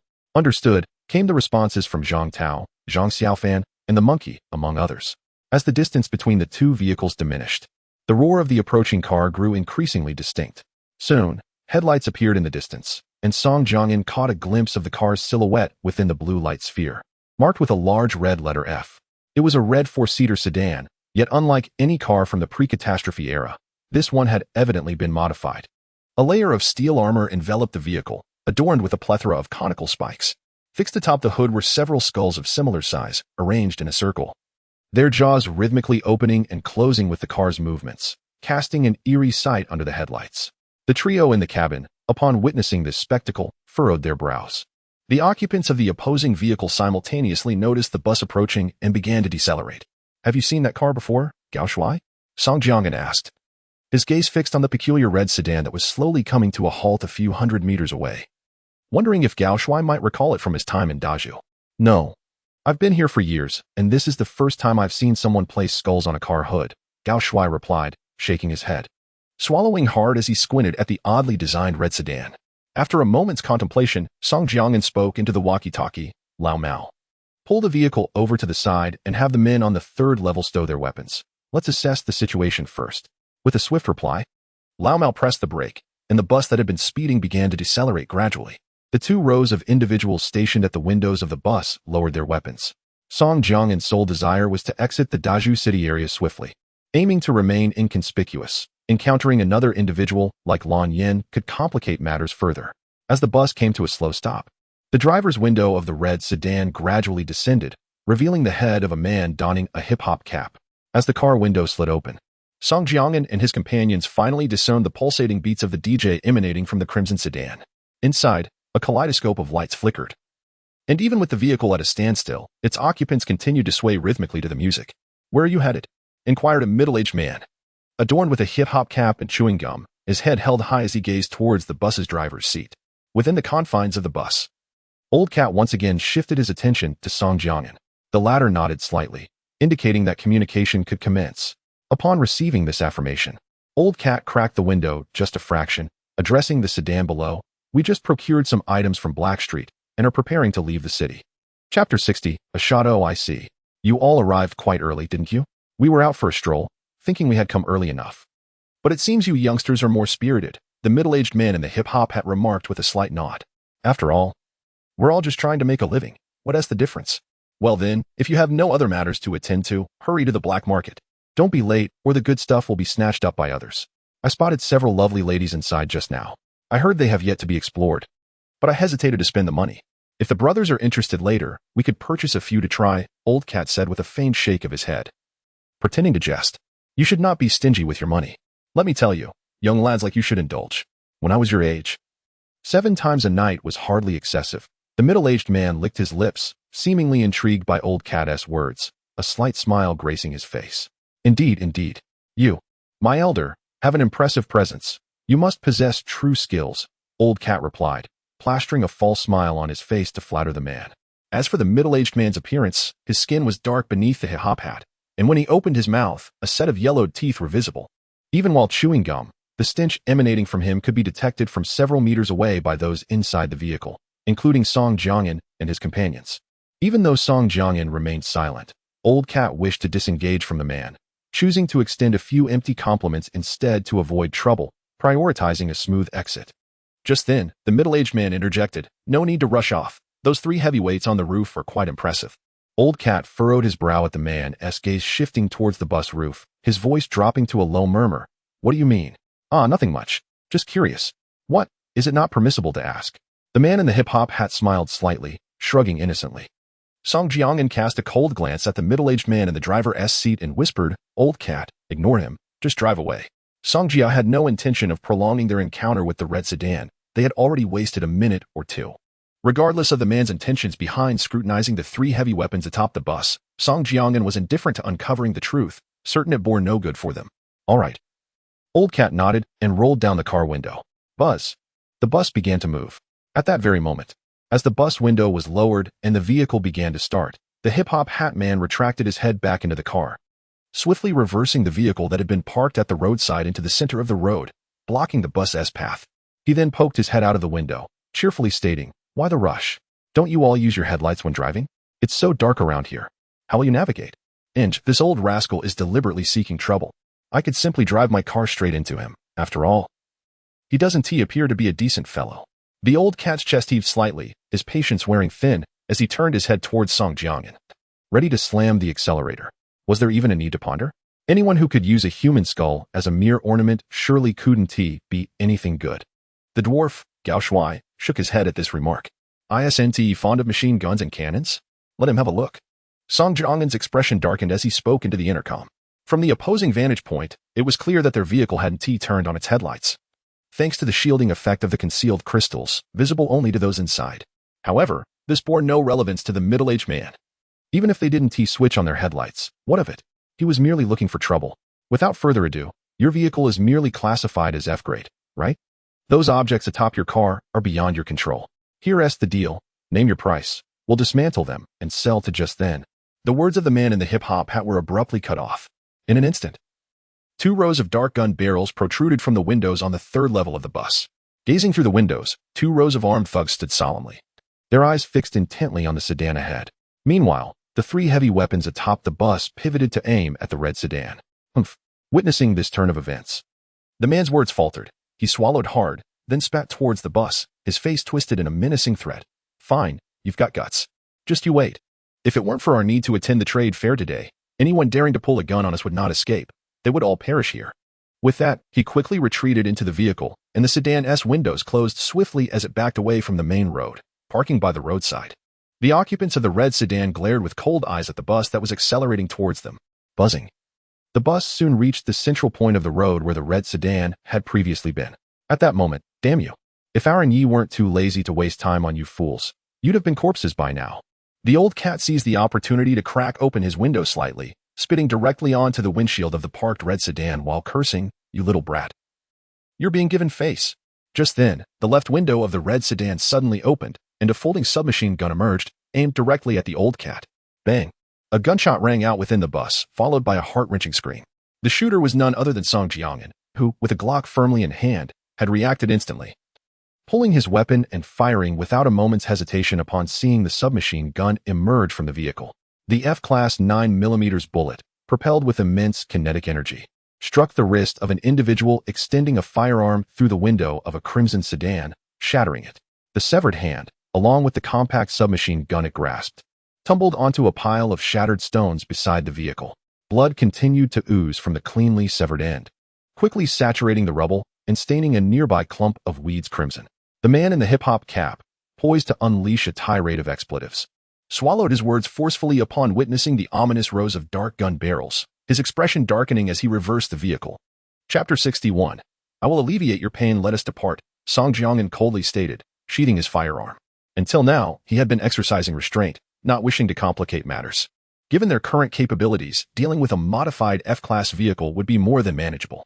However, the opposition persisted obstinately, clearly intent on firing at them. Thus, Song Jiangnan decided to take the initiative. Some individuals, when granted too much leniency, perceive it as a sign of weakness. Indeed, the old cat nodded in agreement. Meanwhile, Gao Shui wore an expression of astonishment. He was well aware of his new leader's sharpshooting skills. Earlier, at the garage entrance, 2 precise shots had extinguished the headlights of Lu Ming's pickup truck. Yet, just moments ago, he had witnessed Song Jiangnan fire without hesitation through a mere 3-finger-wide opening in the car window, striking the man's wrist with unerring accuracy. This deepened Gao Shui's admiration and respect for their new leader, whose surname was Song. Retracting his gaze, Gao Shui reflected that aligning himself with Song Jiangnan was indeed a fortuitous gamble, as he had secured a formidable ally. Not only did the opposing vehicle possess capabilities vastly superior to those he had previously encountered, but the personal combat prowess of the adversaries was also remarkably high. As these thoughts coursed through his mind, the initial shock in Gao Shui's eyes transformed into fervent enthusiasm. "Is something amiss?" Song Jiangnan inquired, his brow furrowing as he noticed Gao Shui's unwavering gaze upon him. "No," Gao Shui stammered, shaking his head repeatedly, a hint of embarrassment creeping into his demeanor. Turning away, Song Jiangnan cast his gaze toward the street that receded behind the bus, his expression deep and inscrutable, leaving one to ponder his thoughts. Meanwhile, within the red sedan that had been left behind, anguish cries echoed. "Master Ghost, my hand is gone. My hand is gone. Shut the hell up. If you keep screaming, I'll toss you out." The man referred to as Master Ghost, a middle-aged individual clad in a hip-hop cap, glowered with a face that seemed ready to drip with malice, bellowing at the sobbing man in the back seat, who was clutching his bleeding stump. As the bus grew increasingly distant, Master Ghost slammed his foot on the accelerator, propelling the car onto the main road, catching sight of the bus's rear. In unison, all 4 windows of the red sedan rolled down, revealing 2 submachine guns and 2 rifles that protruded from the openings. Rat-tat-tat-tat-tat. Master Ghost led his companions in unleashing a barrage of gunfire toward the bus several miles away, shouting furiously, "Damn it, just wait. You will all meet your demise soon enough." The bullets struck the exterior steel armor of the bus, failing to inflict any damage, leaving not even a trace. Rat-tat-tat-tat-tat-tat. Soon, they were met with a far more formidable response, as the sound of machine guns and cannons erupted in the distance. Upon hearing the noise, the previously defiant Ghost Lord swiftly turned the vehicle around and made a hasty escape. Nevertheless, his car bore several significant dents, and in an instant, flames erupted. 10 minutes later, in the ruins of Daju City, several miles away from the dark streets, within a jolting modified red sedan. "Ghost Lord, I am in excruciating pain. My hand is gone. You must avenge me against those wretches." The middle-aged man in a gray hoodie, whose right wrist had been severed by Song Jiangnan, now wore a pained expression, wailing within the vehicle. Listening to this, the previously sullen Ghost Lord's countenance turned even colder. He spoke in a low, menacing tone. "Damn it, I told you to be quiet. Are you deaf? It hurts, Ghost Lord. I can't bear it. After all these years in the wilderness, it is the first time I have been humiliated and forced to flee. We cannot let those people go today. Otherwise, my brother, my shot will have been in vain." Despite his lips turning pale, the middle-aged man shouted vehemently at Ghost Lord, the intense pain rendering him nearly devoid of reason. Creaking, the dented red sedan abruptly halted on the main road, beside a collapsed building. "Ah, it hurts, I see. I know a way to alleviate your pain swiftly." Releasing the steering wheel, Ghost Lord exhaled deeply, slightly turned his head, and gestured for the man, referred to as Old 3, to come closer. Old 3 hesitated momentarily, but instinctively adjusted his hoodie, leaning forward towards the driver's seat. In the next moment, as Old 3 leaned in, Ghost Lord swiftly clamped his right arm around Old 3's neck and shouted into the vehicle, "Hold him down. I will relieve his pain." A sturdy man in the passenger seat and another in the back immediately reacted, pinning Old 3's limbs. "Ghost Lord, I was wrong. I shouldn't have spoken out of turn. Please, don't." Struggling violently, Old 3's right hand, which had begun to staunch the bleeding, now erupted anew with blood. "Are you not in pain? Don't you enjoy screaming? Let me assist you." With a sharp motion, Ghost Lord drew a handgun from his waist and shoved it into Old 3's mouth, who was wailing for mercy. "Please, I beg you, Ghost Lord. My mother and little sister are still at home." Old 3's pupils dilated in terror, his face a mask of fear, as the gun obstructed his throat, forcing only muffled sounds to escape. "I will send you home now. How dare you instruct me?" Ghost Lord's forehead bulged with veins, his pupils wide as he bellowed at Old 3. Bang! A thunderous gunshot erupted, causing the bullet to explode from the mouth of the deceased, tearing his face apart in an instant. Chunks of flesh and crimson blood splattered across the seat, painting the world in a sudden silence. After a series of labored breaths, the ghostly figure forcefully withdrew the bloodied handgun from the gaping wound where the mouth once was. He wiped it against his checkered shirt, then discarded the garment out of the car window. In a low, grave tone, he addressed the remaining 2 occupants. Dispose of him. With a gulp, the 2 burly men complied almost simultaneously, suppressing their hesitation.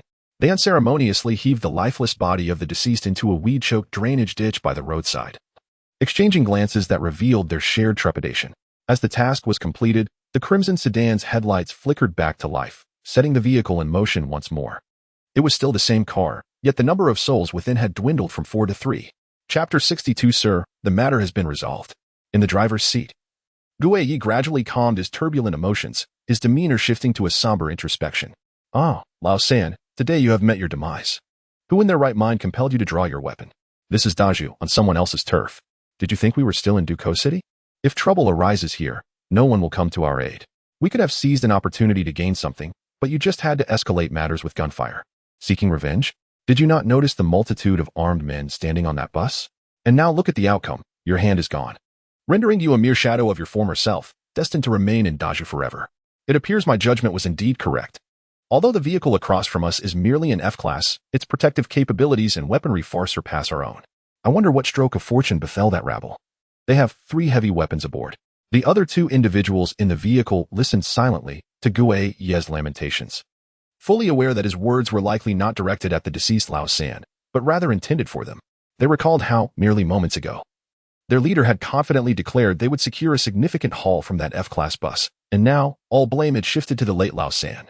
Naturally, they dared not voice any dissent, choosing instead to remain obedient, for they knew that to do otherwise could result in one of them being the next to meet a grim fate. Beep, beep, beep. The red sedan had not traveled far when Guei suddenly furrowed his brow, fixating on the road ahead as he pressed the horn repeatedly. The vehicle gradually came to a halt. With a hip-hop cap perched atop his head, Guei suppressed his rising fury and leaned out of the window, frowning as he inquired, "Hey there, why have you parked in the middle of the road?" "Oh, my apologies. I didn't see anyone coming. My shoelace was undone, so I stopped to tie it." Before him, a motorcycle was haphazardly blocking the main thoroughfare, a young man clad in sunglasses and a mask bent over, tying his shoelaces, repeatedly offering his apologies. "Please hurry up, we are in a rush to get to the Black Street." The veins on Guei Ye's forehead throbbed with impatience, yet he forced himself to suppress the anger threatening to erupt. The previous incident had imparted a lesson in the virtue of discretion. Moreover, his vehicle's radar indicated that the motorcycle was an F-class, matching the caliber of his own. "Hey, are you guys snacking on dragon fruit in there? The windshield is smeared with so much red." The youth pointed at the blood-streaked glass with a playful grin. "Just hurry." Guei merely frowned, refraining from answering. "Don't worry, I'll be quick," the young man on the motorcycle replied with a nod, his hands diligently working to secure his shoelaces. 1 minute later, the youth, now properly attired, straightened up with an apologetic expression, saying, "Haha, all done. I'm truly sorry for blocking your way. Well then, I'll be on my way." He waved goodbye to those inside the red sedan, a smile of contrition gracing his features. As the young man finally revved his motorcycle, the driver, known as Guei, nodded slightly. The simultaneous roar of the motorcycle and the car's engine filled the air. However, Guei's brow furrowed instantly upon noticing that the motorcyclist was slowly approaching. In the middle of the road, a concrete fragment with rusty rebar, previously obscured by the motorcycle, now stood directly in the path. "You," Guei glared, ready to question the young man about why he had recklessly placed the concrete block in the roadway. In the next instant, the youth sped past in his motorcycle. And as he did, a glass panel on the car slightly opened, and several spherical objects were hurled from his hand, a strange smile suddenly spreading across his face. Clang! The metallic spheres clattered against the cracked concrete, echoing ominously. "Damn, you dare to play tricks with me." Guei quickly reacted, frantically turning the steering wheel in an attempt to reverse, his expression one of sheer terror. The other 2 occupants of the vehicle were initially stunned, but soon their faces contorted with rage, preparing to look back and hurl curses at the young man. In the next moment, a thunderous explosion erupted. Boom, boom, boom. The red modified car was violently lifted by the force of the blast, its windows shattered, and the steel armor torn apart, while dismembered limbs flew about chaotically inside. The skulls once affixed to the car's exterior were also sent scattering in all directions. 3 massive craters, nearly a meter in diameter, appeared in the cracked concrete, with debris and concrete fragments flung far and wide. Hundreds of meters away, the young man on the motorcycle slowly removed his helmet, revealing a square-faced visage. He was Ma Lao Air. As the explosion subsided, he promptly returned to the site where the red car had been. Various vehicle parts and metal shards lay strewn across the ground, alongside shattered organs and mangled flesh smeared against the walls of nearby buildings. Ma Lao Air strode over to a piece of the blasted steel armor, where a bloodied, emaciated middle-aged man lay pinned beneath it. A sizable shard of glass protruded from the man's hip-hop cap, having penetrated it and embedded itself into his skull. Blood streamed from his face, and his mouth opened, occasionally emitting foamy blood. This man was Gue Yi, who, perhaps due to his status as an F-class vehicle commander, had a slightly higher resilience than his two ordinary companions. He had not died instantly, but lay there convulsing violently. Heh, so you wanted our lives, huh? How does it feel now, you clown? Do you really think Yi would let you go? He merely wished to avoid attracting the attention of the underworld, but now that I am here, your fate is sealed. Ma Lao Air squinted, disdain etched across his face as he looked down at Gue Yi, who was bloodied and trapped beneath the steel armor. You are the one from the bus. In an instant, the old ghost's expression shifted to one of sudden realization. As he spoke, blood began to froth from his mouth, and his body convulsed more weakly. A solitary sound responded to him, the chilling report of a bullet. The F-grade bullet struck unerringly, entering his mouth, and subsequently, his entire head exploded from the rear. Perhaps he never anticipated that his demise would mirror so closely that of the third man he had previously killed. Retrieving his rifle, Ma Lao Air produced a walkie-talkie from his pocket and pressed the button to speak. And Yi, the tasks you entrusted have been completed. All three in the vehicle are dead, and the remaining one, whom you shot, has vanished. However, it is likely he has met the same fate. Chapter 63, The Skull Society. Well, Ma Lao Dong, please exercise caution. We shall convene in the northern part of the city. Came the composed voice of Song Jiang through the intercom. Understood. Rest assured. Ma Lao Dong. Suddenly, a cacophony of engines roared from the direction of Black Street. Ngu, there are vehicles approaching from Black Street, perhaps dozens of them. I will divert them immediately, Ma Lao Dong replied, his expression slightly altered yet remaining notably calm. Indeed. As I have reiterated, prioritize your safety and return alive. We await you in the northern district, Song Jiang instructed with a grave seriousness. Absolutely, Ma Lao Dong nodded, tucking the intercom into his jacket, and then swiftly twisted the throttle of his motorcycle. Just as he was about to accelerate away, he inadvertently caught a glimpse of a black circular emblem pressed beneath the shoulder of a middle-aged man wearing a hip-hop cap. Furrowing his brow, Ma Lao Dong bent towards the left side of the motorcycle and retrieved the black disc from beneath the man's corpse. Bringing the emblem before his eyes for a meticulous inspection, he discerned that it bore 5 skulls, arranged in a manner identical to those on the previously encountered red sedan. Without further contemplation, as the rumbling engines from Black Street intensified, Ma Lao Dong hastily pocketed the black disc and abruptly twisted the throttle, vanishing down the street. A few minutes later, an assortment of modified vehicles arrived at the site of the 3 large craters created by the earlier explosion. Leading the charge was a burly man with a bushy beard, piloting a colossal 6 or 7 meter tall off-road vehicle. He spoke into the vehicle's microphone. This must be the work of those who killed Lu Ming and abducted the group associated with Blue Eyes. We have also discovered similar craters in that previous housing complex. At present, it is preliminarily assessed that their strength is at least F-grade, and mere moments ago, they were here committing murder. They likely have not ventured far. His voice resonated through the external speakers of the vehicle, reaching the ears of dozens of modified cars surrounding them. Huge brother, I just heard noises coming from this direction, yet now it is eerily silent. A sharp male voice emanated from a black box within the off-road vehicle's cabin. You ask me, but who the hell should I ask? The bushy-bearded man, referred to as Huge Brother, felt a surge of irritation at the inquiry. His prior directive had merely entailed safeguarding the area surrounding Black Street to provide protection for the transaction meeting. Yet now, with Lu Ming's failure and the subsequent abduction of Blue Eyes by a group of unknowns, the higher-ups had suddenly placed half the blame upon him. Claiming his cooperation was inadequate, he was informed that a significant shipment of iron ore was now unattainable, and he was to bear half the responsibility. Whom could he possibly approach for redress? Now, he was tasked with scouring the entirety of Daja City to find someone to clean up the mess left by Lu Ming, who had lost his head in the process. The more he pondered, the more incensed he became. Suddenly, a series of gunshots erupted in the distance. To the south, they may have encountered trouble again. Pursue them, commanded Huge Brother with a booming voice. Having spoken, he promptly took the lead, driving the massive modified off-road vehicle, flooring the accelerator as he steered a convoy of dozens of customized cars towards the direction of the gunfire. In a narrow alley, Ma Lao wielded 2 distinct rifles, occasionally squeezing the triggers, feigning an encounter with enemy fire. Upon hearing the distant rumble of approaching vehicles, he swiftly stowed his weapons and continued to evade on his motorcycle, repeating his earlier maneuvers whenever he sensed pursuers closing in on him. In the driver's cabin of the Doomsday Bus, Song Jiangyan slowly set down the walkie-talkie from his hands. At this moment, they had traversed several dozen kilometers from the Black Street, moving from the southern part of Daeju City to the heart of its ruins. His decision to send Ma Lauder back to the vicinity of Black Street was twofold: to eliminate the individuals within the red sedan and to temporarily divert the attention of the underworld and those converging from various regions to encircle them, thereby facilitating their entry into the northern district of the city. Ma Lauder's motorcycle was relatively more agile, adept at weaving through the labyrinthine alleys of the ruined city. And it was not slow either. For this operation, Song Jiangyan had expended 3,000 units of F-grade iron or to enhance the motorcycle's engine from F-grade to F-grade. This was also the reason Ma Lauder had been able to intercept Gu Yi's modified red sedan earlier. However, Song Jiangyan was aware that this diversion could not last indefinitely. The opposition would inevitably catch on. Thus, before departing, he had expressly instructed Ma Lauder to prioritize safety above all else. If captured, the consequences would be dire. As the time approached 6 in the morning, the first hints of dawn began to emerge, and the white mist gradually rose within the ruins of the city. Witnessing the sky lightning, Song Jiangyan felt no joy at the impending dawn. Instead, the pressure mounted further.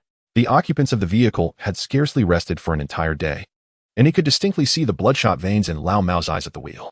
Each person inside the vehicle was under considerable stress. Moreover, having traversed the night under the cover of darkness with the aid of the concealed crystals, they had almost merged with the shadows. Now, with daylight approaching, their exposure risk heightened. "Brethren, Blue Eye wishes to see you." In the moving bus, outside the driver's cabin, the gun-toting monkey ushered Blue Eye to the door. "Let him in," replied Song Jiangyan, his expression grave. Although they were nearing the northern city gate, he dared not let his guard down. With a soft click, Blue Eye, bandaged around his head and torso, entered the driver's cabin, his lips slightly pale, a clear indication he had just undergone surgery. Noticing Blue Eye's entrance, Song Jiangyan slightly turned his head and inquired, "How did the surgery go?" This individual still owed him a substantial debt of over 100,000 units of iron ore. Should he perish en route, the efforts of all those present would be in vain. "It went smoothly, very smoothly. Dr. Li Yi's skills are commendable. My son is no longer in life-threatening danger. As for me, rest assured, I won't be dying anytime soon. I shall fulfill my promise to you." With a slight smile, the blue-eyed individual adjusted the leather jacket draped over their shoulders and responded.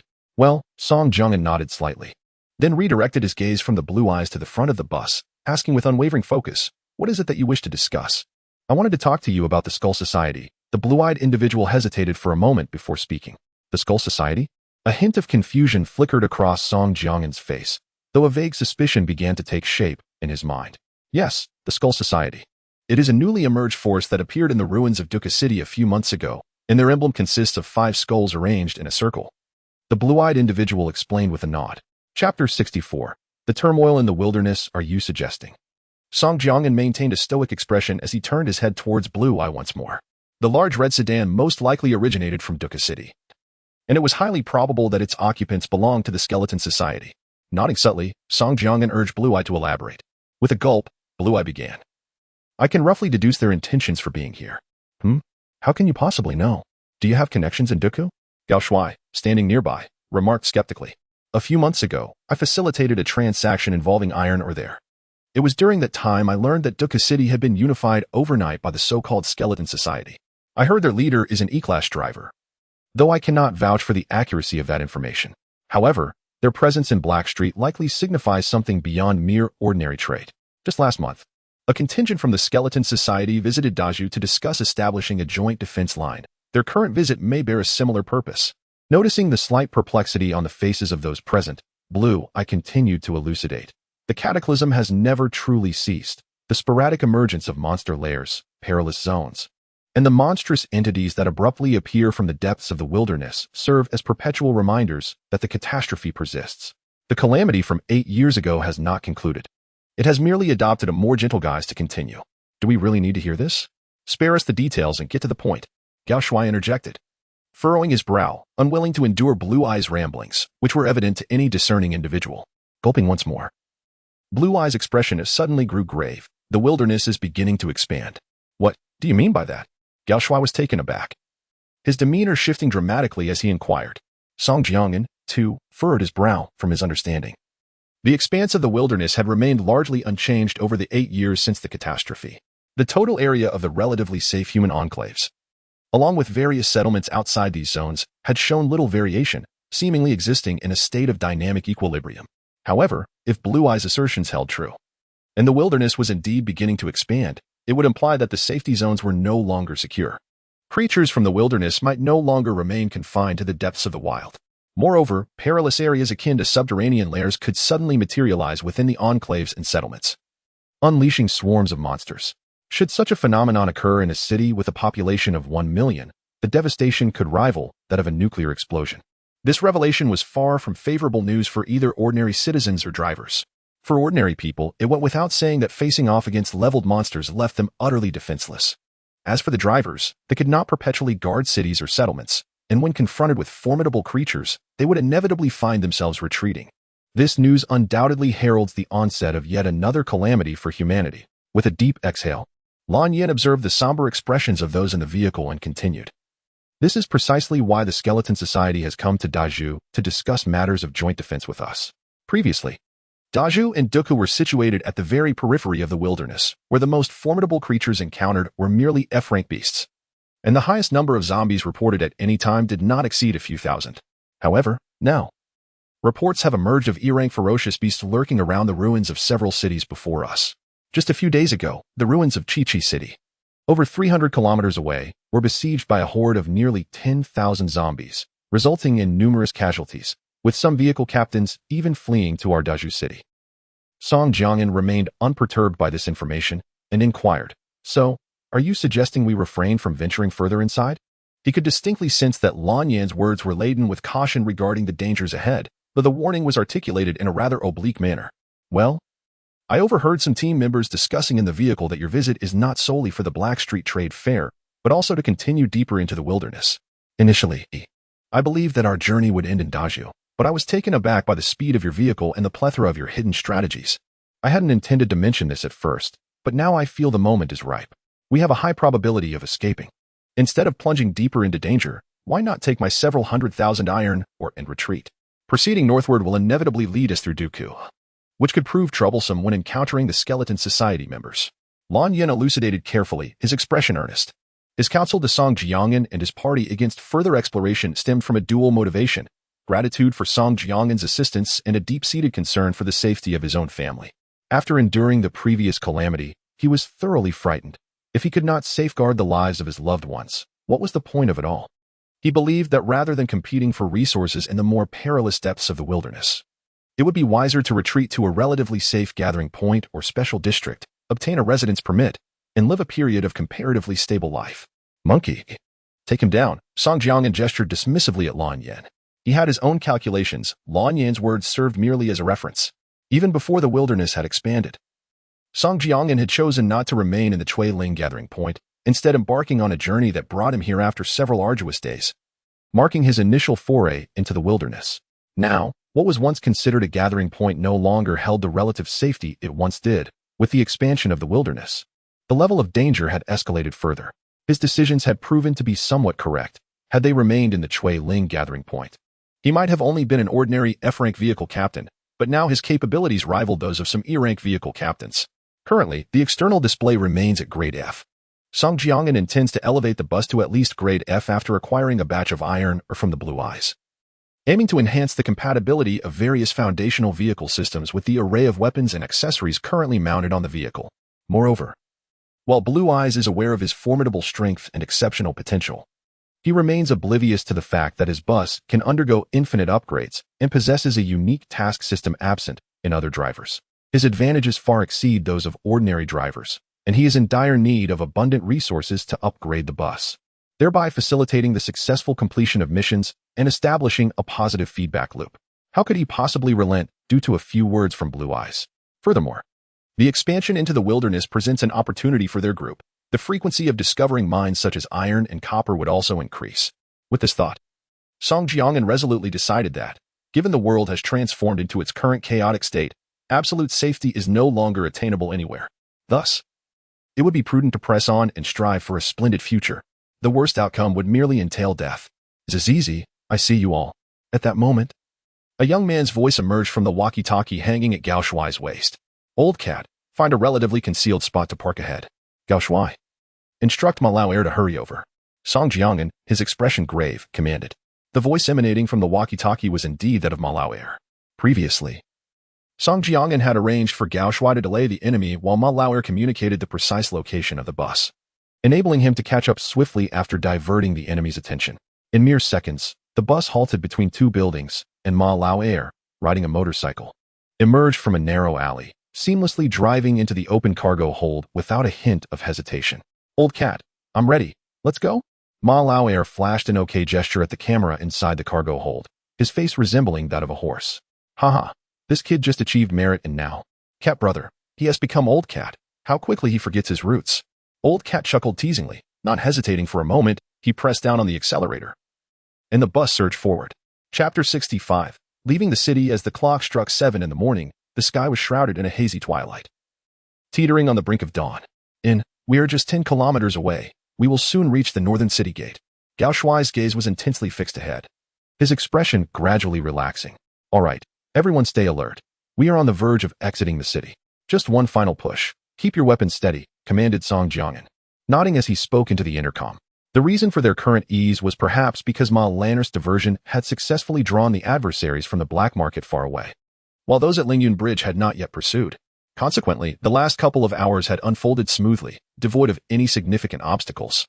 However, this unexpected ease left Song Jiang'an feeling somewhat uneasy. Within this hour, he perceived the entire Dezhou as a desolate city, with only their bus traversing its lonely expanse. Not a single mutated beast had crossed their path, which starkly contrasted with his recollections of the wilderness. Yet, he dismissed these thoughts. Exiting the city safely was paramount, though they must remain vigilant, for danger could strike at any moment. The bus continued its journey, and moments later, the northern city gate came into view. The surroundings at the gate bore little difference from the city itself. Abandoned vehicles lay scattered across the wasteland outside, cloaked in layers of dust and moss. In a swift motion, the bus surged through the city gates, and at that moment, the sun began to peek over the distant mountains, its orange rays piercing through the mist and illuminating the bus's exterior.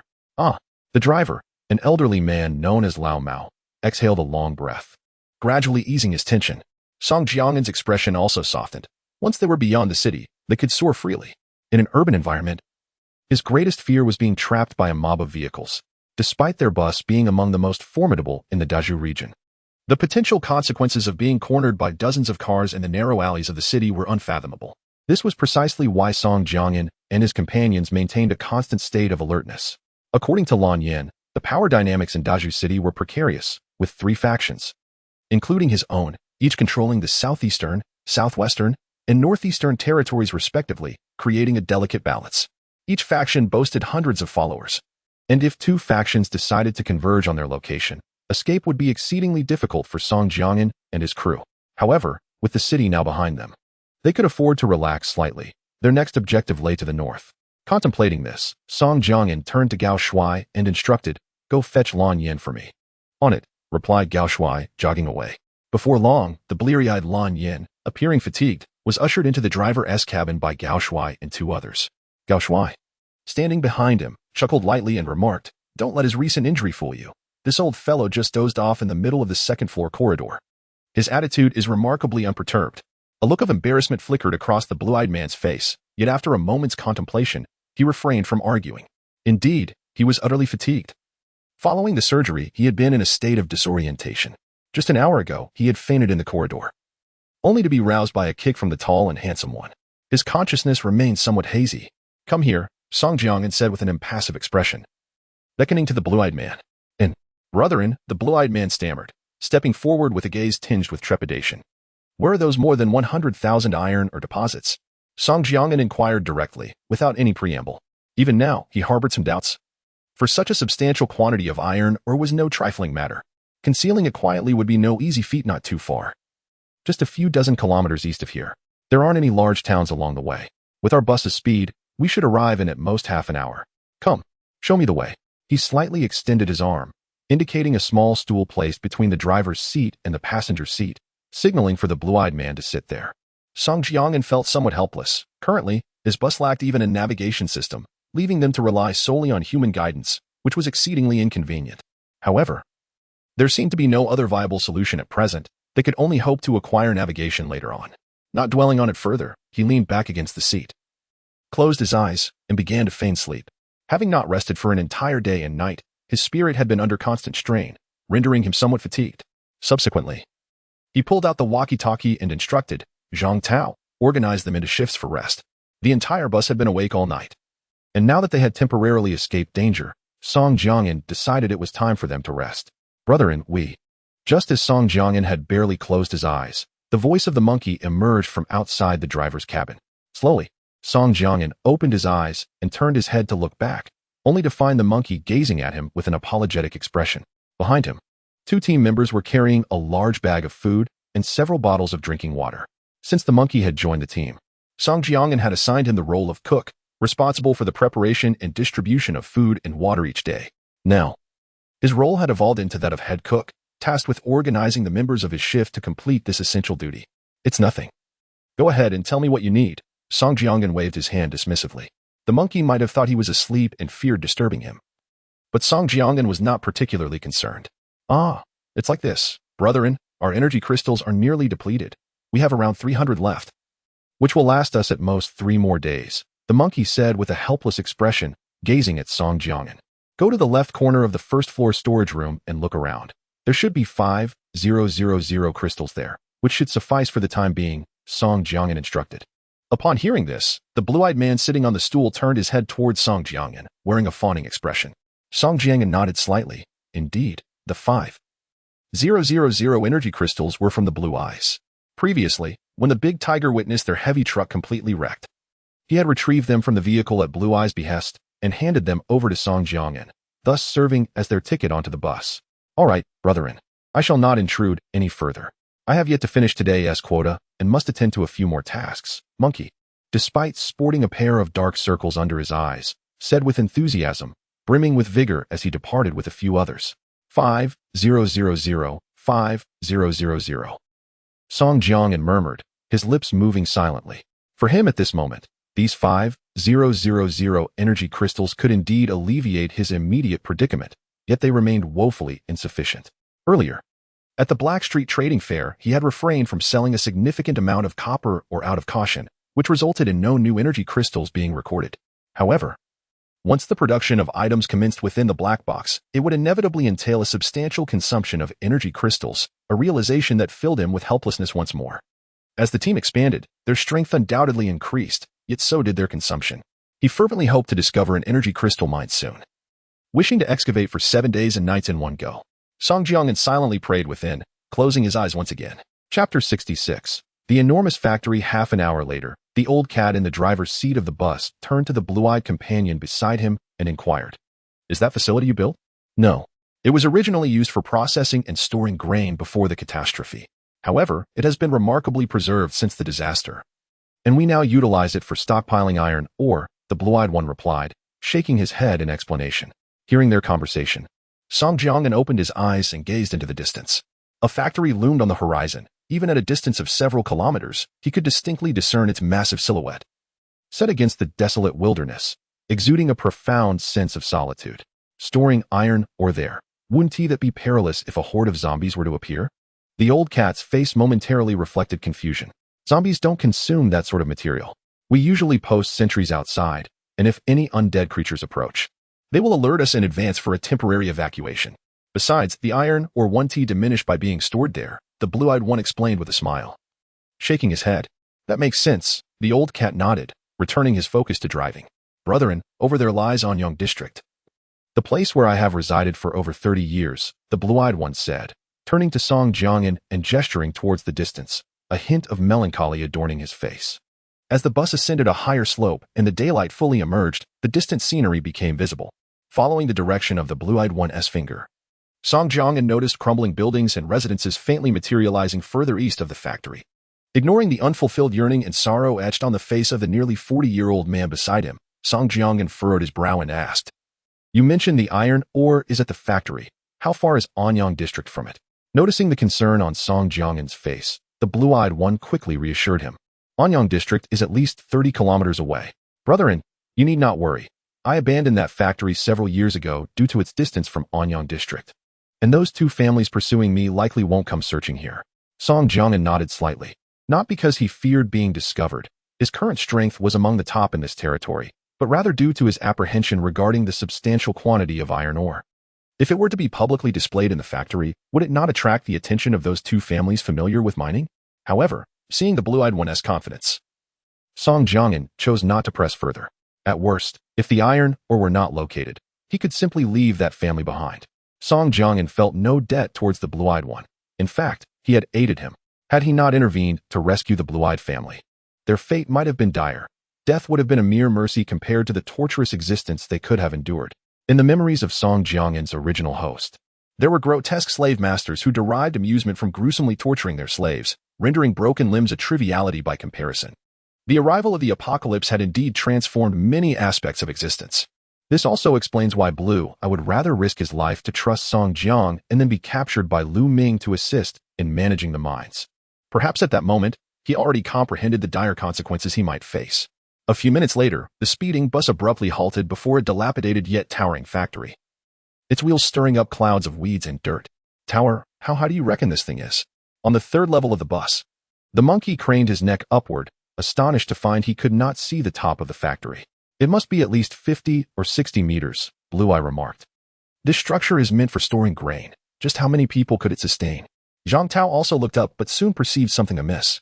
He kicked the monkey beside him, saying, "Monkey, who do you think you are, acting so informal all the time?" "Humph, I can't be bothered to argue with you. You're the squad leader. And so am I. I'm currently responsible for the sustenance of over 40 people. Do you believe I could cut off your rations by tomorrow?" The monkey seemed to anticipate Zhang Tao's movement, dodging aside with a cheeky grin. To put it nicely, you're a cook, to be blunt. You're just a measly food server. I really don't understand where you derive your confidence, Zhang Tao scoffed, his face betraying disdain. Fine. A measly food server it is. But Tao, my brother's hands have been a bit shaky lately. If the portions I send you tomorrow are smaller, don't take it to heart. The monkey crossed his arms, licking his lips, feigning helplessness. Brother monkey, could you possibly give me a little extra tomorrow? Before Zhang Tao could respond, a square-faced young man leaned in from behind him. Ma Lao Air, you can take your nonsense elsewhere. If I dared to give you a bit more, Ngo would immediately flay me alive. You know well how stingy he is. Before the monkey could finish his sentence, a crackling sound interrupted. Monkey, feeling a bit bold, are we? It seems you have some grievances with me. Care to discuss it face to face? The voice of Song Jiangyan emanated from Zhang Tao's pocket, accompanied by a static hiss. At the sound's emergence, Ma Lao Air was rendered speechless, his pupils dilating and face flushing red. He quickly reached into Zhang Tao's pocket, retrieving the walkie-talkie and forcing a strained smile. What are you saying, Ngo? I, the monkey, am ever obedient to your commands, loyal to the point of being a beacon of fidelity.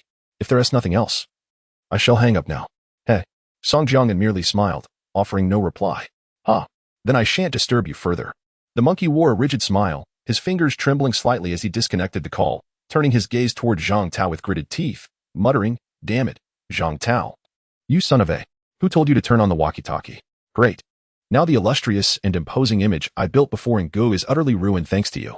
Damn it, Zhang Tao, you're my son. I now feel that life holds no meaning. You've destroyed me, do you understand? I'll drag you down with me if I perish." Upon finishing his words, the monkey suddenly leaped up, intent on grasping Zhang Tao's throat. However, Zhang Tao was already prepared. He swiftly evaded the attack and, in one fluid motion, delivered a kick that sent the monkey tumbling onto the seat.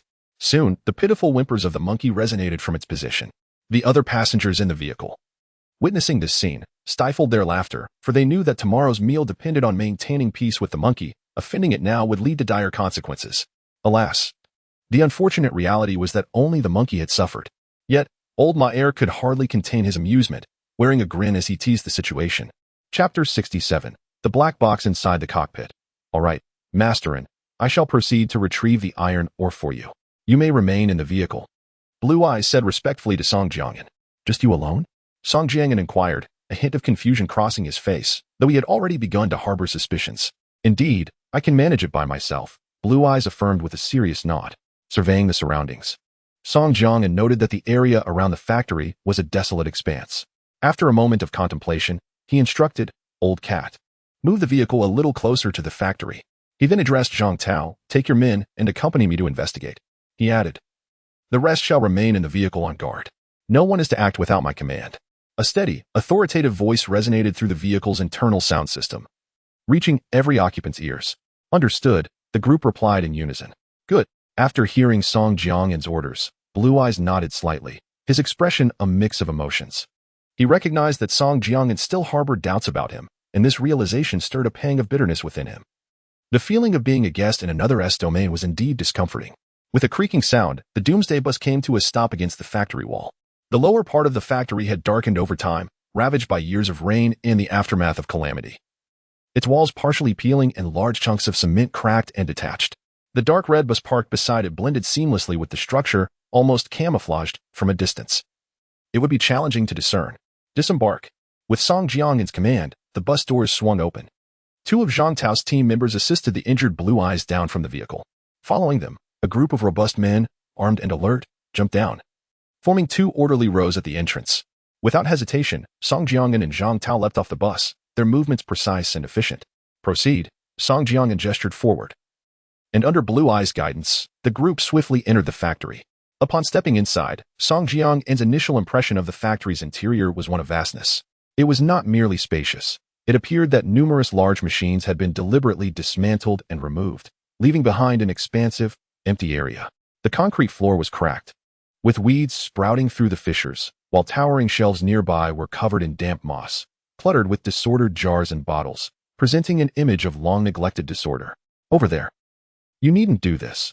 I can walk, Blue Eyes said, raising his hand to indicate a corner of the factory, slightly embarrassed by the two men supporting him. The two men wore serious expressions, disregarding Blue Eyes' protest as they hurriedly guided him forward. Before long, the small group arrived at what appeared to be an office located at the far left side of the factory. Several decaying tables lay scattered, and piles of damp, darkened papers were strewn across the floor. Under the watchful gaze of Song Jiangan and his companions, Lan Yin began to explore the wall, searching for something while smiling and explaining to those inside the room. When I first became a truck captain, shortly after the catastrophe, I discovered an iron mine near Anyang that had sheltered hundreds of us for several years. Initially, I conducted iron ore transactions here with other captains in the vicinity. If it weren't for the need to support my team and manage relationships around me, my heavy truck would have long since reached level E. I would not have remained cooped up in Daju. I would likely have ventured deeper into the wilderness, much like the path you are about to take. But now, alas, such is fate. Upon hearing Lan Yan's words, the expressions on the faces of Song Jiangan and the others remained indifferent. They had little interest in the musings of this middle-aged man, whose rear was bound in bandages. At present, Song Jiangan was solely focused on retrieving the substantial amount of iron ore and elevating the overall capability of their bus fleet. Click. As Lan Yin continued to explore, he seemed to hit a switch, revealing a brick-sized protrusion on the wall, causing some of the surrounding, crumbling plaster to flake off. Gulping at this sight, Lan Yan's expression became complex once more as he slowly reached out and pulled the protrusion outward. Clang. He tossed the hollow rectangular iron plate onto the ground, unveiling a rectangular opening before the eyes of the onlookers. Brethren, inside here. Zhang Tao, fixated on the opening, spoke with a glimmer in his eye as he leaned closer to Song Jiangan. Song Jiangan nodded slightly. If all went as expected, that substantial amount of iron ore was likely concealed within that small opening. With a rustle, after exploring the cavity, Lan Yin extracted a brick-sized black box, causing more plaster to fall as he withdrew it. I found it. His face lit up with excitement as he dusted off the box and bent down to hand it to Song Jiangan. Masterin, there are a total of 145.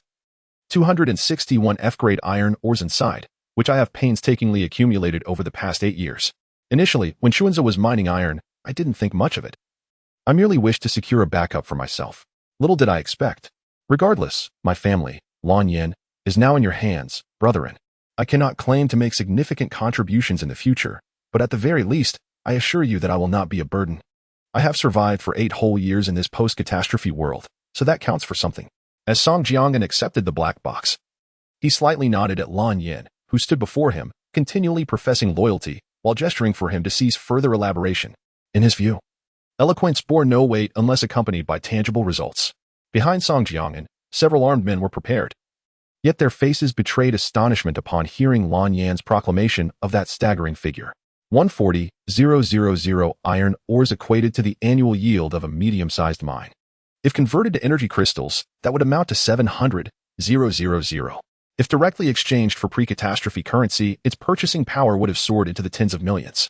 Song Jiangyan held the black box in his hand. Weighing it thoughtfully, it was not particularly heavy, yet possessed a distinct quality. Let us depart.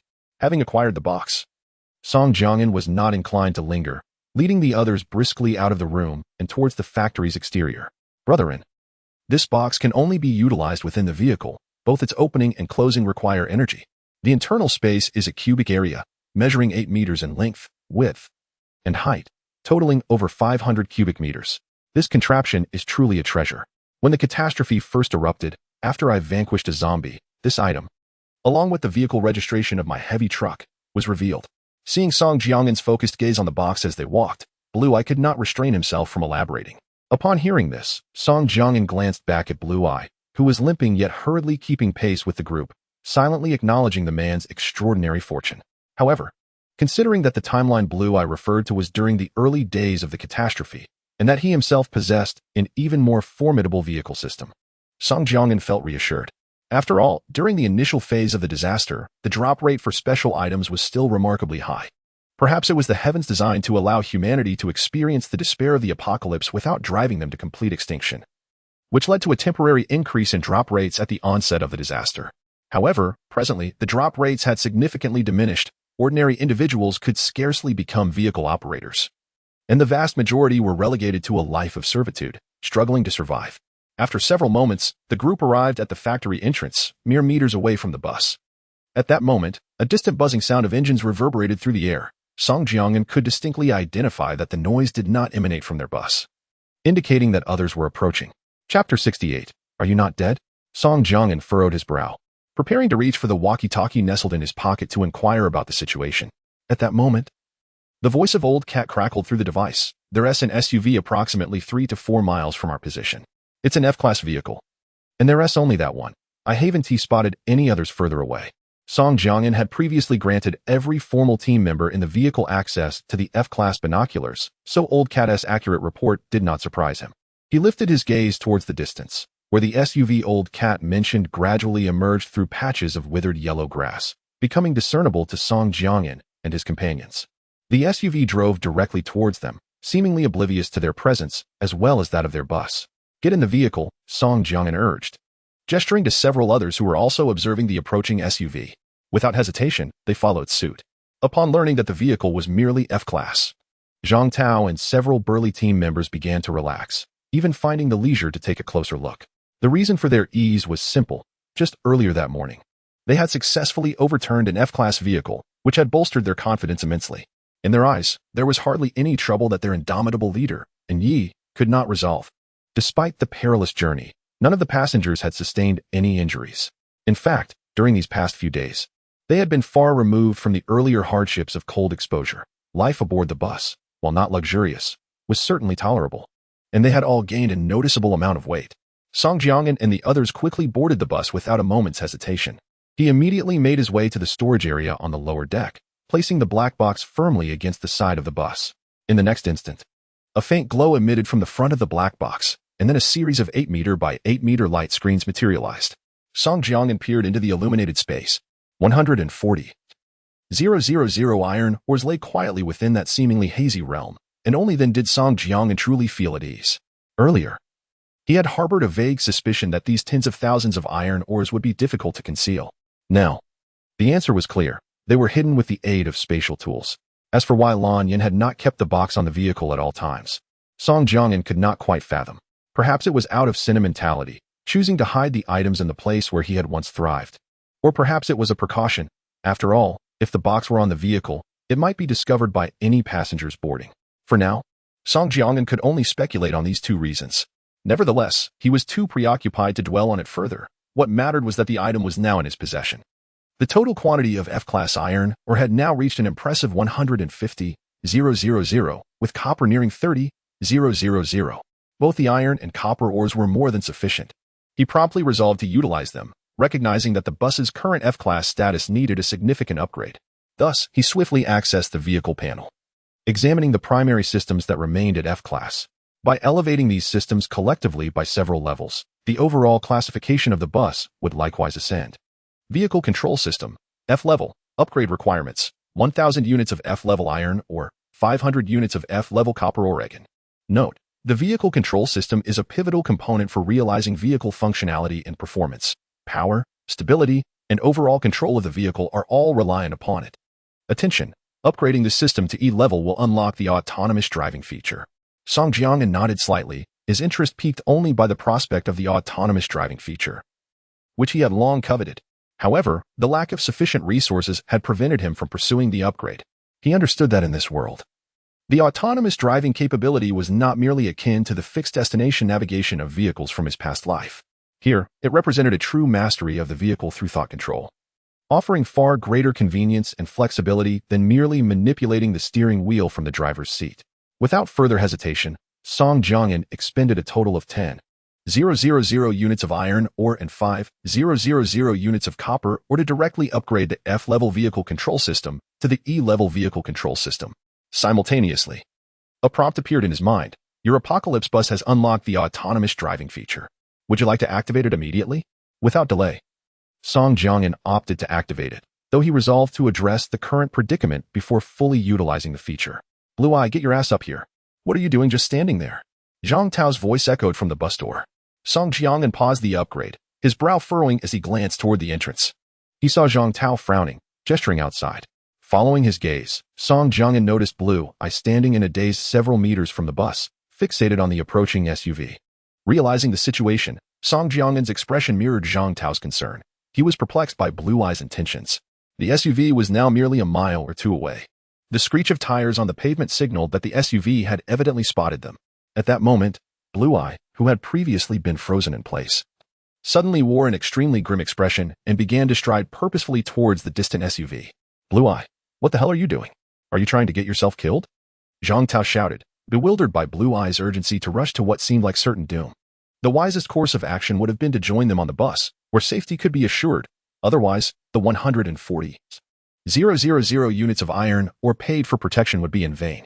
Now, rushing toward the danger only promised to complicate matters further. Close the door, Song Jiangyan said with a slightly somber expression. Despite his current abilities rendering him unafraid of the SUV, prudence was paramount. Many had met their demise through carelessness. As for Blue Eye's reckless dash, whatever his motives may be, it was his own choice. His fate was of no concern to Song Jiangyan. However, one thing is certain to Song Jiangyan. Blue Eye must recognize that SUV, and judging by its direction, it likely came from the Anyang district, as previously indicated by Blue Eye. As the car door slowly closed, Song Jiangyan spoke into the intercom. Old cat, let us follow discreetly, maintaining a safe distance while remaining vigilant for any approaching vehicles. Report to me immediately if anything unusual arises. Understood, came the steady voice of Old Cat through the intercom. And soon the coach swiftly set off, its front turning towards the SUV. Suwei, who holds sway in Anyang district, and who the hell sent you here? As the coach approached, Song Jiangyan overheard Blue Eye's furious rebuke.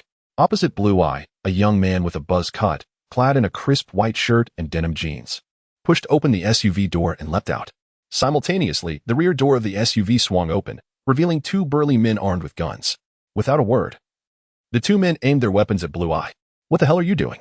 Who gave you permission to point guns at my boss, Blue Eye? Lower your weapons. The young man, identified as Su Wei, wore a mocking smile as he feigned anger at the two armed men. He then turned to Blue Eye, saying, Mangjio. Oh no, it should be Boss Blue. You? Oh, you're not dead, are you? Upon hearing this, Blue Eye's already grim face darkened further, his chest heaving with rage. It seemed Blue Eye had been betrayed by his own men. On the coach, witnessing this scene, Zhang Tao shook his head with a smirk and remarked to Song Jiangyan, it appears this fellow is still unaware of the situation over in Daju City. Thinking Blue Eye was merely fortuitously rescued and brought here. Song Jiangyan nodded slightly. If the young man named Su Wei knew that their group had just eliminated Lu Ming, the F-class driver, his demeanor would likely be quite different. Song Jiangyan refrained from immediately ordering the young man's execution, preferring to observe and see if any valuable information could be gleaned. If they could lure and eliminate those who were preparing to capture him in Daju City, it would be even more advantageous for them to refine and acquire some essential materials. Chapter 69. I tell you where. Su Wei, have I not treated you well over the years, Blue Eye? Now that I have just encountered misfortune, your demeanor changes so rapidly. Let us consider it a mistake on my part. Perhaps I should have never taken you in and simply ended you with a bullet from the start. Blue Eye's expression darkened, a murderous intent flickering in his gaze. Come on, Blue Eye, Do you even hear what you're saying? You still think this is the past? To be frank, I have never respected you from the very beginning. Truth be told, you are merely luckier than I am. As for how you have treated me, do you truly have the audacity to bring that up? When we first joined, it was because we were newcomers that you always made us take the brunt of the danger. All the brothers who followed me ended up being completely exploited by you. Sue continued to unleash a barrage of curses, expressing the pent-up anger that had built up over the years. You. Blue Eye's face flushed red from the verbal assault. He found himself at a loss for words. What is wrong with me? Do you know why you fell so quickly today?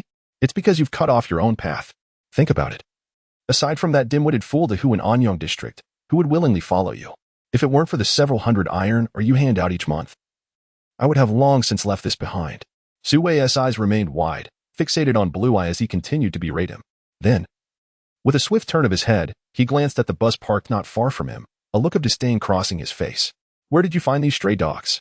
It seems you were truly at your wit's end, Blue Eye. An F-class vehicle. Huh. The useless bunch in Daju City are truly pathetic. They allowed you to escape. Let me guess what you all are here for. Blue Eye. I heard you have hidden over 100,000 in iron, or Haven Tea you? Well concealed indeed. If the people from Daju City hadn't informed us, my brothers would still be in the dark. Truly, you are quite the leader, feasting well while treating your brothers like livestock. Upon hearing Sue's words, Blue Eye froze, his gaze flickering slightly. So I guessed correctly, didn't T.I.? You are indeed here to retrieve the iron ore. I suppose I'm fortunate. Having searched everywhere without finding what they mentioned, I remembered this factory and came here in hopes of luck, only to stumble upon you. Noticing the change in Blue Eye's expression, a fleeting glimmer of greed crossed Sue's eyes.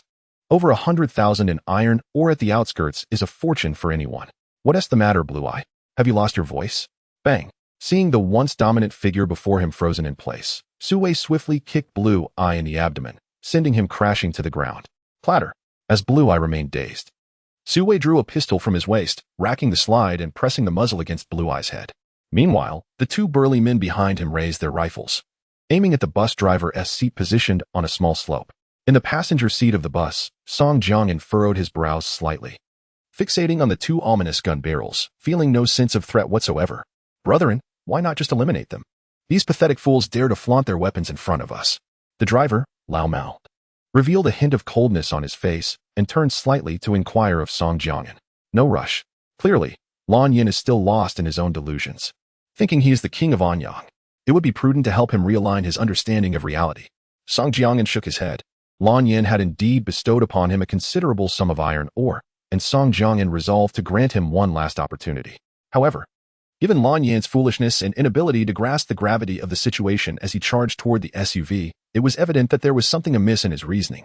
Should he fail to rectify his stance promptly, Song Jiangyan would not hesitate to discard someone who might later jeopardize the team. In his eyes, the principle remained. Contributions lead to promotions, but if one proves to be a fool, it is best for them to depart swiftly. Thus, taking into account the value of the iron ore, Song Jiangyan intended to offer Lan Yin a final chance. Whether he could seize it would depend on his own fate. Presently, with iron ore in hand, Song Jiangyan felt no urgency, especially since Su Wei could still be of use. To kill him now would be somewhat regrettable. Beside the SUV, Su Wei pressed his gun against Lan Yan's head, his voice laced with menace. Now tell me, where is that iron ore hidden? Is it in that vehicle? After speaking, Su Wei glanced up at the bus, loudly threatening Song Jiangyan and Lao Mao, who were seated in the driver's area. If you know what's good for you, get out of the bus right now. I don't care what promises Lan Yan made to you. He is utterly finished now. If you comply, you might just spare your lives. I have no desire to waste bullets on worthless scum like you. However, Su Wei soon realized that the two occupants in the bus remained utterly still, showing no inclination to exit. So, you think my words are mere nonsense? If I hadn't been in such a rush today and lacked heavy weaponry, I would have blown your dilapidated bus to pieces. He continued to threaten, believing that the bus merely represented a low-level F-class target. Although the external armor appeared intimidating, it would not exceed F-class standards. To him, the individuals inside were merely feigning calm, likely still contemplating the benefits promised by Lan Yan, dismissing them with a shake of his head. Su Wei redirected his focus to Lan Yan. Clearly, this middle-aged man was of far greater significance than the virtually harmless bus before them. If he could seize those hundreds of thousands of iron ores before others arrived, and subsequently eliminate the blue-eyed man and those inside the bus, erasing all traces and claiming it for himself, then, the more Su Wei contemplated, the more exhilarated he became, even if he couldn't monopolize it. Handing over that batch of iron or to the two newly acquainted bosses from Daja City might still yield benefits. Becoming a minor leader would surely pose no significant issues. And it was even conceivable that those two prominent figures might entrust him with managing the mines in Anyang district. Such a prospect seemed quite appealing. However, all this was of little consequence at present. The immediate priority was the blue-eyed man. Let me ask you one last time, are you going to speak or not? Sue pressed the gun firmly against the blue-eyed man's forehead. He needed to act swiftly. If reinforcements arrived, his achievements would surely be diluted. Just then, the blue-eyed man, who had previously been in a daze, suddenly spoke up. All right, you want the iron, or? Come, I'll tell you where it is. He gestured toward Sue. Chapter 70. Refine this thing for me. Sue furrowed his brow at this scene, slightly lowering his head, yet he did not dare to draw too close. Speak. I warn you. He began, but before he could finish, the blue-eyed man, suddenly emboldened, surged forward, swiftly moving his hands to displace the gun pressed against his temple.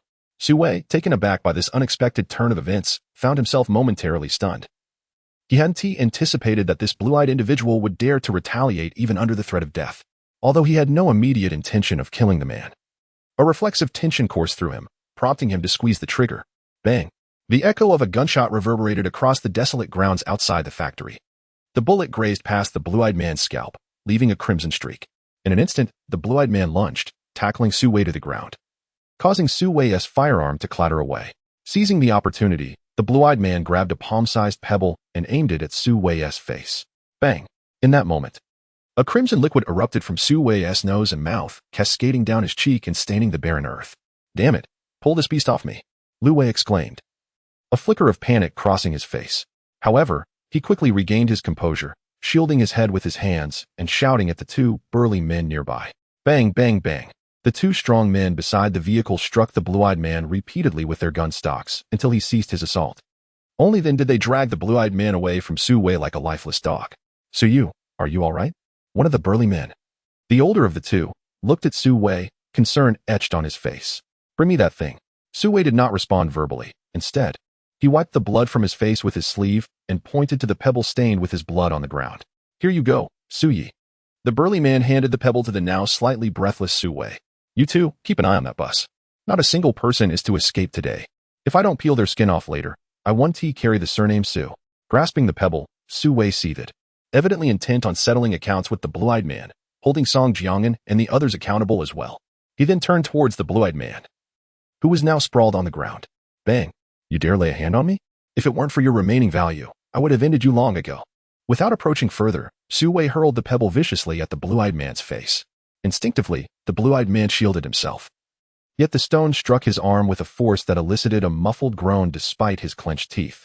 Inside the bus driver's cabin, Old Cat glanced at Song Jiang'an and remarked objectively, that blue-eyed fellow, relying on Sue's reluctance to kill him, has indeed shown a bit of ferocity.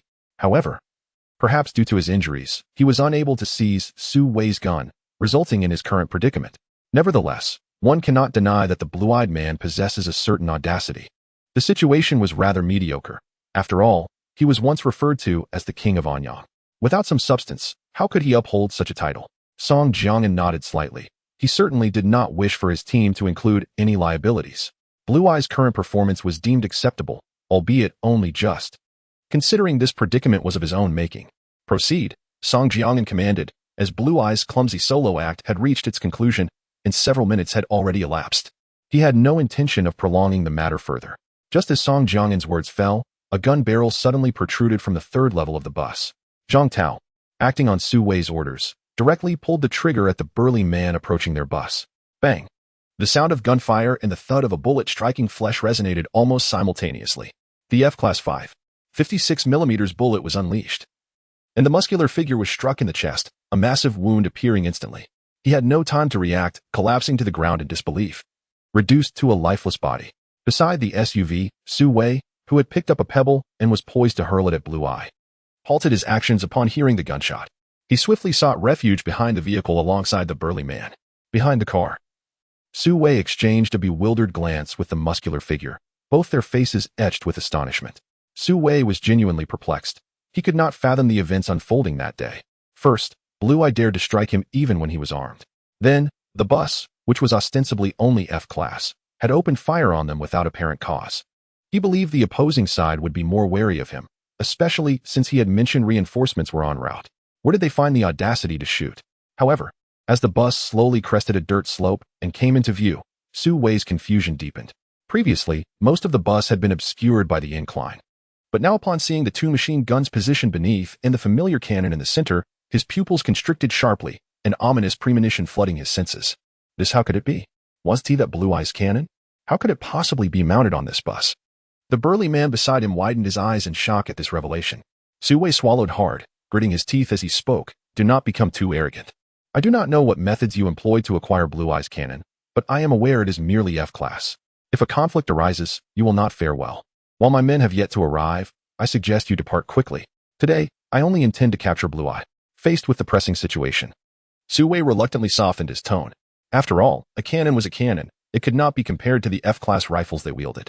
The imposing bus, akin to a small mountain, showed no signs of halting in response to his words, advancing menacingly toward him. As the vehicle continued its advance, Su Wei exclaimed, I told you, we won't move against you today, let you.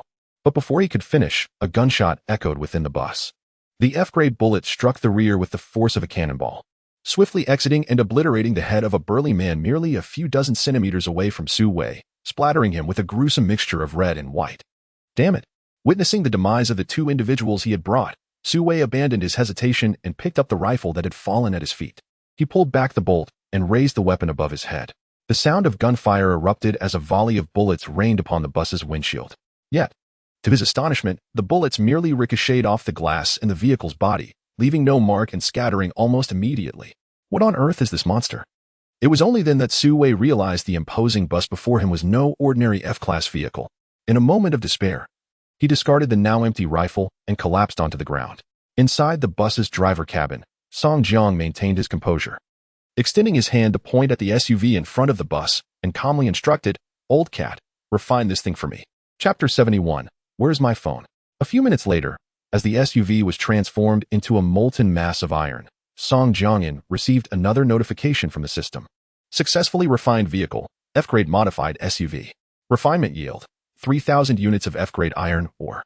Refinement yield, 1,500 units of F-grade copper ore.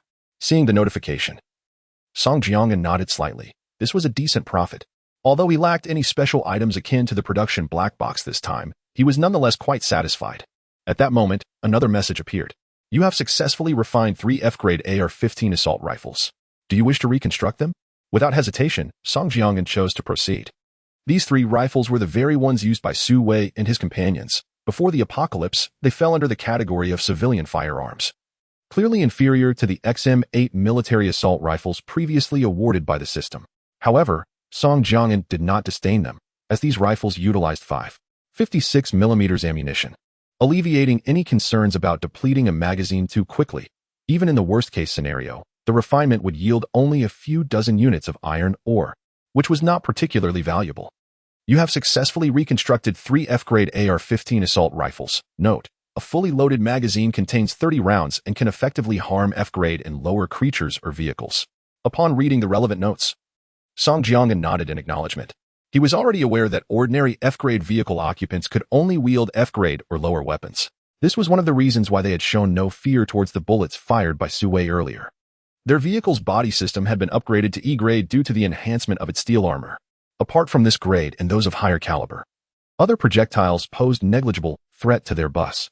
"Engu, we have brought the people you requested," announced Zhang Tao, a towering figure standing outside the driver's cabin, as he tossed Su Wei onto the vehicle's floor like a lifeless dog. Song Jiangin glanced back slightly. Several of Zhang Tao's teammates appeared somewhat breathless, while Su Wei's face and body were bruised and battered, clearly having endured a rough treatment. Behind them, Dahu carried the equally injured Lan Yan, who looked exceedingly disheveled and anxious. Zhang Lan, Lan Yan's wife, had descended to the first level of the bus, gazing at her husband with concern as she wiped the blood from his face with her sleeve. "Let Li take a look at Lan Yan. As long as he's alive, that's all that matters," Song Jiangin said, nodding slightly to Zhang Tao. After all, Lan Yan had paid over 100,000 in iron ore for his entry ticket, and given that Song Jiangin was in a relatively good mood, he instructed Zhang Tao to escort Lan Yan to the surgeon, Li Yi. Then, rising from the passenger seat, Song Jiangin stretched his body slightly and walked a few steps to the driver's cabin. "Brother, I was wrong.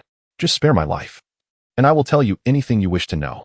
Su Wei collapsed on the ground, pleaded with blood at the corner of his mouth as he saw Song Jiangyan, clearly the leader of this group, approaching him.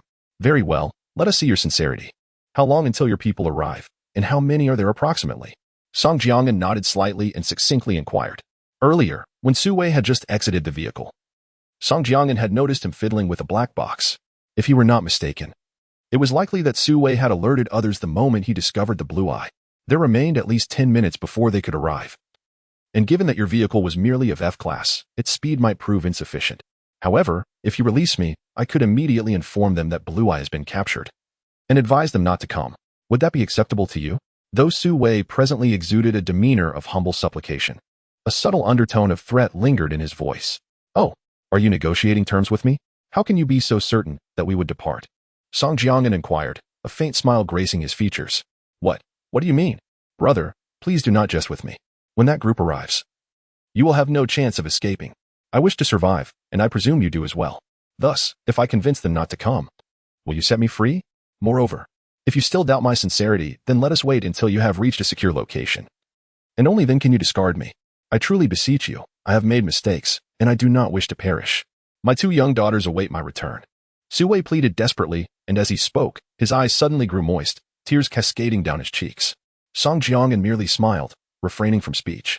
Had this wretched individual not threatened to annihilate everyone aboard the bus, he might have felt a twinge of pity.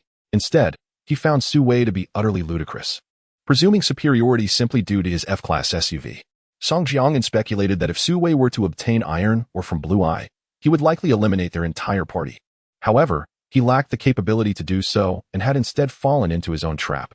Ugh, brother, I will message them now, urging them not to come. Noticing Song Jiangyan's indifference, Su Wei assumed he was still in a state of indecision, and thus, he suppressed the pain coursing through his body to search himself.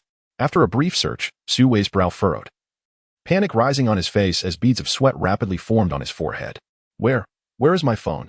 As he observed the flustered youth before him, an involuntary expression of disdain surfaced on Song Jiangyan's countenance.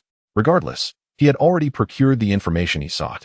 The remaining group would likely arrive in approximately 10 to 20 minutes from 2 directions, one from the urban area of Dezhou and the other from Anyang district, totaling around 10 individuals, the most formidable among them being F-class. Confident in his ability to apprehend them all, Song Jiangyan had no intention of wasting further time on Su Wei. Please, do not depart, brother. Allow me a moment to think. Just a moment more.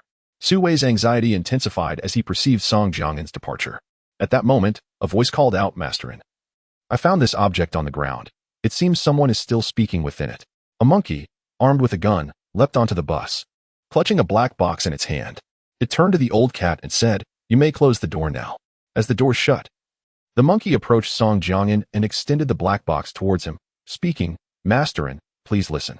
Upon seeing the figure before him holding his own phone, Su Wei, momentarily relieved, felt a slight easing of his panic. To him, this device was synonymous with survival. Without it, death was inevitable. He surmised it must have fallen accidentally onto the desolate ground moments earlier. A crackling sound emanated from the black box, and soon after, Song Jiangyan heard a rugged male voice from within. Su Wei, why the hell aren't you responding? The latest intel indicates that those who abducted Blue Eyes possess at least F-level strength. Lu Ming has already been killed by them. The old bastards in Dazhu City have kept this from us, fearing it might shake our resolve. I only just learned this from a friend in Dazhu City. You mentioned seeing Blue Eyes earlier. Were those people near him? Regardless of the circumstances, you must exercise caution and keep your distance. Just follow them for now. That group is beyond our current capacity to confront. We need those old geezers who have taken over our mining operations to handle this. Damn it, Su Wei. What is happening on your end? Why aren't you responding? With that, the call abruptly ended, plunging the bus into a profound silence. At this moment, Su Wei stood frozen in place, his mouth slightly agape, despair etched across his face. Chapter 72. The flavor of peach candy. Who is that person? Song Jiangyan inquired, disregarding Su Wei, who was engulfed in shock and despair. Zhang Chong, before the incident, was also following Mangjiu. Master Lan. Apart from who Master Lan trusted him the most, Su Wei replied slowly, his expression vacant. What a loyal companion. So, it seems everyone from your Anyang district has turned against you. Quite the display of camaraderie, Monkey remarked with a hint of sarcasm. Song Jiangyan was not particularly surprised by this. The so-called loyalty and brotherhood often hinge on the absence of conflicting interests. However, with the fall of Master Lon. It was hardly unexpected that his so-called subordinates would defect, as survival in a post-apocalyptic world necessitates prioritizing one's own sustenance. After all, the most enduring relationships among individuals are often grounded in mutual benefit. What can you offer me now that I should continue to follow you to my demise? Moreover, Song Jiangyan discerned from Zhang Chang's tone that he was not entirely satisfied with the new leadership, and there seemed to be a lack of communication between both parties. Yet, this mattered little to Song Jiangyan. He was determined to eliminate them, regardless of the circumstances. In this desolate land, far removed from the city, he was confident that even if he could not annihilate them instantly, he could certainly outmaneuver them until their demise was inevitable. Shorty, what the hell does it matter to you? I've already taken a disliking to you, and now you dare to speak up. Su Wei suddenly interjected, his previous despair replaced by anger as he glared at Monkey. How audacious to retort. Monkey smirked, taken aback for a moment. Then, with a swift motion, he brought his foot down forcefully upon Su Wei's face, declaring, still so defiant? Weren't you just saying you'd strip my skin? Come try it. Spitting contemptuously on Su Wei's back, Monkey stomped down once more. Brother, could you lend me your phone? I know I want to survive today. This is my humble request. After enduring a couple of kicks, Su Wei ignored Monkey and turned his gaze to Song Jiangyan, his tone now pleading, devoid of any menace. In truth, after receiving that phone call, he realized he had been marked for death. He understood that he had become expendable to those in the vehicle, no longer of any value. Clearly, they were not inclined to shelter him or grant him freedom. His demise was merely a matter of time, and so he chose to embrace his fate, daringly indulging in some verbal sparring. With a decisive motion, Song Jiangyan tossed the black box he had been holding to the ground, letting it fall perilously close to Su Wei's face. Regardless of Su Wei's intentions with the phone, Song Jiangyan remained indifferent. If he called for assistance, it mattered not. He could handle any number of adversaries, fortified by the wealth of iron and copper at his disposal. Conversely, if he sought to deter others from coming, that too was inconsequential. It was evident that the opposition had already surmised his capabilities. If they truly feared him and hesitated to engage, then, no matter what Su Wei said, the outcome would ultimately remain unchanged. After discarding the phone, Song Jiangyan turned and strode towards the driver's cabin. ZZ. Su Wei fumbled with the phone, and soon the call was connected. Daddy, a sweet, childish voice echoed from the other end. Hee, little Peach. Daddy might have to go to a faraway place this time. Su Wei forced a smile, his voice slightly choked. But, didn't you say you would go to the Black Street to buy me delicious food when you left? Are you lying to Peach? The girl's voice was tinged with reproach. Little Peach, where has Mommy gone? Su Wei sniffed, refraining from answering his daughter's question, instead pressing on with his inquiry. Which Mommy do you mean, Big Mommy or Second Mommy? Big Mommy seems to have gone out for errands, and Second Mommy is still asleep. Do you need me to wake her? Hearing this, Su Wei cast a slightly embarrassed glance at Zhang Tao, who had been watching him intently from the corner. No. It's fine. Just remember, no matter what happens, Daddy will always be by your side. Daddy, what are you saying? Don't forget to bring me candy in watermelon, strawberry, and peach flavors. But my favorite is still peach, because my name is Peach. The little girl's confusion melted into a cheerful giggle. All right, my dear. I must hang up now. Daddy is sorry. Daddy, what are you? The call was abruptly terminated by Su Wei. At that moment, he could no longer contain himself, and tears streamed down his face.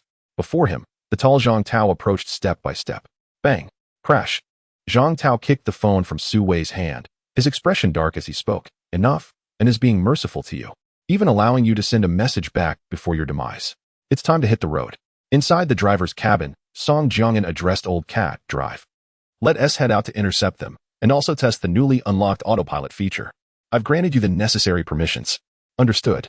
Buzzing. With Old Cat's nod, the bus began to move. This autopilot feature had already been tested by Song Jiangyan. It was exceedingly convenient. Just a thought could activate the bus, allowing it to go wherever desired.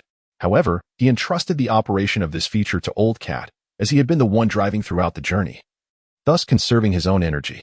On the first level of the bus, beside the cargo window, Zhang Tao had already yanked Su Wei up to the window. He then opened it, pushing Su Wei's head out into the rushing wind. Whoosh, whoosh. Despite his preparations, when the moment arrived, fear gripped Su Wei, and he began to breathe heavily. The air outside the speeding bus rushed by, tousling his hair wildly. Taking a deep breath, he shouted towards the desolate land outside the window. Your name is Zhang Tao, right? I heard them calling you that on the bus. Behind him, Zhang Tao paid no heed as he restrained him with one hand while the other sought the optimal angle to take aim. Huh, Zhang Tao, I curse your ancestors. A thunderous gunshot erupted, and Su Wei's head burst open like a watermelon struck with force. In an instant, blood splattered.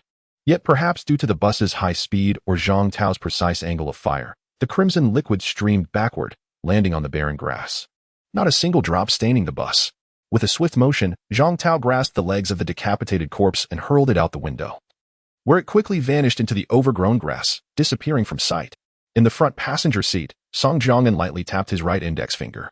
Through the partition of the driver's cabin, he had overheard the exchange between Su Wei and his daughter. But what difference did it make?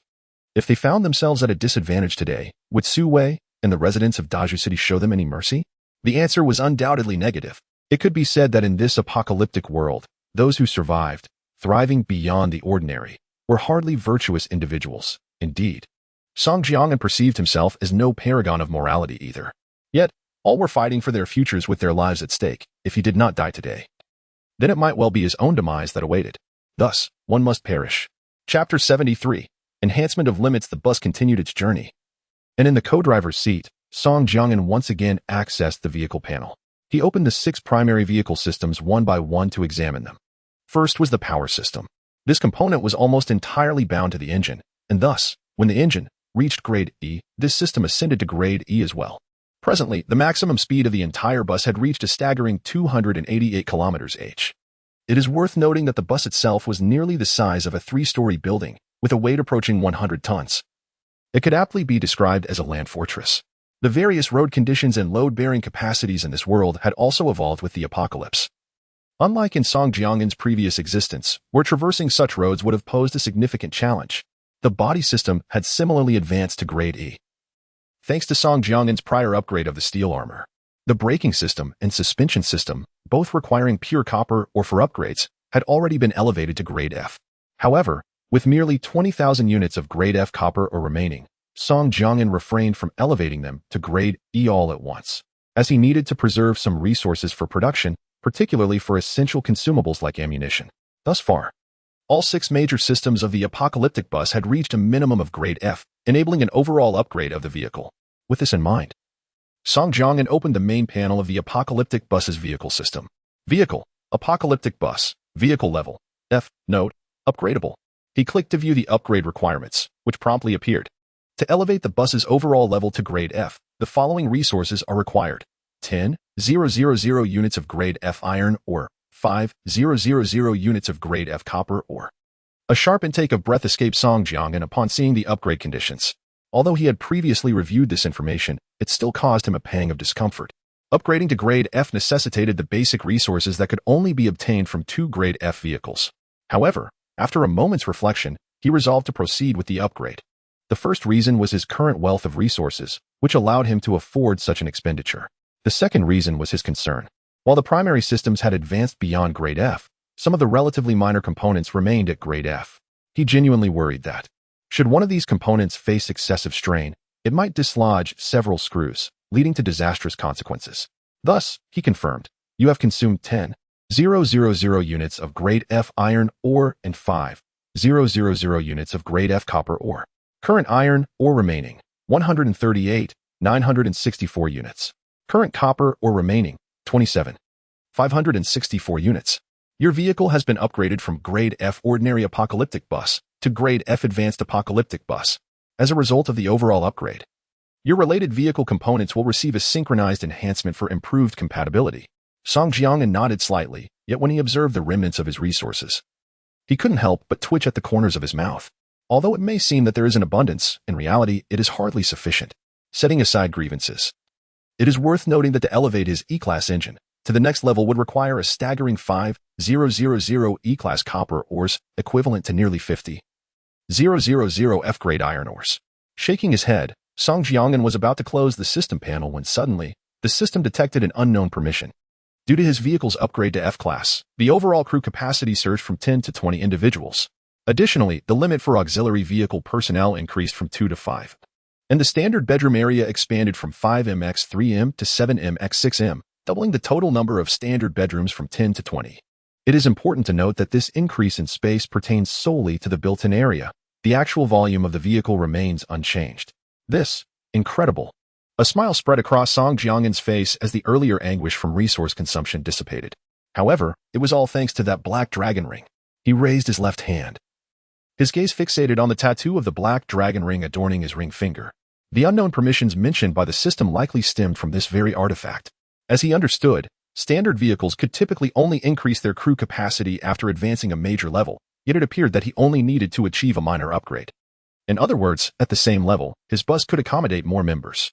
Once these members were bound to the vehicle, they could not voluntarily detach unless their driver perished, tying their fates irrevocably to that of their leader. Furthermore, during the vehicle identity registration, it was imperative that individuals willingly consent to becoming crew members to ensure successful scanning and registration by the vehicle system, thereby mitigating the risk of betrayal from the outset. Moreover, those successfully registered as vehicle members would experience continuous improvements in physical fitness and health as long as they remained aboard, with the possibility of extending their lifespans by decades. However, this benefit was limited to formal members who resided within the vehicle for an extended period. Once they left, they would no longer receive the nurturing effect of the vehicle's unique magnetic field, and any enhancements gained would gradually diminish, ultimately reverting them to the level of ordinary individuals. Notably, the higher the vehicle's level, the more rapid and pronounced the improvements to the members' physical attributes. Thus, Song Jiangyan harbored little fear of betrayal from his members, as they were increasingly aware of the extraordinary potential or abilities they possessed, which ordinary individuals lacked. Therefore, the increase in the overall crew capacity was undoubtedly a boon for Song Jiangyan, signifying his ability to recruit more loyal and reliable team members, thereby enhancing the strength of his entire team. Moreover, this enhancement was not limited to crew capacity. Even the bedroom space and quantity had doubled. With an area of 7m x 6m, there was ample room for bedrooms, allowing for 3 or 4 additional beds in each room. Previously, the team of 30 had felt rather cramped within just 9 bedrooms. Song Jiangyan had initially planned for the 7 newly acquired slaves to reside in the miniature carriage. However, it now appeared unnecessary. "Brethren, why are you smiling?" At this moment, the elderly cat in the driver's seat, with hands in pockets, cheerfully inquired of Song Jiangyan. "Mind your own business. Refrain from prying," Song Jiangyan chided with a smile. Indeed, he felt quite elated. Subsequently, he took out the intercom and instructed, "Monkey, bring Li Yi to me." Li Yi, the surgeon, conveniently filled the void of having no doctor within the entire team, proving to be invaluable. Due to the limited capacity of the bus members, Song Jiangyan had initially intended to observe for a while before deciding whether to formally incorporate him as a member. However, with the limit now raised to 20 individuals and 14 vacancies remaining, Song Jiangyan resolved to officially welcome Li Yi as a member today. This decision was not merely a result of his current happiness, rather, the significance of the medical profession weighed heavily on his mind. The ability to save lives is paramount. And although the likelihood may be slim, Song Jiangyan could not afford to be complacent. Reliability and safety must always take precedence. Chapter 74. Overwhelmed with gratitude a few moments later, "And go, I have brought him to you." Outside the cockpit, the monkey stood at the door with Li Yi. "You may go in first, just let him in," Song Jiangyan replied with a slight nod. "All right, and go." Just as the monkey was about to turn away, he noticed that Li Yi, whom he had just brought, stood frozen in place. Frowning, he delivered a swift kick to Li Yi's backside and admonished him softly. "What are you dawdling for? Engu has asked you to enter. Stop being so tedious." After being kicked, Li Yi, who had been standing idly at the door of the cockpit, finally snapped back to reality and, slightly swaying, stepped inside. Engu, you called for me," he said, lowering his head, unable to meet Song Jiangyan's gaze, his body trembling slightly. "Relax, take a seat," Song Jiangyan instructed, slightly nodding. He was not surprised by Li Yi's demeanor upon seeing him and gestured towards a nearby stool for him to sit. The multitude of scars on Li Yi's body, both deep and shallow, clearly indicated that he had endured inhumane treatment in the past. "Engu has asked you to sit, if he truly wanted your life. Do you think you would still be standing here so steadily? Do you understand that taking your life is merely a matter of a gesture from Engu?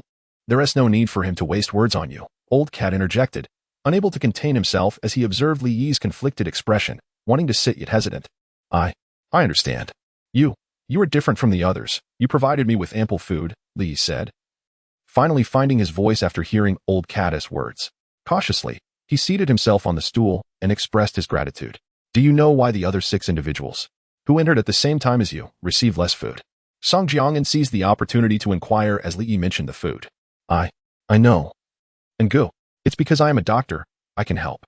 Compared to those others, I am more useful, more capable, which is why you provided me with more food," Li Yi replied, though the so-called ample food amounted to merely a piece and a half of bread, half a synthetic meat block, and a bottle of water. Yet for him, it was indeed a significant increase. According to Song Jiang'an, the rotund vendor who had sold these slaves to him had hardly allowed them any nourishment in recent days, merely keeping them alive just enough to be sold. As the slave traders sold by the head, not by weight, they would not fatten them up for sale. Shaking his head slightly, Song Jiang'an maintained his expression and said to Li Yi, "Having ability alone is insufficient." After a brief hesitation, Li Yi suddenly seemed to have an epiphany and declared, "Rest assured, Engu, I, Li Yi, pledge my absolute 100 loyalty to you.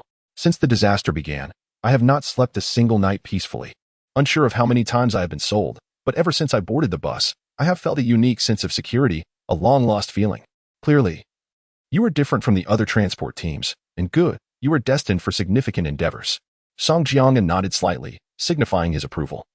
Not due to the insincere flattery that was laced with uncertainty, but because he discerned a profound desire for survival reflected in the eyes of Li Yi. This fervent gaze was absent when Li Yi first boarded the bus. Yet it was clear that Song Jiang'an had ignited within him a glimmer of hope for a better existence. That was sufficient, as long as Li Yi wished to live. Song Jiang'an possessed ample means to manipulate him. He pointed at Li Yi and called out to the driver, "Zhang Tao, take him to scan his identity." What? Li Yi thought he was imagining things, disbelief etched across his face. "What nonsense. Hurry up and thank Lorden." Old Cat scoffed, irritation evident in his reprimand. Before Old Cat could finish, Li knelt before Song Jiang'an, his eyes brimming with tears, and fervently proclaimed, "Thank you, Lorden, for your kindness. I, Li Yi, will never forget this favor. Should you require anything in the future, even if it means standing in front of a gun, I will not hesitate. I am at a loss for words, but from this moment onward, my life belongs to you." Overwhelmed with emotion, Li Yi began to sob uncontrollably. He was all too aware of what it meant to enter his information, having wandered for years through numerous teams. He had once secured a position within a small group thanks to his medical skills. However, that fortune was short-lived as the team was annihilated by a more formidable force, and he found himself enslaved and treated as an ordinary chattel. The prospect of becoming a valued member of a vehicle team seemed like a distant dream. He had initially thought that the man before him summoned him merely to intimidate him into compliance, but to his astonishment, he was being elevated to a position of significance. It would be a lie to say he wasn't ecstatic. Noticing the joy in Li Yi's eyes, Song Jiang'an's expression remained impassive as he spoke. "As long as you are capable and diligent, I, Song Jiang'an, will certainly not shortchange you in the future. Additional rewards may even be in store. However, should you dare to act recklessly or scheme against me, you will meet a most gruesome end." "Understood, Lorden. You can count on me," Li stammered, visibly shaken. "Enough. Follow me," Zhang Tao interjected, entering the cabin and swiftly pulling the emaciated Li Yi out without allowing him to continue his incessant chatter. A few minutes later, "Blue Eye, do you see that slope?" Old Cat inquired, glancing down at Blue Eye, who was wrapped in bandages. Under Song Jiang'an's direction, Blue Eye had returned to the driver's seat, guiding them toward Anyang District. Regardless of whether anyone approached them, Song Jiang'an resolved to intercept along the way. After all, refining a vehicle required thousands of iron and copper ores, and he was unwilling to let such a lucrative opportunity slip away. Indeed, it is right there. Simply drive up. Those approaching from the rear of the hillside are almost undetectable, and the road below is the most direct route from Anyang District to the large factory. If they choose to come this way, it is highly probable they will take this path, allowing us to set up an ambush above. Lan Yin glanced at Old Cat to elucidate, while Old Cat shifted his gaze towards Song Jiang'an, seeking his counsel. Song Jiang'an nodded slightly, signaling his agreement with Lan Yin's assessment. Within the vehicle, Lan Yin possessed the most familiarity with this terrain, and having reached this juncture, there was no reason for him to deceive himself. Song Jiang'an surmised that Lan Yin might be even more eager than himself to eliminate that group of ungrateful subordinates. The roar of the bus engine reverberated through the air, and in mere seconds, it ascended the small hill nearly 100 or 200 meters high, coming to a steady halt at its crest. Song Jiang'an raised his eyes to survey the surroundings. The view was exceedingly expansive, with the skeletal remains of leafless trees forming a natural barrier that rendered them more concealed. Directly across the slope, several hundred meters away, a wide road spanned the barren land, extending into the distance. To his left, the immense factory loomed faintly several kilometers away, along with the silhouettes of several high-rise buildings in Anyang District entering his line of sight. Minutes later, Song Jiang'an held a pair of binoculars, continuously scanning the direction indicated by Lan Yin. Soon, several rapidly moving dark shapes suddenly materialized within the field of view of the electronic telescope. "They're coming," Song Jiangyan intoned calmly to Zhang Tao, Old Cat, and Zhang Xiaofan beside him. Everyone, get in the vehicle and prepare for combat. Upon hearing this, Zhang Tao was the first to rise, shouting loudly to the team of over a dozen behind him. Chapter 75. Waiting.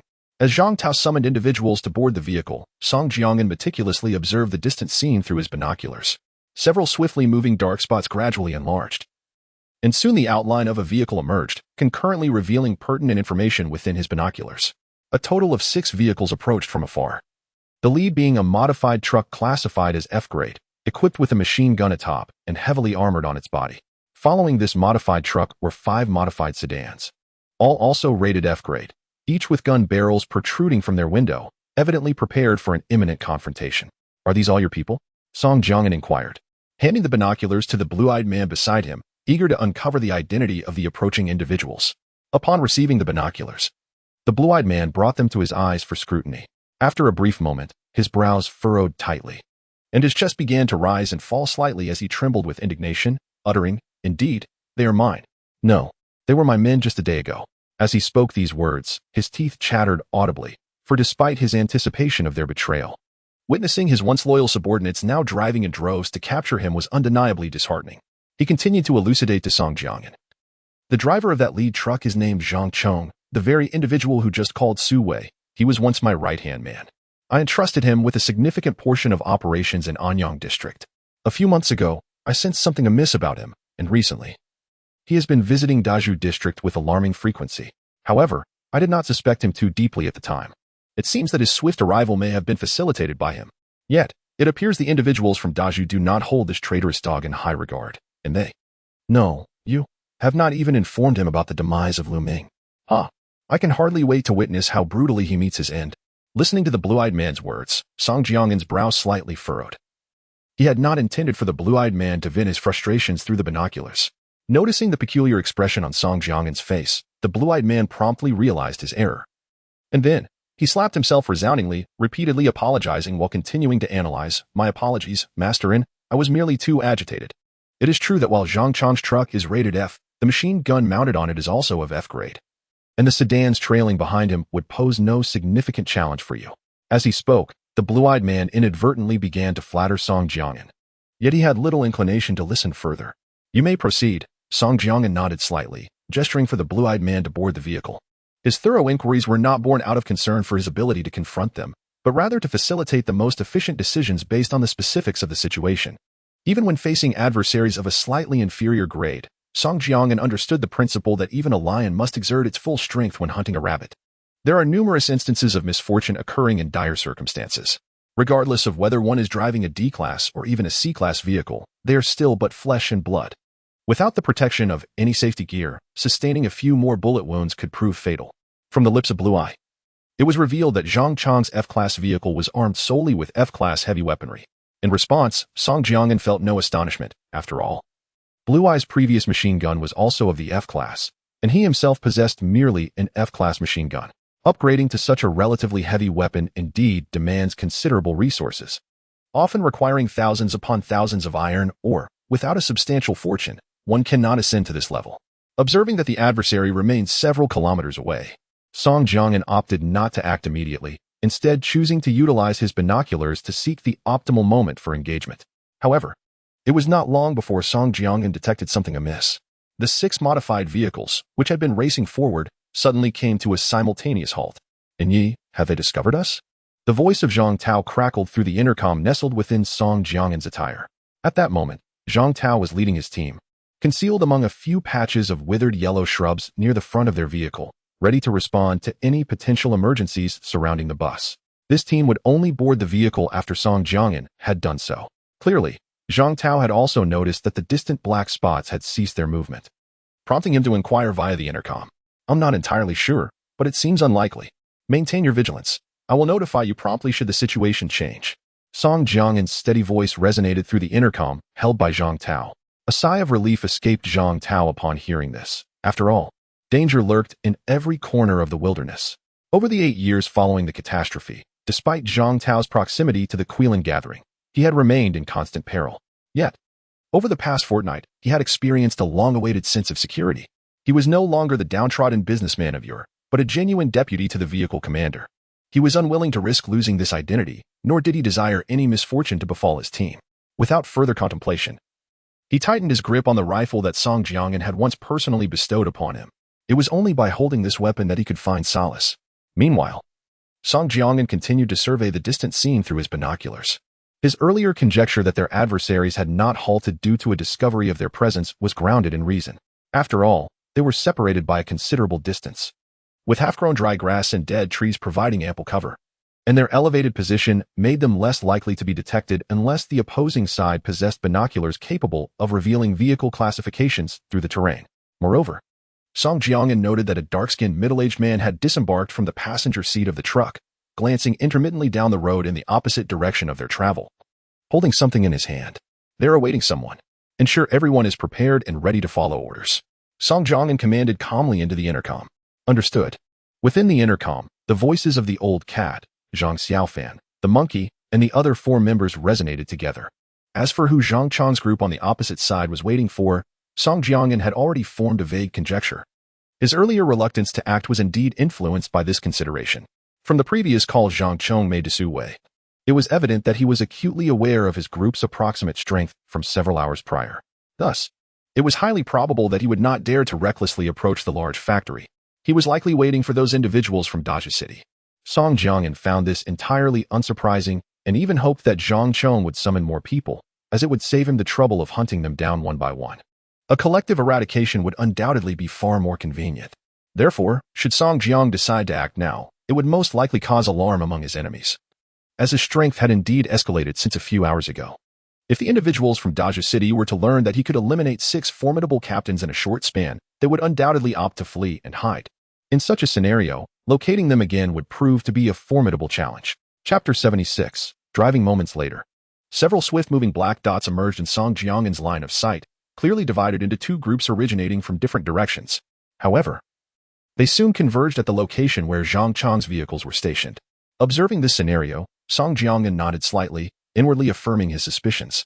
He deduced that one group likely consisted of those initially intending to ambush the Blue Eyes at Lingyun Bridge, while the other was probably dispatched from the Black Street. In total, for F-class vehicles and around 20 F-class transporters gathered in one place, each modified, creating a striking sight on the desolate grassland.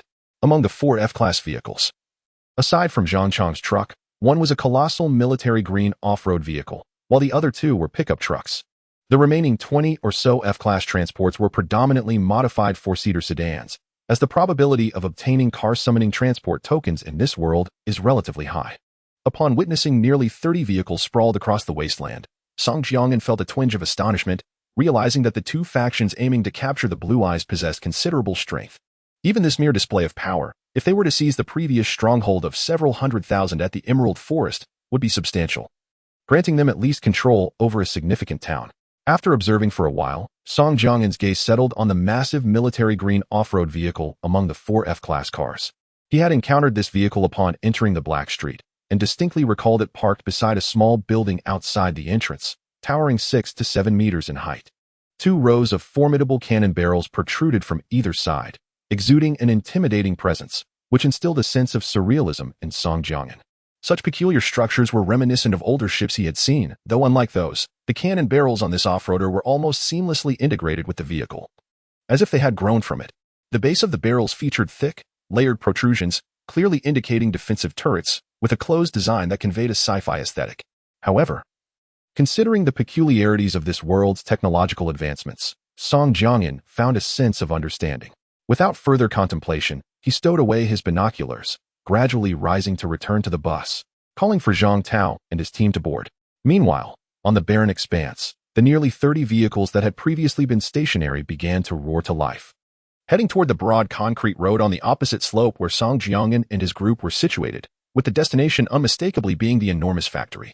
The simultaneous thunder of dozens of vehicles filled the air, stirring up clouds of yellow smoke as they approached with a formidable presence. Yet, to Song Jiangyan, these were merely moving deposits of iron and copper. A rough estimation suggested that if they were to capture all of it, it would amount to nearly 100,000 units of iron and copper in their coffers. However, Song Jiangyan was not one to underestimate the situation. At present, the military green off-road vehicle, equipped with 2 rows of artillery-light cannons, appeared to be the most formidable among the dozens of cars, and likely the most challenging to contend with. Although the bus had achieved an E-level defense, its solitary F-level machine gun limited its offensive capabilities to F, presenting a considerable obstacle against the F-level vehicles. As Song Jiang'an and Zhang Tao swiftly boarded the bus, the doors began to close. Song Jiang'an made his way to the driver's cabin, where the gazes of the tall and handsome Blue Eye and others turned towards him upon his entrance. Ignoring the rest, Song Jiang'an's attention was fixed on Blue Eye, whose body was wrapped in bandages. Blue Eye immediately understood, glanced at the approaching convoy of several dozen vehicles, swallowed hard, and with a rapid pace, said, "The 3 new F-level vehicles. Only Hu Rui's off-road vehicle possesses F-level steel armor on its exterior, which is somewhat troublesome. The rest, aside from a few I have not seen, are F-level or below, so you need not worry." Song Jiang'an nodded slightly. Without hesitation, he opened the upgrade panel for his F-level cannon. Item name: M230 cannon. Status: loaded. Level: F. Upgrade required: 10,000 units of F-grade iron ore. He consumed a total of 60,000 units of F-grade iron ore to elevate the cannon 2 levels from F-level to E-level, instantly multiplying its power and rate of fire several times. Subsequently, he accessed the upgrade panel for the 30mm cannon shell production black box. Item name: 30mm cannon shell production black box. Level: F. Upgrade required: 10,000 units of F-grade copper ore. Gritting his teeth, Song Jiang'an immediately expended 10,000 units of copper ore to upgrade the F-level 30mm cannon shell production black box to F-level. He then utilized the now upgraded F production black box, consuming 5,000 units of F-grade copper ore to produce nearly 20,000 cannon shells before shutting all panels with an expression of regret. In just a few seconds, he had squandered more than half of the iron and copper ore he had painstakingly accumulated. Initially, he had not intended to upgrade his weaponry so hastily. He had planned to gather more resources first, thereby allowing for a more strategic allocation of upgrades while retaining some reserves for himself. Yet, circumstances had shifted, and with F-level steel armor now visible on the opposing side, he deemed it prudent to proceed with the upgrades. Resolving the conflict swiftly was paramount. Especially considering Blue Eye's earlier remarks that the wilderness was no longer stable, it was expanding outward. This indicated that more advanced monsters and beasts might soon encroach upon the previously untouched human safe zones on the periphery of the wild. The ensuing cacophony from a large-scale firefight would undoubtedly attract unwanted attention from those creatures, leading to potentially dire consequences. Upon contemplating this, Song Jiang turned his gaze towards the vehicles approaching from the distance, realizing that their return on investment now depended solely on them. Although he could not claim to have incurred any significant losses, as the caliber of weapons and the production of the black box had indeed been substantially enhanced, Song Jiang was unconcerned with such nuances. The expenditure he was compelled to undertake must be attributed to the group before him. After all, they had unwittingly aligned themselves with his firearm. With a serious countenance, Song Jiang promptly instructed, "Old Cat, as soon as that batch of vehicles draws near, we shall charge forth. Be mindful of the distance and focus your fire on the lead vehicles. The first 4 are classified as F-grade. Once we neutralize them, the situation will become manageable." Old Cat nodded gravely, his expression reflecting the seriousness of the matter. "Zhang Tao, Monkey, Zhang Xiao Fan. You are each responsible for operating the autocannons and the 2 machine guns. It is imperative that we inflict damage and achieve results in the first round. Gao Shuai, Ma Lauer, you are tasked with organizing the teams to be ever ready for combat within the vehicles. Each window should only be left ajar by a gap of 2 fingers, sufficient for the gun barrels to protrude, to guard against potential explosive devices being hurled inside." Understood. The individuals in the driver's compartment responded in unison. Thus, Song Jiang's expression remained unchanged as he waved his hand at the others, returning to the passenger seat with his rifle firmly in hand. The others did not linger, swiftly exiting the driver's cabin and dispersing to their respective positions. Before long, the 4 lead vehicles, racing forward, appeared at the expansive road at the foot of the hillside. Observing this scene, Song Jiang spoke in a low voice. Chapter 77, a fruitless endeavor on the expansive, cracked road at the foot of the hill, within a swiftly moving green behemoth of an off-road vehicle. A slightly portly middle-aged man, known as Wu Lang, gripped the steering wheel, his face etched with concern as he addressed the bearded brute seated beside him. Referred to as Hu Yi. Logically speaking, it has been nearly half an hour. They should have made their escape by now, right? How the hell would I know? My old man only knows how to boss me around. This time, the Hu family and the Li family are collaborating on the Blue Eye initiative. And now we find ourselves entangled in the pursuit of Blue Eye. The Lee family sent only a few F-class captains. I can't fathom what my old man is thinking. The gang that seized Blue Eye managed to eliminate Lu Ming within mere minutes. Their strength is formidable. Now, our family bears the brunt of the pressure, yet we are expected to share the mine with the Lee family. I truly cannot comprehend it. The man with the beard, Hu Rui, complained with palpable dissatisfaction. Observing this scene, Wu Lang shook his head, managing a strained smile as he replied, Hu Yi, we should not speak in such a manner. The old man has entrusted this matter to us, considering both you and the young master. After all, Blue Eye possesses over 100,000 tons of iron ore, with both your vehicles poised for an upgrade to E-class, if we succeed in acquiring it. The old man is certain to allocate this batch of iron ore to both of you. With a resounding thud, Hu Rui slammed his hand against the dashboard, his anger boiling over as he retorted, Wu Lang, what do you know? Even if we secure this batch of iron ore, I would be fortunate to see a mere 1,000 tons, and I would still bear your surname. I had opportunities to ascend to E-class years ago. Yet because I am his nephew, I must always play second fiddle. But what of that scoundrel Hu Liang? In just 3 short years, he has risen from an insignificant F-class captain to a position nearly equal to mine. Tell me, what is the reason for this? Is it not merely due to his fortunate lineage? Honestly, if I remain in this place for another year or two, once I reach E-class, I will immediately confront that old coot Hu Yang. Ever since he returned from the depths of the wilderness a few years ago, he has lost all his vigor and seeks to tether us here. I cannot endure being stuck in this desolate wasteland. I must venture into the wild.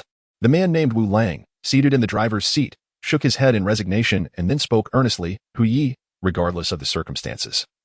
The brothers will always stand by your side. Well, let us cease these futile discussions. Focus on driving, Hu Rui responded, his expression gradually softening. However, just moments later, as Hu Rui stared expressionlessly out the window, his brow furrowed tightly. He swiftly turned to glance at Wu Lang, who, before Hu Rui could inquire, also furrowed his brow and spoke. The radar indicates an F-class vehicle, but how could they descend from the mountains so swiftly? Hu Yi, have you seen this vehicle? It certainly does not belong to our side. Could it be sent by the Li family? Hu Rui shook his head. In his line of sight, a massive black and red bus was slowly descending the hillside, heading directly towards them. With a hint of confusion, he spoke up. No, I've never seen it before. You should call the drivers from the Li family's convoy behind us. Understood. I'm already inquiring, replied Wu Lang, the driver, as he held the steering wheel with his right hand and brought a black box to his ear for a quiet conversation. Soon, he turned to Hu Rui and shook his head, saying, the drivers from the Li family also do not recognize it. After a moment of contemplation, Hu Rui licked his slightly dry lips, which were stubbled with a faint beard, and spoke in a low tone, slow down and stop. The vehicle opposite seems to want to approach us. Heading to the factory might not yield any results regarding Blue Eye, and even if we do find him, it would merely benefit others. Instead, let us take a closer look at the bus. If it turns out to be just a wild bird without any backing, then our trip won't be in vain. Understood, Boss Hu, Wu Lang nodded. Then activated the full region channel, announcing loudly, Boss Hu has issued an order, all vehicles, stop. He was the first to press down on the brakes. Screeching, the cacophony of brakes echoed as approximately 30 vehicles simultaneously decelerated, leaving nearly 100 tire marks on the cracked road. Let us also reduce our speed, remarked Song Jiang'an from the bus driver's seat, a subtle smile playing on his lips as he observed the line of cars at the foot of the mountain. The reason they had not rushed in and opened fire was to cautiously gauge the opposition. After all, a stationary target is easier to hit than a moving one. If they started shooting and the other side scattered, it would hinder their ability to maximize gains. Moreover, conserving ammunition was crucial. Song Jiang'an had to meticulously manage resources, as the need for weapon upgrades and accessories was overwhelming. In the olive-green off-road vehicle, Wu Lang squinted at the scene on the hillside. Boss Hu, they're stopping as we are. What does that mean? Why are you asking me? Who should I ask? Hu Rui replied, somewhat disgruntled. After a brief pause, he continued with irritation, send Yang Fan to inquire about their background. If they're nobody, eliminate them immediately. I won't tolerate any further waste of my time. Understood.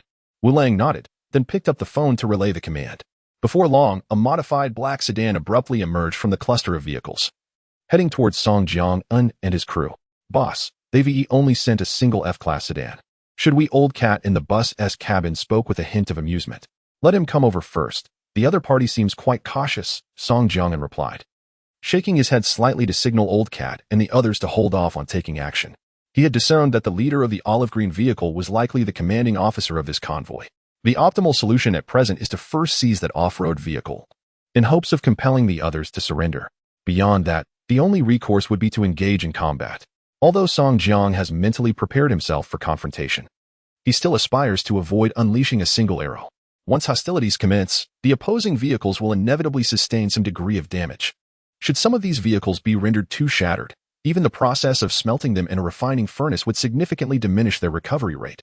Furthermore, if any valuable items are damaged beyond the possibility of reconstruction, it would surely cause Song Jiang considerable distress, even in the absence of action. He already perceives these several dozen vehicles as his private possessions. Achieving victory without conflict would indeed be the most desirable outcome. Chapter 78. Do you know who he is? A black sedan emerged from the convoy, swiftly traversing the rugged terrain of grass and shrubs from miles away, heading towards the location of the bus on the hillside. In a mere minute, the modified vehicle came to a gradual halt beside the bus. The window of the driver's seat descended, revealing a young man with an ear stud and a buzz cut, who leaned slightly out to scrutinize the towering bus before him, a look of intrigue gracing his features. As the buzz-cut youth examined the bus, Song Jiang cast a sidelong glance into the interior of the approaching black sedan, which was filled to capacity with 4 individuals. The man in the front passenger seat and the 2 in the back exuded an unfriendly demeanor, clutching rifles and occasionally glancing towards the bus.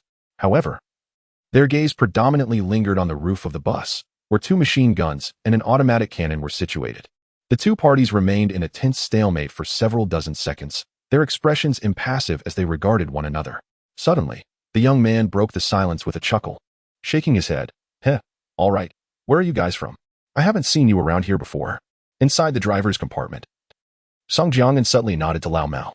Subsequently, Lao Mao cracked the window slightly, a smile playing upon his lips as he addressed the sedan below. We just came from Zone 8 and are unfamiliar with this area. We've been wandering for quite a while and still can't find the way in. Are you folks the locals? Do you know which direction we should head towards the Rivermouth settlement? Upon hearing this, the young man named Yang Fan in the driver's seat of the black sedan felt his pupils constrict sharply, his voice tinged with suspicion. Are you from the special zone? Lao Mao feigned a dismissive laugh. What do you think? Just looking at you lot, it's evident you're the locals, dressed in a haphazard manner, hardly presentable. There's some rationale behind the special zone's walls keeping people like you out. Otherwise, if you monkeys were let in, who knows what chaos would ensue? How dare you? A middle-aged man with a buzz cut inside the modified black sedan glared, preparing to raise his weapon in anger. Second, don't be impulsive. Let him put on a show. There are plenty of arrogant folks in the zone. Soon enough, they won't even know how they met their end. Yang Fan pressed down on the middle-aged man's rifle, a fleeting vicious glint flashing across his face, before adopting a congenial demeanor and addressing the bus. Oh, so it's someone from the zone. My sincerest apologies for intruding upon your esteemed presence. Well, now you know, Lao Mao replied, feigning pride. He then pointed with a flourish to Song Jiang, who sat in the passenger seat, and arrogantly declared, Do you know who this is? The prince of the Song family from Xinfucheng, Anjiang City, in Songliao Province, Special Zone 8. You wild monkeys now understand who you are conversing with, right? If you serve in Shaowell today, you shall undoubtedly reap the rewards. On the 3rd level of the bus, the monkey, hearing the taunts of the old cat, felt his cheeks flush with embarrassment. He then turned slightly to glance at Zhang Tao beside him. Tower, when you captured me back then, did I really say that? Surely not. What do you think? It can only be said that the old cat's performance was rather restrained. Zhang Tao chuckled lightly, teasing. Oh, is that so? It seems those few blows I received back then were indeed quite. The monkey scratched his head, preparing to engage in a profound self-reflection. However, he suddenly seemed to have an epiphany. Zhang Tao, regardless of anything, those blows I received will remain etched in my memory for life. One day, I shall repay them. Suit yourself. Zhang Tao shrugged and continued to gaze towards the front of the bus. Meanwhile, in the driver's cabin, Song Jiang, unfazed by the old cat's thumb gesture, spoke in a deep voice to the buzz-cut youth below. I am in need of a guide here. I see your convoy is quite numerous. Please inquire if anyone is interested in taking us to Haika City. The price is negotiable. All right, I'll ask around, replied the buzz-cut youth, Yang Fan, smiling as he pulled out his phone. Inside the olive-green off-road vehicle, Hu Rui, his face adorned with a thick beard, furrowed his brow once more. People from the special zone? Just an F-class vehicle? Why venture from the comfort of the special zone into the wilderness? Earlier, having dispatched Yang Fan, Hu Rui had instructed Wu Lang to maintain an open line of communication, thus he had overheard the entire exchange. The 8th district was thousands of kilometers away, yet these individuals had certainly traveled a considerable distance. However, the tone of the person on the other end resembled that of someone from the 7th district whom he had encountered before. There was an inherent air of superiority, akin to a group of sheltered blossoms, perhaps never having taken a life. Their audacity in the wilderness suggested they believed themselves deserving of indulgence, oblivious to the source of their misplaced bravado. From the driver's seat, Wu Lang disdainfully remarked, "Currently, humanity's forces can be broadly divided into three factions. First, there is the faction comprised of the 10 special zones, which occupy the last remaining safe areas for humanity. Each special zone houses millions of vehicles and has established protective walls to maintain order within. Second, there are the large settlements situated in the planned areas surrounding the special zones. Although isolated by the protective walls, they have formed substantial forces within the relatively safe planned regions. Most settlements are supported by various powers within the zones, acting as a buffer between the special zones and the wilderness. Song Jiangyan and his companions hail from the cooling settlement in the planned area outside the 7th district. Third, there are the so-called indigenous forces exposed to the dangers of the wilderness, where threats from zombies and monsters are rampant. Consequently, there are few large forces. Those like the Blue Eyes, who maintain some semblance of organization, lack fixed territories and cannot settle in one place, merely navigating the uncertainties as they arise. Thus, a hierarchy of disdain has emerged. Those within the special zone look down upon those in the planned area, while the inhabitants of the planned area consider themselves superior to those in the wilderness. Naturally, this only pertains to horizontal comparisons among the various ranks within the three locations, as slaves remain the most abject beings, devoid of any status, and thus there is little mutual contempt. They exist at the very bottom of the hierarchy. Consequently, Hu Rui and Wu Lang in the off-road vehicle found some credibility in the earlier words of Old Cat, for the people from the zone had imparted to them an image of arrogance and hubris. After a moment of contemplation, Hu Rui spoke, "Let us drive over and take a look. He only has an F-class vehicle. I doubt he could overpower us. If they truly are the young masters from the zone, we might just strike it rich this time." All right then. With a swift press of the accelerator, Wu Lang propelled the off-road vehicle forward, accompanied by dozens of various vehicles trailing behind, all heading towards the hillside, where Song Jiangyan and his companions awaited. Inside the bus driver's cabin, Old Cat glanced at Song Jiangyan with a hint of excitement and remarked, "They've arrived, Masterin." "Indeed, the bait has taken," Song Jiangyan replied, his expression unchanged, nodding in acknowledgement. Chapter 79. Taking action in an instant, 30 vehicles roared into view, with a green off-road vehicle positioning itself directly in front of the Doomsday bus, while the remaining cars encircled the bus, leaving a gap in the center. The window of the off-roader lowered slightly, reaching nearly the same height as the second level of Song Jiangyan's bus. Hu Rui, the co-driver, fixated on the bus across from them, his voice resonant and filled with skepticism. "Friends, have you come from within the district? Traversing thousands of miles from Zone 8 to reach this place is no small feat. I overheard your intention to head to the estuary gathering point, which is adjacent to Zone 7, at least 500 kilometers away from here. How did you end up in this direction?" Inside the bus, Lao Mao, positioned in the driver's seat, responded with evident irritation, "What business is it of yours? If we hadn't gotten separated from our convoy from Zone 8, would we need to seek assistance from you locals? Under normal circumstances, you wouldn't even be worthy of licking our leader's boots. Now that you've been given an opportunity, you still dare to question us? Truly, you are overstepping." With that, Lao Mao cast a fawning glance at Song Jiangyan, performing with exaggerated sincerity. "Oh, I see. My apologies, I must have spoken out of turn. You require a guide, correct?" A fleeting shadow of coldness crossed Hu Rui's face as he feigned remorse. Hearing Hu Rui's reprimand, Wu Lang, seated beside him, muttered under his breath with clenched teeth, "These brutes are becoming insufferably arrogant, flaunting an F-class vehicle. Why not deal with them right here? After all, they claim to have lost their way. Dying in such a remote area would likely escape the notice of anyone from Zone 8. Upon hearing this suggestion, Hu Rui's chest, which had begun to settle, once again surged slightly. The insult had left him particularly displeased, so he surveyed the occupants of the bus with a cold stare and murmured, "Calm down. I'll inquire further. From their words, it seems their main force has already moved towards Zone 7. We should avoid confrontation near our territory. They plan to go to the estuary, right? A round trip would take no more than half a day. If I eliminate them en route, who would be able to trace it back here? Moreover, since they are from within the district, their vehicle must be laden with goods. Thus, it is settled. Let the blue-eyed fools pursue whoever they wish. I, for one, shall not engage. It is not worth the risk of ending up at their mercy. Instead, I will seize this opportunity. Their cargo may elevate my status to E-class. Understood. We'll take our people and escort these fools from within the district on their way. I too believe capturing the blue-eyed ones won't be as easy as it seems. Let the Li family deal with them." Wu Lang nodded in agreement, responding quietly, "What are you two whispering about? Move the vehicle closer. I can barely hear your conversation, Lao Mao shouted at the two in the off-road vehicle. However, upon closer inspection, one could discern that his hand resting on the steering wheel trembled slightly, not out of fear, but rather from excitement. Beside him, Song Jiangyan, seated in the passenger seat, wore an expression of calm indifference. His left fingers lightly tapped on the armrest, while his right arm hung languidly, gripping a Glock pistol. Drive a little further. They are our benefactors, and we must ensure they receive impeccable service today. Hu Rui's face bore a sinister smile.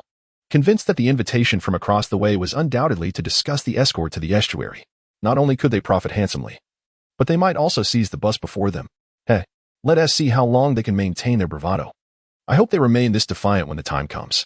Wu Lang revved the off-road vehicle, gently pressing the accelerator as the massive machine began to glide forward. Surrounding the bus and the off-roader were approximately 30 vehicles and nearly 100 individuals, all eyes fixated on these two cars. Most of them wore expressions of disdain.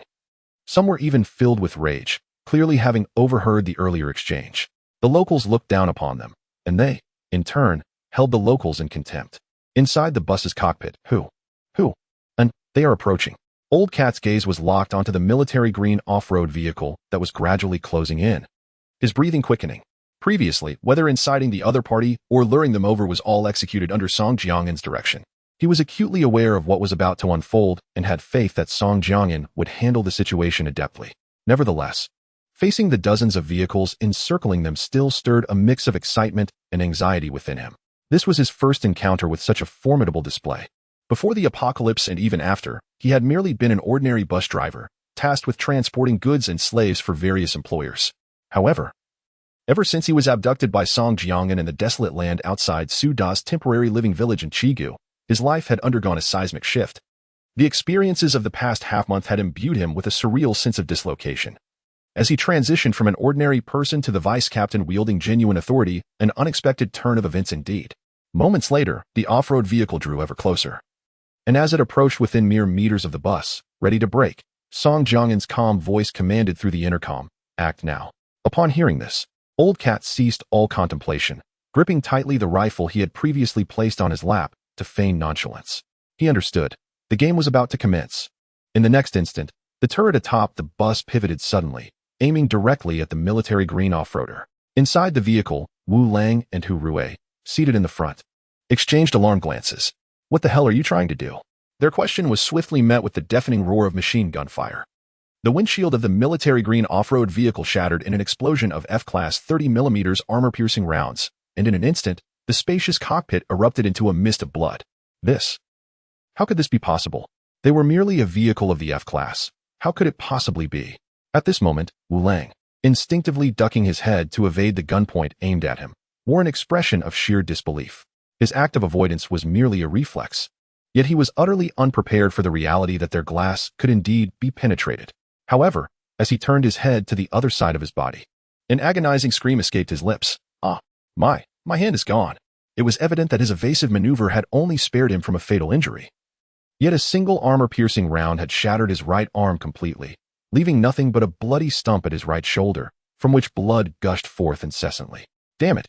Hu Rui, who lay somewhat disheveled beneath the driver's seat, had perhaps evaded the armor-piercing bullet due to his more agile frame. He gritted his teeth against the persistent ringing in his ears and let out a thunderous roar. In the next moment, a cannon barrel suddenly emerged from the front of the SUV, and with it, a burst of flame erupted from its mouth. The projectile struck the side of a bus, mere meters away from its launch point. Chapter 80, The Hairy Monster, Swallowed Whole. Boom. Almost at the moment the cannonball was fired, the bus was struck, engulfed in a cloud of smoke and flames from the ensuing explosion. However, at that moment, a gust of wind swept through, clearing the gray smoke. The gunfire from the bus ceased, and Hu Rui, who had been crouching in the passenger seat, cautiously lifted his head. Through the shattered windshield, he scrutinized the opposing bus. In his estimation, even though the formidable F-class bus possessed weaponry capable of shattering their windshield, the steel armor encasing their vehicle could only be classified as F-grade at best. His artillery, despite a mere 5 rounds per load, was exceedingly powerful, rarely missing its target. Not only could it obliterate F-class vehicles, but even F-class transports would be reduced to mere scrap metal upon impact. Yet, as he raised his head, he found himself frozen in disbelief. The scenario he had envisioned, where the bus would be torn asunder into heaps of metal, did not materialize. Astonishingly, The relatively weaker front and side windshields of the bus showed no signs of cracking whatsoever. The only damage to the steel armor was a diminutive dent, scarcely the size of an infant's fist, almost imperceptible against the colossal vehicle. How could this be? Hurue was momentarily stupefied, but soon gritted his teeth and shouted, "Die!" Boom, boom, boom. The remaining 4 rounds were fired almost simultaneously from the cannon's muzzle. Boom. For tremendous explosions resonated, causing the hillside to tremble, yet Hurue soon despaired upon realizing that the bus remained unscathed. The tiny dent, previously created, had not changed in the slightest after enduring another 4 artillery strikes. All of this transpired within mere seconds. Surrounding them, dozens of vehicles contained individuals who quickly reacted. Those armed with heavy weaponry aimed their guns at the bus, while others opened their windows to direct their rifles toward it.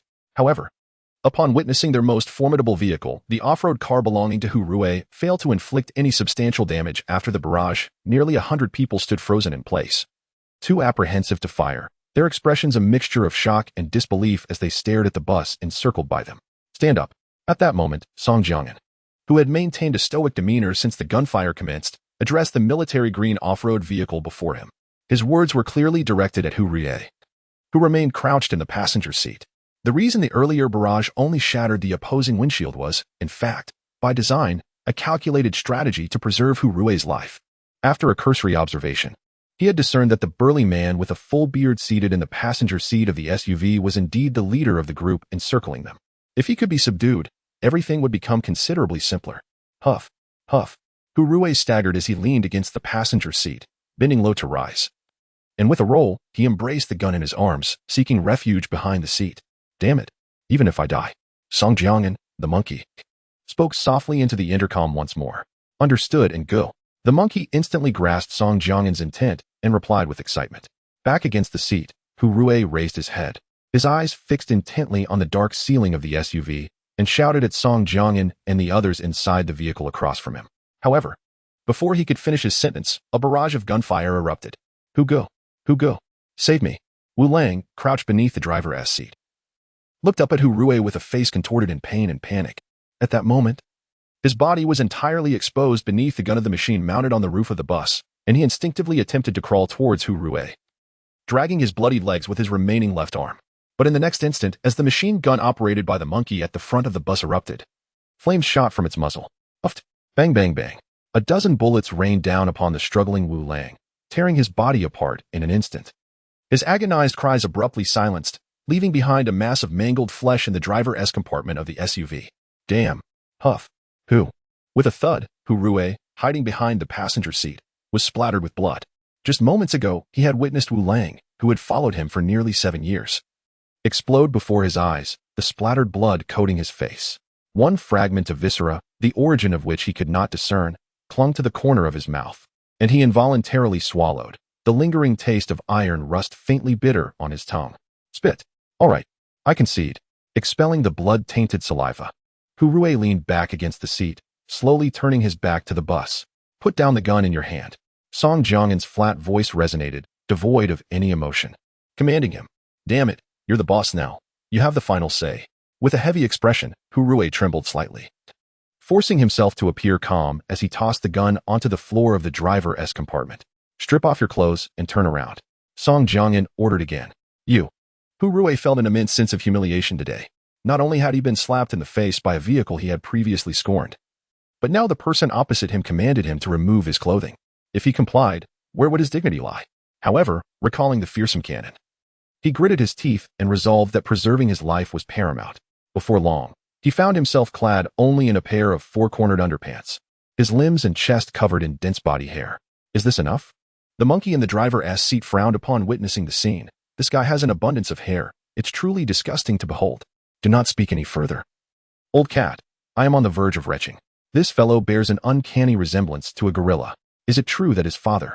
The voice of a monkey emanated from the intercom before Old Cat. He leapt through the window and onto our vehicle. Song Jiangyan appeared largely indifferent to the discussions among the group, and he proceeded to issue commands to Hurue. Song Jiangyan instructed Hurue to strip the individual of his clothes, not out of a desire for him to display his abundant body hair, but primarily to ensure absolute safety. This was to prevent the hairy creature from bringing any dangerous items onto their vehicle. Among the circle surrounding their car, if even half could heed the commands of this hairy beast, then the actions he had previously undertaken would hold significance. This time, Song Jiangan's gaze encompassed not only the dozens of vehicles but also, upon seeing Hu Rui, he began to calculate in his mind. Beyond those vehicles, he had no intention of sparing the 100 or so individuals. Rather than eliminate them all, it would be more beneficial to assimilate them. Labor has always been a scarce resource in this wilderness, and seizing this opportunity would elevate the overall strength of their entire team to a new echelon. Chapter 81. What time is it, and you still think about this? With a thud, at Song Jiangan's gesture, the furiously hairy Hu Rui crawled out from the shattered windshield. In a moment of distraction, he inadvertently stepped on a palm-sized shard of glass on the car hood, losing his balance and tumbling down from the 5 or 6 meter high hood. Cursing under his breath, Hu Rui gritted his teeth and suppressed a cry of pain as he propped himself up, slowly rising to his feet. He surveyed his surroundings. The drivers of the several dozen vehicles that had accompanied him only peered through their windshields, none daring to take action. What a bunch of useless fools. Hu Rui cast a glance at the 3 heavy weapons atop the bus, then lowered his head and trudged toward the bus, unable to match their strength. He had no choice but to concede. However, he found himself perplexed as to why those claiming to be from Zone 8 acted with such decisiveness. Their vehicles were evidently only Class F. How could they have shattered his vehicle while he could not inflict any damage in return? After some contemplation, Hu Rui ultimately attributed their prowess to their identity from Zone 8. Perhaps they had developed some high-tech gadgets within their district, bestowing those weapons with extraordinary power. Gao Shuai, take your men to the entrance and bring that person to me, Song Jiangan instructed over the intercom. Understood, and good, Gao Shuai responded. At the bus's 3rd level, the diminutive Gao Shuai tucked the intercom into his pocket, promptly retracting the rifle he had poked out of the window. He turned to gather his team. Motzi, Air Pang. You 4 come with me. Yuan, you stay here. Without delay, Gao Shuai, who stood a mere 1 meter tall, strode forward energetically, leading several members of his team to the bus's entrance. Gu, we have arrived, Gao Shuai said, gripping the intercom with a hint of nervousness. Good, stay safe, came the calm voice of Song Jiangan through the intercom. Acknowledging with a nod, Gao Shuai set down the device and turned to the 4 teammates crouching beside him. Weapons in hand. He could sense their tremors. After all, this was the first time he had encountered such a large-scale scene. And to say he was unperturbed would be a lie. If the door opened to reveal not the hairy man who had leaped from the SUV but a barrage of bullets instead, the consequences would be dire. Nevertheless, observing the demeanor of his comrades, he quelled his own fear and chastised them. Damn it, what are you afraid of? Gu trusts us to handle this matter. We cannot falter. Stand tall, regardless of the outcome. We must execute this mission flawlessly. Motzi, Erpang, you've been with me for a long time, so I want to say more. Dainiu, Erniu, you 2 are newcomers from last year. Didn't you promise to work tirelessly as long as there was food on your plate? What has transpired? The treatment here under Master is markedly superior to when I was with you initially, and now you seem to be filled with trepidation? Captain Gao, no. Class Leader Gao, it's not that I fear death. Rather, I dread the notion of departing this world without ever having truly experienced the company of a woman. I heard some fellows boast of the exhilarating sensations, and I simply do not wish to.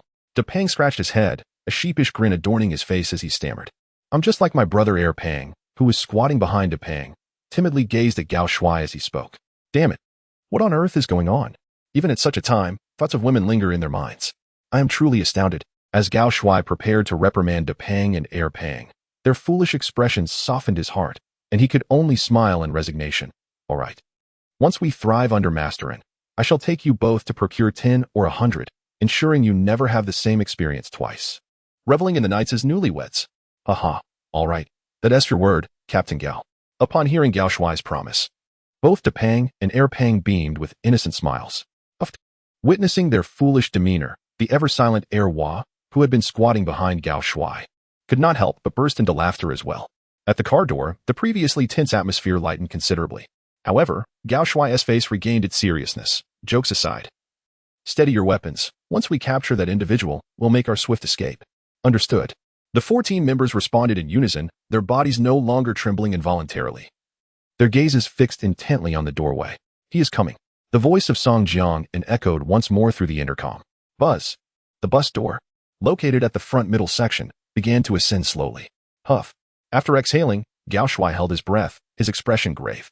On the opposite slope, several cars armed with various weapons were stationed, among them a gray sedan. Boss, what should we do? Should we take action? Huyi realized that they were on the verge of being captured. If Huyi were to be abducted here, we would undoubtedly face repercussions from the old man upon our return. Slap. A resounding slap struck the face of the youth who had inquired. The middle-aged white man retracted his hand, lowering his voice in anger. Move? Can't you see that whoever makes a move now is as good as dead? Tell me, how many rounds can you withstand from that weapon? Living to leave this place is already a stroke of luck. Engaging in combat is folly. In your dragon country, there's a saying, cut the grass and remove the roots. What you need to do now is pray to God that the owner of that bus does not entertain such thoughts, rather than asking me whether we should strike like a fool. Though the white man was not a native of the dragon country, his command of the language was impeccable, and he thoroughly berated the questioning youth. At the door of the vehicle, just as it was about to open, Gao Shui swiftly issued his command upon spotting who Rui's head peeking out. No need to wait. Pull him up directly. He understood that even a mere 0.1 second advantage could provide a greater assurance for the lives of his companions.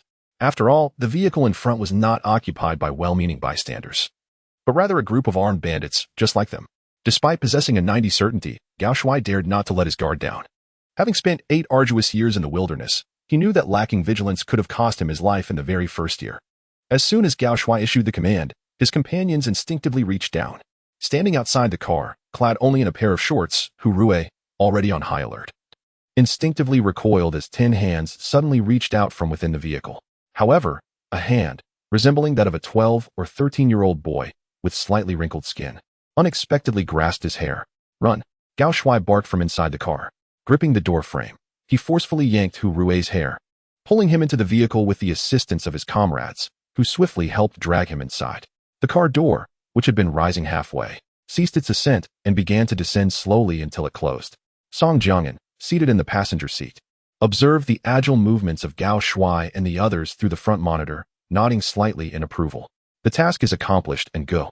Gao Shui reported swiftly into the walkie-talkie, ignoring Hu Rui's frantic struggles after being pulled inside.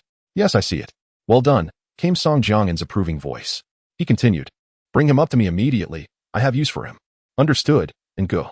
A sudden warmth enveloped Gao Shui upon receiving the compliment from Song Jiangyan, filling him with an indescribable joy. It had been a long time since he felt such a sensation. The last time was in elementary school before the apocalypse, when his Chinese teacher praised the beauty of his handwriting in front of the entire class. Chapter 82. I can give it a try before long. Hu Rui found himself propelled into the driver's cabin of a bus by Gao Shui and his companions. Kneel. Gao Shui, whose height barely reached Hu Rui's waist, delivered a forceful kick to the back of Hu Rui's knee. Despite his diminutive stature, Gao Shui possessed surprising strength, causing the nearly 6-foot-tall and sturdy Hu Rui to half kneel on the ground. I kneel to you, Hu Rui muttered under his breath, twisting and struggling in an attempt to rise. How dare you bare your teeth? Observing this scene, Old Cat showed no mercy. He struck Hu Rui's cheekbone with the butt of his rifle. Bang! A deep bruise immediately appeared on Hu Rui's bearded profile, and blood trickled from the corner of his mouth. Gasping for breath, Hu Rui valiantly stifled his cries of pain, shaking his head to clear the fog. His gaze gradually sharpened as he knelt submissively before Song Jiangyan, restrained by several individuals behind him. What is your name? Song Jiangyan wasted no time, directly inquiring to confirm the identity of the person before him. Hu Rui. You are the second heir of the Hu family from the ruins of Deju City? Song Jiangyan remarked with a hint of mockery. This. Upon hearing the title of second heir, the embarrassment on Hu Rui's face vanished in an instant, replaced by widened eyes and a touch of panic in his voice. How do you know so much about me? Aren't you from the 8th district? Wait, I see it now. You are not from the district at all. You have deceived me from the very beginning. A knowing smile played on Song Jiangyan's lips, neither confirming nor denying Hu Rui's claims. What is your purpose in coming here? I cannot recall having offended individuals of your caliber. If you are enemies of my family's patriarch, you may have indeed caught the wrong person. I am not as close to that old man as you might think. Even if I were to die before him, he would not spare me a glance. You should target his son instead. Threatening me will yield no results. At this moment, Hu Rui was somewhat bewildered, his lips moving quickly as he spoke. Perhaps he believed that Song Jiangyan and his companion's knowledge of his identity was linked to the enemies his family patriarch had made outside, and out of fear of direct retaliation, they had chosen to capture him as leverage. Song Jiangyan remained silent, merely shifting his gaze toward the entrance of the driver's cabin. Hu Rui, who had been fixated on Song Jiangyan's face, instinctively turned slightly to glance back when he noticed Song Jiangyan tilt his head. However, just one look left him frozen in shock, his face reflecting sheer horror as he stammered. Lan Yin, how could you be here? Hey, surprised to see me here, are you? Lan Yin's face twisted into a cold smirk, despite being nearly wrapped in bandages. The striking blue of his right eye stood out distinctly. It was this very recognition that allowed Hu Rui to identify him the moment he stepped into the driver's cabin. I understand now.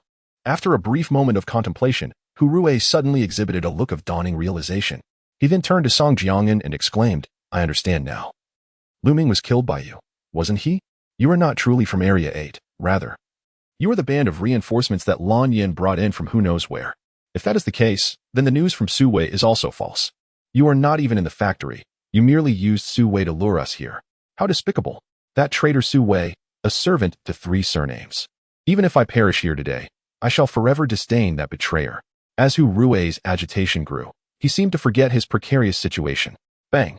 The old cat swung the butt of his gun once more, striking Hu Rui's left cheek with such force that both sides of his face aligned symmetrically. The old cat then berated him. You think you can just speak freely? Answer what Master asks. If you don't cooperate properly, you'll be sent to meet Su Wei. You killed him? Hu Rui finally grasped the gravity of the situation, his face a mask of uncertainty. Bang! The only response to his realization was the sound of the dropped gun, but how many of those outside can you command? Before Hu Rui could recover from the intense pain, Song Jiangyan, with narrowed eyes, inquired. Half before this incident, as soon as I spoke, those 30-odd vehicles would obey me. But now I can only command the half that follows me. The rest are uncertain. Please don't hit me anymore. I concede that I have lost today. Hu Rui, once proud and defiant, now hung his head low, his words barely escaping his lips as his injury caused his mouth to bleed profusely. Enough. Song Jiangyan nodded slightly, having initially thought that even 1/3 would be a good outcome. After all, Hu Rui had fallen to such depths. When a wall collapses, everyone pushes it down. And when a drum breaks, many hammer it. It was remarkable that this group had not abandoned Hu Rui the moment he was captured. That alone was a testament to the respect they still held for him. Of course, fear of Song Jiangyan and his doomsday bus also played a role. Some among them were still uncertain about the situation. If given the chance, they would certainly flee, but no one wished to be the first to take that step. What do you need me to do? Should I tell them to leave? Rest assured, with just a word, they will immediately. I need you to persuade them to lay down their weapons and disembark from the vehicles. Is that something you can achieve? Song Jiangyan slowly shook his head before continuing. You think I would let them go just like that? Do they truly believe that I have brought a bus full of people for mere amusement? How could that be? Upon hearing Song Jiangyan's request, Hu Rui's face twisted in extreme discomfort. He had claimed he could command half the people. But that would only mean allowing them to temporarily leave and refrain from further involvement. However, persuading them to disarm and exit the vehicles, as vulnerable as he, was tantamount to inviting them to face gunfire. Who would heed such a call? With a sharp click, before Hu Rui could finish his words, Song Jiangyan pressed the Glock pistol firmly against his forehead and coldly remarked, "It cannot be true. If so, then you are of no further use." Just as Song Jiangyan was about to pull the trigger, Hu Rui stammered, Please, don't shoot. Give me another chance. I can give it a try." Trembling all over, he shut his eyes tightly, his lips quivering, unwilling to relinquish even the slightest hope of survival. However, he soon smacked his forehead and exclaimed, "And go. I may not be very persuasive, but with that thing on your bus roof, I can at least sway half the people who follow me." In his earlier panic, he had completely overlooked the 3 formidable weapons atop the Group S vehicle. With a swift motion, Song Jiangyan holstered his firearm and stated, "You have half a minute to prepare. Organize your thoughts and begin at once. Time is of the essence." Initially, this was his plan, for he understood that relying solely on this man's words would yield little effect. However, when combined with the 3 imposing devices on the bus roof, it would suffice. There is no substitute for self-reliance. Hu Rui merely served as a lubricant in this endeavor, a means to maximize benefits. Even without him, Song Jiangyan could devise alternative solutions. This individual merely added a touch of finesse to the overall scheme. At that moment, as the dark muzzle withdrew from his head, beads of perspiration began to form on Hu Rui's forehead, his heart pounding with trepidation. Chapter 83, 1 minute. Since Song Jiangyan and his group had driven down the mountain, it had been less than 5 minutes, and Hu Rui was already kneeling before him. Song Jiangyan cast a glance around the vehicles encircling them and spoke in a low voice, "Old cat, move the vehicle a bit further forward. I need to seize that off-road vehicle of his. We must hurry." He then shifted his gaze to Gao Shuai. "Go to the cargo hold and fetch the loudspeaker." Upon hearing Song Jiangyan's command, Gao Shuai immediately jogged away, returning shortly with a megaphone in hand. Without waiting for further instructions, he handed the loudspeaker to the still kneeling Hu Rui. "Hurry up. Your survival hinges on your performance." I'll do my best. I don't wish to die either." Hu Rui forced a grimace, trembling as he accepted the megaphone. Commencing, Song Jiangyan wore an expression of indifference. his gaze fixed on the three F-class vehicles stationed less than 200 to 300 meters across from the bus. Since Hu Rui had been subdued, the 30 or so surrounding vehicles had remained immobile, with the greatest threat to Song Jiangyan being those three F-class cars. Should those vehicles lead the others in a mass escape, it would prove challenging for Song Jiangyan to neutralize them all swiftly, inevitably consuming valuable time. Thus, he retrieved his walkie-talkie and issued a stern command. Zhang Tao, keep an eye on those three F-class vehicles. If they show any signs of movement, do not wait for my orders. Open fire immediately. Zhang Xiaofan, Monkey, you two must monitor the other vehicles closely. If even one slips away, I will hold you accountable. Understood. Rest assured, and Yi, the trio responded in unison with resolute affirmations. Meanwhile, standing at the bus window with the megaphone raised, Hu Rui announced, I am Hu Rui, also the nephew of Hu Hai from the ruins of Daju City. I am here to convey the demands of the bus captain, Song Jiangyan. Inside one of the modified F-class vehicles, Zhang Chong, a former subordinate of the blue-eyed man, was the first to appear in Song Jiangyan's line of sight. At that moment, he held a specially modified communication device. Hu Chong, Xiong Hao, what's the deal with your boss Hu Rui? He just went up there, and now he's speaking for those people across from us? Why is he calling them, sir? Can you explain this to me? A crackling sound emanated from the phone, followed by a robust male voice reprimanding Zhang Chong. Who do you think you are to discuss our boss Hu? You're nothing but a stray dog. You have no say here. After being scolded harshly, Zhang Chong merely sneered in response. Xiong Hao, it seems you still haven't grasped the current situation. Those people across have already captured your so-called boss. Do you believe he isn't being held at gunpoint right now? I am uncertain whether you two are genuinely foolish or merely feigning ignorance. I shall refrain from further commentary and simply inquire about your intentions. Do you plan to remain here or flee with me? Despite our numbers, no matter how formidable the opposition may seem, they're ultimately just a single F-class vehicle. I refuse to believe that they could annihilate us all today. A crackling sound echoed as a relatively calm yet somewhat disdainful male voice emerged. Indeed, you make a valid point. Zhang Chong, we shall heed your advice. You and your men may depart first while we remain to cover your retreat. How does that sound? Upon hearing this, veins bulged on Zhang Chong's forehead as he erupted in anger. What the hell? Hu Chong. Anyone with a modicum of sense knows that the first to act meets their end. I am discussing serious matters, and you choose to play the fool. Fine. Let us all stay put and see who perishes first. With that, Zhang Chong furiously ended the call, slamming the black box onto the truck's dashboard. Zhang Ge. One of his underlings seated behind him ventured to speak. Let us wait a moment. If the situation turns unfavorable, before Zhang Chong could finish, Hu Rui's voice resonated through the loudspeaker from a nearby bus. To all brothers, whether you have followed me in the past or not, if you trust me, put down your weapons and step forward. And he has instructed me that as long as you cooperate, I can assure you of your safety. You witnessed the power of Enye's bus earlier. He has chosen not to act against you for now, hoping you would cooperate. Look, I am still alive. Am I not? If the intention were to eliminate you, and you wouldn't have sent me to persuade you. So I implore you, think carefully about your decision. 1 minute. Just as Hu Rui's voice faded, Song Jiang interjected, not wishing to linger any longer. Understood. Song Jiang's sudden remark startled the robust Hu Rui, causing him to tremble. He resumed speaking into the loudspeaker. You have only 60 seconds. As Hu Rui uttered this sentence, his voice trembled slightly. For he understood that this 60 seconds was not solely directed at those outside the vehicle but also served as his final deadline. Should those outside fail to heed his counsel within that minute, what fate awaited him? He dared not contemplate it further, and in a matter of moments, beads of sweat began to form on his forehead and back in the near-freezing autumn air. 58. 56. Hu Chong, what should we do? Xiong Hao's coarse voice crackled through the black box within a modified F-class vehicle, his tone betraying a sense of panic that starkly contrasted with his earlier confrontation with Zhang Chong. Let me think. A fair-skinned youth at the driver's seat placed his hand on the steering wheel, his brow furrowed tightly. They now find themselves confronted with a dilemma, to heed their leader's command and venture out, or to escape with their comrades from this perilous location. Should they relinquish their weapons and step into the open, it would unequivocally signify surrendering their lives to the hands of those adversaries, who previously executed Wu Lang over a mere disagreement, certainly not benign individuals. Can they truly ensure their safety by approaching unarmed? Conversely, the option of fleeing by vehicle carries its own formidable risks. The armaments aboard the opposing bus are fearsome, and Hu Chong cannot ascertain whether his vehicle will successfully evade capture. Should their escape fail, a fatal outcome awaits. What course of action should they pursue? Time ticks away, each second stretching into eternity. On the bus, Song Jiang's fingers rhythmically tap against the armrest, lost in contemplation. He begins to ponder what choices he would make if faced with such dire circumstances. Fortunately, he need not expend excessive mental energy on this matter, as it was he who initially posed the question, underpinned by the fact that he possesses relatively formidable strength. Yet, Song Jiangyan does not feel particularly elated or triumphant. The unpredictability of this wilderness is not lost on him. He understands the cyclical nature of fortune. Perhaps one day, he too will confront a similar predicament. Ultimately, it is only through augmenting his strength that he can solidify his position and command respect. With this thought in mind, his gaze toward the array of vehicles around him becomes increasingly fervent. Chapter 84.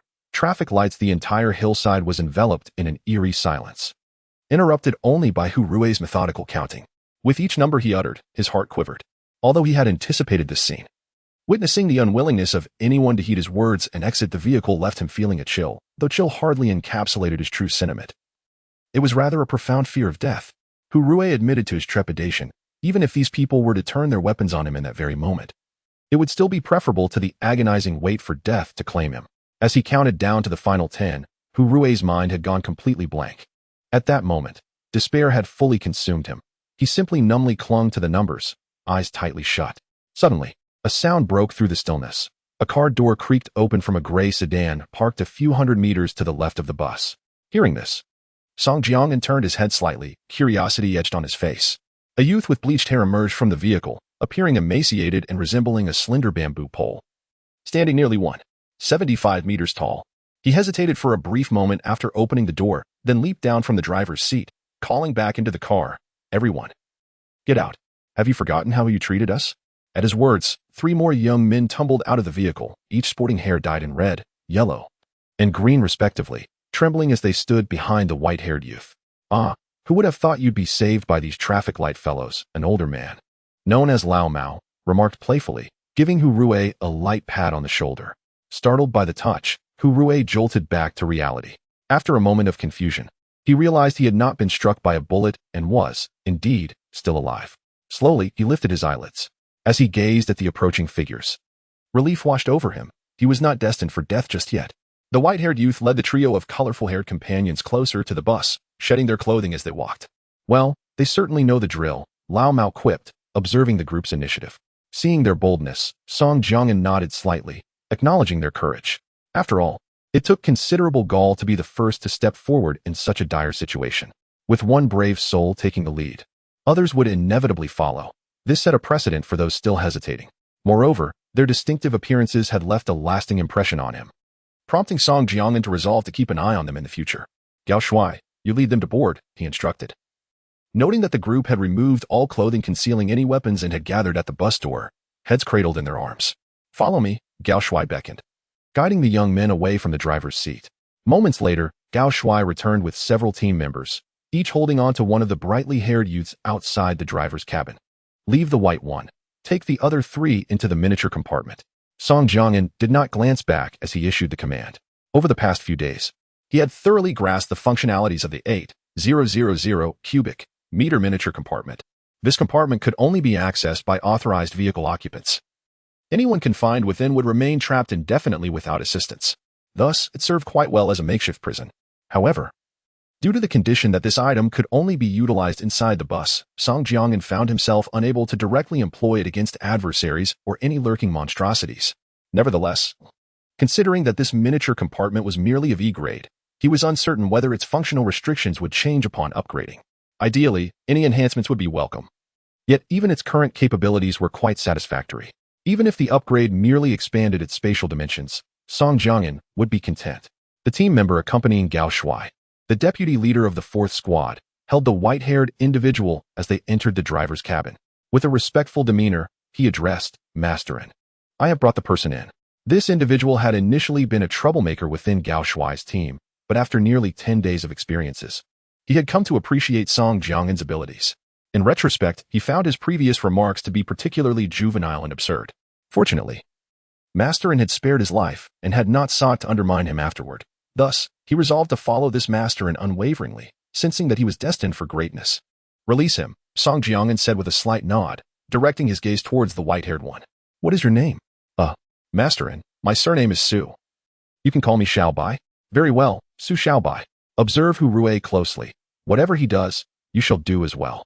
Song Jiangyan gestured towards the complexly expressioned Hu Rui. In an instant, Xiao Bai knelt before him, and although Lao Mao attempted to intervene, Song Jiangyan merely waved his hand slightly. Bang, bang, bang.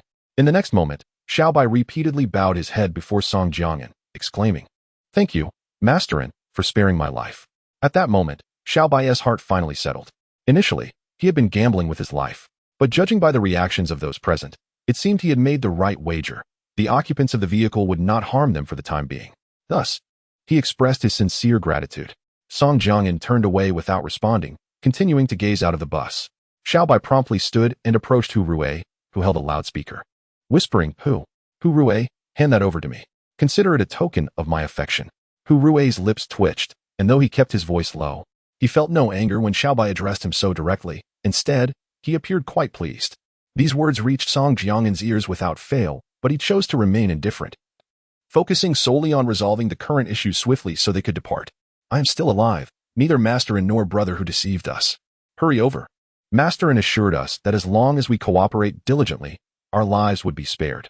Xiao Bai, taking Hu Rui's place, called out towards the window. The crowd gathered on the left side of the bus caught sight of Xiao Bai's figure and heard his words simultaneously. Soon, the sound of footsteps echoed as several individuals simultaneously opened the bus doors, mimicking Xiao Bai and his companions, approaching while shedding any garments that might conceal weapons. Witnessing this, Song Jiangyan was not particularly surprised, as he had anticipated such an outcome. However, his brow furrowed upon noticing that the three F-class vehicles remained motionless, merely observing. He turned to Hu Rui, pointing towards the front of the vehicles, and inquired, "Are two of those yours?" Wiping the cold sweat from his forehead, Hu Rui hesitated before responding, "Yes and no. Our Hu family comprises three factions. One follows me, another is aligned with the son of that old dog Hu Hai, and the last consists of Hu Hai's own people. In truth, the faction led by Hu Hai's son branched off from my own, and the two F-class vehicles belong to his faction. They are not particularly fond of me, but for now, they are following my orders to apprehend the blue-eyed ones." After listening to Hu Rui, Song Jiangyan refrained from further questions and promptly picked up the radio, commanding, "Take out that black cargo truck." A resolute reply from Zhang Tao followed. Song Jiangyan believed he had exercised sufficient patience, yet a few individuals on the opposite side appeared ungrateful. Thus, since they were indecisive, he resolved to nudge them further. Inside the black F-class cargo truck, a subordinate reported, "Brother Zhang, that white-haired one has already boarded the bus. And the vehicles beside us are also making moves. Should we? If that's what you think, then get lost. Do you truly believe their words? Let them go. They won't even know how they met their demise. I doubt that bus can capture us all in one breath. Which is why they are coaxing us to board. Forget about those fools. When they are preoccupied with picking up others, we'll take our people and disperse. Let them play among themselves. I refuse to believe they can be so formidable as to split themselves." As Zhang Chong berated his subordinates, he analyzed the situation sagaciously. He then glanced at the two vehicles of similar standing beside him, convinced that Hu Chong and Xiong Hao shared his sentiments, but lacked the courage to take the initiative. With that thought, Zhang Chong smirked coldly. "So? They wish for me to make the first move, do they? I don't believe that when I act, you two want to follow suit. Let us see who gets hit first."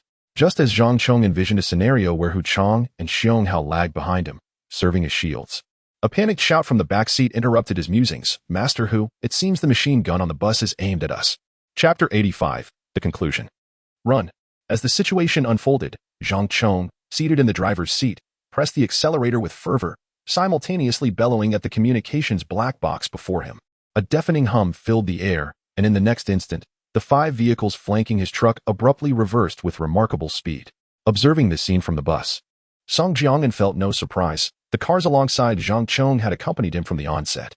Song Jiangyan's decision to act against Zhang Chong was not without consideration. Firstly, it was imperative to save time by pushing those who hesitated and feared disarming themselves to surrender.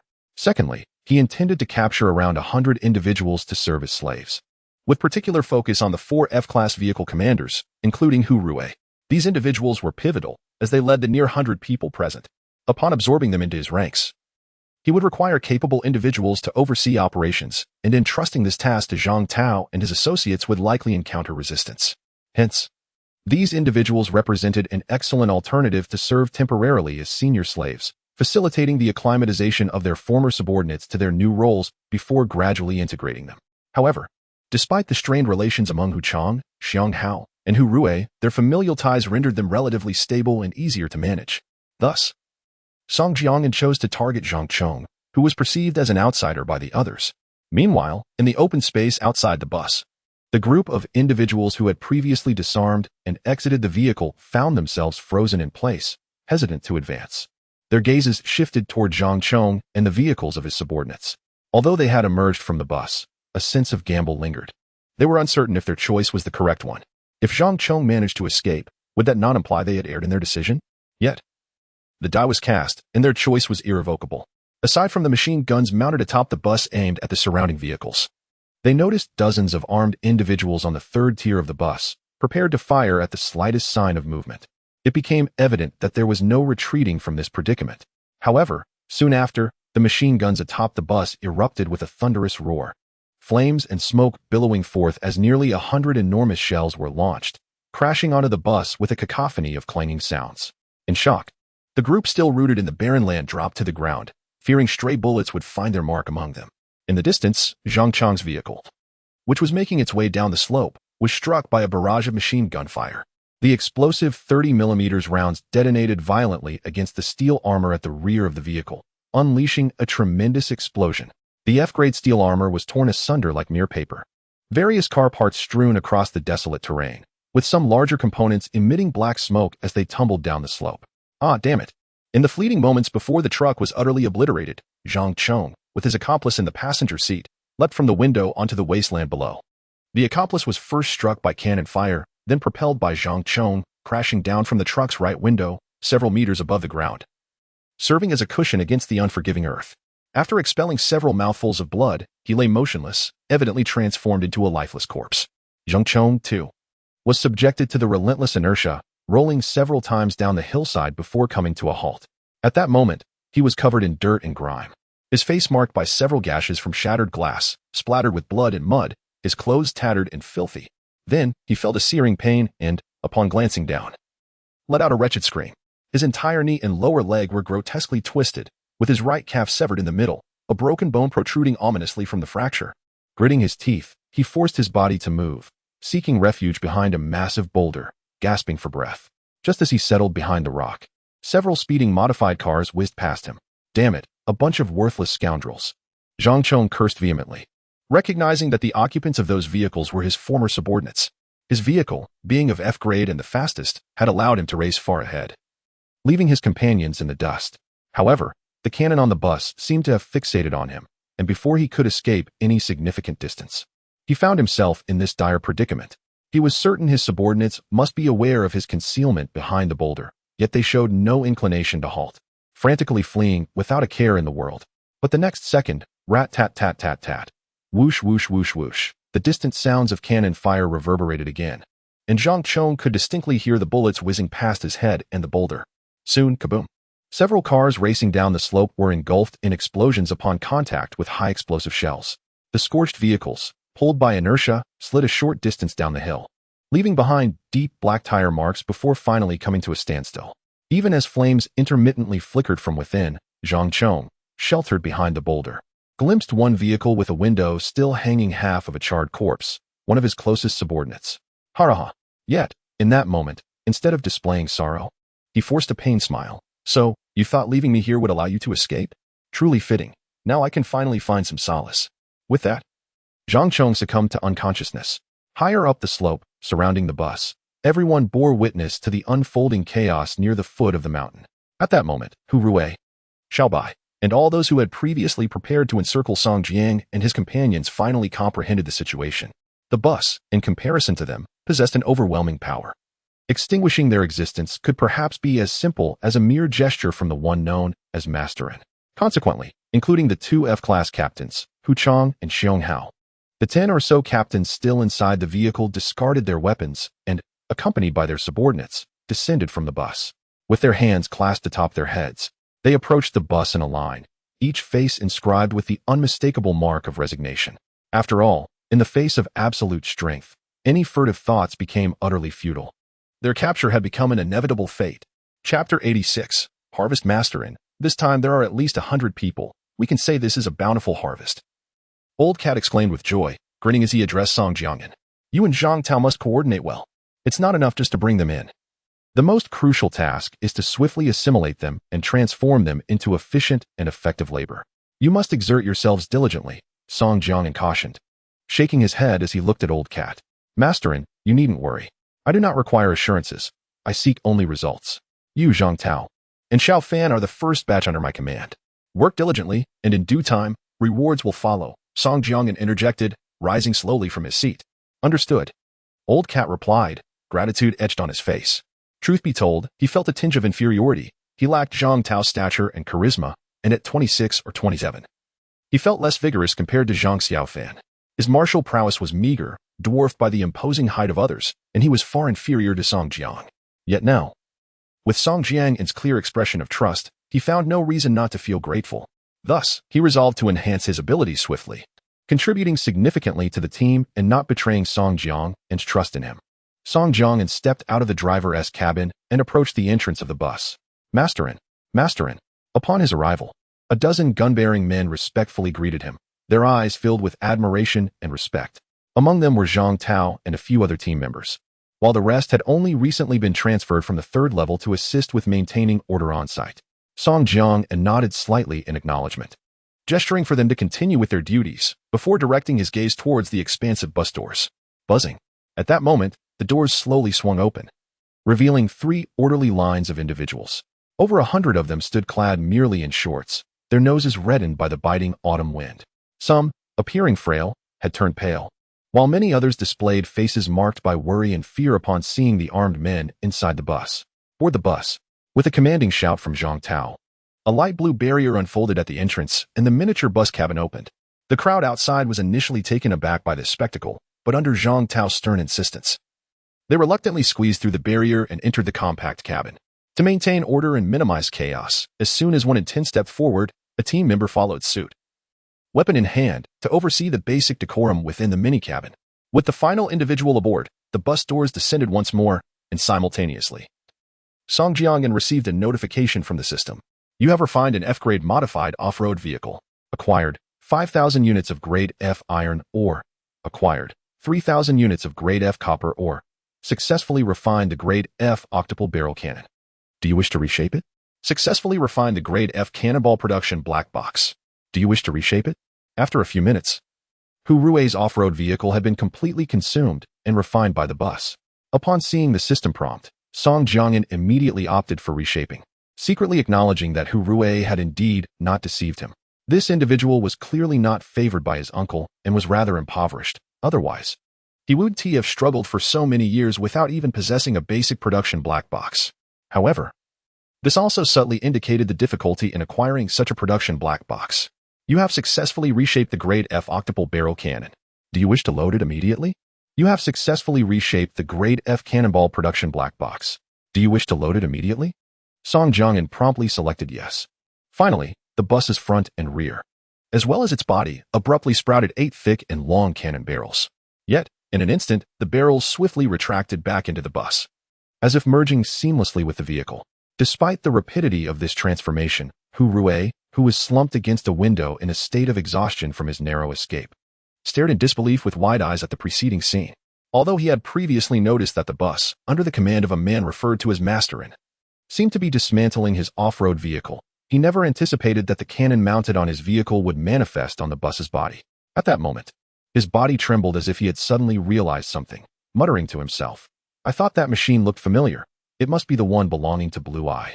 Though its size and power are significantly greater, it seems to have been upgraded.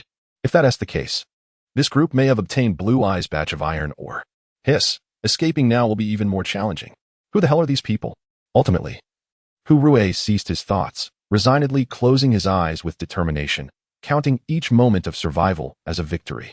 Song Jiang first picked up the intercom and instructed, Gao Shuai, take your men and confiscate all weapons from the vehicles outside, and throw them into the refining furnace at the back of the bus. Zhang Xiaofan, take your team to the miniature compartment and extract the vehicle drivers individually. Have them temporarily drive their vehicles into the miniature compartment. Move quickly. Understood. Received. Their responses echoed in unison. Regarding the surrounding vehicles, Song Jiang did not plan to refine them immediately, as there were approximately 30 in total. Refining all of them would undoubtedly take at least an hour. The uncertainties of the wilderness, coupled with the earlier intense gunfire, rendered this location quite perilous. Thus, swiftly consolidating these vehicles and retreating was of utmost priority. The miniature compartment possessed an ample space of 8,000 cubic meters, allowing for the accommodation of around 30 vehicles without issue. Song Jiangyan intended to begin the refining process only after relocating to a relatively secure location. He subsequently accessed the attributes panel of the broadside cannon. Delving into the intricate details, weapon name, 8-barrel broadside cannon, level, F, cannon barrel distribution, 1 barrel at the front and rear of the vehicle, with 3 barrels on each side of the chassis. Note, the barrels can be deployed or retracted as needed. Controlled by thought. Capable of inflicting substantial damage on vehicles and monsters of level F and below. Upon reviewing this information, Song Jiangyan nodded slightly, contemplating that the destructive power of these cannon projectiles would undoubtedly surpass that of machine guns and autocannons of the same level. With his thoughts wandering, he accessed the corresponding ammunition production black box. 150mm ammunition production black box, level, F, able to produce various types of 150mm caliber ammunition as required. Note, each produced shell requires the consumption of 100 units of copper ore and necessitates corresponding energy. Restrictions, a maximum of 5 shells may be produced per week. Unknown permissions detected. Restrictions have been lifted. With this realization, Song Jiangyan nodded in satisfaction once more. The restrictions seemed rather superfluous. Yet fortunately, his unique system had effortlessly resolved this inconvenience. The requirement of 100 units of copper ore per shell was something he could begrudgingly accept, as he had already experienced the potency of these projectiles firsthand. Although he had upgraded the steel armor of the vehicle to level E, there were still minor dents on the chassis from the explosions. If a level F vehicle or even a standard level E vehicle were to endure a direct hit, the outcome would likely be rather grim. Closing the panel, Song Jiangyan returned to the passenger seat, gazing out at the cars that were starting up outside. In the distance, Gao Shui was approaching with a person whose leg had been severed. Chapter 87. You must understand me. With a thud, Gao Shui dragged Zhang Chong, who lay limp like a lifeless dog, to the front of the bus and unceremoniously tossed him to the ground. Yi, there's one more here. The one who didn't die earlier. How shall we deal with him? Song Jiangyan offered no response, merely casting a glance at Lan Yin, who stood on the first level of the bus, and exchanged a knowing look with him. Earlier, upon seeing Gao Shui approaching with Zhang Chong in tow, Lan Yin's gaze had remained fixed on Zhang Chong, filled with both indignation and a palpable thirst for blood. However, upon meeting Song Jiangyan's eyes, gratitude flickered across his face as he spoke. Yi, I am grateful for the opportunity to personally deal with this traitor. At the mention of the word traitor, Hu Rui, who had hurried to the driver's cabin, and Xiaobai, the young man with white hair who had been the first to surrender, exchanged glances laced with complexity. Strictly speaking, they too had become traitors to the Hu family. Yet, the choice was stark: surrender or face death. Song Jiangyan chose to ignore them, turning his attention elsewhere to rest his eyes as dozens of vehicles continued to board the bus, set to depart once more in just a few minutes. Thud, thud, thud. Lan Yin, his body wrapped in bandages and limping, descended from the bus, anger barely concealed upon his countenance. Ah, look who has arrived, Gao Shui sneered, kicking Zhang Chong, who lay senseless at his feet. The kicks landed precisely on Zhang Chong's broken legs, causing his lips to pale and his whole body to tremble uncontrollably as waves of excruciating pain surged through him. Yet, he dared not scream, fearful of inciting the ire of those surrounding him. Upon hearing the words from the man behind him, he slowly opened his eyes. You, Lan Yin, what are you doing here?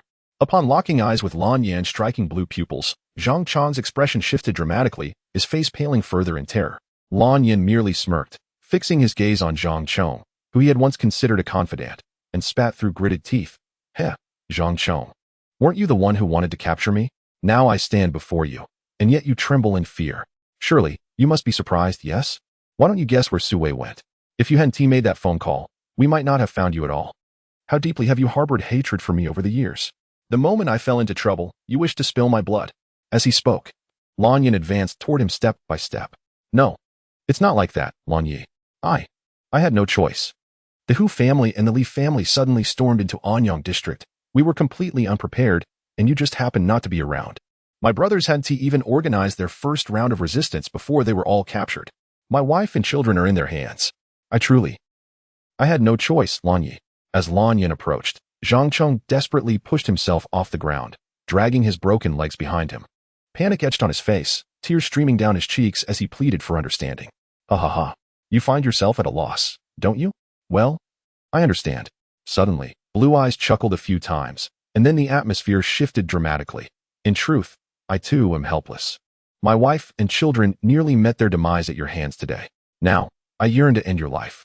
Perhaps you could find it in your heart to understand my plight. Please. I was wrong. Before Zhang Chong could finish his sentence, Blue Eyes swiftly closed the distance between them. Bang, bang, bang. Blue Eyes lifted his foot, fiercely stomping down on Zhang Chong's face with his leather boots, cursing as he did so. You dare to feign innocence? Just as I stepped away, you betrayed me. Do you truly believe Su Wei didn't utter a word? The Hu and Li families were ushered in by you, and it was you who led my family into their clutches. And now, you speak of wrongs. You're not at fault. I am the fool for placing my trust in scoundrels like you. Zhang Chong first clawed at Blue Eye's leg with what remained of his decent hands, but soon he could only emit pained whimpers, his mouth mangled beyond recognition, rendering him unable to form a coherent word. Observing that Zhang Chong's breath was faint, Blue Eyes gradually ceased his assault, a malevolent smile gracing his face as he gazed upon the disfigured visage beneath his feet. You are nothing but a beast. Do you comprehend? How ironic that Xiao Jio once referred to you as Uncle Zhang. Do you consider these actions to be human? Blue Master. I am sorry. Zhang Chong's mouth oozed with blood, and he seemed to wish to utter more. Blue Eyes looked heavenward, tears streaming down his cheeks, then clenched his teeth and raised his right foot, forcefully bringing it down upon Zhang Chong's neck. After a brief struggle, Zhang Chong lay still, devoid of movement. Having completed his grim task, Blue Eyes, as though aged a decade in an instant, trudged back to the bus, not daring to glance back. Upon reaching the driver's side door, he collapsed to his knees. Masterin, I speak truthfully, prior to this moment, I had no intention of loyally following you. I had plans to escape unnoticed and gather a few former subordinates to secure residency within the district. But now, I have come to a realization. A person like me cannot survive in the district. Though the past 8 years may seem wasted, I have persevered in this wilderness, and I now believe I am better suited to thrive on this land. Therefore, I have resolved to stay and follow you faithfully from this point forward. Rest assured Blue Eyes, will not take advantage of your generosity. Should you call upon me, I shall face any peril without hesitation. Bang, bang, bang. Having said this, Blue Eyes bowed deeply, striking his forehead against the ground several times. Go now. Report to the 3rd squad shortly. Song Jiangyan waved his hand dismissively. He found a mix of truth and deceit in Blue Eyes' words, and he was too weary to discern the difference. Setting aside the fact that this man had indeed provided him with a substantial amount of iron ore, as long as he possessed capability, Song Jiangyan had no qualms about accepting him into his ranks. Understood, Masterin. Upon hearing Song Jiangyan's words, a smile crept upon the lips of the blue-eyed man. Although he had only been in contact with Song Jiangyan and his group for less than half a day, he comprehended the significance of becoming a team member, which indicated that he had been formally accepted.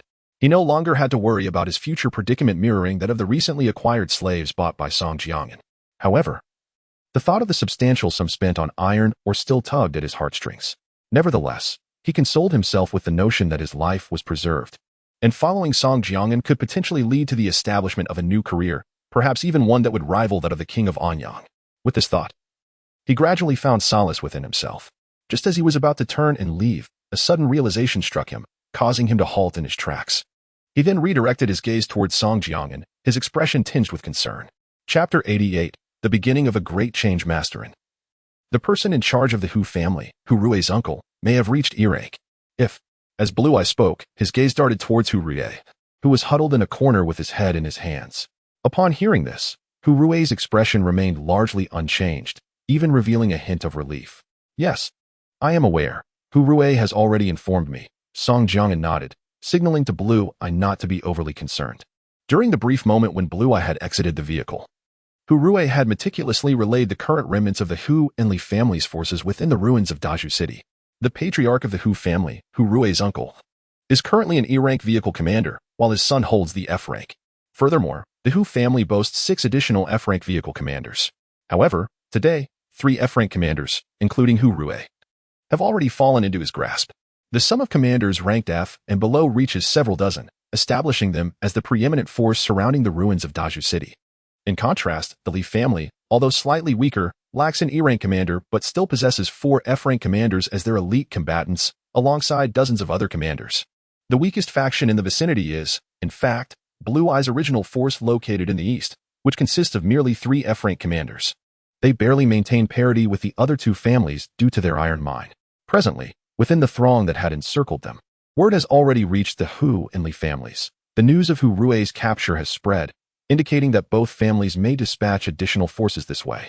Song Jiangyan had anticipated this development, yet given his current strength, the ordinary vehicles ranking below E pose little threat to him. The primary concern remains the patriarch of the Hu family. Regardless of the circumstances, Song Jiangyan's vehicle currently ranks only F should he confront a genuine E-rank vehicle. He would undoubtedly face some disadvantages. Masterin, everyone who needs to board has done so. At that moment, Gao Shui rushed over, addressing Song Jiangyan. Nodding. Song Jiangyan instructed Lao Mao, first, head to the foot of the mountain and refine those scrapped vehicles. Then, without delay, we shall proceed northward. He had no intention of lingering any longer due to the looming threat posed by the patriarch of the Hu family, as well as the intel he had received regarding the underground demon lair, which had triggered relevant missions within the system. Whether entry was feasible remained uncertain. But he needed to investigate further. Understood, Lao Mao replied, starting the bus. After several minutes, he consumed and refined the battered vehicles that had been shattered by artillery fire. Soon after, Song Jiangyan received another notification from the system. Refinement yield, 32,058 units of F-rank iron ore. Refinement yield, 13,065 units of F-rank copper ore. Although the yield was nearly 3,000 units of iron ore and 2,000 units of copper or less than refining relatively intact vehicles. Song Jiangyan felt satisfied nonetheless, acknowledging that the extent of damage to the vehicles had inevitably affected the refinement ratio. In response to this, Song Jiangyan could accept the situation, as he had indeed profited from it. With minimal energy expenditure, he could transform these discarded vehicles into tangible basic materials. Had it been any other driver without refining tools, they would have been left merely staring at the scrap vehicles. Once the refining was complete, the bus continued to thunder away from Daju City, swiftly heading northward. Half an hour later, the bus traversed the desolate wilderness, and the passengers finally breathed a sigh of relief. At least here, danger was visible and tangible. Unlike the suffocating environment of the city, even in the suburbs. Knock, knock, knock, someone rapped on the door of the driver's cabin. The tall, stout figure of a dwarf, accompanied by several team members, approached with large burlap sacks in hand. Have you counted everything? Song Jiangyan slowly opened his eyes and turned his head to inquire. Yes. Go. We collected a total of 50,689 energy crystals from these 100,000 people. That should suffice for now. Put them in the cargo hold and have Ma Laodi register them, Song Jiangyan instructed. He then picked up the intercom, Zhang Tao. You can now take your team to the micro cabin for population registration. Please be as detailed as possible. Understood, Go. You can rest assured. Zhang Tao's robust voice came through. After arranging everything, Song Jiangyan moved from the passenger seat to the dormitory on the second floor of the bus. Comfortably lying on the expansive white bed, he closed his eyes and fell asleep, exhausted from the past few days, in dire need of rest. 3 hours passed, and on the hillside from which Song Jiangyan and his group had departed, dozens of vehicles arrived. Among them was a notably modified dark blue Jeep, with a creak. As the Jeep came to a halt, the vehicles behind it followed suit, forming a line on the hillside. The door of the Jeep swung open, revealing a robust middle-aged man who stepped out. He sported a goatee, appeared to be around 50, and exuded an extraordinary presence. Soon, dozens of individuals disembarked from the subsequent vehicles, all casting respectful glances at the middle-aged man. A young man with a pointed chin approached him, stating, "Father, they must have encountered those people here. The last message Hu Chong left for me indicated this location. Some of these individuals might have been killed by them." The young man gestured towards several corpses lying on the ground. The newcomer was none other than Hu Rui's uncle, Hu Hai, who had rushed to this location upon receiving news of Hu Rui's demise. Unfortunately, the distance was considerable, and it took them nearly an hour to arrive. Furrowing his brow, Hu Hai's expression darkened as he remarked, "Did Hu Chang not say that only an F-class vehicle was involved? How could 30 or so vehicles simply vanish without a trace? It is impossible that not a single one remains. Father, I share your sentiments. I feel they must still be nearby, for it is inconceivable that there has been no commotion whatsoever. Shall I summon some individuals to investigate the surroundings?" The young man inquired. "You may proceed with arrangements, but exercise caution. The adversaries across from us are evidently formidable. The ability to silently abduct so many individuals indicates they are far from ordinary," Hu Hai remarked. A profound worry etched upon his face. At that moment, a low humming resonated. The entire hillside began to tremble slightly, followed by a gentle swaying of everything around them. "Father, is this an earthquake?" the young man questioned in confusion, as the dozens of individuals behind him murmured in hushed tones. Suddenly, with a thunderous roar, in the distance, a colossal factory appeared to be violently breached by an unseen force. Following this, a monstrous entity, resembling an enormous, magnified earthworm with a diameter spanning several meters, surged forth with an overwhelming momentum, almost leaping into the air. It then crashed down with a resounding thud, the immense mass plummeting onto the barren land. What manner of creature is that? The young man stood in shock, his face reflecting sheer astonishment. Beside him, the middle-aged man who was no longer composed, his expression one of sheer terror. He had never encountered such a horrifying beast. Chapter 89. Sandworm's father. Should we still search for Hu Rui and the others? The young Hu Yong inquired, his gaze fixated on the monstrous entity in the distance, resembling a primordial beast, rapidly undulating towards them. His voice trembled slightly as he spoke. Search for what? Get in the car. We must leave. Hu Hai commanded, his expression dark, addressing his several dozen subordinates. Upon receiving his orders, the group hastily scrambled into their vehicles. A fleet of cars swiftly descended the hillside, but just as they reached the foot of the slope, boom! A tremendous quake reverberated through the air. In the distance, before the colossal creature could reach them, another worm, nearly identical in size, erupted from the flat ground between the hillside and the road below. The creature surged skyward, leaving behind a deep crater several hundred feet wide. Tons of earth were hurled into the air by the writhing body of the worm. At the forefront of the convoy, Hu Hai's E-Class Jeep, which even the Jiangnan would regard with trepidation, was lifted high into the sky by the immense force, causing the trailing vehicles to be tossed about chaotically. Screams of horror filled the air as dozens were hurled from their cars, crashing to the barren ground and becoming mere pulp. Subsequently, a multitude of jeeps in the nearest cars plummeted from the hundreds of feet above, succumbing to gravity. Boom! The sound of heavy objects striking the ground reverberated, as Hu Hai's E-Class Jeep and the other modified vehicles were nearly instantaneously reduced to heaps of scrap metal, with all passengers inside meeting a grim fate. Father, I am in so much pain, Hu Yong gasped, blood frothing from his mouth as he managed to utter those words. Just a few dozen feet away, his father, Hu Hai, had been pierced through the head by a half-broken branch that had shattered through the left side of the Jeep, his eyes reflecting disbelief. A commander of an E-Class vehicle, who had been so formidable just moments before, had transformed into a lifeless corpse in an instant. Yet, the overturned Jeep appeared to be among the least damaged of the dozens of vehicles, with only the windows shattered from the tremendous impact. Perhaps it had avoided direct collision with the monster, and although it fell from several hundred feet, the steel armor of the vehicle had only sustained multiple dents. Bang! You beast!